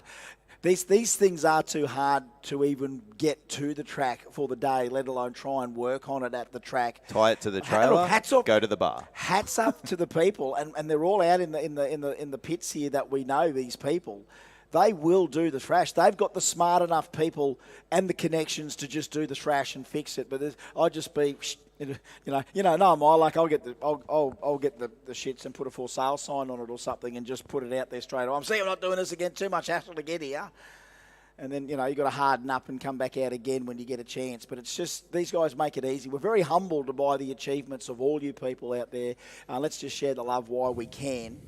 Because the love's in here, let me tell you. When I go, all we need is for Run to declare that he's unavailable to be in the final. It's got to come from the man himself, almost to the second. He appeared behind you. The man himself comes up, slaps me on the shoulder and said, I'm going to do it because I'm a nice guy.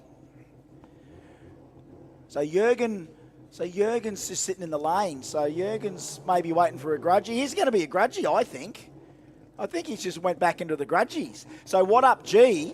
If you've broken the gearbox, the grudge lanes are barely still open.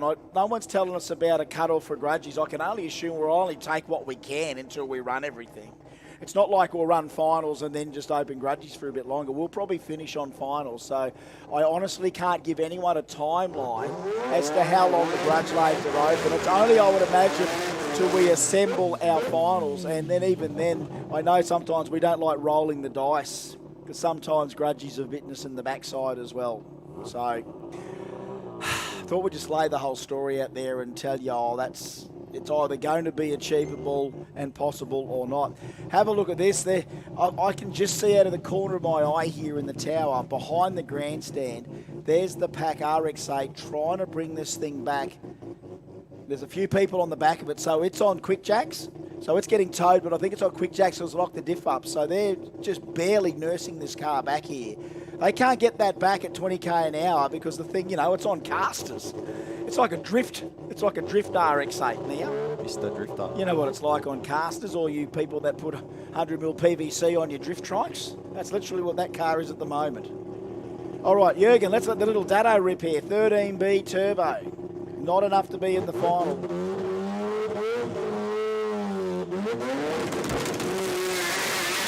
Oh! Just, I don't know, was it enough on the tyre there? It sounds like he definitely slipped the clutch off the line. They're a hard thing to dial in, these things. They do tend to leave with a lot of RPM and how the clutch reacts to the back of it. is always one of the biggest mysteries in the sport. And look, that didn't really pay off for Jürgen there. He wanted to behave a little bit better, but was not to be. Was not to be. Oh, boy. Too much tugging at the heartstrings here, Hodjo. I'm sorry. You're wishing the best for everyone, and then when we see that one more shot, I hope you get what you want. Okay, that's enough. Pack it up, and then packing up sucks, all that sort of stuff does. All right, so there's a bit of activity around the staging lanes there. I can see a few more of our categories getting assembled towards finals. We've got nearly all of our awards. We've still got a crew style award, which we're still working on there. So we might have that in the balance, but it looks like we've got Light of the Night, Jason Studley. So, Jason, if you're around, there's a J in it for you. Sky's the Limit. Well, hang on. Sky's the Limit is best light. So, Studley. So, hang on there. That's right. That's right. Dodsy's the best reaction for rotaries, but we still need a wheel stand. Oh, I bet you do. Who is it?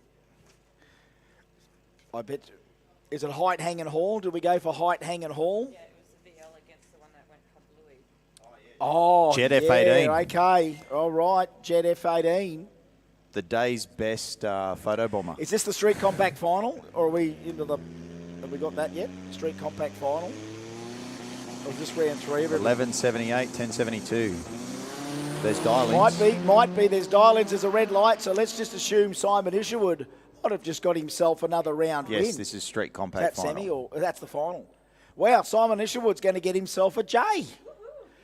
Michael Osborne, runner-up, red light in the final. So there we go, our first final, MTQ Street Compact. The runner-up is Michael Osborne with a red light, if indeed that was 2 of us left in that class. Simon Isherwood, a 12.05 on the 11.78 win. So we are just checking that out there. So we got a Sky's the Limit. So we're still looking for a crew style because there's that many good crews out there. So yeah, that is the Street Compact Final. Congratulations to Simon Isherwood, Michael Osborne, the runner-up. So there's not a lot of time left for a thrash when you think about our Factory Extreme, Pro Compact and Pro Turbo teams.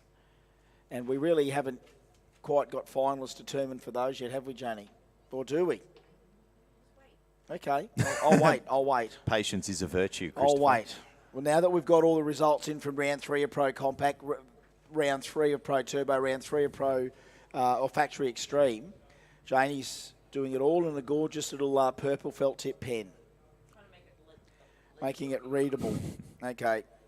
Right, so here's a little bit more of a deal happening down there right now. Last year, so the 2021 Brisbane Jambo shirts are now going $20 a go, $20 a go. Get down, get into it, $20. 2021 Jambo shirts, what a great little stocking filler, $20. Grab a few, put $100 in, get 5 shirts. $20, 10 for 200. What a great deal. Get down there right now. Get these 2021 Brisbane shirts at the Jamboree tent, please. $20 2021 shirts. It's too much to talk about there. 2021 shirts, $20. Do we get that? The fire sale. It's a fire sale. It's all going out. In the theme of what we've seen this weekend, it's fire everywhere. Fire sale down there at the Jamboree tent. 2021 Brisbane event shirts, $20. You look at the artwork. The artwork's fantastic. The colours, the styles, the fashion. Someone would love that shirt for Christmas. They may say, why isn't it a 2022 shirt? What a great add-on sale. Grab the 2022 shirt while you're down there just to shut them up. Put it in 2 gifts. What a great idea. Open the early one, go, where's my 2022 shirt? Whack him in the face with the 2022 shirt. Grab that stuff right now while it's down there, please. Please, grab it so we don't have to pack it up. Get into that stuff. Get into it. The fire sale down there at Jam Central. Thanks, Kel, for the reminder as we're packing it all up. I do think we got the odd sales of the old sweatbands went pretty well as well. I think we sold a few of them. Really? Well, put it this way. Yesterday, I was the only one modelling it. Yes. We didn't sell any.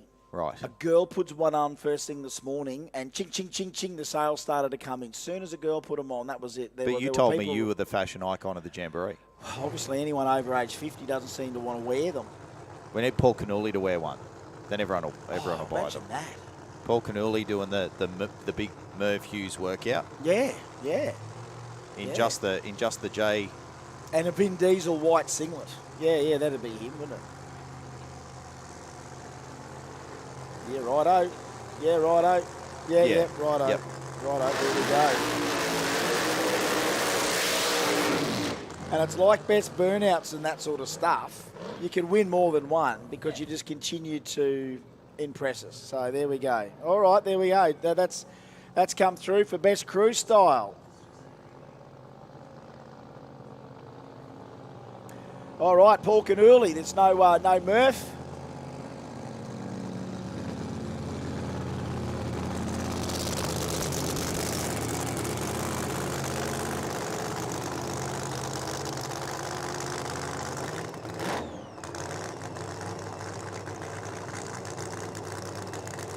I just told him.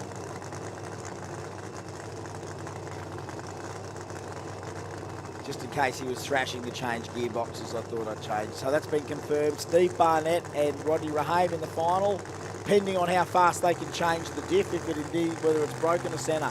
J275 to the lanes, please. J275. We've still got some stuff to go down here. J275 final round. J275 final round.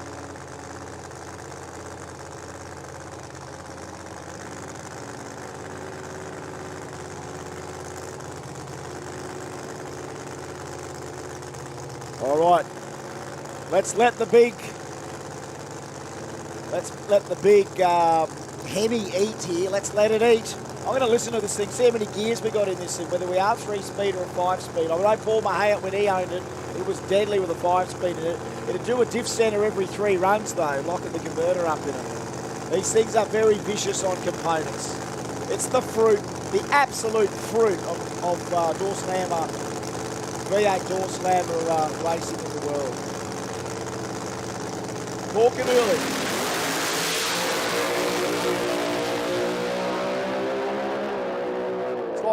It's like 2 gears. 616 at 199 mile an hour, but it did it well. 616 at 199, very smooth. Some very even numbers there. 100 to the 60.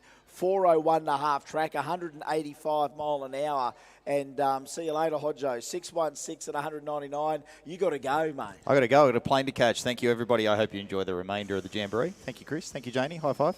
I don't get a high five as well. A little hug there. Little hug. I get a high five Jamie anyway. and Thank you. Hodjo. See you See later. everybody. See you later, mate. See you later. Safe travels. Don't speed. Don't speed. Don't pick up any hitchhikers. Just get straight. Just get straight to the airport. Be safe. Be safe, mate. Hey. Call me when you get home. There we are. Call me when you get home. All right. Don't take lollies from strangers. If I get home, and call me when you get to my place. Oh, there he goes. And the lady, here she is. Finally get to work with her. The sister from another mister. Just one of my brothers has just left. Had a couple of my cousins in here today, and now my sister is here as well. Janie. It's the Jamboree family. You can almost chillax. That's how I felt after I finished doing the bikini comp. I could almost relax and just watch everything else go down, because this is the place I'd rather be, rather than hitting a million balls out, because my shoulder stuff, my elbow stuff, my knee stuff, that takes a toll on me. You're just getting old, aren't you, I'm Chris? glad I ran out of balls, put it that way. You didn't have any to start with. Oh, sorry. Oh. Yeah, you know what? It was really good working with you, Jane, and you know what? This is what happens when you get a bit older and a bit more crankier. You start to just fly off the handle pretty easily, and you're cranky. I know, because you're kind of telling yourself you're missing out on something today, and that's 40 k's of hard agony as you want another park run. But no way. You're a maniac. I would not be anywhere else. I don't know how people get addicted to running. You know what I mean? Like, I don't know who gets addicted to running, for heaven's sake. Hey. That's and Hodjo the same. I'm not going to bag Hodjo because he's left, and he can probably hear us on the way back to the hire car. But again, what's it with bloody cycling? What's with the cycling? What's with a group? I don't get it. I'll go to a coffee shop. He's now cycling and running though. There's a local coffee shop sort of down from near where I live, and it's like a bloody Tour de France. There's probably $250,000 a pushy out the bloody front. We need a button change. You need a button change. I don't get it. I really don't get it. I mean, if I had $10,000 to spend on transportation, it's not a carbon fibre push bike that makes me want to ride it. Just me. Oh, here we go. There's Giovanni Interisi. in modified 10-5. And beside him, Adam Popovich, both from Victoria, get one more shot at what they want to do? Or does one of these two have enough of the makings to be finals ready? Round 3 here of modified 10-5. This is the final? Sorry, is this? Oh, it is the final. Yeah. All right, let's take it one step further. This is the final of modified 10-5. In the bronze corner, weighing in at maybe 3,000 odd pounds, 3.2 litres of pretty stout Nissan RB. Beside him, similarly, VL Commodore of Adam Popovich in the yellow corner, weighing in of probably something very similar, powered by something very, very similar, tuned by another Brains Trust, committed to sending these VLs as fast as they can to the other end. No handicap, no stagger. We're going heads up. Someone's going to win a big J. Someone's going to win a little J. Modified 10-5 final. Oh, the left-hand front wheel. Oh, Mario, the thing was on a mission to 330. Still tiptoeing it, but here goes Popovich. Oh, Popovich, 799. Mario, 867. Mario was 122 in the 60. Popovich, 133. Mario, Giovanni rather. The left-hand front wheel was up. It got to about 330 foot. It had a wiggle. He had to get off that little pedal. Decided whether or not he wanted to get back on it. By the time he decided that, Popovich made the move, and the 799 at 175 gives him the modified 10-5 winner. Runner-up, what an exciting final. Runner-up, Giovanni Interisi, a freestyle RV sponsored VL Commodore. Right, Street 289 final. Small tyre heroes. These things reek of excitement, and it's piston versus rotor. And it is 2 Queensland cars in the final. We have 2 Victorian cars in modified 10-5. We've got 2 Queensland cars in the final of Street 289, brought to us by Speedflow. I don't know where your money is. Hands up for the RX-8. Hands up for the RX-8. Who's the rotor fans? Who likes the little Hoff in the Corolla? Oh, there's a fan club for the Hoff. The little Hoff. Let's see how we go in the final. Street 289 final. What a barn burner. First to the win, to the end wins. Oh, Hoff nearly so. Oh, he broke another axle, I reckon. I reckon he broke another axle. It's TJ Graham, 876 at 172 mile an hour. But you want an exciting final, and you're going to get it. I reckon he broke another axle. I reckon he did. Oh, my heart. He runs, my heart. I think he runs like a high stiff with billet axles, but he came out here one night, snapped both of them. I reckon that's gone again, because you know what? Hoff's about $1.15, $1.20 as a bloke. The Corolla weighs, you wouldn't believe that thing's probably 2,800 pounds. It's not a light car. He'll tell me the weight anyway, and I'll be looking for an update from Scott Hoffman via message, because sometimes he might have the stream on in the car and he messages me from the car. Shall I just quickly send him a message, Jane? Let me just see if Scott Hoffman's grabbed the phone, right? Let's just see if he has. What happened? What a good question to ask someone that's just had a real moment. What happened, Hoff? There we go. So here we go. What happened, Hoff? I called it before it even came down from the wheel stand. It looked like an axle. How was that? Had that car, hands up who reckons that car gives you your money's worth for the ticket to get in. Honestly, isn't that right? One car out of, how many did we have today? A couple of hundred? Yeah. 100 and a bit? That's the sort of stuff that goes, I got my money's worth. I've seen that thing all day. If you were here yesterday, you've seen it. You've got your money's worth. There's one car that you get your money's worth with. That is why the Hoff has such a cult following. Telly Parados, hands up who reckons watching the quad rotor was worth the price of admission. Hands up who reckons that quad rotor screaming was price of me. Right, as soon as I see Telly go down, that's thank you. I just say thank you to them. Our price of admission's not cheap, but geez, it's a hell of a show. It is one of the greatest shows on earth. We just saw stuff that should be on a TV in a pub, don't you reckon? Don't you reckon we'd be looking at the TV, what's this Corolla doing? Crazy stuff. What are we seeing, guys do? Massive wheel stands, huge burnouts. It's just, it can't get any more exciting. I'm 52. I feel like I'm 18, Jamie. You're alive. As soon as I get up, I feel like I'm 106. So I'm going to stay in the chair. I could wear the diaper now if I needed to. That's not going to do it. Please don't. Well, you said they're not that comfortable when you wear them. So, yeah. Not the greatest. So I got the message. This could be from the Hoff. Let me just check the messenger here. I mean, the heart rate's got to come down from the Hoff. Terry's excited for the row to win. Well, look, no word from the Hoff, but a shout from Sammy, because last night Sammy put the door into the universe. He blew the doors off the car. So Sammy, just to remind me, Sammy just thought he'd remind me who Sammy is. We know who you are. I didn't see him all day today. I've forgotten who he is. No, I think that was it for them. So that was blowing the doors off it yesterday, but Disco Dean goes, you're too kind. Chris Diggles is worth the price of it. Are you serious? No. Oh, for those playing along at home, Pro Turbo finalists are official. We have got Anthony Matuk up against the Splice, Gary Halpin. Is that right? Yeah, making a comeback in Sport Compact Racing is Gary. So Matuk in VL God up against the Splice of Gary Halpin. And Factory Extreme finalists will be Colin Wilshire up against, guess who? Anthony Matuk. Anthony Matuk. Okay, so there you go. Anthony Matuk's going to have to do some weird teleporting because he's in 2 finals. So Anthony Matuk's got to be in 2 places. Sammy sending the love. Even Elwyn Sealas goes, yeah, go the 4-rotor. The 4-rotor is definitely worth the price of admission. I could probably name 20 cars, but there's a couple that just stand out. And when I watched the Savannah from the start line this morning, it's just, thank you. And it just goes to prove that it doesn't have to be the mega $1 million car. Mind you, when I say mega million, first of all, buy an RX3 coupe. A few dollars. Get yourself like a billet quad rotor.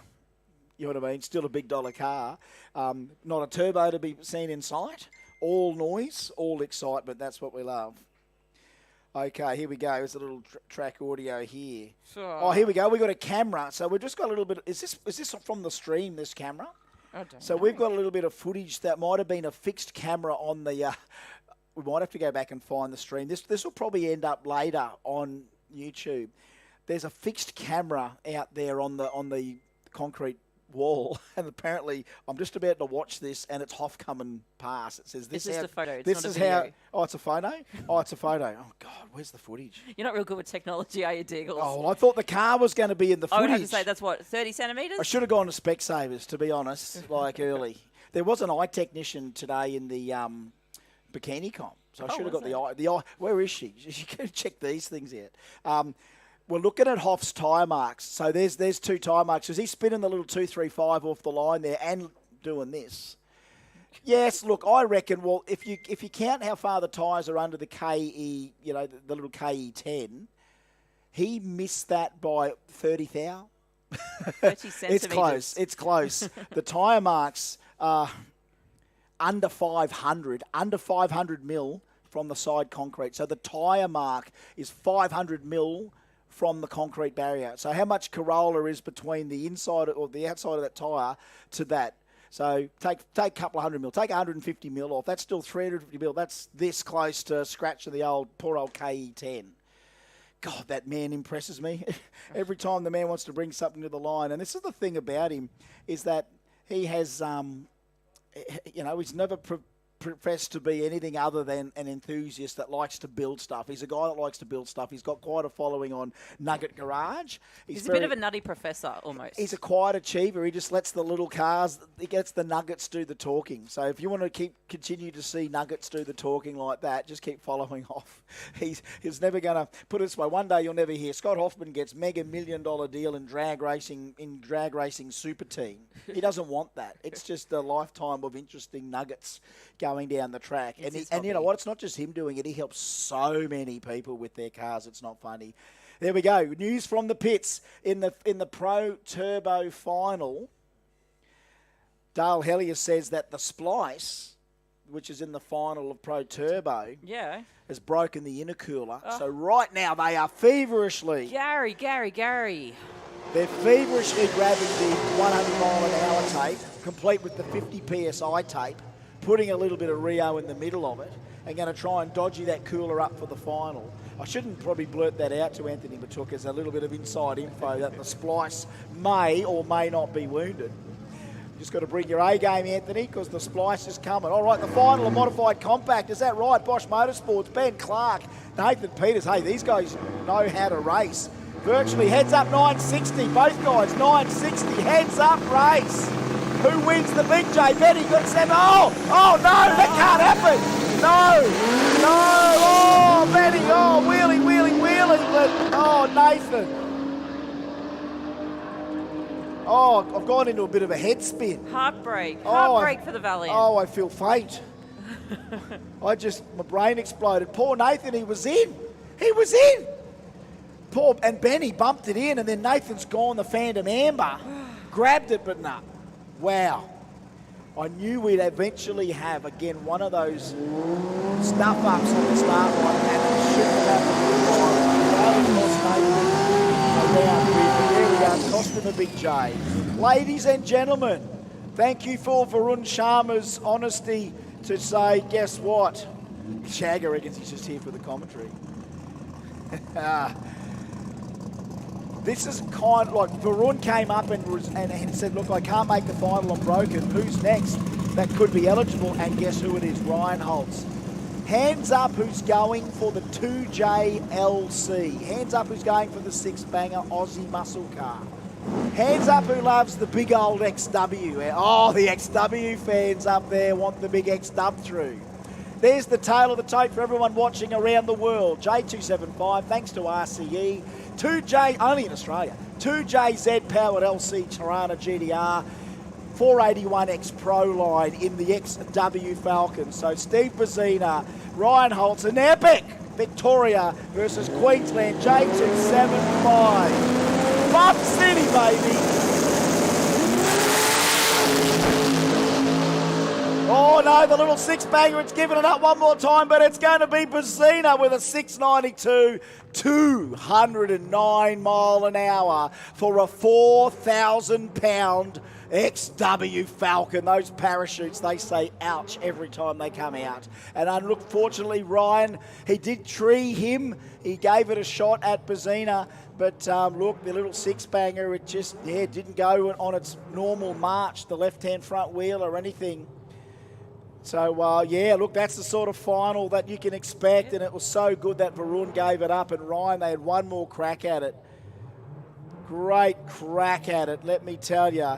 How good James Horan gets on. How good's the Hoff? What a shame it was on rails. Anthony Rodriguez, great commentary, enjoying the event, sitting at home. Natalie Harvey in New Zealand saying, oh, stop it, Diggles. Right, I will, promise. One day I'll stop when you stop. How about that? I'll stop when you want to say stop. Oh, don't we wish the Harveys were here? No, so Jesse's saying no broken axle, both spin on the grass. 481X Dandy Frank from Dandy Engines goes, Dandy Engines Pro Line. Yes, the big XW takes the J275 trophy. All right, all motor. The final. And we've got to thank, of course, Bulletproof Diesel, Nick Jack. This is a great final. Hands up who's going for the Barra-powered Cortina. Barra Power. What about the Rotor, the RX4, Cogger? Geez, Connor, this will be a big one to win. Rowing through the gearbox, sidestepping the clutch, all motor. Oh, I love it. Love the cranky NA battle. Dial in, handicap. Cortina chasing the RX4. All motor final. Bulletproof Diesel.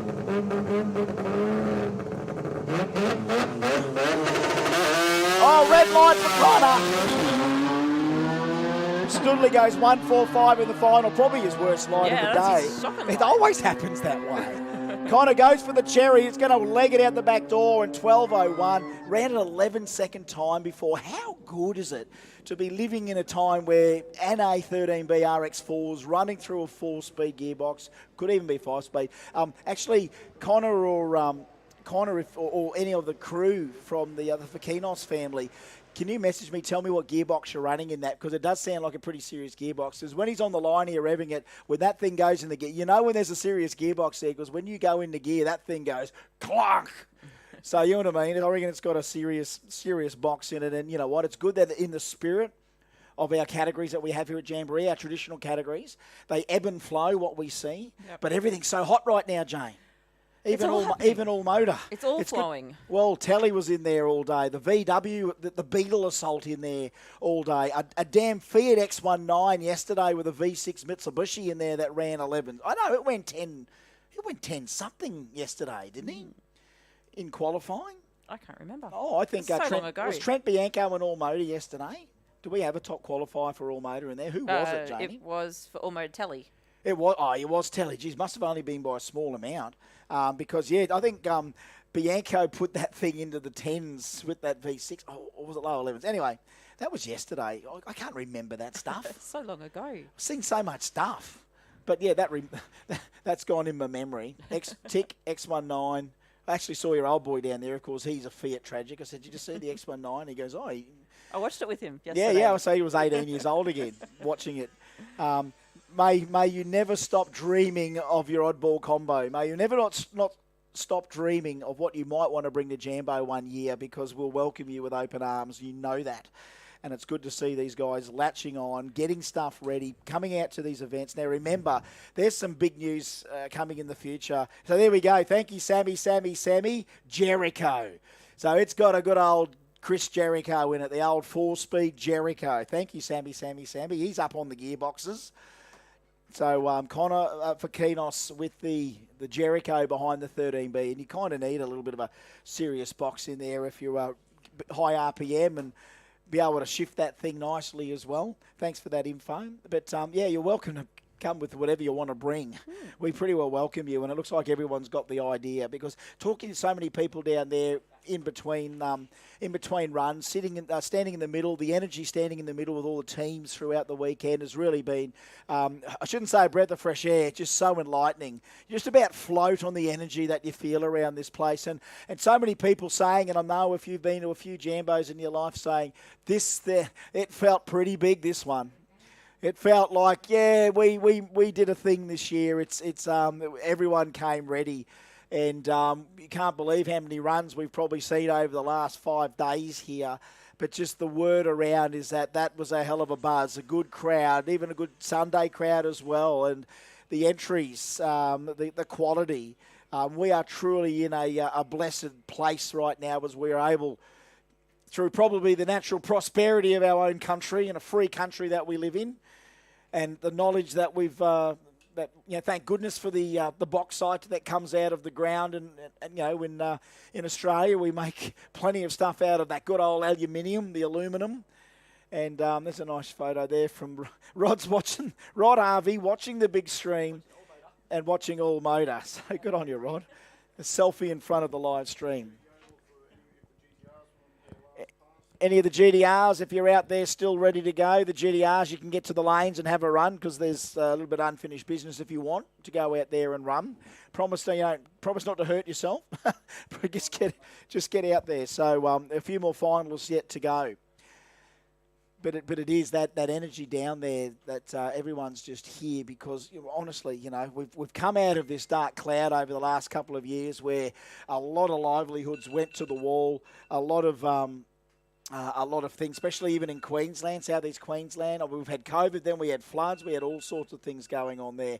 But then to rise out of that, everyone coming from interstate and overseas to not only compete but come and watch goes to prove that this is a very important part of a lot of people's lives, this car culture. And, when you want to go and be entertained and see people in cars doing crazy stuff, Jambo never fails to deliver.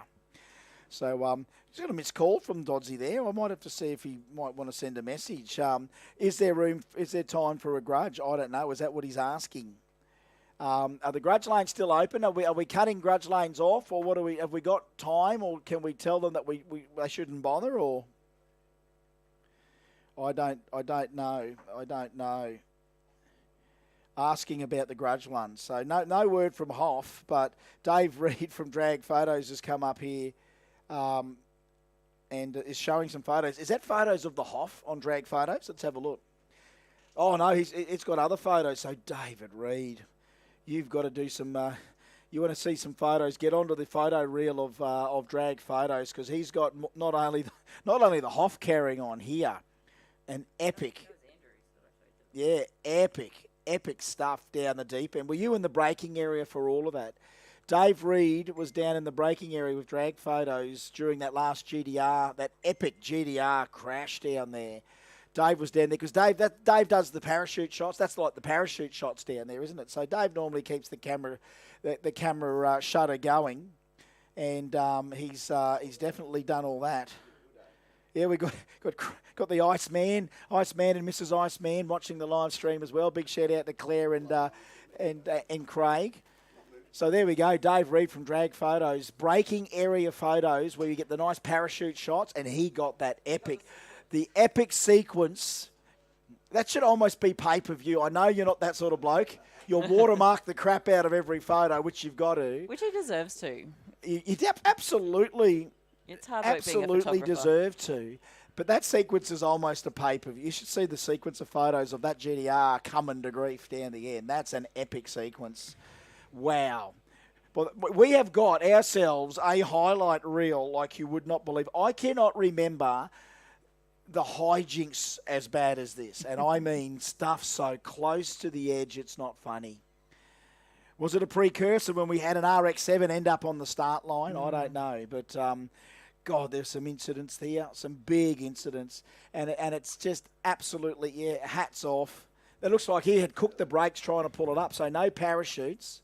So here we go, photos from Dave. I'm just explaining what Dave's showing us The shoots came here. out. There were shoots. Oh, there were shoots. But it's got, so the back brakes are all glowing red hot there. He's definitely been trying to pull that thing up. So we're going back to the photo sequence here, but... that was, here we go, right, so did it get loose on the shoots, did it?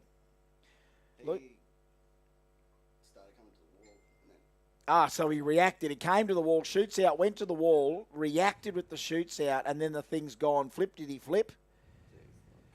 Wow, it's just become airborne. It's kind of stock card itself over. Just flip.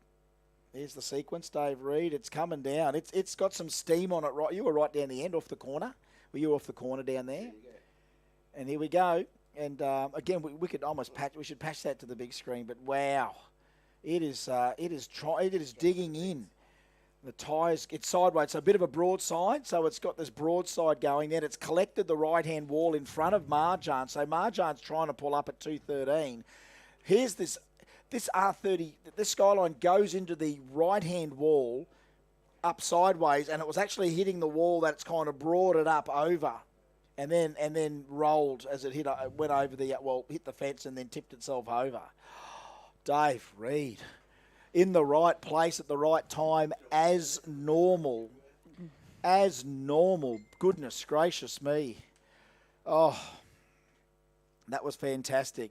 Shout out to everyone that's staying. How's all the diehards out there? Good on ya.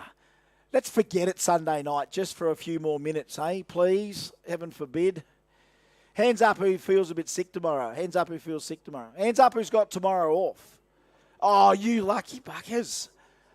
Really? For reals? That's what my apprentice says. He goes, for reals? Reals? Perko. Yeah, Bill Perko Pekovsky asking, when do you breathe? When the trophies are finished. Perko, I'll breathe when the trophies are finished. All right, thank you. We've got a job to do here, and we're doing it. And sometimes it takes longer than others to do, purely because things happen. So a little bit of prep here, and we've got a few more finals to determine. So it looks like I do see the splice in the lane. So Gary Halpin, one half of the Pro Turbo final I see in the staging lanes. The splice, 2JZ Datto, intercooler issues, fixed in some way. I don't know what you do. Do you just I don't know. grab the tape, wrap it around and pray? Yep. It might have, I don't know, like sometimes you've either hurt the cooler because it might have popped the weld off, it'll backfire, whatever like that. I don't know what it might have been that's caused the intercooler to be damaged there. Dale might be able to message us just for a sec while we rub the track. But Frankie Marchese, and congratulations to the teams from Victoria for coming in. South Australia, New South Wales, of course, Central and North Queensland. We've had entrants from all over the place and people from all over the world travelling. A lot of Kiwis over. Yeah. Are you the Kiwis, the guys that have got tomorrow off? Any Kiwis left in the crowd here? Put your hands up. Who came over from NZ? Yep, down the end there. Yeah, there we go. Yeah, well, you don't have to go to work tomorrow. Yeah, right. There they are. Yeah, the pipe keeps popping off. Needs the plasma clamps. Might need a trip to the Vibrant tent maybe to get a few bits and pieces. Vibrant do that great stuff, of course. One of our great sponsors. Yeah, Perko, that's too kind, Perko. I'm not going to read out the raps. I don't like reading out the raps. It's what we do. And you know what? It's only really come on strong since people like Overtaking Lane and Import Media that are pursuing the streaming of these events. I mean, when you look at total numbers watching, it might be 1,000 odd. It might, you know what I mean? It's 1,000, normally a strong 1,000 watching. So in the scheme of things, it's not like a game of soccer where you'll have 1 million people watching it. And I'll watch that. Why are we? I'll get on. Why is there first of all, watching it live on free to air or pay per view or subscription. But to get onto a stream for free, and remember, a free stream, there should be millions watching because it's a free stream. It's free. But this is how much it is a niche sport. Puerto Rico would be watching, no doubt. But what I love most about it is when these guys cover it from various angles, all of our competitors can go back, watch their little live broadcast. And there's a lot of love that comes out after this event, after they go back, get some time, because who's watching it a lot of the time while they're trying to do something else? Me especially. I will not watch a live stream when they're testing because I'm too busy trying to work. I can't watch a live stream and work any form of productivity. So I forget about it. I'll watch it later just to get the info, but I can't watch it live. I'll watch it later. There'll be a lot of people watching this stream live a bit later, finding their favourite bits. You name it, it'll happen. What I love about it, and I hope this continues, it's in the can for prosperity. It's another event that we've covered live where the footage is there, the numbers are there, the day is there, and it should be on YouTube hopefully forever. And I hope we get a lot of people then snap that up afterwards. The people that matter will watch that stream, flick through it. You almost need a little YouTube channel there for someone to go through and pluck the stuff out of the stream and go, right, well, have a look at this little cut and just say, right, fast forward. Sometimes with these streams, if they're a 10 or 11 hour stream, you've kind of got to go through there on YouTube and just go, right, well, let's go to 32 minutes 40 because look at the wheel stand. Who was showing us that yesterday? Was it a fixed camera, the wheel stand as the car came past us on the fixed camera? I'm sure we saw that. Someone like you've already done it today or yesterday, just went back in the stream, sort of reversed the stream back a little bit, and because we do it for replays, and that's the thing that we've also been able to do. See something happen, go back into the stream and watch the replay and see. Especially, we've done a little bit of that to discuss some staging battles. Yep. It's very handy to go back with that information and look how they came into stage because you can't remember it sometimes. That's another great thing. So it's like a big data logger for us for the future. But it's great to be able to watch it on YouTube later. And again, you don't want to sit there and watch 10 hours of it, but you'll be able to get the edited parts of it as well. And what a highlight reel we're going to have. Massive highlight reel. Tyler's going to edit up a video of the highlights in the next week or two, and we'll put it all on Overtaking Lane. So there you go. Subscribe to Overtaking Lane, of course. This crack team, this small team, they punch above their weight. They give us great streams. They do the Kenda 660 radial events that we have here in Queensland. If you want to go back and even Google that one and have a look at the Overtaking Lane streamers, we went nuts here for 10 or 11 hours in April, and that was a hell of a good day. A lot of stars that we saw out here this weekend at Jamboree have a crack at that over the 660 as well. That's worth seeing. The one in Sydney was equally as impressive. Of course, Sydney belting their own out through their own streaming service. Hey, you know what? I thought about that, Janie. $11 million from the government for this place to help with this place. Maybe we should fizzle them up and say, well, let's get overtaking lane to, set a few more things up to help us do the stream. They're doing a great job already. I mean, we don't really have to ask for too much, because these guys are just doing a killer job with the cameras. Yeah. I mean, the government paid for all of that down in Sydney. They've got a hell of a setup there now. They've got an operator like Tyler downstairs doing it. We normally got Benny in Sydney. Big shout out to Benny in Sydney. He'll do the same thing. He can run some ads. He can run some photos. If we have live cameramen, you could probably zoom in a little bit more. So we're pretty well close to what they've got in Sydney there. They've got a cracking one, one of my favourite ones which you've seen. They switch to the staging lane camera. Have you seen that? Yes, I have. So they'll switch to this camera that's on the back of Sydney Dragway, and the staging lanes are obviously behind there. So you actually flick over occasionally to that, and you'll see who's in the lanes. It's really important. Dale Helly is saying, hurry up, the plane's about to take off. He might have missed his flight there. I'm sorry, Dave, I can't rush it any faster than that. But you know what? Just for a sec, I'm going to take a little sip of water. We've got a few more finals to come. You watch. As soon as we go to a couple of ads for our sponsors, they'll fire up. Breaking back with more finals here in Jambo 2022. Drag strip domination. Quicker ETs, number one qualifiers, final round victories. We earn these things for ourselves and our racers with engine management designed to work the way people actually use it at the track. Our systems are constantly updated with new functionality and free updates, because progress never stops. Always learning, always improving, always striving to make the best.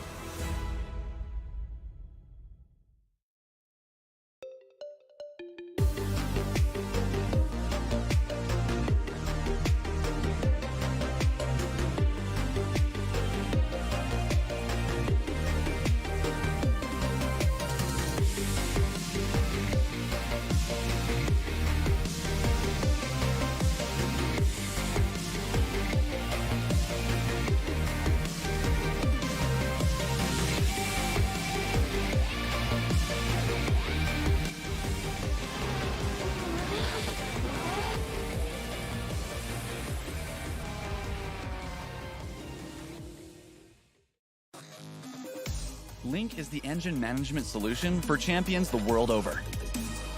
We know what it takes to win. Pushing boundaries, performing under pressure, and having the best people on your team. Our tech support are performance specialists, available 24 hours and ready to talk one-on-one about your winning formula. Link ECU, the performance, reliability, and power to get to the podium.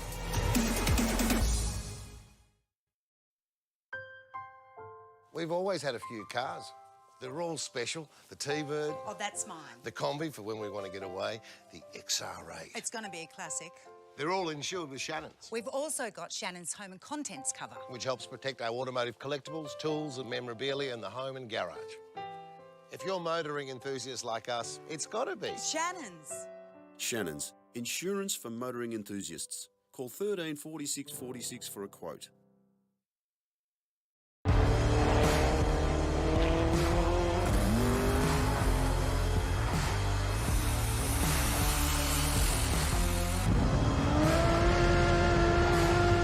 Since 1997, Vibrant Performance made its mark as one of the industry leaders in the development and engineering of exhaust and induction components for the automotive aftermarket. Over the years, Vibrant has seen its evolution pivot from the chambers of an exhaust and induction components brand to becoming the primary source of professional fabrication components for professional fabricators. Vibrant Performance offers a wide assortment of professional fabrication components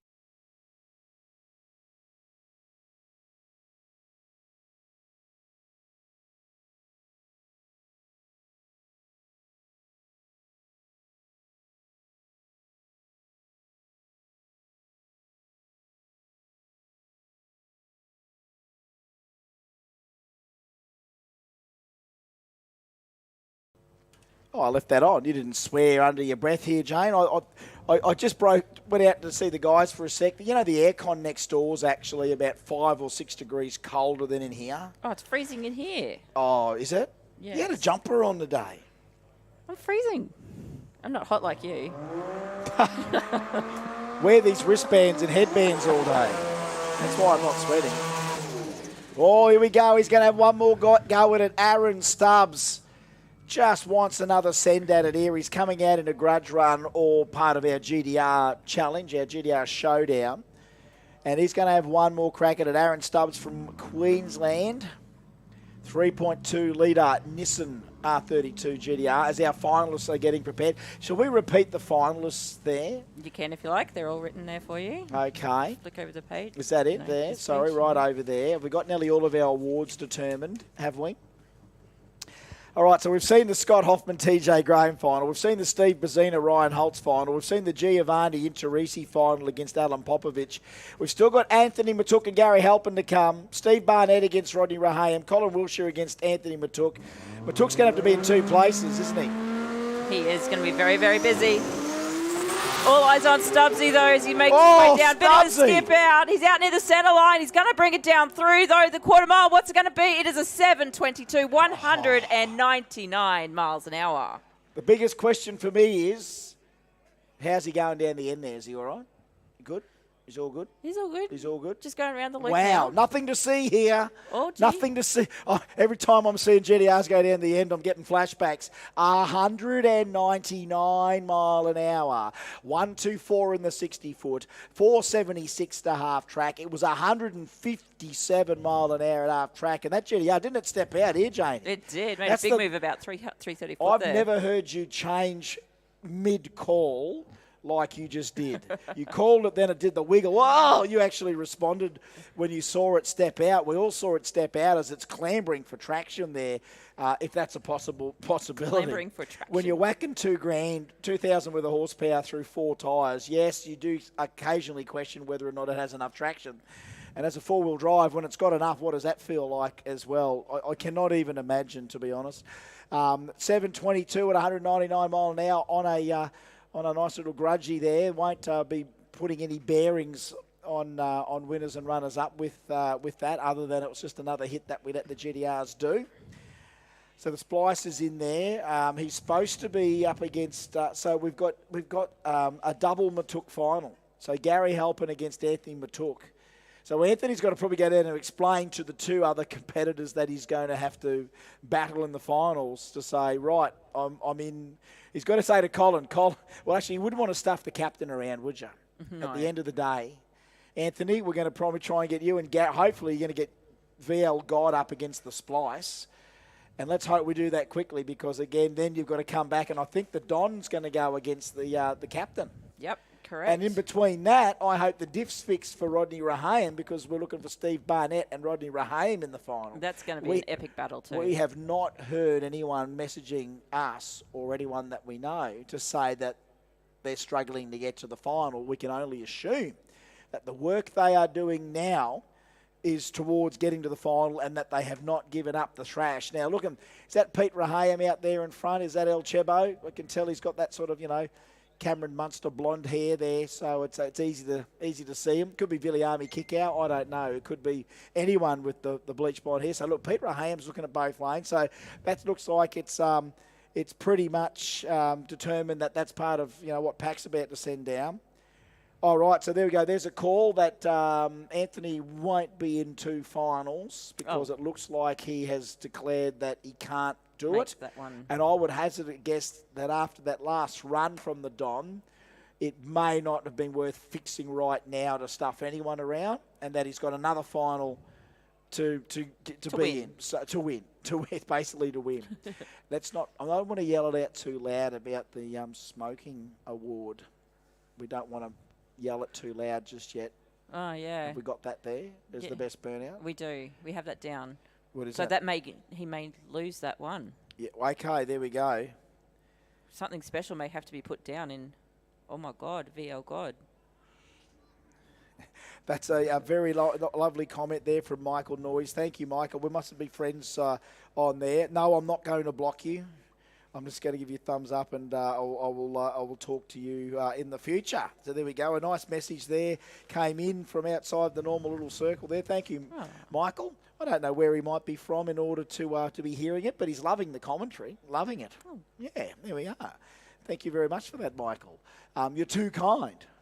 All we're trying to do is be entertaining, up 5, keep it interesting for 5 days in a row. Colin's talking about commentary at the test days. So I heard. Did that you hear rumour. that? It's a rumour at this stage, I believe. Ashley Pims messaged me to say, did you sell your car, Diggs? And I said, no, I'm waiting for you, Pimmy. Waiting for you. So it could be yours, Pimmy. It's out there, cheap enough. We can talk turkey. Pimmy's up there working hard. Come down and get it, Pim. Do you want me to deliver it? I will. On the North road trip. I'm now offering a new deal for my car out the back there. Free delivery within a couple of 100 Ks. There we go. You don't get it even better than that. And again, if you still don't want it with the engine, the gearbox and the diff, I'll rip the diff out once I've got it delivered to you and bring it back in my empty trailer because I can't sell the trailer. Unless, no.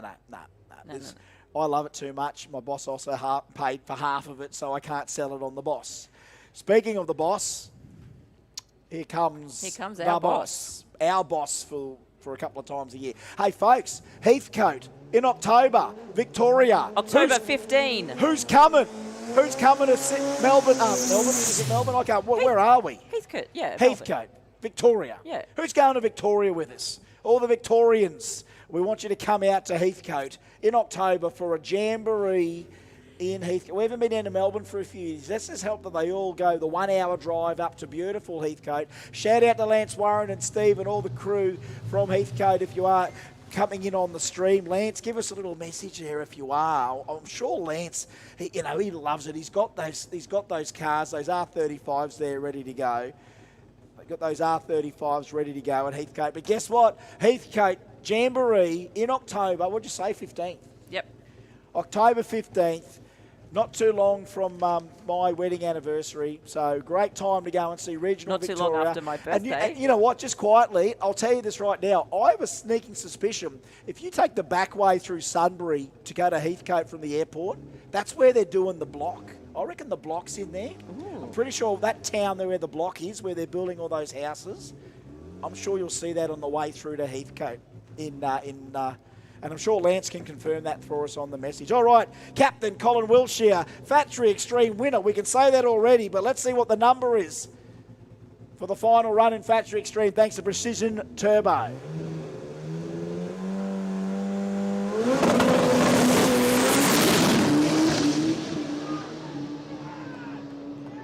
There's the 7 speeds. Here's the ET 625, 228 mile an hour. That's for you people out there. That's Colin's gift to you, the diehards. That's the gift to everyone that follows Jamboree. He goes, well, if we're going to make this a big show, I'm going to have to do a bit myself. 625, 228. Hats off to the whole Jet Racing crew. You've been truly the superior, most consistent team here this weekend. And it's about testing, preparation, commitment. And that's what it takes to do it and be the last man standing. It's Captain Colin Wiltshire, 625 with a 6, 228 mile an hour, 102 in the 60, 410 to the 660, 181 mile an hour, 527 to 1,000 foot. Put your hands together for the Jet Racing crew as they go down. Captain Cole, he's going to have to come and take his billet J with him. I would suppose the runner-up being Anthony technically needs to front for the final, but he hasn't because he's in another final.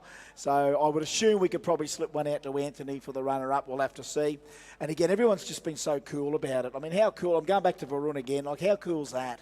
Like, just handing it back to say, look, someone else can have a crack at it. I can't get there. It's that sort of stuff. And then for Anthony to say, well, look, I can't fix it. I'm not going to stuff you around. I'm in another final. So, this is it. We've got all these great people out here that just want to race, of course, in the whole theme and gesture of goodwill. And it's so good to see that we're feeling the love, because at the end of the day, it can't always be about the money. You've got to feel a little bit of the love, because if you don't feel the love, the money doesn't matter. So here we go. 13B Aussie battle, here it is. 2 New South Wales cars. So Queensland the win in Factory Extreme. Queensland the win in Street 289. Victoria the win in J275. Popovich, I think, where was Popovich from? I can't remember. Might have been Victoria. Victoria. Gary Help and Anthony Matuk coming up shortly, a New South Wales final. This is an all New South Wales final. A Queensland win in Factory Extreme. Ben Clark, is he Queensland? Benny Clark? I think he's a winner in Modified Compact. And Jason Studley, Queensland win in All Motor. So it hasn't always been a straight Queensland whitewash, not like Origin, actually, not even that. That went to Game 3. Game 3, final minute. We're almost at that Game 3 final minute stage. This feels a little bit like it, but it's New South Wales versus New South Wales. Well, it's good to see Rodney got that diff fixed. All right, ladies and gentlemen. And for everyone watching at home and around the world on your TVs, big or small, God, I love Chromecast. I want to get a shirt that says I heart Chromecast. Get it tattooed on yourself. I heart Chromecast. Casting just takes stuff off your phone and puts you on the biggest TV you can fit in your barbecue area. I'm going to sit back and listen to Janie and the Digs bring us home here for the Garrett Advancing Motion Brisbane Jamboree. I'm almost out of breath. I'm almost out of energy, but I'm never going to ever go. It's been too much tennis for you. I ain't going to stop until you all stop, all right? Tell me when you want to stop and I'll stop. But if you want to keep going, I'm going to keep going and going. I can't get enough of this. I cannot get it. Enough of this. And there's a lot of people that believe the same thing as me. Is that Johnny Blanche out the front? We've got Osso at the back, Johnny Blanche at the front. Out there, of course, we've got Rodney Rahayem, Steve Barnett. Now, we may see the Aussie 13B record fall, but at the end of the day, someone is going to win Pro Compact thanks to McKern and Associates, and it's going to be one of these two. The two baddest 13Bs we've got in this country in the final. We're going to let them eat right now, folks, for you people out there and beyond.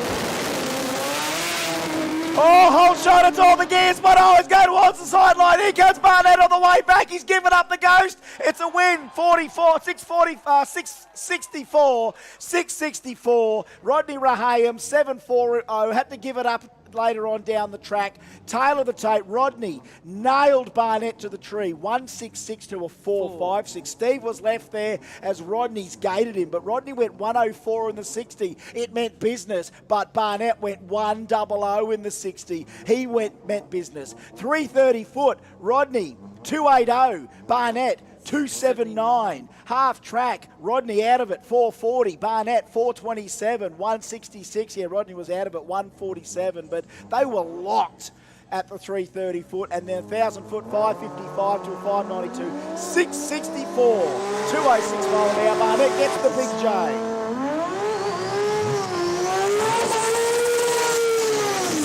Oh, there we go. Anthony Matuk, put your hands together for him. Did you tell our friends who'd won Best Crew? Yes. Yes, okay. All right, so now the final of Pro Turbo. Big shout out to G Bear. G Bear, he sent me an old photo here, which I didn't see. G Bear watching from the spa by the look of it. Hoffman gets back to me. Axles are fine, must have just got a little bit out of the groove. Hoff's just playing it down. Hoffman comes back to me. Axles are fine. It got a little out of the groove. I'm going to ask him, Hoff, did you put more in it? Did you put more in it? Hoff, did you put more in it? And he's going to come back. All right, this is a great final as well. RB against 2J, New South Wales against New South Wales. Pro Turbo, again, thank you so much. Vibrant performance. You'll be... they might throw some clamps in if he can pull an upset off here, Gary Halpin. So here we go. Anthony Matuk, 3.2 litres. Gary Halpin, 2JZ, the final of Pro Turbo.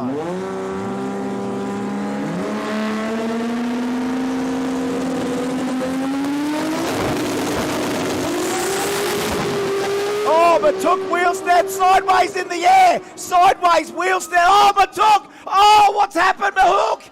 680, 177 mile an hour, Halpin 807. Whew. Did he get through there? I believe he did. How did he get through there? Matuk, did you see the wheel stand? Second gear, it goes on a power stand. It's sideways, wheels in the air. Did not lift the VL. God, that is... We should bow down and praise the VL God on that run. I think he's A-OK. Look, is he good? He's okay? Is he around the end? He's all good. Ladies and gentlemen, My gosh. he's okay. Oh my God. He's survived, and that's the final of Pro Turbo. Is that us? Are we done? We might be done. We are done. Thank you, folks. Is that worth? Is that enough? Is that enough, folks? Yes, it is. We can almost settle ourselves here. We might be done by the look of that.